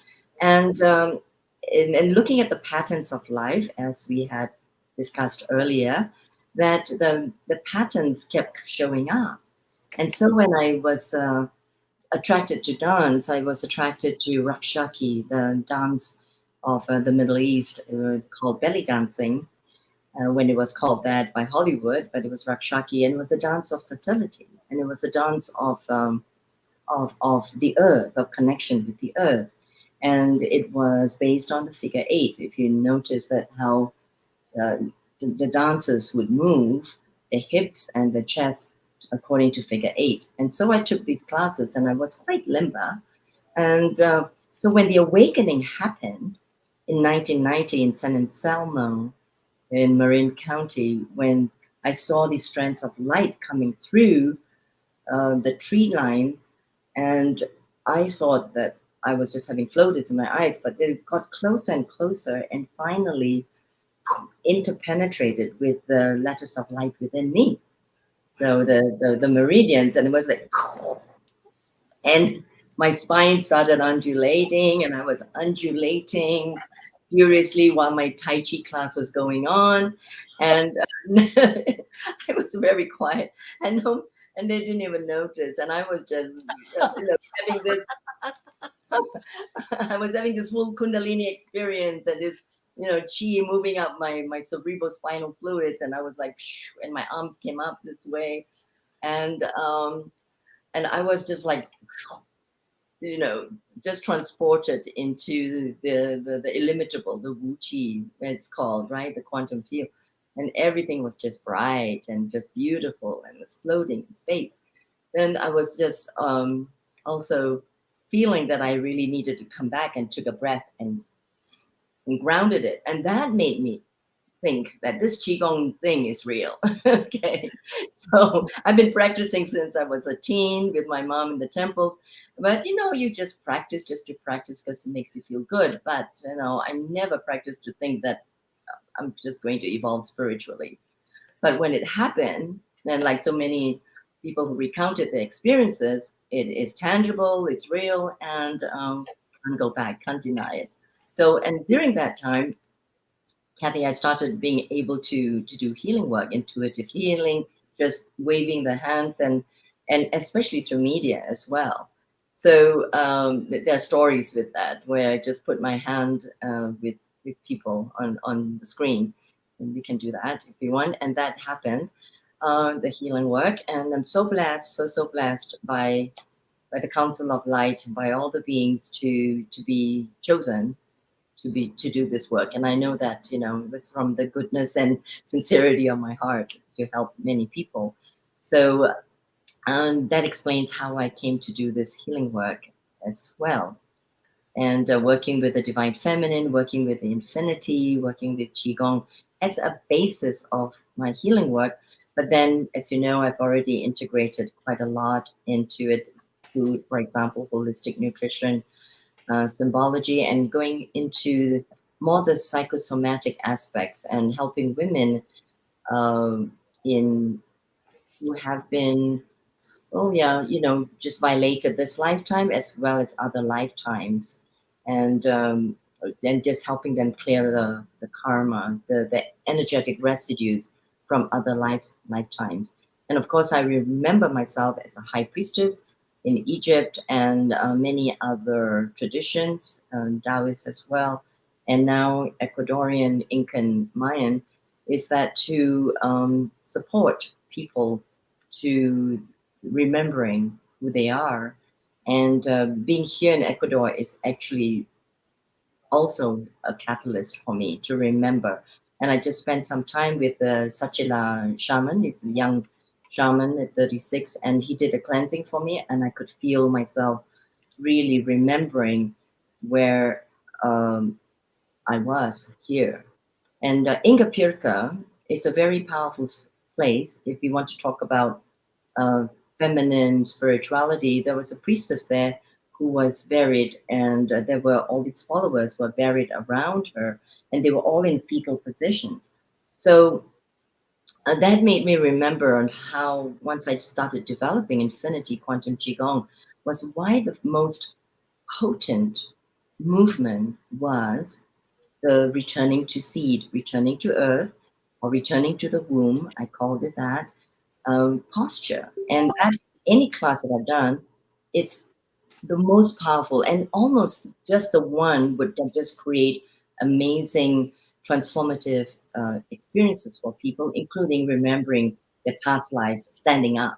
So this is it takes me back to this time, that why is it only this one position that I teach or I help people remember is so powerful. Now I know, I understand why, as a priestess in Ecuador, and how this practice of burial as in a fetal position is so dear to me. At this point, I'd like to invite, if anybody who would like to go to my website, there is a free exercise there of this exercise, exactly this one.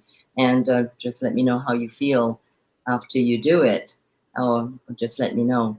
And so this one, and also the being in a fetal position is so powerful when I work with women going through any kind of sexual abuse, and men too, because I worked with quite a few men who were abused as children, and to how to rebirth themselves, how to recreate themselves.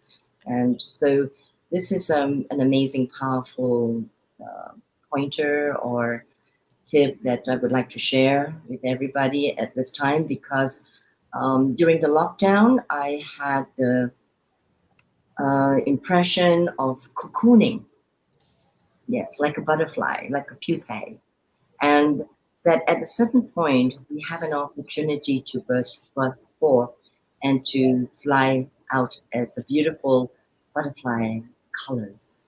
And this is also so amazing being in Ecuador, because I was in a butterfly garden, and a butterfly, the iridescent blue one, just landed on me for 20 minutes, for close to 20 minutes. And I was able to do a whole sequence of Qigong and Tai Chi even with a butterfly on me. And that was such a blessing. Oh. I know. And another blessing was the hummingbirds. And I'm wearing the hummingbirds on my favorite ancient magic necklace. And I wore it for this. There's 2 colibri hummingbirds. I was also loving this hummingbird earrings. Of course, as women, we are attracted to beautiful adornment, some of us, and I can go without anything as well, of course. And I realize now that we are tuning to them because they are really tools. They are tools of transformation. They are tools to activate our memory. And the priests and priestesses of ancient times used to wear magnificent pieces, right? And just as the sadhus, even though they're ascetics and covered with vibhuti, they are wearing these layers and layers of malas and have tortoiseshell in their head or bone through the nose, So, and wearing animal skins. So we have this connection with the earth and memory. So I really don't apologize for my jewelry collection anymore. Oh, that's perfect. I love them, and I'm going to enjoy them while I'm on the planet, and I'm in body, and I can wear them, and then. So Amalia, we have about 10 minutes, and there aren't a lot of questions. There's a lot of wonderful comments, but there aren't a lot of questions. So there is someone, Hang Makmi wrote, "May the amazing grace and light of the Lord be with every one of us in this room and on earth. My sincere respect and thanksgiving for the kind invitation of you to this event." Brother Hing. Yeah. So, okay. So I want you to see that, but would you like, because we have about 10 minutes at the most, would you like to go ahead and do, I've put your website in the comments again, so people can connect with you afterwards. Would you like to do any sort of energy work? Kathy, could you say that again, because you were breaking out for that I heard. moment? Would I like to do what? Do the meditation? We Yes. certainly can. So Yes. I like things to be very much in the moment, to be functional and beneficial. So yes, if it helps many, and I would be happy to do that. And some of the light languages may come through, as we know, with some of the 5 galactic sisters from yesterday's sharing, is that the light language also came through a Buddhist altar in Singapore, actually, in Woodlands. So we are all the same. We are all awakening to our intergalactic selves. And I feel that I could feel it sometimes coming through, that it is coming through. And that's why I was also in another altered state already. So with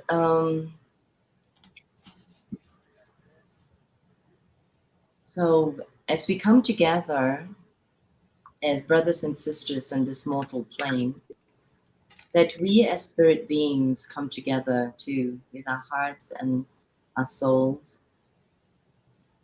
to do and to remember who we are and why we came, to rebirth our divinity. And in this divinity, we have this new dispensation of being all of who we are and all we can be in the future. So we have the past life regression. We also have future life progression. And we can bring forth our future selves into this very moment. And we bring in the 432 frequency.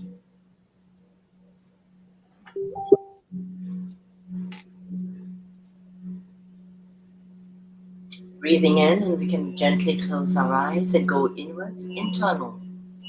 Humanity unplugged, exploring the internal. As we feel with this vibration through the airspace, the cyberspace, that we come together with our collective destiny, love at 432 Hertz, love the highest frequency on the planet. And we call in our guides, galactic guides, God, Creator, all there is.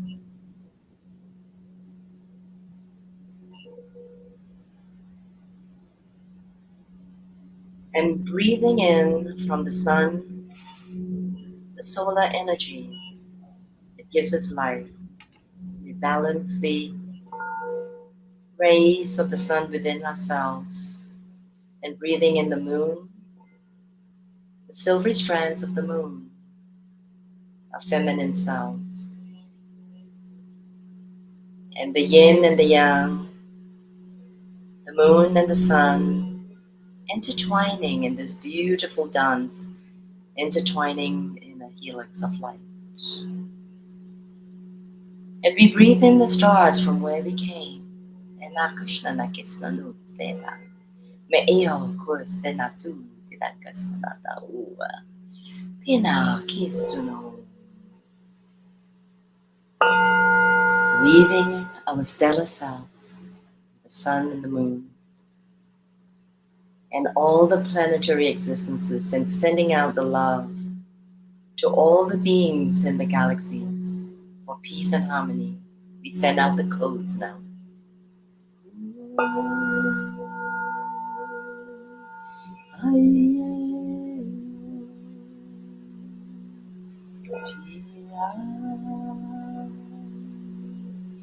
And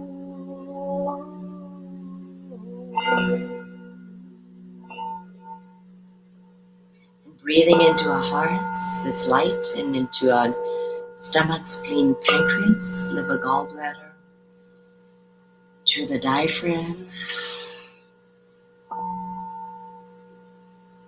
to the kidneys, the bladder, intestinal tract, and out to the sexual organs, recreating ourselves, breathing in the new matrix of light, this new soul matrix, breathing out the old. It is being done now. Breathing in even more and sending the energy up the spine to the top of the head and opening up the 1,000-petal lotus above the head to receive from Shen, from Spirit, God, in our own souls, through the many spheres of light above the head, to the point of light, and going back to the council of light in communion, we bring forth through the central sun, straight down the center of our bodies to the 0 point,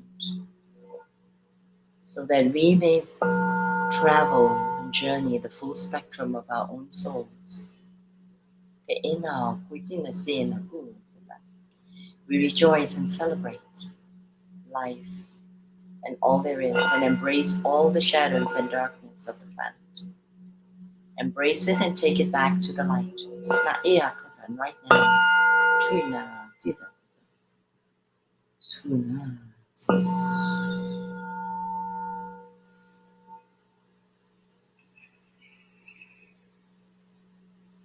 And expanding from our center, this protective shield of light around us, soft, like a cloud of light around us, and feeling ourselves right in the center, in our pure essence, in beauty and power. Breathing in and expanding this cloud of light even further out to envelope the family, community, the planet, and seeing the planet in the crystal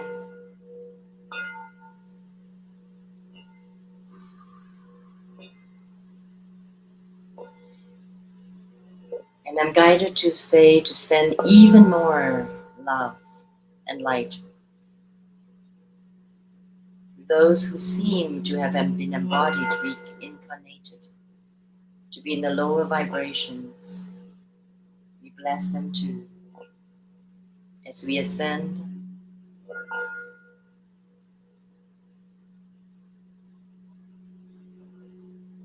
breathing in even more our light and love, remembering who we are and why we came. Shana Krishna Nasteta, the inner portion, the inner creator.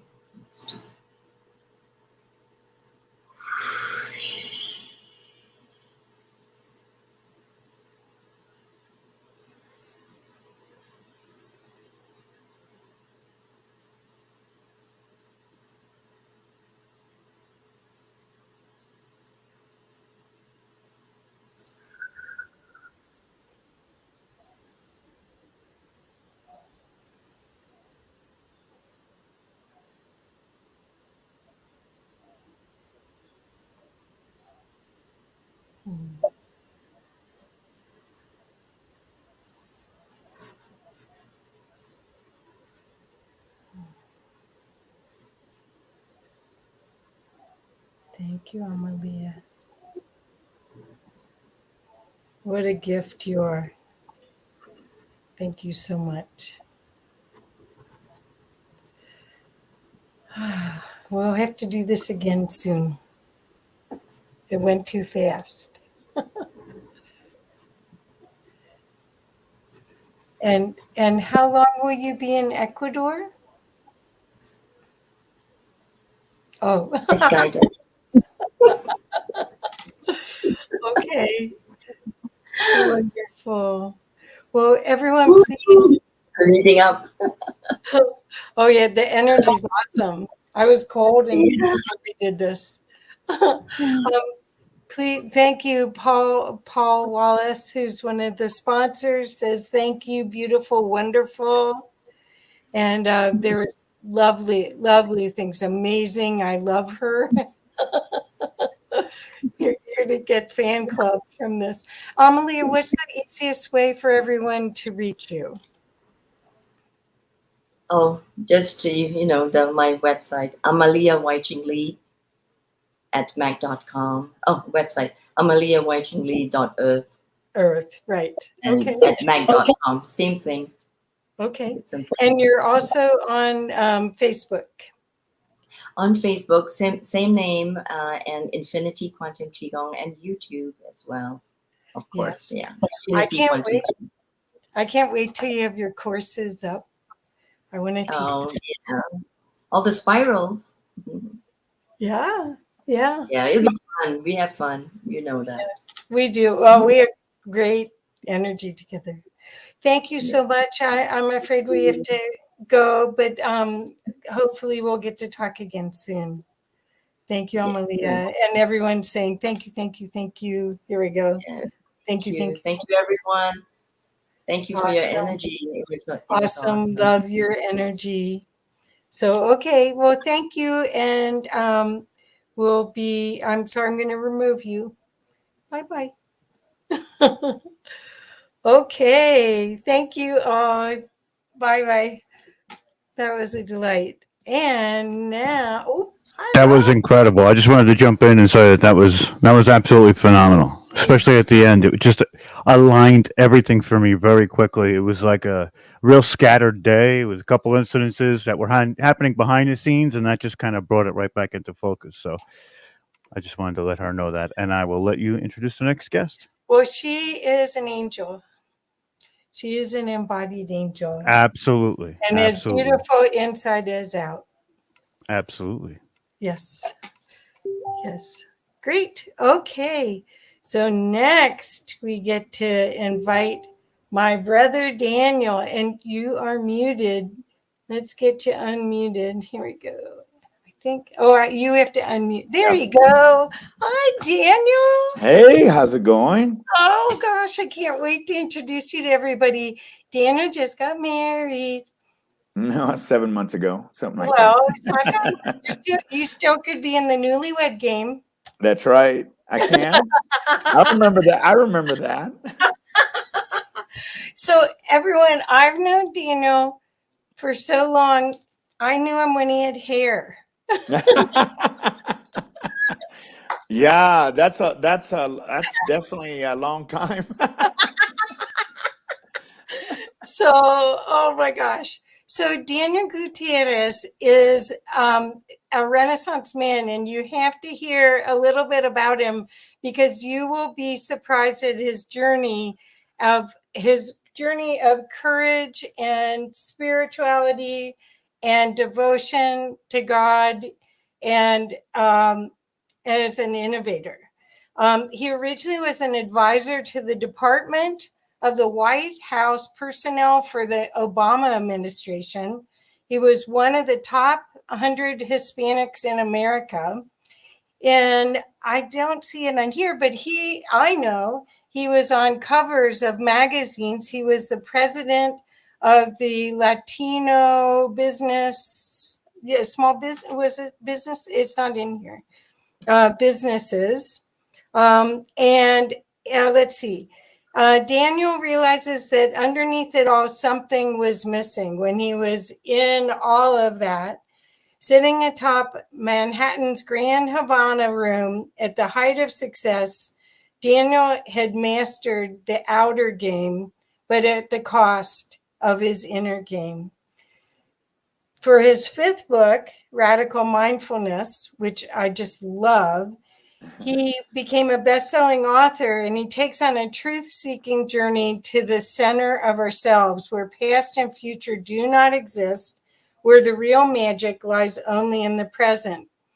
He now lives in near Cusco, Peru, and he owns a beautiful, beautiful, beautiful retreat center called Catalina, which was named after his mother.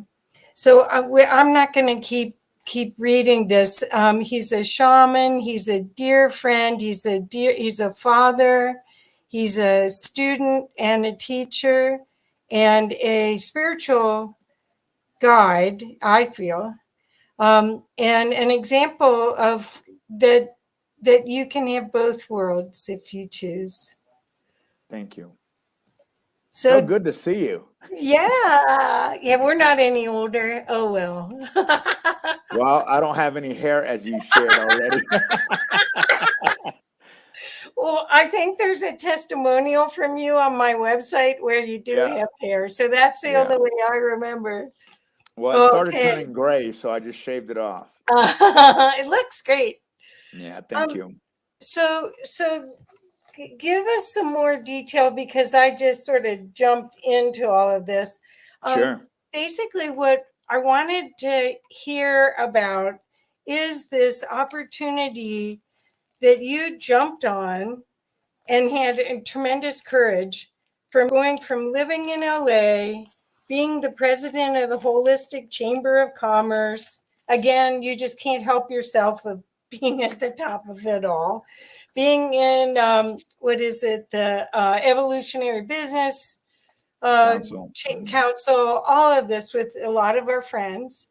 And you couldn't help yourself to going to live in a rural area and just change everything. Yeah. So do you want to talk a little bit about that? Yeah. And then tell me when you want me to bring the video in, or. You bet. Okay. Well, this has been an amazing journey since I left Los Angeles. There was absolutely no reason for me to leave my work.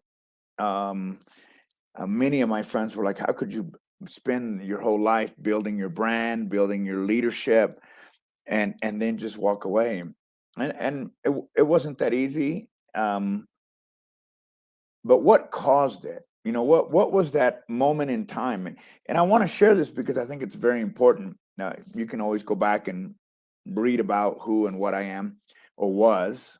It's not about who I am today. But there was a moment in time, and I think that we all get that opportunity in our lives where spirit knocks at our door and sometimes comes up with some of the craziest things and request. And I had one of those.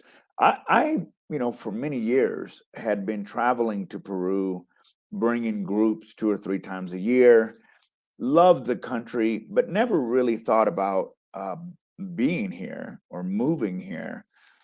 And then one day I was in Machu Picchu, and I visited there 35 times, 36 times, something like that. I was at Machu Picchu and I got this message that says, "It's time for you to move here." And actually that message is on my YouTube channel. It must have been 5 or 6 or 7 years ago. And I thought, why would I come to Peru and what's here for me? But I didn't ignore it, but I didn't act on it right away. About 3, oh gosh, I keep saying 3, but it's 5 years ago, my mother passed away. It was a very devastating thing for me. I was close to her. Our mothers are always our first love, right? And I was her firstborn, and so we were very close. And another thing happened. my son graduated high school, and I found myself in a position where I was asking myself, well, what now? And Kathy brought up just a few minutes ago, I was on Fifth Avenue in New York City in this posh Havana club, membership only, sitting next to Al Sharpton.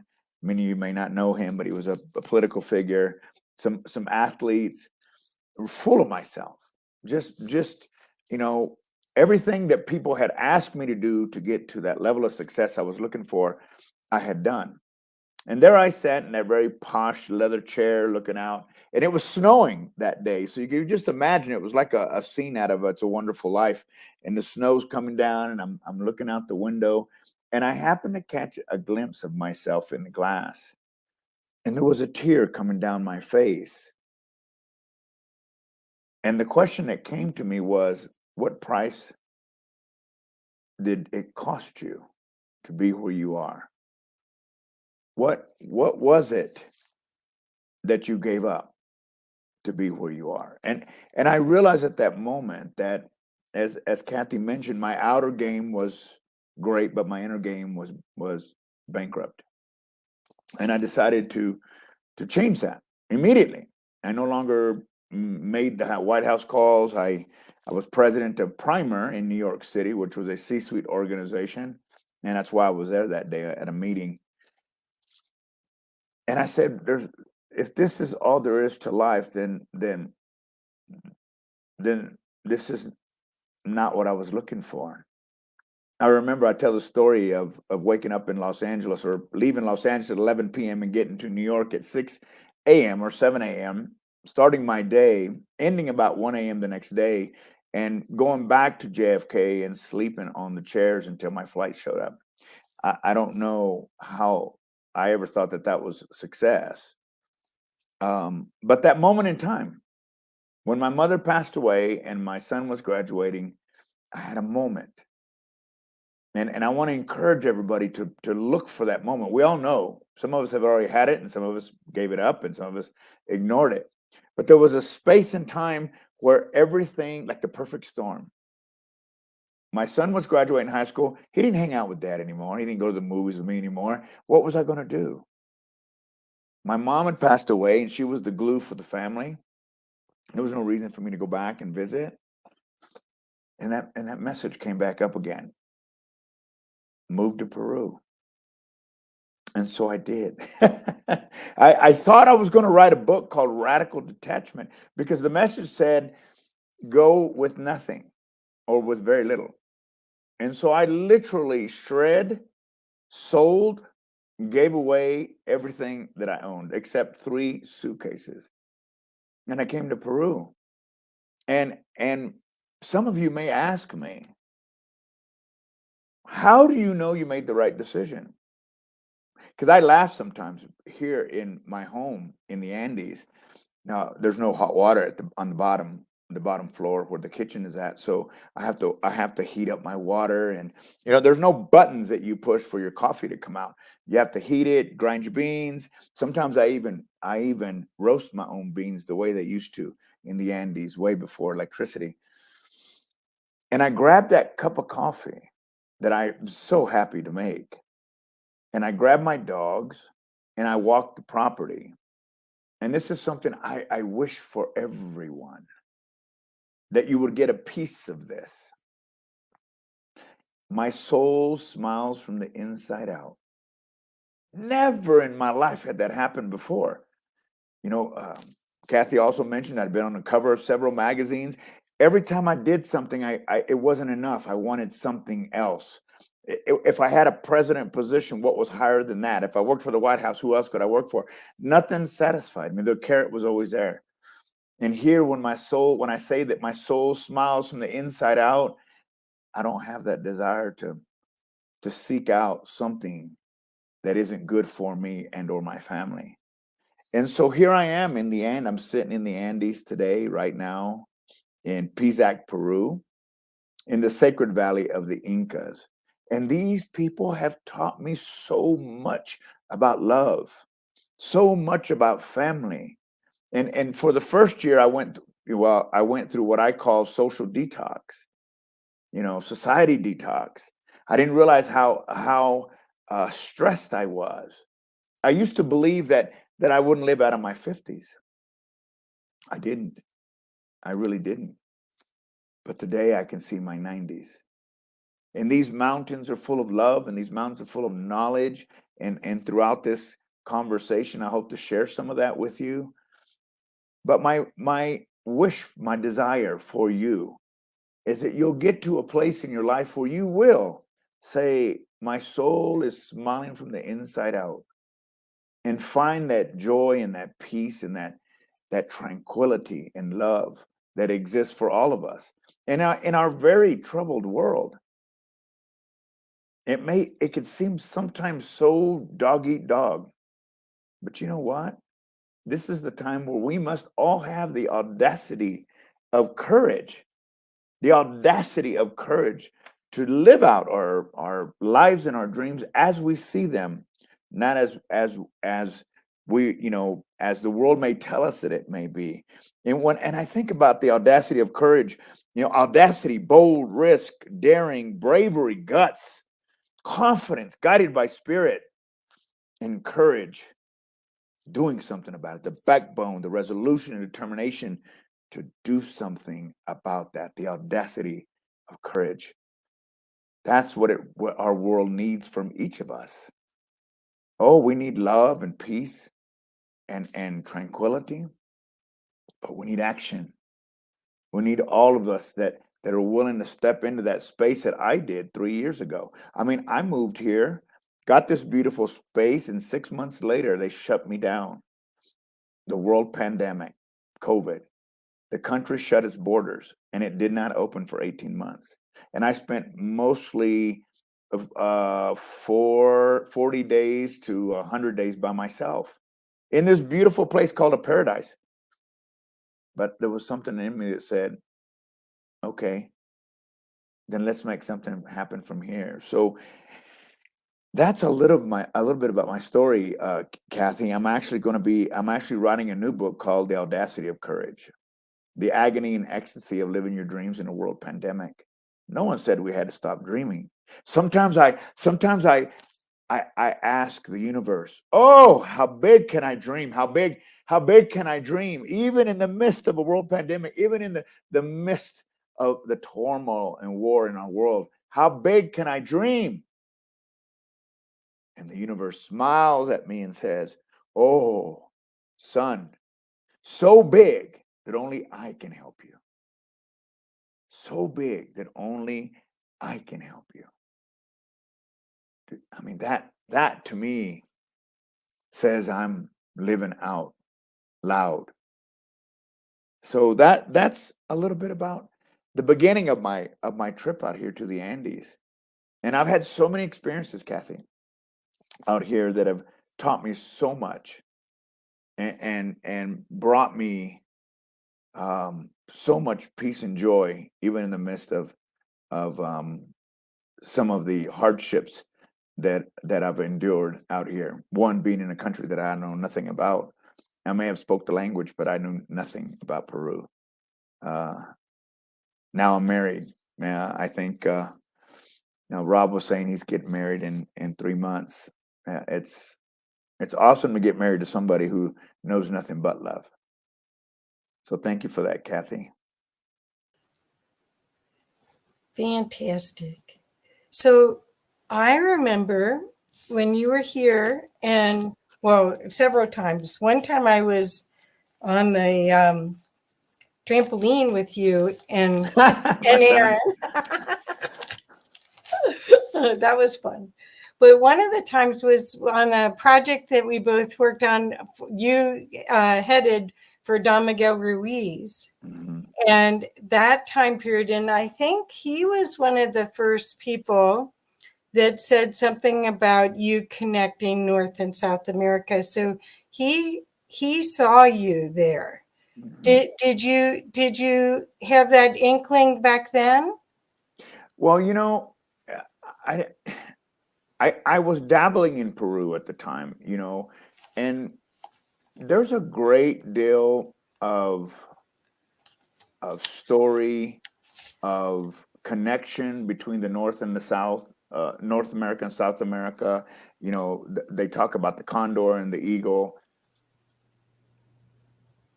and that's all true. But I want to take that one step further, and there's great legendary thought behind that, and I'm not an expert in that, but what I do know about that particular revelation that is taking place in our world today, that it's just not about the North and the South and the indigenous people of the North and indigenous people here in the South, because the indigenous people here in South America, there's just so many different flavors and types and ideas and stories. The Kiro who live up in Asangate, up in high in the mountains. What I see, and back then, you're right. I mean, who knew that I'd be living here, right? That this is where I would be. This would be my school, where I would be learning the customs of the Andean people. But the connection between the North and the South, I think, is very true about our whole world. That you know, there has to come a time when we realize that regardless of where we sit in our world, regardless of where we live, that we are truly one, and that it is impossible for us to be one with each other if we are not one with ourselves. Exactly. You know, and that's the piece that I always look at when I go, well, am I one with me, Daniel Gutierrez? Today I could tell you, yeah. I mean, you know, when I think about Los Angeles, New York, Chicago, Dallas, you know, Denver. Someone today, I had a meeting today with someone that's from Canada, and he was saying, Daniel, how do you do this? He was here in Pisac, and he's leaving to go home, and he says, these mountains are closing in on me. This is too small. This is there's not enough going on. There's not enough busyness. And I said to him, I said, but how well do you know yourself? Because when we run like that, and I know because I did it, it was because I didn't know myself well enough. And so when we think about stories, legends, prophecies, I think sometimes we can be literal and not really understand that a lot of the stories that I hear here, a lot of the lessons that I learn here are about us on the inside. You know, what is the connection to myself, me, myself, and I, my connection to spirit, my connection to Pachamama, my connection to the earth, you know, which I think is a big lesson for many of us. You know, COVID was an opportunity to stop, you know, and it's sad as I look at the river across from me, the Vilcanota, the famous Vilcanota that goes all the way to Machu Picchu is in front of my house. And during the pandemic, during the quarantine, it was clean. You could see the rocks on the bottom. And as soon as they allowed us to move, it was dirty again, you know? And so I told a friend of mine once, not too long ago, I said, if our schedules, I was speaking to him specifically, he was in Denver. And I said, if your schedule is as busy as it was before the pandemic, then you've learned nothing. Wow. You've learned nothing, because that was the moment that we had to take a step back, you know? So when I think about those days with Don Miguel Reese, and we had a blast for a year and a half. We did TV together. We traveled together. We spoke together. And I'm like the opposite of him, right? I'm loud and obnoxious, and he speaks like this. You know? And, you know, and I'd say, speak up. Remember that? Speak up. We can't hear you. He got so angry at me. But I want, you know, what is it about the condor and the eagle? They're both majestic animals. They both fly high and at different levels of spirituality and mean different things. But I want to encourage people to find that within themselves. Where's the legend in you? Where is the lesson in you that will allow you to evolve and evolve others? And many of I'm sure of the people that are watching this program are already there. So then the next question is, and what are you doing to forward humanity? What do you do? I love this Humanity Unplugged, you know, because it's like, okay, I feel very unplugged here in the middle of the Andes. You know, I'm like, I don't even get more unplugged than I am. You know, I'm like in the Andes. And yet every day, even though I may not see you, Kathy, or I may not see the people that are watching this program, what I do for myself is for everybody. Right. And that's our part, right? That's our part, to continue to evolve humanity by evolving ourselves. And I think that's the biggest lesson for me here in Peru, is living daily in a moment by moment basis. That's what I see as an opportunity. And thank you for bringing that up. I haven't talked to Any of them in quite a while. Yeah, it's all different now, but that's another story. No, not for now. Okay, so then one of the other times that I'd love for you to share the story about how you got the sacred bundle, the shamanic jump bundle, because I got to see it. Yeah. Yeah, it's a mesa. Mesa. I have a mesa. A mesa here in Peru is equivalent to the medicine bag that the northern indigenous people wear. So it's the same idea, right? I had been coming to Peru for a little bit, and every time I came to Peru, I would look for little nuggets to put in my medicine bag. I had a yellow medicine bag, little things, you know. And I went into the store. It happened to be here in Pisac, and I said, I'm looking for a hand carved llama. I wanted a little bitty llama. And so the lady comes out and she shows me this llama, and I look at it and I thought, oh, this is perfect. You know, how much is it? I don't remember today what she said, but I said, okay, I'll take it. She goes, no. Have a seat. And I was like, I don't want to have a seat. Have a seat. You know, and her little dirt floors, you know, and what? I'm not sitting down. And finally, she's almost like a grandmother, you know. She's like, you're sitting down, right? Sit down. So I did sit down, and she began to pull out this, and this is all so coming around for me, because I sat down and she pulls out this cloth that was 100 and something years old, right? And in this cloth was relics, I guess. The mesa represents the healing bundle, as you said. It is the power of the shaman, the power of the healer. In this part of the world, and it may be in indigenous in the north, I don't know, but in this part of the world, when a shaman dies or an elder dies, they give this bundle to their son or daughter to pass on their work. In this case, the person gave it to their son, and he didn't want it. He didn't have anything to do with it. And so he took it to the store where I eventually walked in and told the woman, you cannot sell this. This is for the person that it belongs to. And you will know when that is. And every medicine person and every healer in this area wanted it, but she wouldn't give it to anyone. So I'm sitting there, and she pulls this out, and she says, it's yours. Now, I didn't know the story because, you know, they had to tell me later.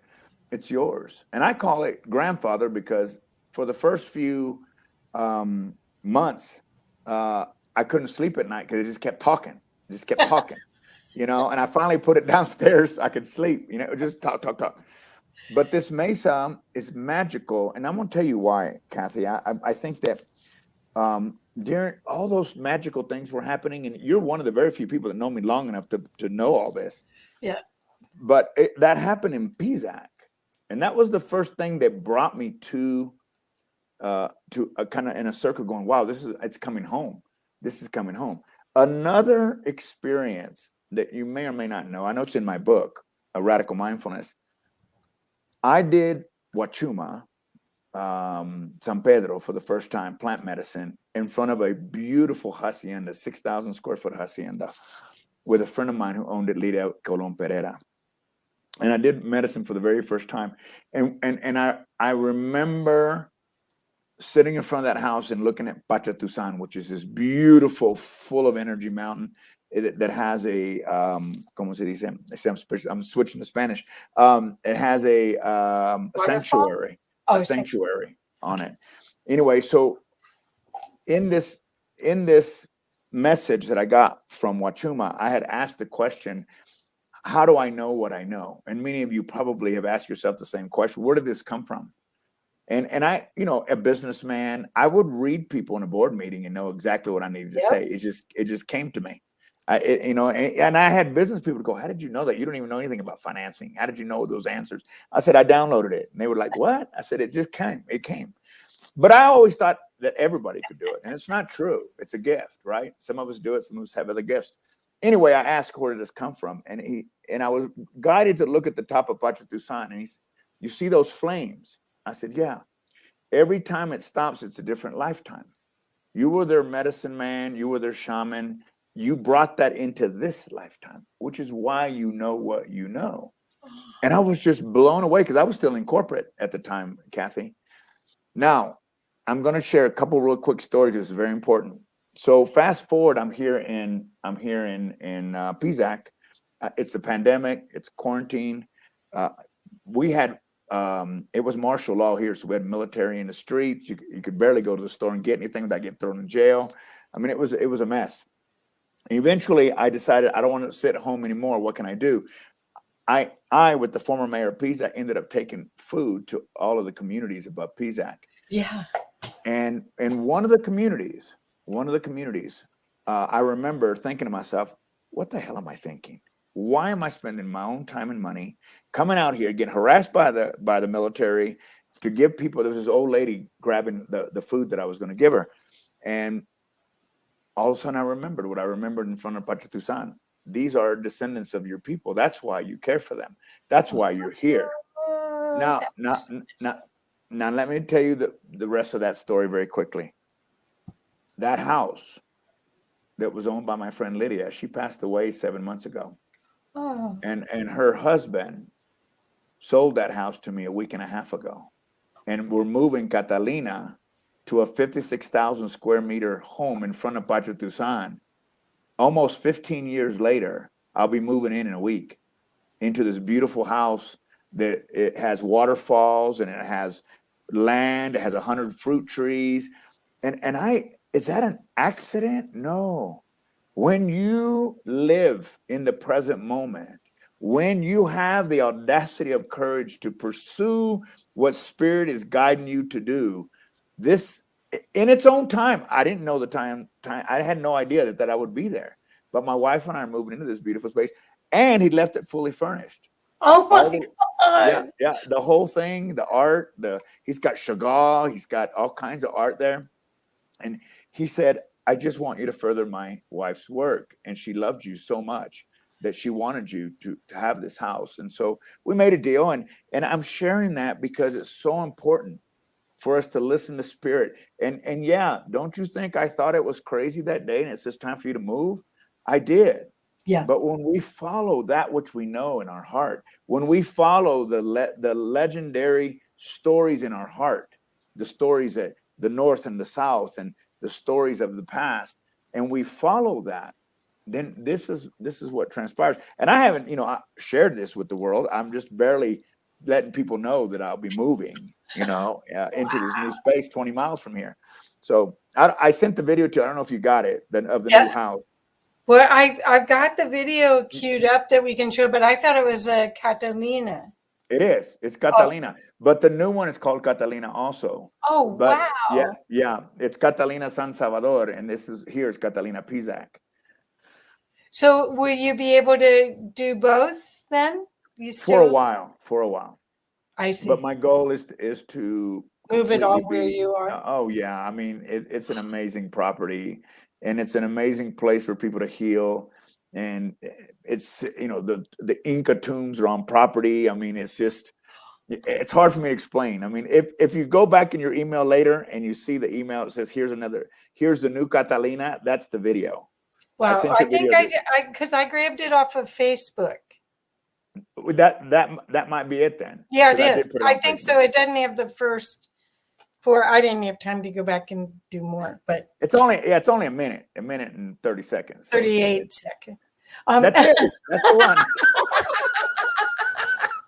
Well, okay. So one of the things that you're modeling for everybody is to go inward and really see what's, well, actually, you're modeling being courageous in a lot of ways, because you actually took off the costume of the corporate, and then you even took off the costume of the metaphysical holistic guy. Yeah.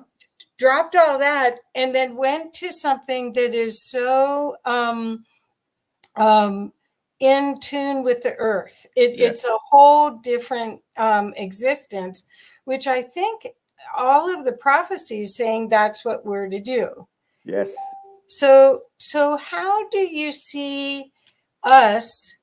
I mean, of course, we can all come to visit because we want to. Absolutely. And I want to see Machu Picchu. I still haven't been down there. But how can we, do you think, I mean, lots of people are talking about plant medicine and, it's sort of trendy, or microdosing and all this stuff. I don't really, that doesn't appeal that much to me. Right. But how do you see us? Because there's people from all over the world on this stream right now. And there's people from all over the world that are going to watch this later. And they're looking for guides of how to navigate this time, because we're in huge change.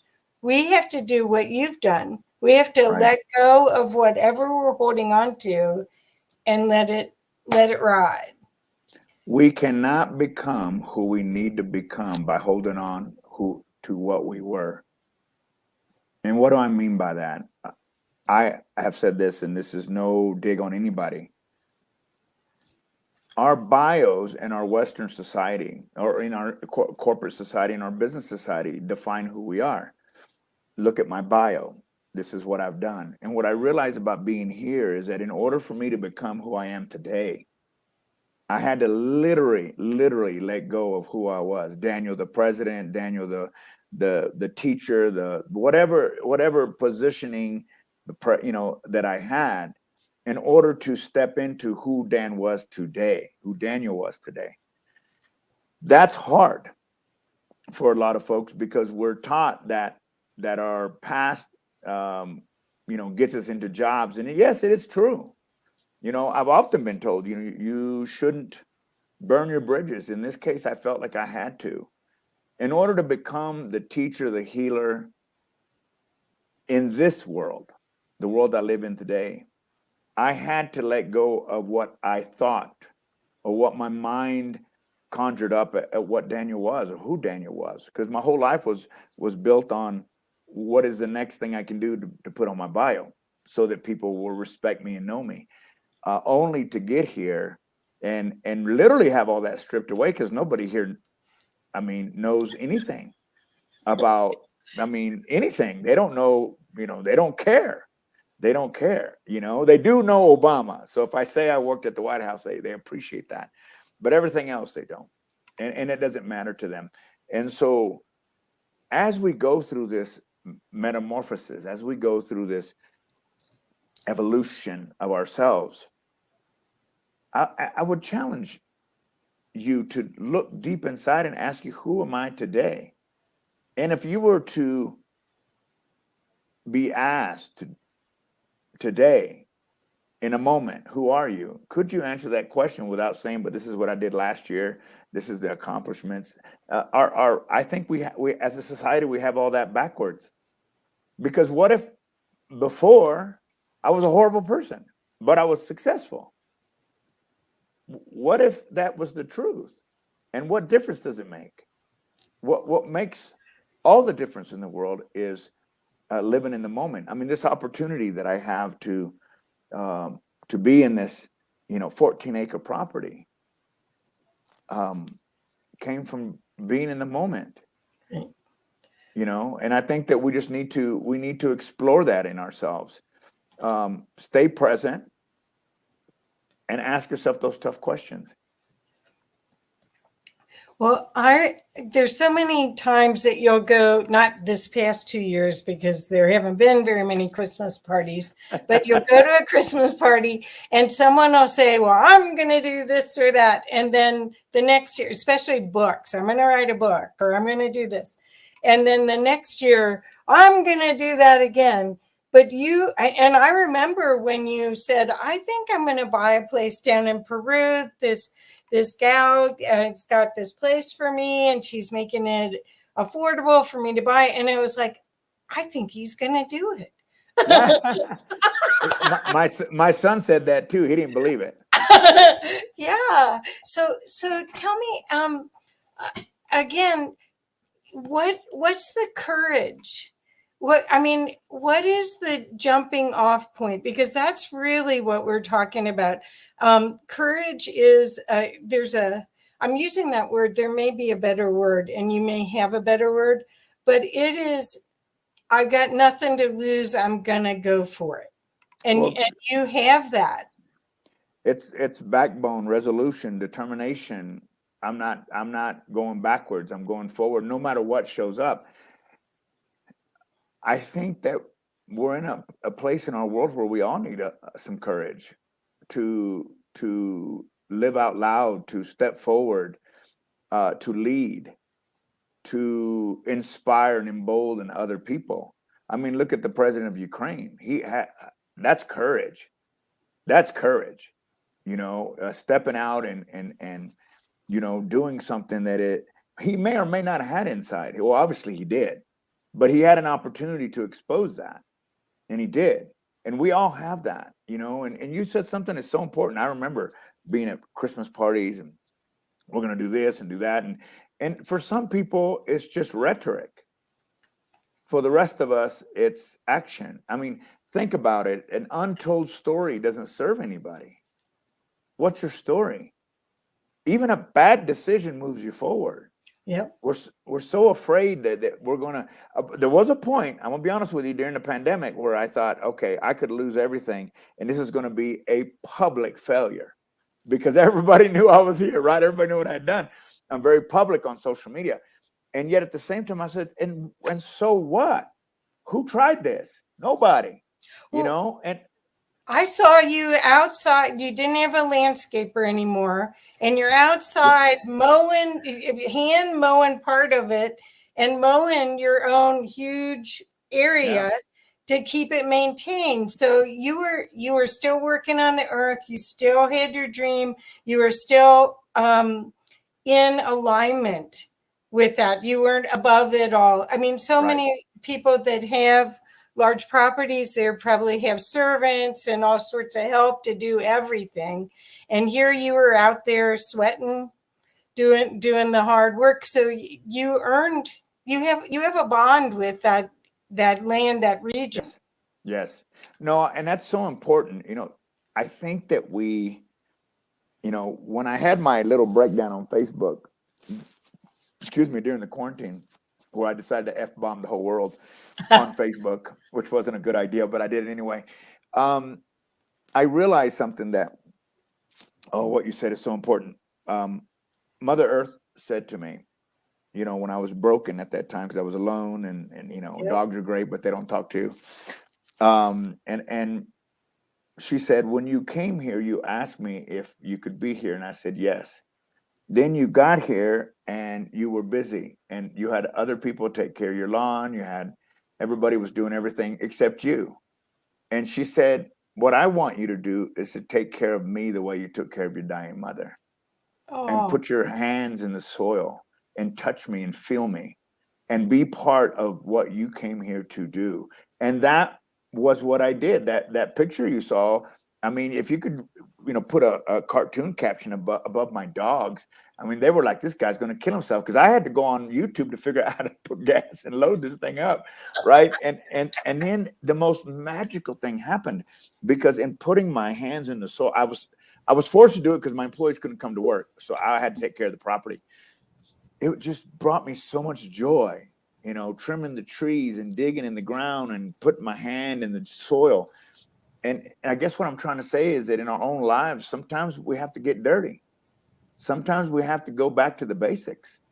And in that connection, I found like a rebirth of myself. Again, Daniel, you're the only reason why you won't put your hands in the soil is because you still think you're wearing that $2,000 suit. You know, you still think that you're this powerful president. You still think that, and the truth is that I may have been, but I wasn't in that moment. Exactly. In that moment, I was just the guy taking care of the property. Wow. So you've gone to Machu Picchu a lot, and you're yes.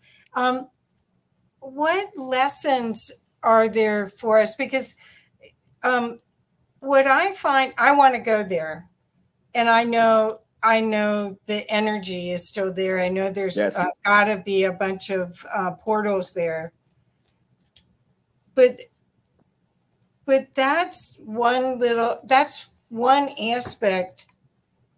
I want to switch what I'm going to say. When you created ways to get the villagers that were way up in the mountain top food, they were cut off. Yes. So if they hadn't had storage, if they hadn't grown their own potatoes, if they hadn't prepared, they were going to starve. Yep.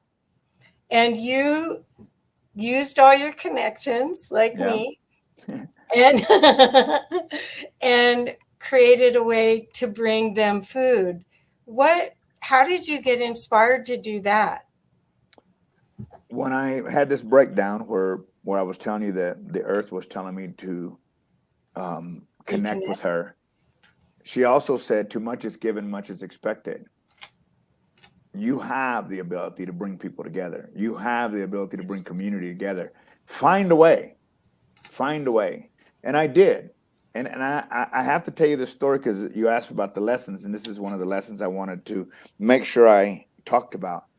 Here in this part of the world, they have a word called Ayni, A-Y-N-I, Ayni. What it means is me today, you tomorrow. Imagine I've gone up and I've taken all this and I gave 180 chickens to mothers on Mother's Day so that they'd have food to feed their families. And I didn't do this for anything. I did it because it made me feel good, and I did it because I could. And I did it because I was connected to so many people around the world that so graciously gave so we could make this happen. A lot of people. I didn't do this alone. And one December, my reception center caught on fire. I don't know if you saw that. My reception caught on fire, and I put so much love, tears, sweat into this place, and I'm looking at this thing burn.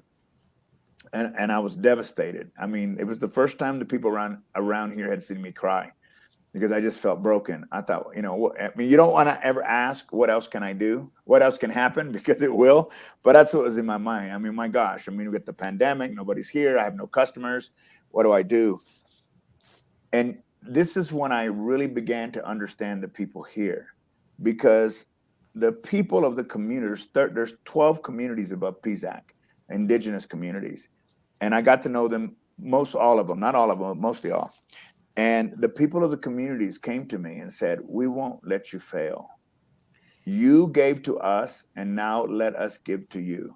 And they came and they quit their jobs and they came and rebuilt my center, built my reception center in a week. They bought their own wood. They all donated mud. They donated cement. They donated wood from their trees on their properties, and they rebuilt it. And they said, you asked for nothing. This is Ayni. You shared what we believe in. And here, what Ayni means is that when someone gets married, everybody goes. And then when someone else gets married, everybody goes. And so it's like a trade-off, and it has nothing to do with money. It has to do with respect and kindness and sharing. And that was something I wasn't used to in my world in the US. It was me, take. And here it was the opposite. It was like we all help each other. They came here, they helped me, with my garden. I mean, it's just beautiful. So Ayni is something we could all learn. You built a church there too. I built a chapel here on campus. Yes, you did. And I got married in that chapel. Yeah. Oh, yeah. How perfect. How perfect. Yeah. Well, do we want to show the film? We only have about 10 more minutes. Yeah. But let's show, it's only a minute and something. So let me 38 seconds, like you told me. Well, I was trying to compare the one I was trying to make sure I hit the right one. Okay, here we go. There we go.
that's our new beautiful home, the new Catalina.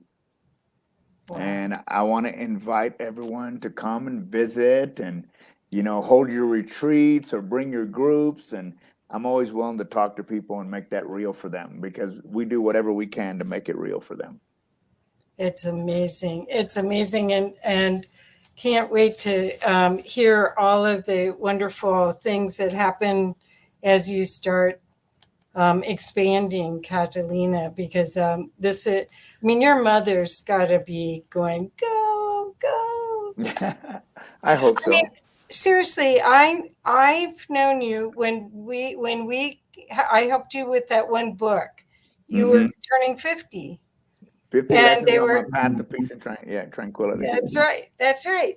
And so, I didn't realize at that time you said, well, my father didn't live this long. So you weren't sure. So not my brothers or my father. My two brothers died in their 20s. So I didn't have any, my grandfather didn't live long either. So I didn't have any reason to believe I would live. Wow. Well, we're so glad you did. And look at what you've created. And thank you so much for sharing it with us. Thank you. I'm seeing if there's any questions. I know people are saying they just loved it. The earth speaks in different ways. And Paul's saying, I have to meet Daniel. I love his wisdom and energy. Somehow I think he and I would be great friends. And we share the same hairstyle. That's great, Paul. Thank you. And I'll make sure you can connect with him. You'd like him a lot. Brilliant. Brilliant. Do we have a few minutes? Do we have a minute? Yes, we've got 5 minutes. I want to share one other thing that you did that I want everyone to know about. When I met you, you were playing a American Indian flute. I was just about to do that. Oh, are you gonna? Yeah. Okay, well, I thought you gave your beautiful flute to somebody else. I did. I gave it to one of the people in the mountains because he kept looking at it, and they play in plastic. They make their flutes out of plastic. And he saw this beautiful flute, and he kept asking for it and asked for it. And finally, I just looked over and I said, it's yours.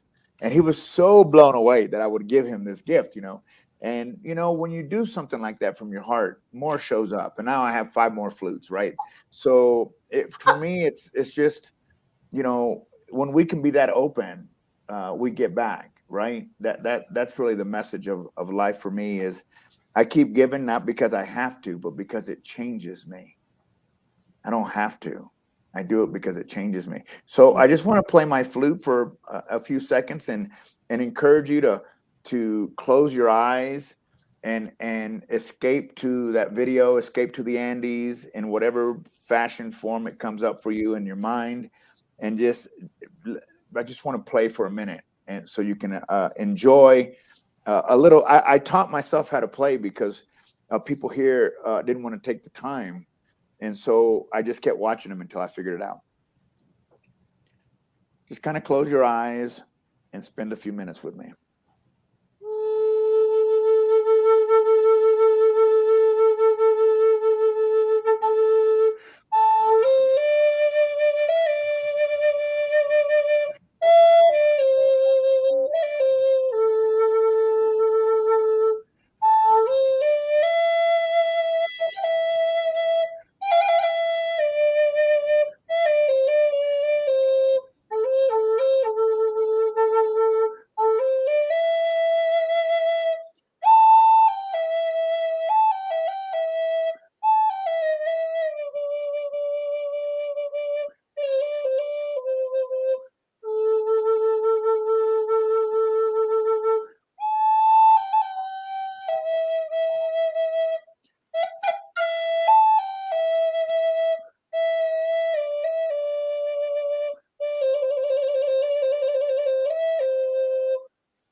Thank you for allowing me to play. And I hope you enjoyed a little bit of my connection to the earth, my connection to Pachamama, my connection to the mountains here in the Andes, and that soothes your soul just for a little bit. So Daniel, I did put your website in the chat, but would you share how are the best ways for people to connect with you? I'm sure that a lot of people will want to. You're still doing coaching and. Yep. Yeah, I still am. It's amazing. So if you could share that, that would be great. Well, Twitter and Instagram is Motivator Dan. And I've had that forever. So I guess back in my speaking days. My website, I'm not sure which one you shared. There's Catalina Retreat Center Peru.com and DanielGutierrez.com. Those are the two ways. I'm on Facebook under Daniel Gutierrez, LinkedIn, same thing. I'd love to hear from you. If you're even inclined to come out and visit Peru, I would encourage you to come out and spend some time in my new home. And as you saw, the beautiful inside of the house, and I didn't get a chance to show a lot of the outside, but the goal was to show you what the inside is. That particular property sleeps 15. So if you're inclined to bring a group, I'm happy to host you. Just send me a note and we'll get on a Zoom call. I would love to bring a group and you should do some spiritual. Yeah, we talked about that before. We need to talk again. That would be fantastic. Well, everyone, I'm getting thank you. Awesome, talented, from the heart. Thank you so much, Daniel. So great sharing. The next Humanity Unplugged will be offsite at Catalina. Let's do it. Let's do it. So, yeah, you never know. He'll make it happen if you start this. You'll see. That's right. So let's do it. And then Omar put yes. So super. Well, thank you so much. Much love to you all. Love you. Love. Thank you. Yeah, Good we'll to see talk ya. again soon. Thank you. All right. Bye. Bye-bye. Wow. So proud of him. So how's everybody doing? I saw Dr. Joan was here. It's her birthday. She was here for a little bit in the back, but I guess she's not here. So everyone, is someone here with me? I'm here with you. Yeah, I'm here. Omar, I'm here, Kathy. Hi. How are you guys doing? Good. Fantastic, Daniel. Wow, so amazing, Oh, eh? what a beautiful man. Oh, what a beautiful soul. I just enjoyed everything he said, his delivery, his humor, his candidness. It was just, his heart just opened, and it was just amazing. I enjoyed listening to him. Absolutely. Yeah. What do you say, Rob? Oh, it was great. I love when he played the flute, though. It was the best. I just sat here with my eyes closed and just, let it whisk me away a little bit. I was like, oh, that's epic. I got to pick up one of those types of instruments that has, the woodwind style instrument to try and get back to my glorious form of tending to music a little bit. Yeah. Well, he had a very beautiful flute that he would carry around. He had his mesa bag and he had his flute. And so at one point he contacted me and said, I gave away my flute.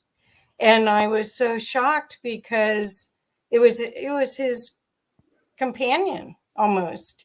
Right. And, but somebody else needed it. And you heard him say he got 5 more. Yeah. Well, that's what happens when you give out into the universe. Hopefully you receive it back times 10, right? Because you gave it out willingly without hesitation. And that's part of what we're doing, especially with this conference too. This information goes out as a free conference.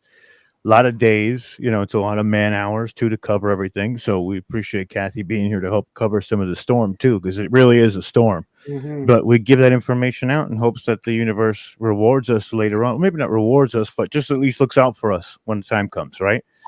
No, I'm actually, I have to say, I am enjoying being with these people so much. They enrich my life and I'm learning so much. I'm not getting a lot of my work done. I get that. But I am just loving this. The people that you've collected are just remarkable. They're It gets remarkable. addictive. You begin to love this atmosphere and the way that the energy just flows. You know, we have an intention when we start the event, but then it takes on a life of its own. And when it does that, it gives this energy off that it's unmeasurable, and you can't clock it and you can't predict it either. You know, I did a smaller event on my YouTube channel. Probably it was about a month ago, and it was 4 people. It was Ishmael Perez, Paul Wallace, Omar, and myself, and we were the 4 horsemen of the ascension as opposed to the 4 horsemen of the apocalypse, right? So we were the adverse of that, but the flow that it took on was just incredible. And just while I'm out here, I just want to say Echoes of Eden is now available for, I believe you can purchase the Kindle version and pre-order the hard copy. So go to paulanthonywallace.com and get that book, because it is amazing. You'll see some familiar people in it, and it's going to be absolutely amazing. What Paul has done with the Eden series has just blown my mind to this point. And this book is, I don't want to say they're all equally important, but this one for me was just incredible. It's a confirmation of everything. So guys, go out there and get it. You can see it. Go ahead, Omar. I was just going to say I'm halfway done reading it, because after these events, it's difficult to sleep at night. So when I'm laying there at night, I've been reading Echoes of Eden, and about halfway through, and it's amazing. I'm loving it. So yeah, that's visit. I'm doing the same thing. I'm reading it as we go. Yeah, if there's some yeah. downtime and I got to take my eyes off the screen, I'll read it really quickly, and I'll be like, "That's enough. Yeah, that's enough for a minute." But yeah, no, it's epic. It's epic. Yeah, it's a great upload, and I suggest you guys go and get it. It's available now. Go to Paul Wallace's website, paulwallace.com or paulanthonywallace.com, and order your copies and get your Kindle version as well, because it's a lot of fun. And this is like the Chariots of the Gods, right? But for us in this age and in this time, and Paul's taken it like that one step further, and really given us epic uploads. So yeah, looking forward to him coming on March 20th as well. So put your notifications and reminders on for that. Absolutely. Perfect. All right. Well, I have another book you're going to want to get in a moment, because I'm about to introduce another amazing guest. So I'm going to add, thank you, Anita, for waiting for us. We were running a little behind. So thank you. I love hearing Daniel. Daniel's a friend. I know, because of the Evolutionary Business Council. Yep. Exactly. Well, I'm friends with a lot of the people that are in it, although I haven't joined it yet. But it's just been all the years of fun, actually really fun people. So I'm going to show you a book that I got at the library because I didn't have time to go get the actual book. But Dr. Anita Sanchez wrote this book called The 4 Sacred Gifts, which is it's lauded like Don Miguel Ruiz, The 4 Agreements, a lot of the work in it. And we're going to get to talk with her about this indigenous wisdom for modern times. But first, I'm going to read part of her bio. I may not get to read the whole thing, but here we go. Dr. Anita Sanchez is Aztec and Mexican American, is a transformational leadership consultant, speaker, coach, and author of 7 books, including the international award-winning book, The 4 Sacred Gifts, Indigenous Wisdom for Modern Times. She bridges indigenous teachings with the latest science to inspire and equip women and men to enjoy meaningful, empowered lives and careers while caring for the earth and each other. She is a member of the Transformational Leadership Council, Evolutionary Leadership, and board member of Pioneers and the Pachamama Alliance. Anita leads an annual journey to the sacred headwaters of the Amazon. One of the ways that I got to meet Anita is I've been a volunteer for a lot of nonprofits, and Anita held an event for World Unity Week at her house, where we were outside, and it was at the beginning of the plan, whatever you call it. I don't want to call it that. The lockdown. And the view from her house, she has almost a 360-degree view on the top of this mountain of other mountains, 14ers, as well as the city below. So, and that alone, you live in God, in a realm of God. So that alone is remarkable. But what I'd love for you to share with us, is to give us a little bit of idea. We're talking about Humanity Unplugged, and all day today we've been talking about the indigenous prophecies, the way to live in this new era, going back to simpler ways. And actually, compared to yesterday, we're really focusing on hope, which, we can have either drum playing, but I know from what you're offering and the way that you are in the world, you're seeing this as an opportunity for humanity. Is that correct? Absolutely. Absolutely. I think it's a time that we get to choose, like we always do, but hopefully more consciously, that we can be part of the solution, or we can just accept the way things are. And I don't think that's what humanity wants to do. That this is a time that we're getting faced with such challenges, divisiveness, on and on. But it's a part of the paradigm shift that's happening. One that many prophecies have talked about happening at this time, where now we, as two-leggeds in the hoop of life, get to choose to be a life-giving force in this one hoop of life. And so I am very hopeful, and I'll be glad to talk, because that is one of the 4 gifts, a very, very important one, the hope in action. But as you spoke, I have to say, I'm so delighted to see you again. And it was fun having you here on the mountaintop outside of Boulder. And the first peoples of this land, and they are still here, they're not gone, are the Cheyenne, Arapaho, and Ute. I myself, as you said, I'm Nahua, which people know as Aztec. And I get to be a keeper, a carer, in reciprocity with this land. And I'm just grateful for it every day. And everyone who is listening, I just want to acknowledge you and thank you for allowing me to be a guest, because I know you're not just a person at the other end of a Zoom or in a little square, but that you are not only you, but you're all of your ancestors who dreamed of you.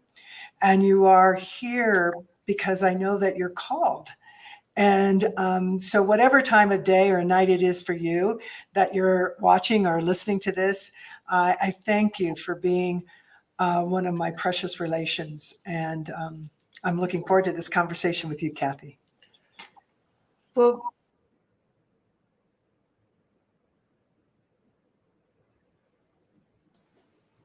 trying to add myself again. I think I've been doing this for a while. A little technical glip is no big deal. We're all sorry about that.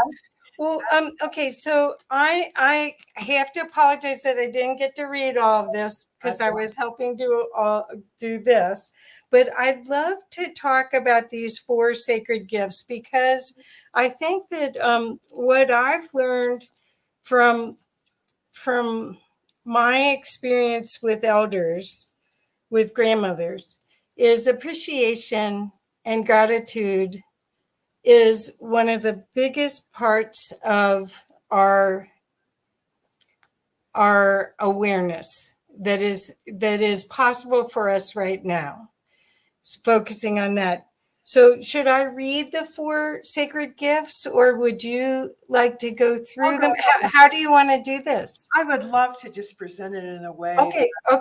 I think honors the elders. So I'll just go ahead and name them by sharing a little bit about the Eagle Hoop prophecy.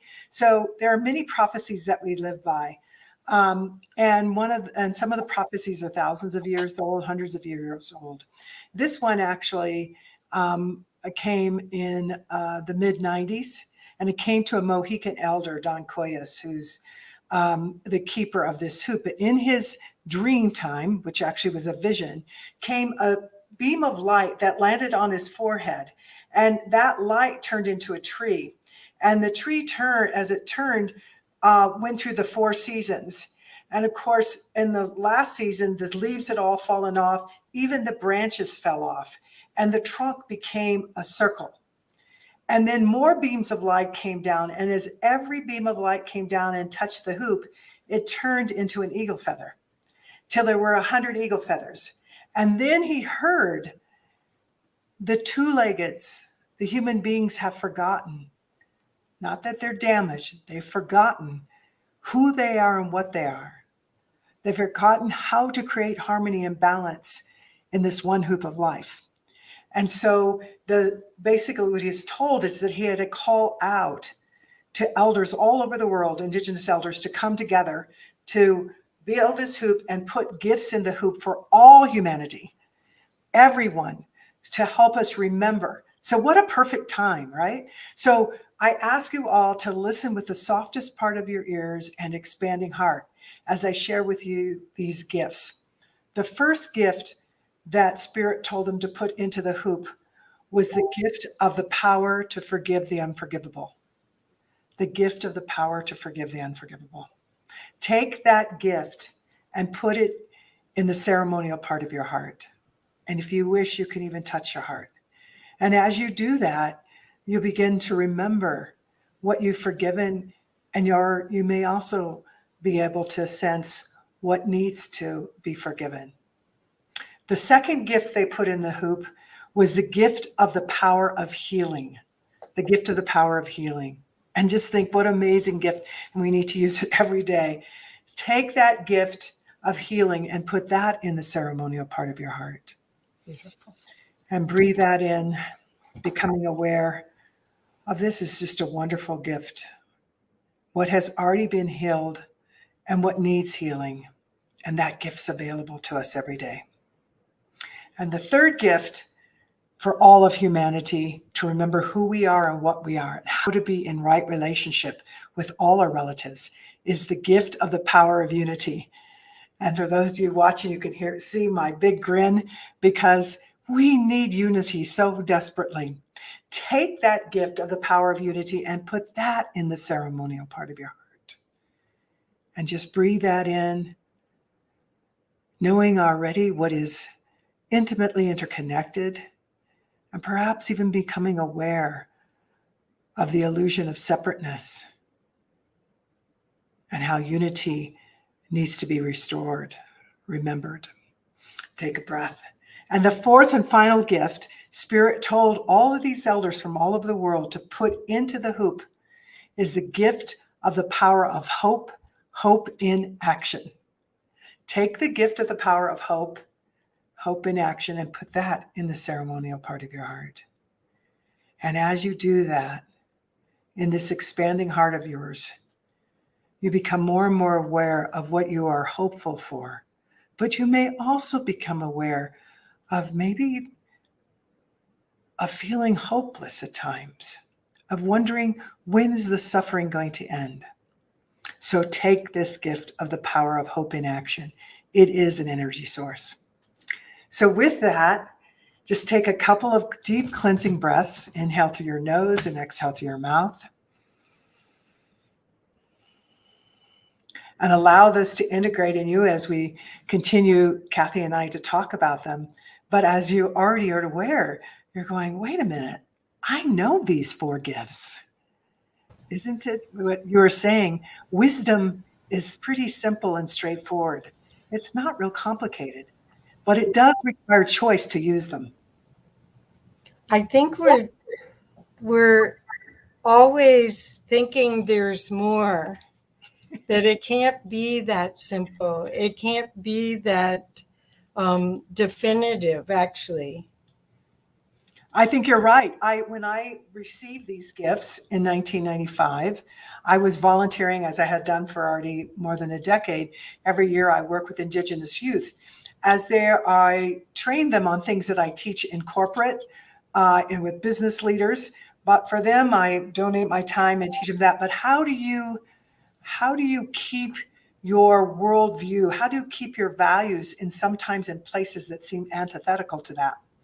And so it was there that I received these gifts, and I have woven those into now, what is it, since 95. So that's 26 years into all my work with leaders, whether it's from the C-suite of global corporations to entrepreneurs, to in the depths of the Amazon, in families and communities, lots of nonprofits as well. And what I find from all of them is it has for me, it changed your life. Guess what? Spirit doesn't lie. Use the 4 gifts, not once, but you just keep using them and you begin to get clearer and clearer and remember how to be a life-giving force. And you can see my hands making a hoop, because that's what my elders would always do as they're growing up, is that we are all members of this one hoop of life. No one's higher, no one's lower. And our purpose here is to be in harmony and balance, to be in the flow, to life seek life. And when that gets out of balance, then those of us who remember it, we are called, we all have to move forward with that hope that you were talking about, as well as all of these gifts. Well, the thing that I think people are finding is they're finding resources like yourself to give them insights so that they can grow, because there is a lot of shadow work happening, a lot of healing, and we're seeing the work on the inside affects the outside. And the Indigenous knew that. They also knew to be in right harmony. Could you talk a little bit about that and what you're seeing, hopefully getting better? Yes, yeah. Well, I do believe it is happening. Now, we know it's sort of like with birthing too. You know, been in this paradigm, this dark winter. And that's what this prophecy is about. And there's other Hopi and other prophecies talking about the same thing. And that when we're going through that, it's almost like giving birth. It's painful. It hurts. It's like, when is it going to end? And then the shift happens. The transformation happens. And it's so beautiful. Well, in some of I talk a lot with elders from Indigenous elders from all over the world through my podcast and that. And what I find is that some of them are saying, yes, we're definitely in it. But just as that is rising, the suffering is becoming people more conscious of it. So is the awareness of the gratitude, as you talked about, of the joy, because it is joyful to be alive at this time, have so much meaning. But there's also responsibility with it. So being in right relationship, what you're talking about, is what I was taught from a little girl. And now I'm the teacher. I'm one of some call me an auntie, some call me an other, some call me a grandmother. You can call me Anita. And I just get to share that wisdom about how do we be in right relationship. Lots of people are asking that. We're like, gosh, it's really hard. I don't know what to do. I'm crying. I'm upset, or I just don't want to. I just block it all out, what's going on, and I'm just going to go here. And this is not the time to do a spiritual bypass. That is to say, we are spirit, mind, emotion, and physical. It is time to hold it all. We have the ability to hold it all. And as we hold it, we have choice to move toward what is life-giving. And that's what each one of these gifts, as you learn more about them and integrate them, allow you to do with much more ease. And I just have to say, I grew up in a Black neighborhood. We were the only non-Black family. And I remember at different times as teenagers especially, get like, oh, it's so heavy, and everything. And I remember some of my Black friends, they put their hands on their hip and they go, Anita, you're not all that.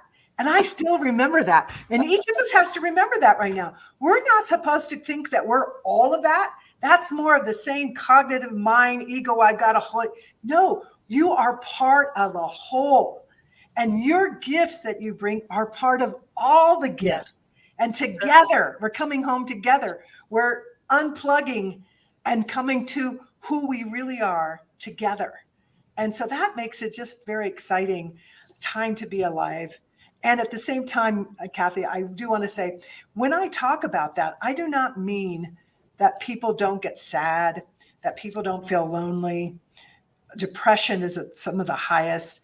But at the same time, when I think what you can learn in part from us as Indigenous folks, genocide has been tried and continues to be, and we're still here. They forgot we were seeds. The other thing is that spirits told us in lots of different traditions in varying ways that through prophecy, they knew there would come these dark times. And what did they tell us to do? Continue to sing your songs, do your dance, do your ceremonies, and be in community. And so I tell people, sing your songs, do your dance, do your ceremonies, ritual, whatever it is, and be in community. That is not a denying of what is. That is a lifting up and moving us toward where we and what we're supposed to be doing. And when I say that, I don't mean just with two-leggeds. I mean with the earth. I mean with our four-legged friends, our winged ones, even the creepy crawlies, all of it, because all of us matter at this time. And it is urgent times, but I'm feeling very, I won't say optimistic. I just know. I know that we have the ability to do this. We can choose to do this, and it may get harder before it gets better. So I don't want to be, there's something that, what do we call it? The sacred mystery. And I give gratitude to the mystery as well. Well, this morning we had a grandmother circle on, and we also had Susan Christianson, who's done a documentary, and she's working on her second documentary, but she went all over the world to film grandmothers. And so we were listening this morning to grandmother wisdom. We were listening about circles, about how to create circle. And we actually modeled a circle. I'm still learning. They had me in it. But they meet, and one person's from Germany, one person's from Alaska, the other person's from New Mexico. All have indigenous backgrounds. Mm-hmm. And actually the lady in Germany's teaching how to create circles in corporate America. Yes. For about 45 years now, I still work in business, and I bring always circle. Circle has been around for thousands of years. And we know now with science, because I'm always weaving that, makes it a little easier for some people to understand it, but that we impact each other. We impact each other through our emotions. We know our heart rate variability will change. We know that we have the healing energy. You don't have to be close to someone.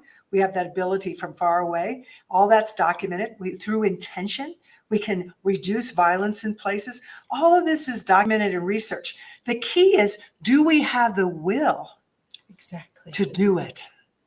We have all the answers. What I also often say is that you can't Google wisdom. I actually said that in front of you can't Google wisdom. You gotta be practicing. A handful before COVID, I was speaking at Singularity University. Of course, it's Google. And most everyone was very interested, but they're used to doing more of the science and engineering, all that kind of stuff. But I was sort of a ringer. I was coming in with, the internal work that needs to happen. And I could see a few people were like kind of, no, I don't know that I want to be here. And I just said, came out of my mouth, I think ancestors were there, energy. And I said, you can't Google wisdom. And the looks were like, everybody started laughing and they started paying attention. And they said that day and that afternoon, when I broke them into groups to do their work around the 4 gifts, that they had already been together for a month that summer, but had never gotten to the kind of understanding of who they are and some of their gifts and what they could bring, and that it shifted things. So it's not about either or, but what it is they're reflections of each other. So often in society, we keep talking about, well, something's wrong, so let's do this, or let's do this, and let's do this. We're human beings, not human doings. We need to be about doing, but it has to come from a place that is life-giving. So what we create out here is a reflection of what's in here. So if we take care of some of this individually and collectively, then what we start creating together, like you all are doing with this Humanity Unplugged, listening to, and the others who, the founders of this is powerful of what is going out, what we're sharing practical tools with each other. Right. As well as energetically in those things that we don't see. Actually, I don't usually use can't, because the reality is you can see a lot of this stuff of what's happening. But even at the cosmic level, we're beginning to understand that more through quantum physics and other arenas. So I'm glad you had the grandmothers. I saw kind of a listing of what was happening. I thought that's exciting. And I'm often with grandmothers because there's a lot of work that we as women, as Indigenous women can do. But the time now is that Indigenous medicine are knowing from all four directions are coming together. And of course, those that don't call themselves Indigenous, we're all coming together. And that's important. Not to make oneness sameness. That's not it. No. It's about all of our unity and our diversity and all that beauty. Yes, I always say it's like a puzzle, and every single piece needs to be in place to make the picture. And we all came as a piece of that. But when it's all together, there's a whole different possibility. And there's no one piece that's better than the other. So I do have a question, and hopefully there'll be a lot of good questions from the audience as well. But I have a question for you, because I do my show called Conscious Business Zone. And I do it because I believe that there's a new breed of leader that I call a servant leader, the leader that is very interested in making the business run and profitable, but is very committed to showing love and support to employees as well as the customer. They aren't focused only on the bottom line. And I do my show a lot of times because I'm trying to give that servant leader who doesn't have much time, by the time they take care of everybody else and the business, they don't have much time for finding resources for themselves or for nurturing themselves. And I think what you're offering is part of the opportunity to empower these servant leaders, so that's the model, the circle, and the servant leader is the model that we'll be going forward with, rather than the hierarchical.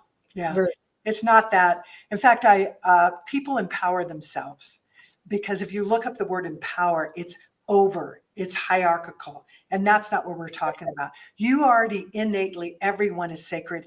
Everyone has gifts. And so it's a matter of holding the grace and space so those gifts can come forward. So I think that's what exactly these gifts are offered. And that's why I think leaders, whether it's a leader of your own life, leader in your family, your community, or businesses, small or 300,000, whatever it is, they're interested in that. And also just keeping on with what you're talking about with business, that I didn't know you did that podcast. That's very cool. But I think you'll have to remind me what the name of the board is. It's a business board. And in 2019, they've been talking about for years of changing, making clear what is the purpose of business. Mm-hmm. And that board had been studying that for some time. And it was in the 1800s when things started shifting, where the purpose of business came for benefit of the shareholder.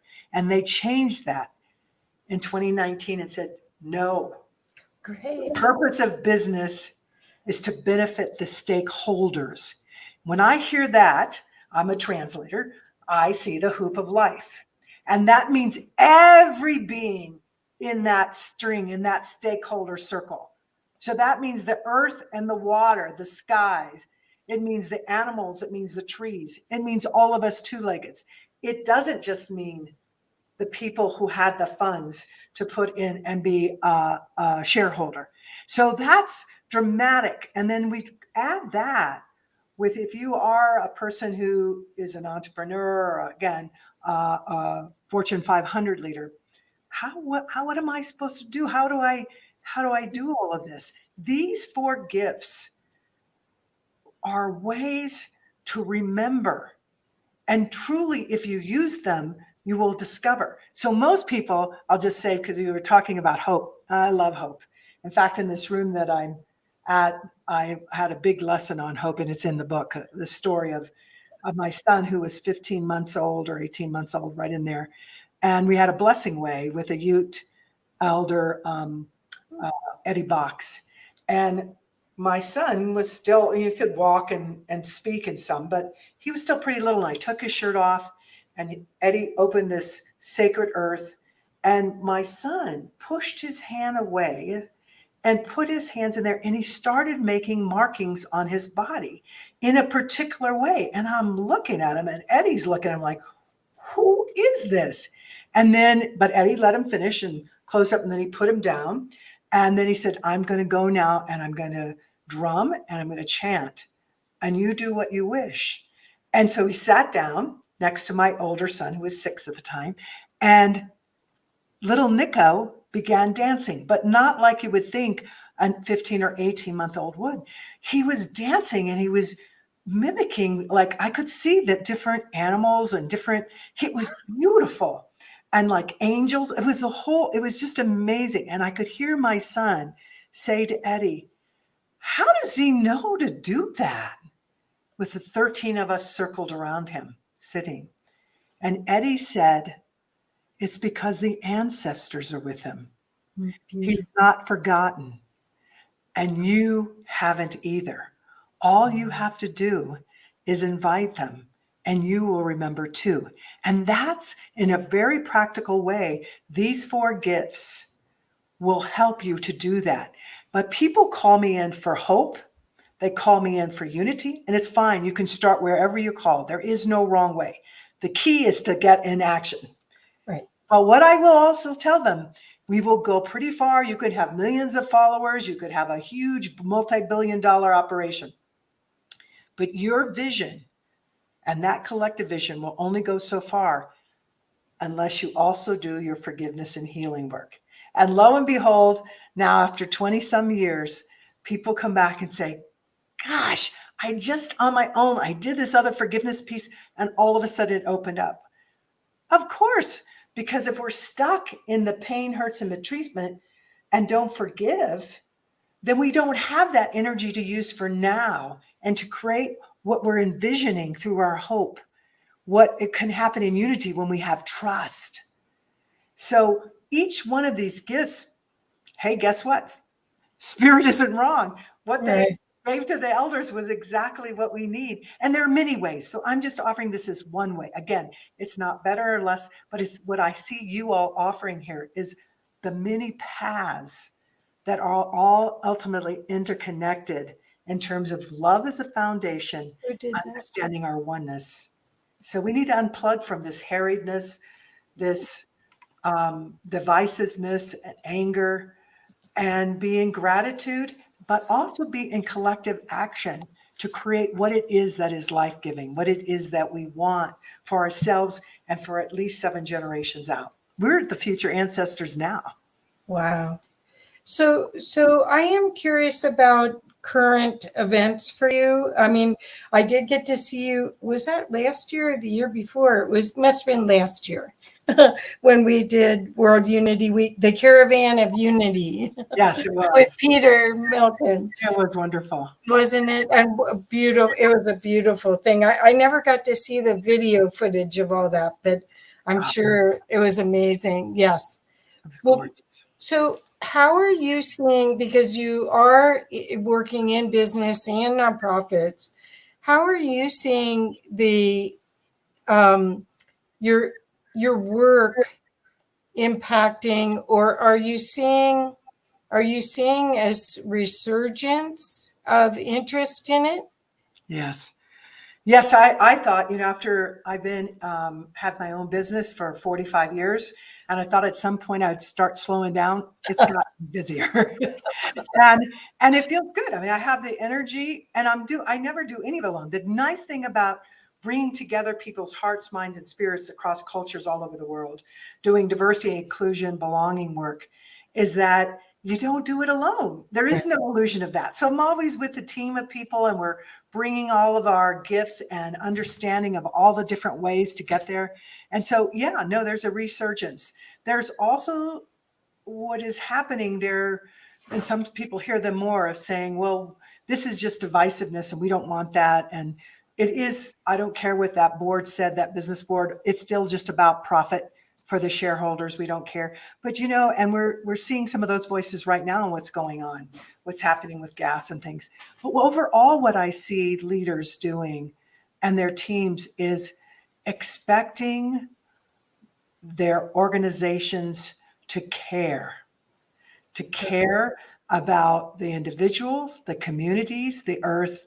And you see poll after poll, whether it's Catalyst or in any of the Harvard Business Review. I mean, I love watching all those polls, and every one of them keeps pointing back to, we want to be in organizations, we want to create organizations that care about people and the earth, about all our relatives, and they're willing to leave. That's a new thing. It used to be that people were scared to talk about their well-being, especially if it was mental health. Now, most of the polls talk about, hey, 67, 70 some percent of people will leave their current job for an organization that cares about their mental well-being, their health. Right. That's extraordinary. Yes. We're at this time. And people are looking for, experienced, trained people who want to work. So we're at a time where I see it, the rise of civil society, the rise of all of us not undermining our leadership and mistaking hierarchy and these things that we created, but rather we all have something to give and to benefit.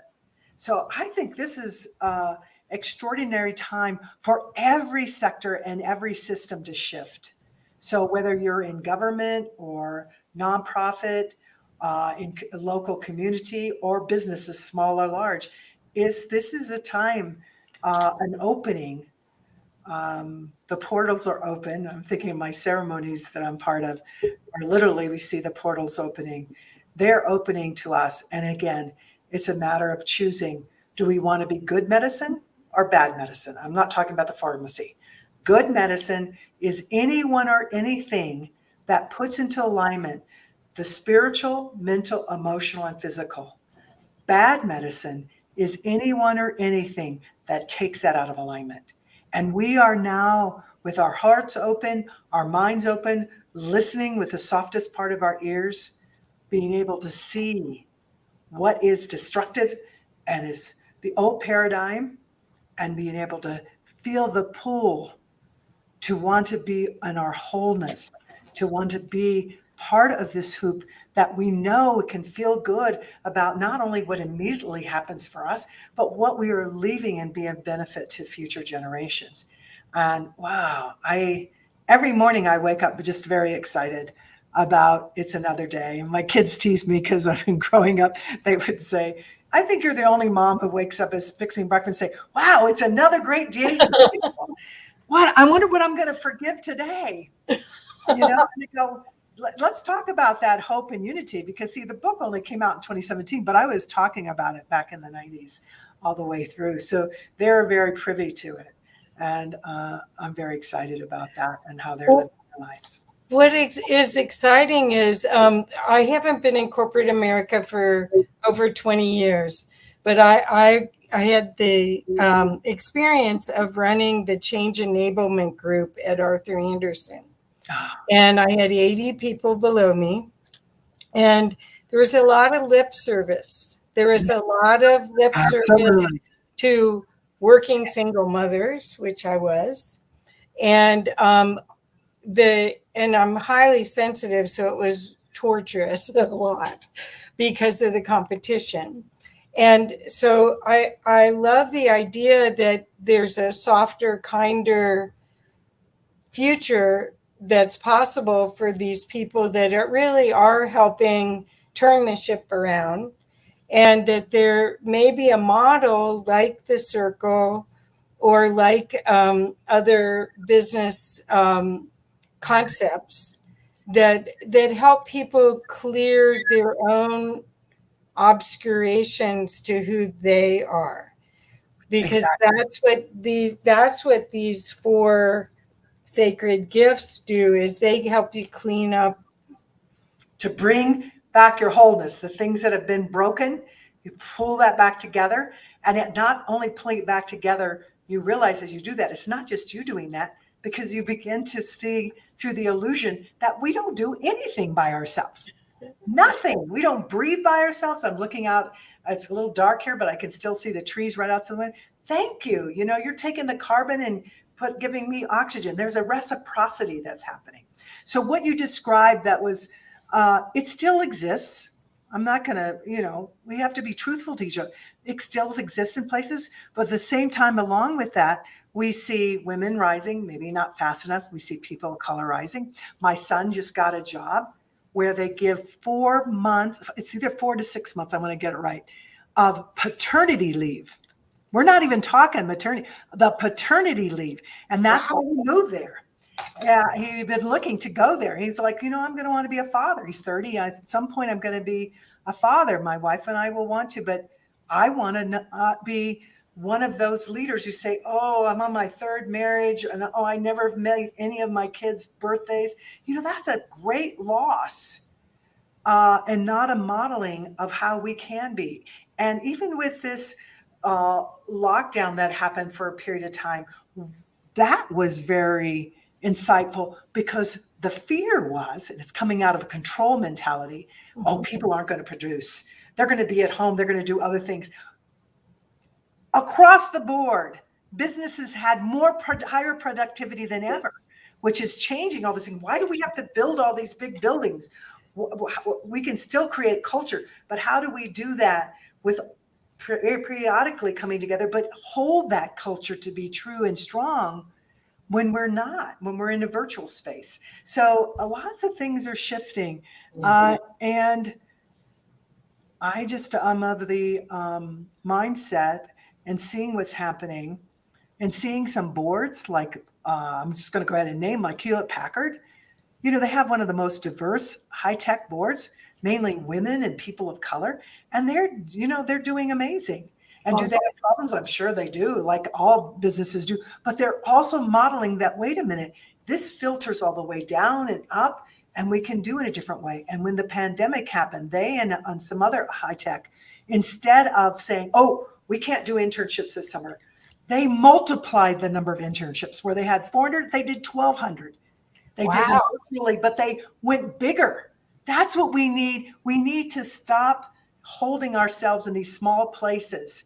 And a lot of that smallness that we hold is from our own hurts and mistreatments, our own inability to forgive what's happened. And so we have the opportunity now to really go for it, really understand its unity and be in hopeful action.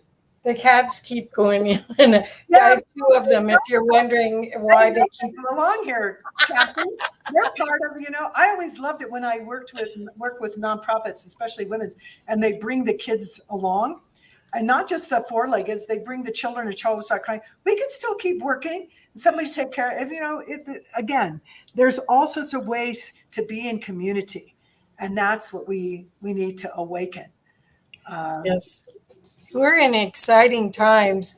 Do you want to talk a little bit about? Okay, bye. Would you like to talk a little bit? Thank you, Mountain Devil, sending love to my cat. Do you want to talk a little bit about prophecy as far as the earth and I think there's a knowing that we're evolving, and of course 2012 started the conversation for a lot of people, but the indigenous always knew that we came from the stars. Yes. They always knew that they should hold that energy and that knowledge, and even though they were colonized and I would say that's worldwide. They were colonized. They knew that there was going to be a returning to natural order. Could And that you was, yeah. about that a little bit? Yes, yes. So, yes, there's many different prophecies as talking about this time. I will be on March 22nd, it's coming up soon, celebrating 20 years of rising with the sun. Right before the sunrise, I rise. And it comes out of exactly, which my grandmother and the elders I know had taught me, is that we think that the light comes on in our head. Everything keeps coming back to this imbalance of the cognitive. We need our mind. It's not about getting rid of your mind. You'd be dead. You need your brain. However, where we lead from, where all of this energy comes from, is from the heart, and it comes from the sun. So the seeds of light that come from the sun, from the moon, from the stars, from the cosmos, from the volcanoes, from the fire. That light, all I can say is that I am listening, and all of us get to listen. And no longer does this sound as woo-woo. It may to some, but we now have the science of it too. But we can listen. We know that trees talk to each other. We know that we can communicate. And Indigenous people have been communicating where we keep the original wisdom. We know how to do that. And what I'm getting from that is this: we are in serious time of it opening up. The light is available to all of us. It is a matter of us choosing to really move forward in that light that's within us and that's out. Because we have to change the mindset that the earth is an infinite resource. So you can just take and take and take. That was never the knowledge of Indigenous people. It was always about reciprocity. And when I go to the Amazon every year, which I'm going to go and haven't been for 3 years again this August, I'm take a group, August 17th to the 28th. The two things that come up right away, and it's important for us to all understand, is people will land in the middle of the Amazon. We hike and they'll go, "What is that? Something feels different in my body," because our bodies don't lie. And I'll say, "Well, it's oxygen." Most of us haven't been around where the oxygen's so clean. And so aches and ailments, even how the fuzziness of your mind starts to clear up. Then the next thing they notice is in translation from the different languages, whether it's Ashwar, Sapara, to Spanish, to English, and then back. Wait a minute. I'm watching the people and I'm listening to what they're saying. They don't talk about living in the rainforest. They don't even talk about just being caretakers of the rainforest. If I'm understanding what they're saying they're part of the rainforest. And I think, what will that be like if all of us, as this light comes out, we begin to remember who we are, these energy, these light beings in this human form, where we have to take into the being presence to the physical as well as the spiritual. What would that be like if we say and understood we are part of? Then maybe we wouldn't do the disastrous things to the earth and to each other, the warring, the excavating, the poisoning, and just say, well, it's so we can have profit. It's because I want more, more, more.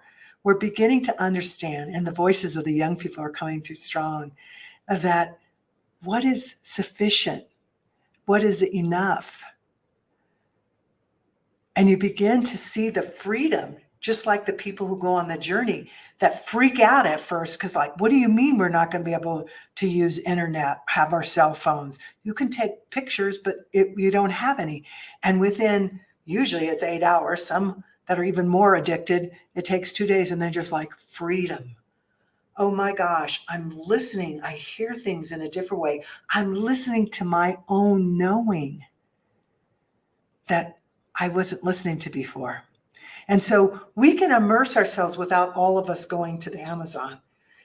There's spaces and places that we can do the circles with each other, different forms of meditation, dance, drumming, sweats, what I talk about, reintegrating memory, dropping in. They're all different kinds of methods for us to remember our wholeness, who we are and what we're actually capable of doing. And I feel like as I'm talking to you, you already know that. And all of you put this together, you know that. And actually, every one of you who's watching and listening, you know that too, or you wouldn't be taking the time to do this. And you want to go deeper and deeper. And guess what? The earth, the ancestors, the indigenous wisdom keepers, there's so much here for you to support you in that journey. We're not alone. You might feel lonely, but you're never alone. That's so beautiful. And that's perfect for everyone here to know. Number one, breath. No one today really talked about breath, but and I was sort of surprised that Amalia didn't, Dr. Reverend Amalia didn't talk about breath because, of course, from Qigong, it's a big part of breath. But I think breath, the idea of us being in nature and breathing pine trees, breathing, I mean, going up to your house, I go to the mountains almost every weekend to just be with the trees, just because I have to have that air. And you can feel your whole system change just by being in that fresh air. So I think breath is difference. And even if you live in a big cement city, even in those cities, you can find a flower. I mean, I led a lot of groups when we're doing face-to-face business groups. And when we get stuck, I go, all right, stop, pair up, no more than trios, walk around the block. And at some point, pause and stop. Don't talk, just breathe, be next to a tree, see a flower, even just image if you can't find it, and come back. And sure enough, it shifts. So we have a lot of relatives here to help us. That's great. Yeah, we just have to remember. Yes, that's the whole thing, is remembering. Yeah, yes. Okay, so I do have a question here. Does Anita have any advice on setting up a circle and how to go about the process? Yes. Well, first of all, you need to share with people that you actually are doing a circle. And then you need to be really clear about the protocols of the circle. Because one of the things, I've been in circles since I was 3, and I run those circles too. And the key thing is that in those circles, there isn't judgment. You're not responding to somebody. Sometimes they set a topic. Sometimes it's not even that. You just sit in circle and whoever wishes to speak, speaks. If they want to pass, come back. But I will tell you, the phenomenon that happens that now we do understand about the power of all of us, our power of our healing energy, is that even though you may come with nothing, someone speaking and clearing something happens to you. And I remember one of the most powerful circles. So there is protocols on how to do that. And if you'd like, at some point, I can send you a little graph of things to set up. So it's the person holding the space needs to truly hold that. And it's not responding to people, it's allowing and holding whatever comes through. And the healing happens. But I was about to say is, when I was pregnant with the boy who my son Nico, who did the dance here in this room with Eddie Box, I was really huge and it was really painful sitting in the chair. And it was a huge circle, all girls and women for the American Indian Science and Engineering Society. Great grandmothers were there. And I got blessed so many times. But I was sitting there, all of a sudden the pain left. My back didn't hurt anymore. And I'm witnessing the stories of other indigenous people. And some of them just so beautiful and some of them so painful. So painful. But what I found for me, and then what I heard from others after we finished, is just what we brought to each other. So in just acknowledging, and Bishop Tutu, Donna Hicks from Harvard, they knew this when they traveled to different war zones and they talked to the people. The people knew they couldn't bring back their loved ones that were killed. What they heard over and over again in different languages is that what people wanted was to be seen, to be heard, to be treated with dignity, to just somebody say, yes, you are worthy of that. And in those circles, such healing medicine happens. So I'm excited that you had somebody come in and actually experience some of that, because those circles are happening all over, in all different kinds of sectors, in culture groups and across culture groups. And it's very, very important. The intention has to be clear. Right. Intention needs to be clear. The biggest aha takeaway that I got from doing it was the quality of listening, because you have to put the feather, and I don't have a feather, so I put this other thing in the center, but just the idea that you're not waiting to say something as soon as somebody's done. No, you're not constructing what you're going to say. You really listen to them. Yes. And what happens in that process too is we do learn to be better listeners. Mm-hmm. And at the foundation of those 4 gifts is listening. Listening to yourself, because how do you know when something needs healed? How do you know when something needs to be forgiven? How do you listen to what the possibility of unity in all its different levels? Perfect. And hope, co-create together unless we listen. And too often people aren't taught how to listen. Right. That was some of the first things we learned as little kids. Our elders spent a lot of time helping us learn how to listen. And it's a great gift. We were trained to be seen and not heard, not listen. So Paul put, what an amazing story. We have to learn to engage with our ancestral support. I love that Anita's son knew how to do that at 18 months old. Yeah. Just ask before you go to bed. So oftentimes it's white folks, people of European descent, European Americans will say, well, I don't have what you have. I don't have a culture. I don't have it. That's not true. You do. I don't even know who they are. You can go in through now with these genetic tests, you can find out where you're from and learn more. But even if you don't do that, before you go to bed at night, just ask in dream time, could the ancestors come? And it may take you a while. It may be right away. I get lots of notes from people who say, oh my gosh, I learned all this stuff and now I've gone and researched. You know, it's real. I thought it was just me pretending. I said, well, we're amazing. We're all amazing. Yeah, am I crazy? Or Igmu said, with Creator, it is always simple. We tend to complicate it ourselves with the physical brain. That's true. That's true. And yes, we do. That's part of what we do. We make it difficult, but it really isn't. If you keep going back to the heart, back to knowing that you're not alone, you have lots of support, the way gets shown. But we get so caught in our head about the how. Now, how do I actually do this? Now, is it 12 steps? What, and I think that's why Spirit only gave 4 gifts. There are many gifts. Use them all. Again, this is not a competition. It's like use all of it. This is a way, and there are many ways. But I will say that using those 4 gifts has made a huge difference in people's lives. Enough so that I know you're a writer and I've written 7 books, but that's not who I am. It's really torture. I'm a big extrovert and love to talk. But what I found is that these gifts need to be used. So it actually caused me to create an online so people could use them whenever they wanted, instead of just going back to the book and that. So there are so many things out there to use. And I'm glad you brought up Don Miguel Ruiz. His 4 agreements are wonderful.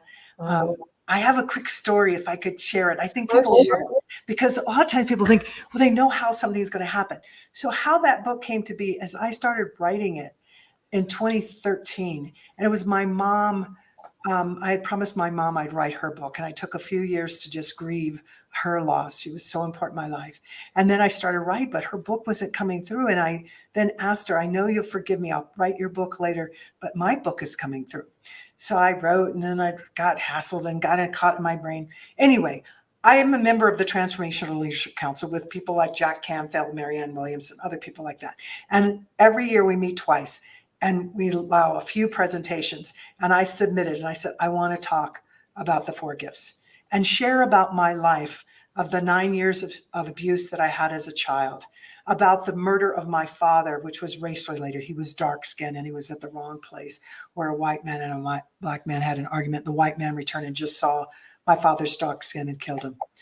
Anyway, I was scared. I'm not usually scared. I can go to the C-suite and all that, but I was scared talking in front of these amazing authors and people. But anyway, I did it. I got up, I spoke, they laughed, they cried. I put them in groups talking about the gifts and everything. And then afterwards, I sat in circle with a group of women for lunch. And there was a new member next to me. And I was so excited to see my friends, but she kept talking. And so I finally paid attention, listened, and say, who are you? She goes, I'm a new member. And I think what you talked about should be a book. And I said, I've been working on a book. She said, what's the title? And I gave the title. And she said, no. It's The Four Sacred Gifts, Indigenous Wisdom for Modern Times. And I said, but there are a lot of women in there, amazing women. Yeah, The Four Sacred Gifts, Indigenous Wisdom for Women. I said, but there's leaders, corporate leaders of big Fortune 500 corporations and Bishop Tutu. And yes, The Four Sacred Gifts. And I said, who are you? She goes, well, I'm a new member. And I'm a publisher for Simon & Schuster. And while you were talking, I text my boss, Judith. Do you know Judith? I'm like, I don't know anything about publishing. She goes, well, Judith is the publisher of the Celestine Prophecy, The Secret. And she started going through a whole list selling me. And I looked at, she goes, she told me I can't come back unless I sign you up. You need to write this book. And well, she didn't have to sell me. And I was like, but this is what I'm saying. This is not to go, oh, isn't this great? No, this is the Eagle Hoop prophecy. This is these gifts. These are these elders who came, which was not easy, from all parts of the world to do what the vision came through for this Mohican elder. And what I didn't know, that the Mohican elder told me later, that in the prophecy, there would be women who'd raise this up. And you happen to be the woman who's starting this. Wonderful. And so we support you in doing this, in getting this out. And from that, it just keeps unfolding. So it's an award winner. It's seen as the most, not only inspirational, but the most beneficial self-help book by the International Latino Book Awards. Wow. On and on things happen. I have elders who come and say, help amplify out their voices. I didn't know how to do all this. I just knew that from my dream as a 4-year-old that I was to connect hearts. And I knew I had a special calling about those who are often not listened to or heard. And that's the Indigenous elders, the wisdom keepers, who this wisdom is so essential at this time. So thank you for letting me share that story. I did a little plan, but I want everyone to know you are more than your circumstances. We are far much more than that. And if we can stop with all the hows and having to have it all controlled and laid out, and pay attention and listen, it will arrive. It will arrive, and then you move forward a step at a time. Sometimes it's a big leap, and sometimes it's a teeny little step, and sometimes it's a false step. And you go, thank you. Now I know that's not okay. And you go again. Wonderful, wonderful. Thank you so much. I want to make sure that everyone knows how to get a hold of you. I did put your book website in the chat. Good. But what are the best ways to reach you? That is the absolute best way. Oh, okay. FourSacredGifts.com, FOUR. Because if you go there, you'll find my press kit, you'll find all the other corporate stuff and business stuff that I do. But FourSacredGifts.com, you will also begin to learn about another group that I'm part of, Upend, where it's a new wisdom school. And March 31st, we start a 90-day course. And I'm saying this because I'm not selling. What it is, we all said at this time when the Ukraine and this is all happening, what we want is wisdom. We've got enough knowledge, right? We can't Google wisdom. We need to practice from all these different traditions. So we're asking people just a donation, $100 up to $1,000, whatever you want to give. And you get the course, and all of the proceeds are going to the Ukraine. And we have people signing up. So please, upend, upend.com. Go there, as well as FourSacredGifts.com. And if you're called, then step forward. If you're not, then I know there's something else calling you. And just listen to it. Listen to it. And thank you so much, Kathy, and thank you. all of you that put this together. Humanity Unplugged. I love that. Such freedom. Yes. Well, the wisdom that's come through from all around the world is remarkable. And like I said, I'm a little behind in my work. Right. I totally get that. Actually, I've given up. That younger one, he's the son. My older son was always, oh, good, Mom, you're going out, you're doing great things. The younger one would say, Mom, is this for free again? Or, is it for that Pachamama thing? Is it free for this, free for that? And he even said something once that I was hysterical. Hopefully it's not too cheeky here. He said, Mom, if you keep giving away, nobody's going to pay for it. And I said, that can sound really funny, but I know you don't mean it that way. But what it is that when you give, that's part of the hoop of life, is that reciprocity, it comes back. We don't give to get back, because it may not even be the same, but you are so filled up, the universe provides for you. That's so exactly. Continue to pay a mortgage, but I'm provided for. I mean, it keeps coming, and Yes. I'm alive, and I see others enlivened, and so we're here together for a reason. And I just love you. And Wonderful. Well, thank you. We'll have to do this again. I had wanted to get you on my show, but this was a perfect opportunity. Thank you so much.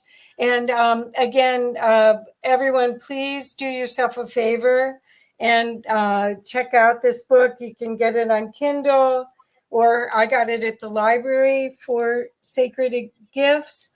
And it's Indigenous Wisdom for Modern Times, which is perfect message for all of us. Thank you, Nita. Thank you so much. Okay, guys. Yay. Back in action. Anita, that was incredible. It was a great presentation, a great talk, and I am one of those people who is definitely immersed into the indigenous cultures of America, and learning their mythologies and their rituals and their initiations is really something that I love, because I really believe that they have a more symbiotic relationship with the planet, and we need to get back to that state of being, not just spiritually but physically. So I completely agree with everything Anita said, and I think it's right on time. Yes. And honestly, if you ever come visit me, if we get to go up to her house, I've lived here since 1972, and I didn't know that place was here. And we went to an event. It was for World Unity Week, which is part of Unity Earth. And there was a caravan of us up there to put on this event. And it was, somebody was going across America to wake everybody up.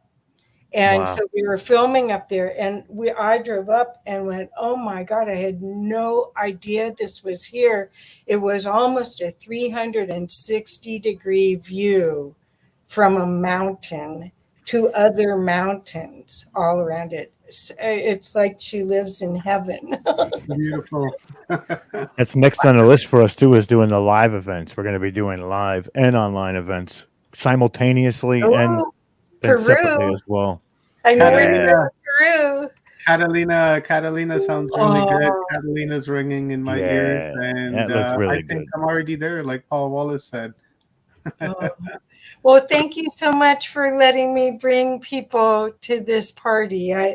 They're just amazing beings of light. Dr. Anita rocked it, and thank you very much, Kathy, for your service. Yes. And for your light work here today, and all the years that you've been doing it. I truly, truly appreciate you. I love you. And I really enjoy working with you, and I'm going to keep on doing that in the future. And you deserve a nice rest.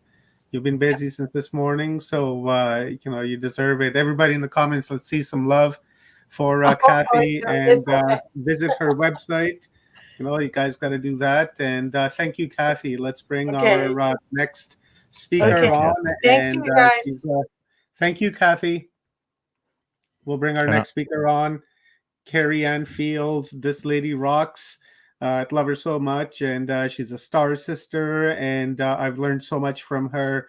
Recently, we've done a couple of shows together, and the stuff that she has to educate us with is phenomenal. We've been looking at a lot of wisdom today, and what we're going to look at now is something more on the darker side that people may not be aware of, and how we can do shadow work to fight off like these dark energies and things that feed off of us and use us as food, just like we rear chickens. They're rearing us, and that's not very cool.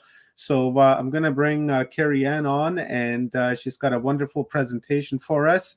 And I can't wait for this upload, because I feel this is going to really add to what we've learned today, and it's going to really connect a lot of dots, and it's going to make us understand with what we're dealing with and what we have to let go in order for us to walk this road here that we're all trying to create. So welcome, my beautiful star sister, you illuminated being. I appreciate you for giving us your time, for being here to educate us and to raise our awareness on things that matter the most. So thank you. You're muted, buddy. Hi, Carrie-Anne. Hey, hey, hey. Hey, nice to see you. While I start raving on. How are you, my darling? So good to be here. Thanks for having me on. You are very welcome. Thank you. Thank you for being here. I appreciate you. And I'm really looking forward to this upload that you're about to give us. And I'm sure that everybody in the audience is looking forward to this as well, because this is transcending the matrix, right? Like, we're really, leaving this matrix behind and moving into some unfamiliar territory and yet familiar territory. So you're going to cover a lot of that tonight, and I'm looking forward to that.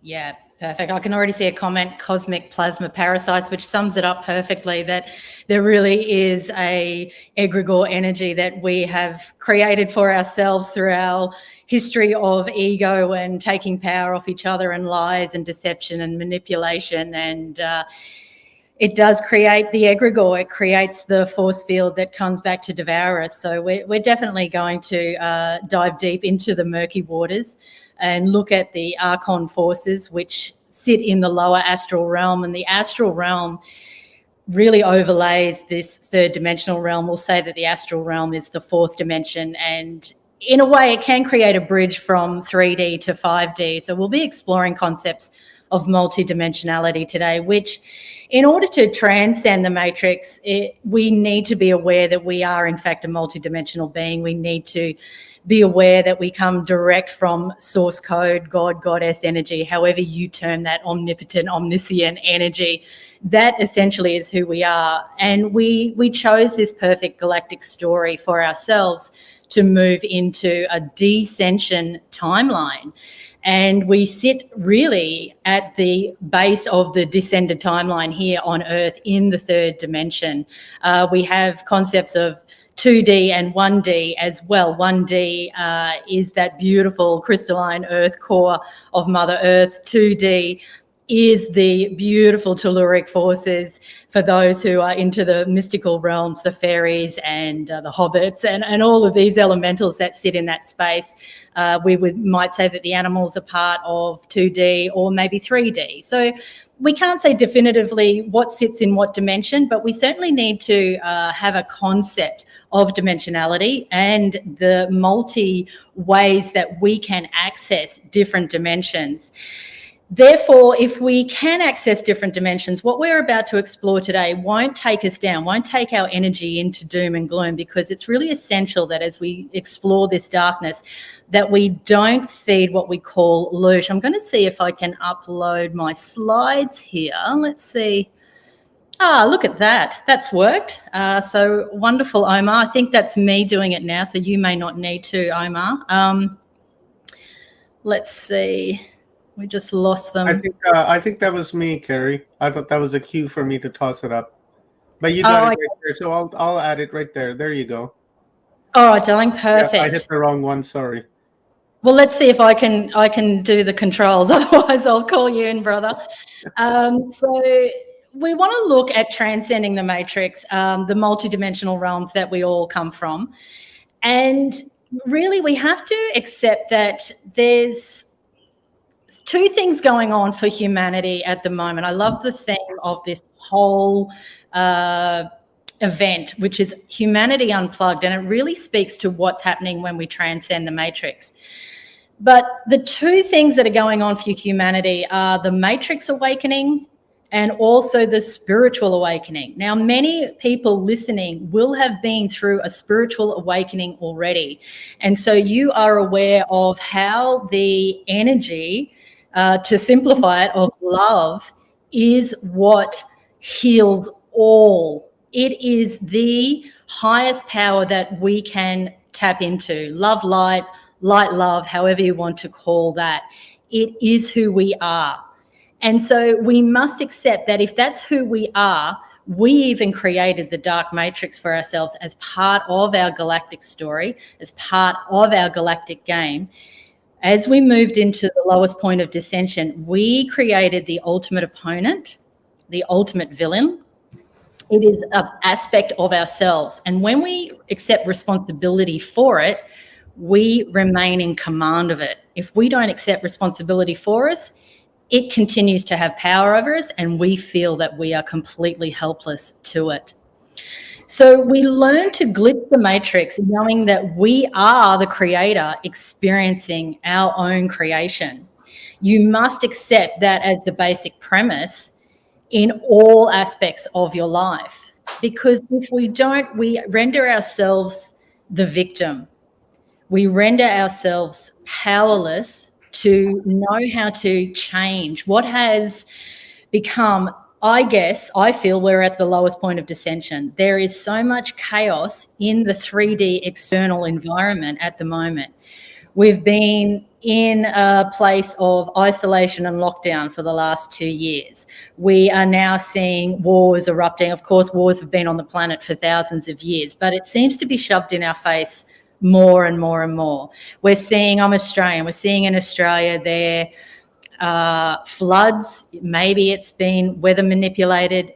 That's certainly the narrative from the conscious and awake and aware community here. We're dealing with forces that are so strong and so despicable that sometimes we just don't know where to turn, and we want to throw the towel in, and we've come to the end of our tether. And so it's a necessary point to come to where you say to yourself, I actually have no answers. The more I try to help, maybe I'm hindering. If I'm sending energy to the Ukraine, does that mean that I'm creating division with Russia? Sometimes you don't know the way through it. Even all your mechanisms of love and light from your spiritual awakening don't seem to be working anymore. And so we must drop into that murkiness and into that darkness, and we must understand what that ancient underworld code is about in order to take responsibility for it, in order to transmute it, in order to rise out of it. Now, interestingly, where I live in North Queensland in Australia, I live right on the ocean, and right out in front of me, and I'm looking at it now, I have crocodiles that swim in the waters here.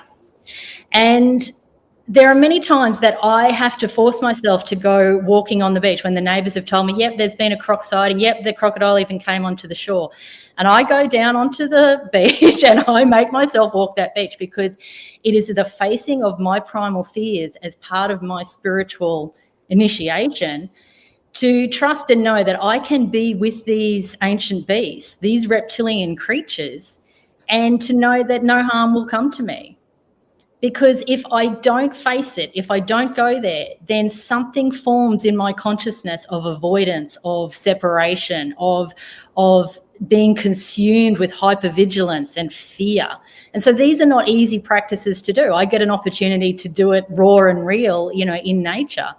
For many of us, we have to do it within our heart and our mind by facing what we know, for many people, to be the Archon reptilians that are impulsing through our governments, that are creating this darkness and this sense that we as humans are just simply farm animals, like Omar said before. We're penning up the chickens. Well, we're being penned up as well, and we're being looshed off. Now, loosh is an interesting term that you may not have heard of before, or many people would have heard of it. Loosh is the feed of energy that these Archon forces get. Think of the lower astral realms, the demonic forces that siphon off human energy. We're talking fear, we're talking aggression. It's okay to have anger. Anger can be a beautiful energy if you harness anger and you use it to motivate yourself. But when you get stuck in anger and when it becomes aggression and when it becomes blame and pointing the finger outside of yourself, that's a form of loosh. Complete hopelessness, despair, you can drop into those energies, but if you remain in those energies, that's a form of loosh. And so you look around what's happening for humanity at this time, and you can see that we are supplying truckloads of loosh to these Archon forces. And they are our puppet masters pulling the strings when they need a feed of loosh. You know, in their camps, in the Cabal camps, it'd be narratives like, oh, you know, let's throw out another virus. Let's throw out another war. Let's see how we can just get another fix and another feed for our dark masters.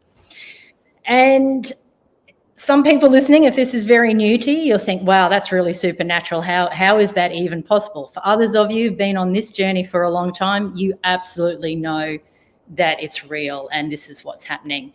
And this is why we must awaken our sense of multidimensionality, to know that we don't just live in a 3D realm. In fact, this 3D realm is more like a hologram that shows ourselves back to ourselves. So we are responsible for feeding the loosh to the dark masters, which creates that egregore. It's that overlay of energy that's created that keeps devouring us. Therefore, we can change it. We cannot be a loosh supply or a feed supply to these dark archons.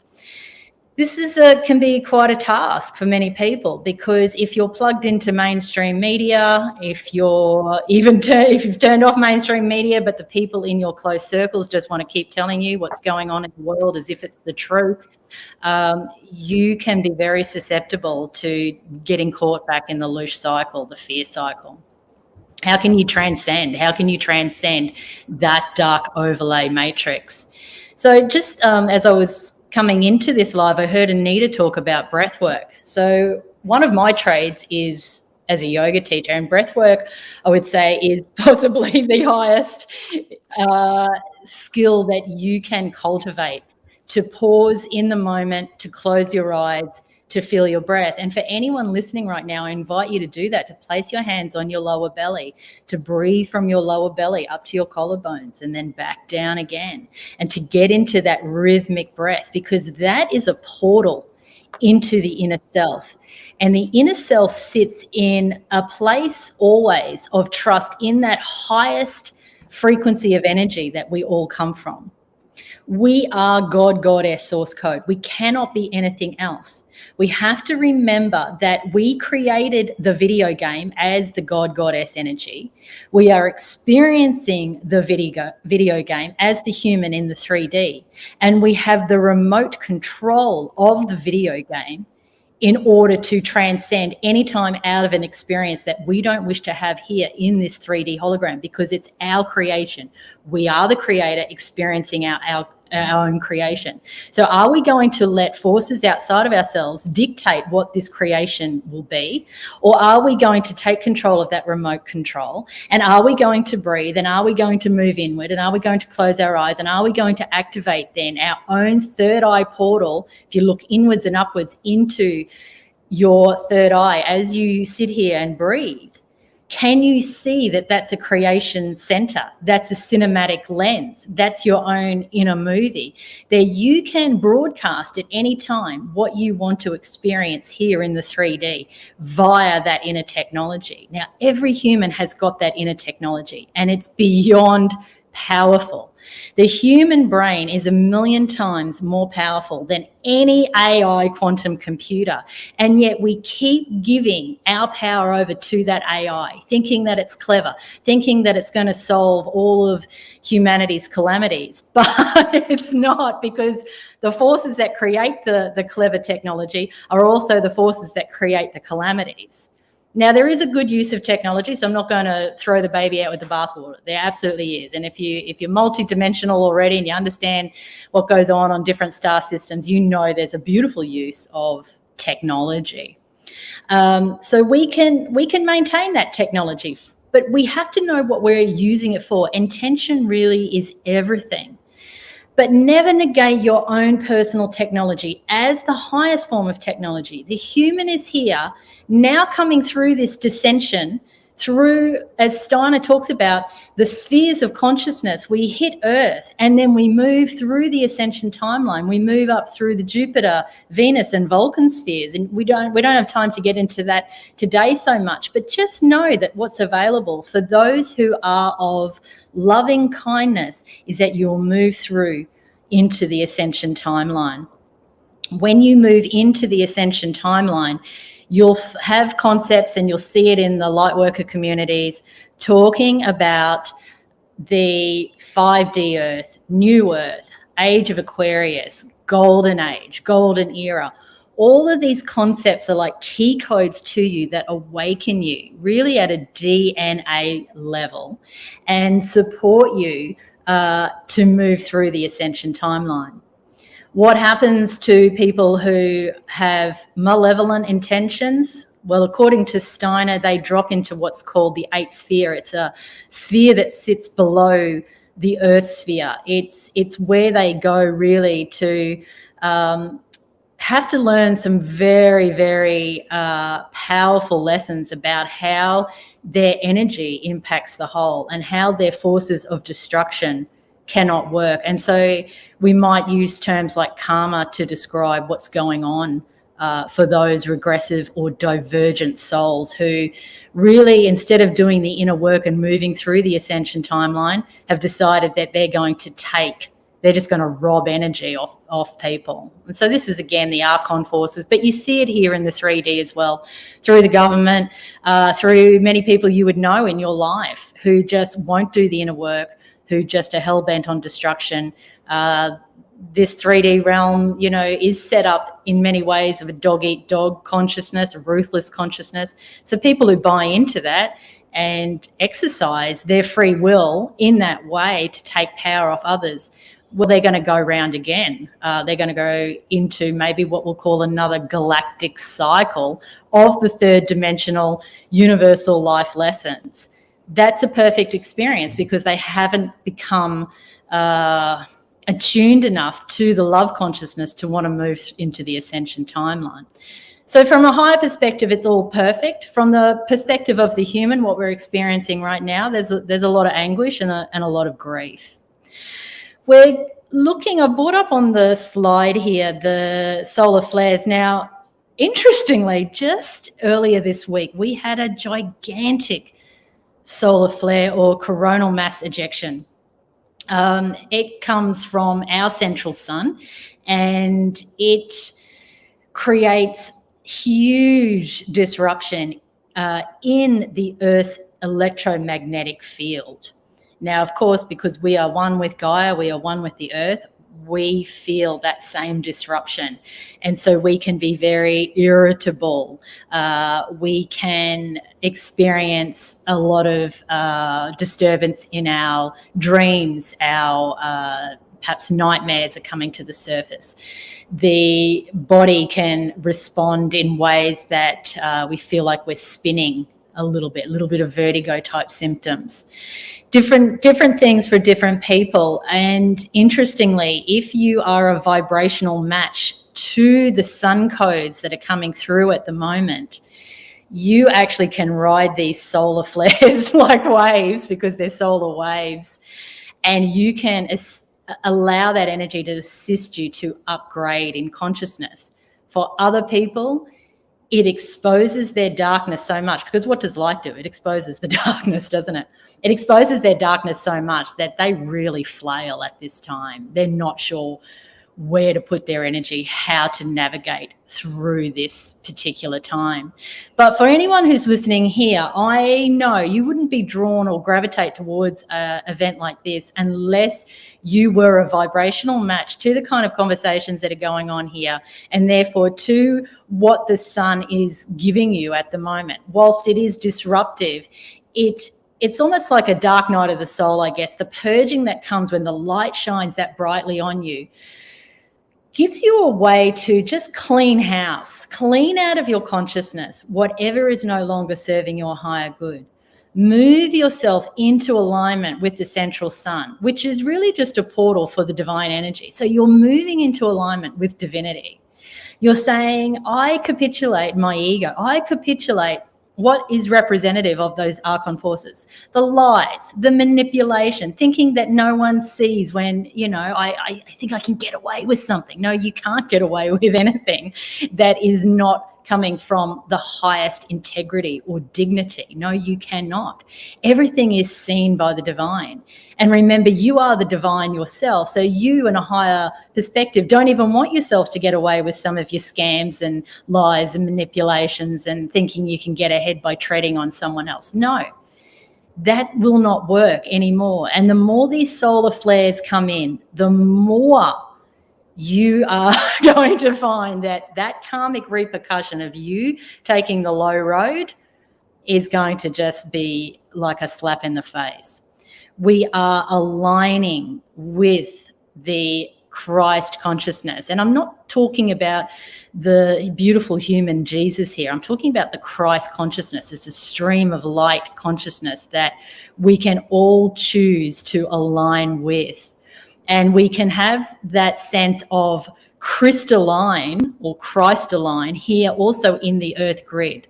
So all of our hermetic principles of as above, so below, as within, so without, microcosm, macrocosm, they all apply here. What we've got going on, the lighting up of our earth grid, the crystalline, Christalign, is the same energy that's happening from the galactic center coming through the central sun to Christ align our codes. Our DNA moves from 2 strands of DNA helix into 12 strands of DNA helix. This is what's available for everyone at this time, but you must choose it. It has to be a choice because your free will is everything. Your free will never, ever be taken from you. So you have to make a really devout choice within yourself that you are choosing to align yourself with that highest crystalline or Christalign energy. When you do that, you actually change your structure from carbon to crystalline. Your blood plasma becomes light plasma. This is the ascension that is happening and is available for many beings at this time.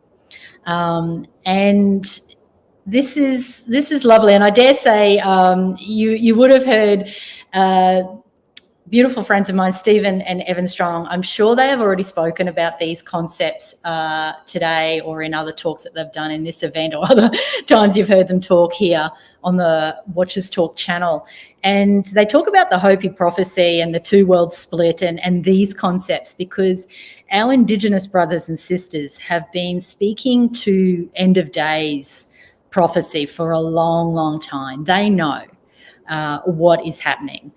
We might also lend from astrology. We might also lend from that concept of the coming to the end of a 26,000 year approximately galactic cycle and what we are moving into.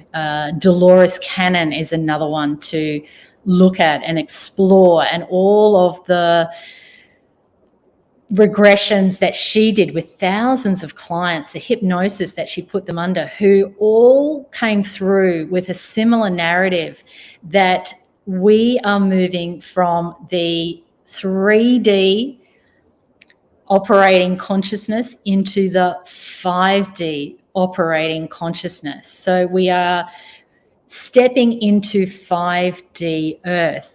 We would go as far as to say that many people are already operating within 5D frequency. And that 5th dimension, like I said, the 4th dimension overlays the 3rd dimension. Of course, the 5th dimension overlays the 4th dimension, which overlays the 3rd dimension. And we could go on, but we're not going to talk about that today and go through all the dimensions. But certainly have a concept that 5D Earth is available in the now moment. It's not out there in a future timeline.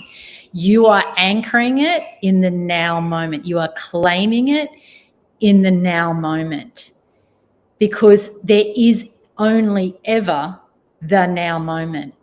And because you know yourself to be that awakened soul that is aligned with that love, light, love consciousness, it is your divine right then to claim 5D Earth in the now moment. And so you feel that as an activation within your own coding, within your own inner being. You yell it out loud, or you write it down, or whatever you need to do. You say it with fierceness within your own heart, soul and mind. I claim 5D Earth for myself now. And what often happens at this time for many loving people is that they want to claim 5D Earth for everyone. They want to claim 5D Earth for everyone. And this is where it can get quite refined. And this is where people can get a little bit lost in their ways, because what you're being asked to do is to claim 5D Earth for yourself. You must walk through the Ascension Gateway alone. You are not taking anyone with you. And by doing that, you give all the power to all of your brothers and sisters and children and parents and loved ones and pets and whoever else that you desperately want to go with you into 5D Earth. You actually give them all the power by not carrying them on your back. You set them down, you give them the power, and they awaken their own Christ consciousness. They awaken their own ability to claim the 5D Earth, move into the Ascension timeline. And I feel it's a conundrum for many people at the moment, because the loving, aware and awake community have a savior complex. They want to take everyone with them. And you can certainly do your best to speak of these concepts, to plant seeds of wisdom, but ultimately you must give them their power to move through this Ascension Gateway alone. And even break down the word alone. It's all one. Everyone must step back into aloneness and do this as their own initiation. The initiation through these big portals that are open for us all at this time must be done alone. And I believe even the Hopi prophecies and that beautiful poem that Evan speaks to of the 11th hour and getting into the river alone. And we keep being shown the same pathway by so many different cultures. And this is what's available. We must trust that those who are ready are coming to, and those who are not, there's nothing wrong with that. If they need another cycle in the third dimension to learn the necessary universal life lessons, the initiations that are part of that dimension, that is also a perfect experience. And so we take judgment out of what is happening for all beings. We don't point the finger. We don't say, come on, you need to get hip to the groove of what this matrix is even all about. Some people simply won't see that we are being controlled by a dark matrix, that we are being fed lies and deception in every which way possible, through the media, through the governments, through the banking systems, through religions, through the royal institutions. In every which way, the powers that we've looked to outside of ourselves to give us the answers, academia, the list can go on. There is no truth to be found in any of those constructs. And so dismantling the matrix collectively, but essentially within your own world, it's a big undertaking. It's a big undertaking. Slip back into breath, slip back into now moment, slip back into remembering you are the creator experiencing your own creation. And often when I say that to people, people can get quite triggered by me saying, well, you are God, Goddess, source code. You are all that is. You are a fractal of that energy. You are a godlet. You are a droplet in the ocean of consciousness. You cannot be separate. I would have thought that for most people that would be just a wonderful knowing, but actually many people get triggered by it and believe that that's arrogant and egotistical to claim your place as creator being. But I think we're at crunch time. I feel like if we don't claim who we are at this time, then we continue to be hijacked by these forces that are devouring us, that are siphoning off our life force energy. So here it is now, the claiming of your spot, the claiming that you are the ultimate consciousness. Yes, you're having a third dimensional experience currently. You are having a point of attention, if you like, but you are the infinite, omnipresent energy. There is no such thing as separation. It doesn't exist. We are all one consciousness, and all that you need to do is claim your spot within that consciousness. It's a beautiful aspect of Prime Creator. And as you do so, your powers come online in the most magnificent ways. You become the true alchemist, moving from that carbon operating system into the crystalline, or we might say pure alchemy is moving from lead into gold. You become golden in all ways. Why do we often perceive that consciousness or God, goddess is golden? Because it is. It's a stream of consciousness that we are a part of. So you move alchemically into that golden space, into that golden consciousness. That means you are all powerful, and what you choose to create here manifests very, very quickly. And it's a great responsibility, of course it is, because if you shorten the timeline of thought, word, and manifestation, then you want to make sure that what you're manifesting is golden, is loving, is kind, is beautiful, is compassionate. But what have we got to lose? We might as well make that choice and claim our spot now in that 5D earth and dissolve this dark matrix that has been controlling our beautiful Mother Gaia for so long.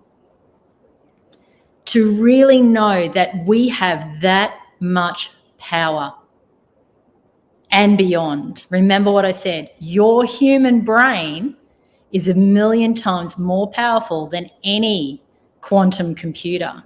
And you don't need to be plugged in. You don't rely on the inorganic structures to motor your consciousness, to motor your technology. You are plugging into the highest stream of consciousness through that Christ alignment. That is who you are.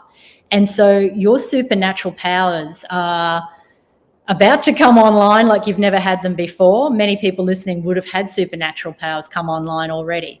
We're talking about things like telepathy, telekinesis, teleportation, bilocation, being able to be in two places at the one time.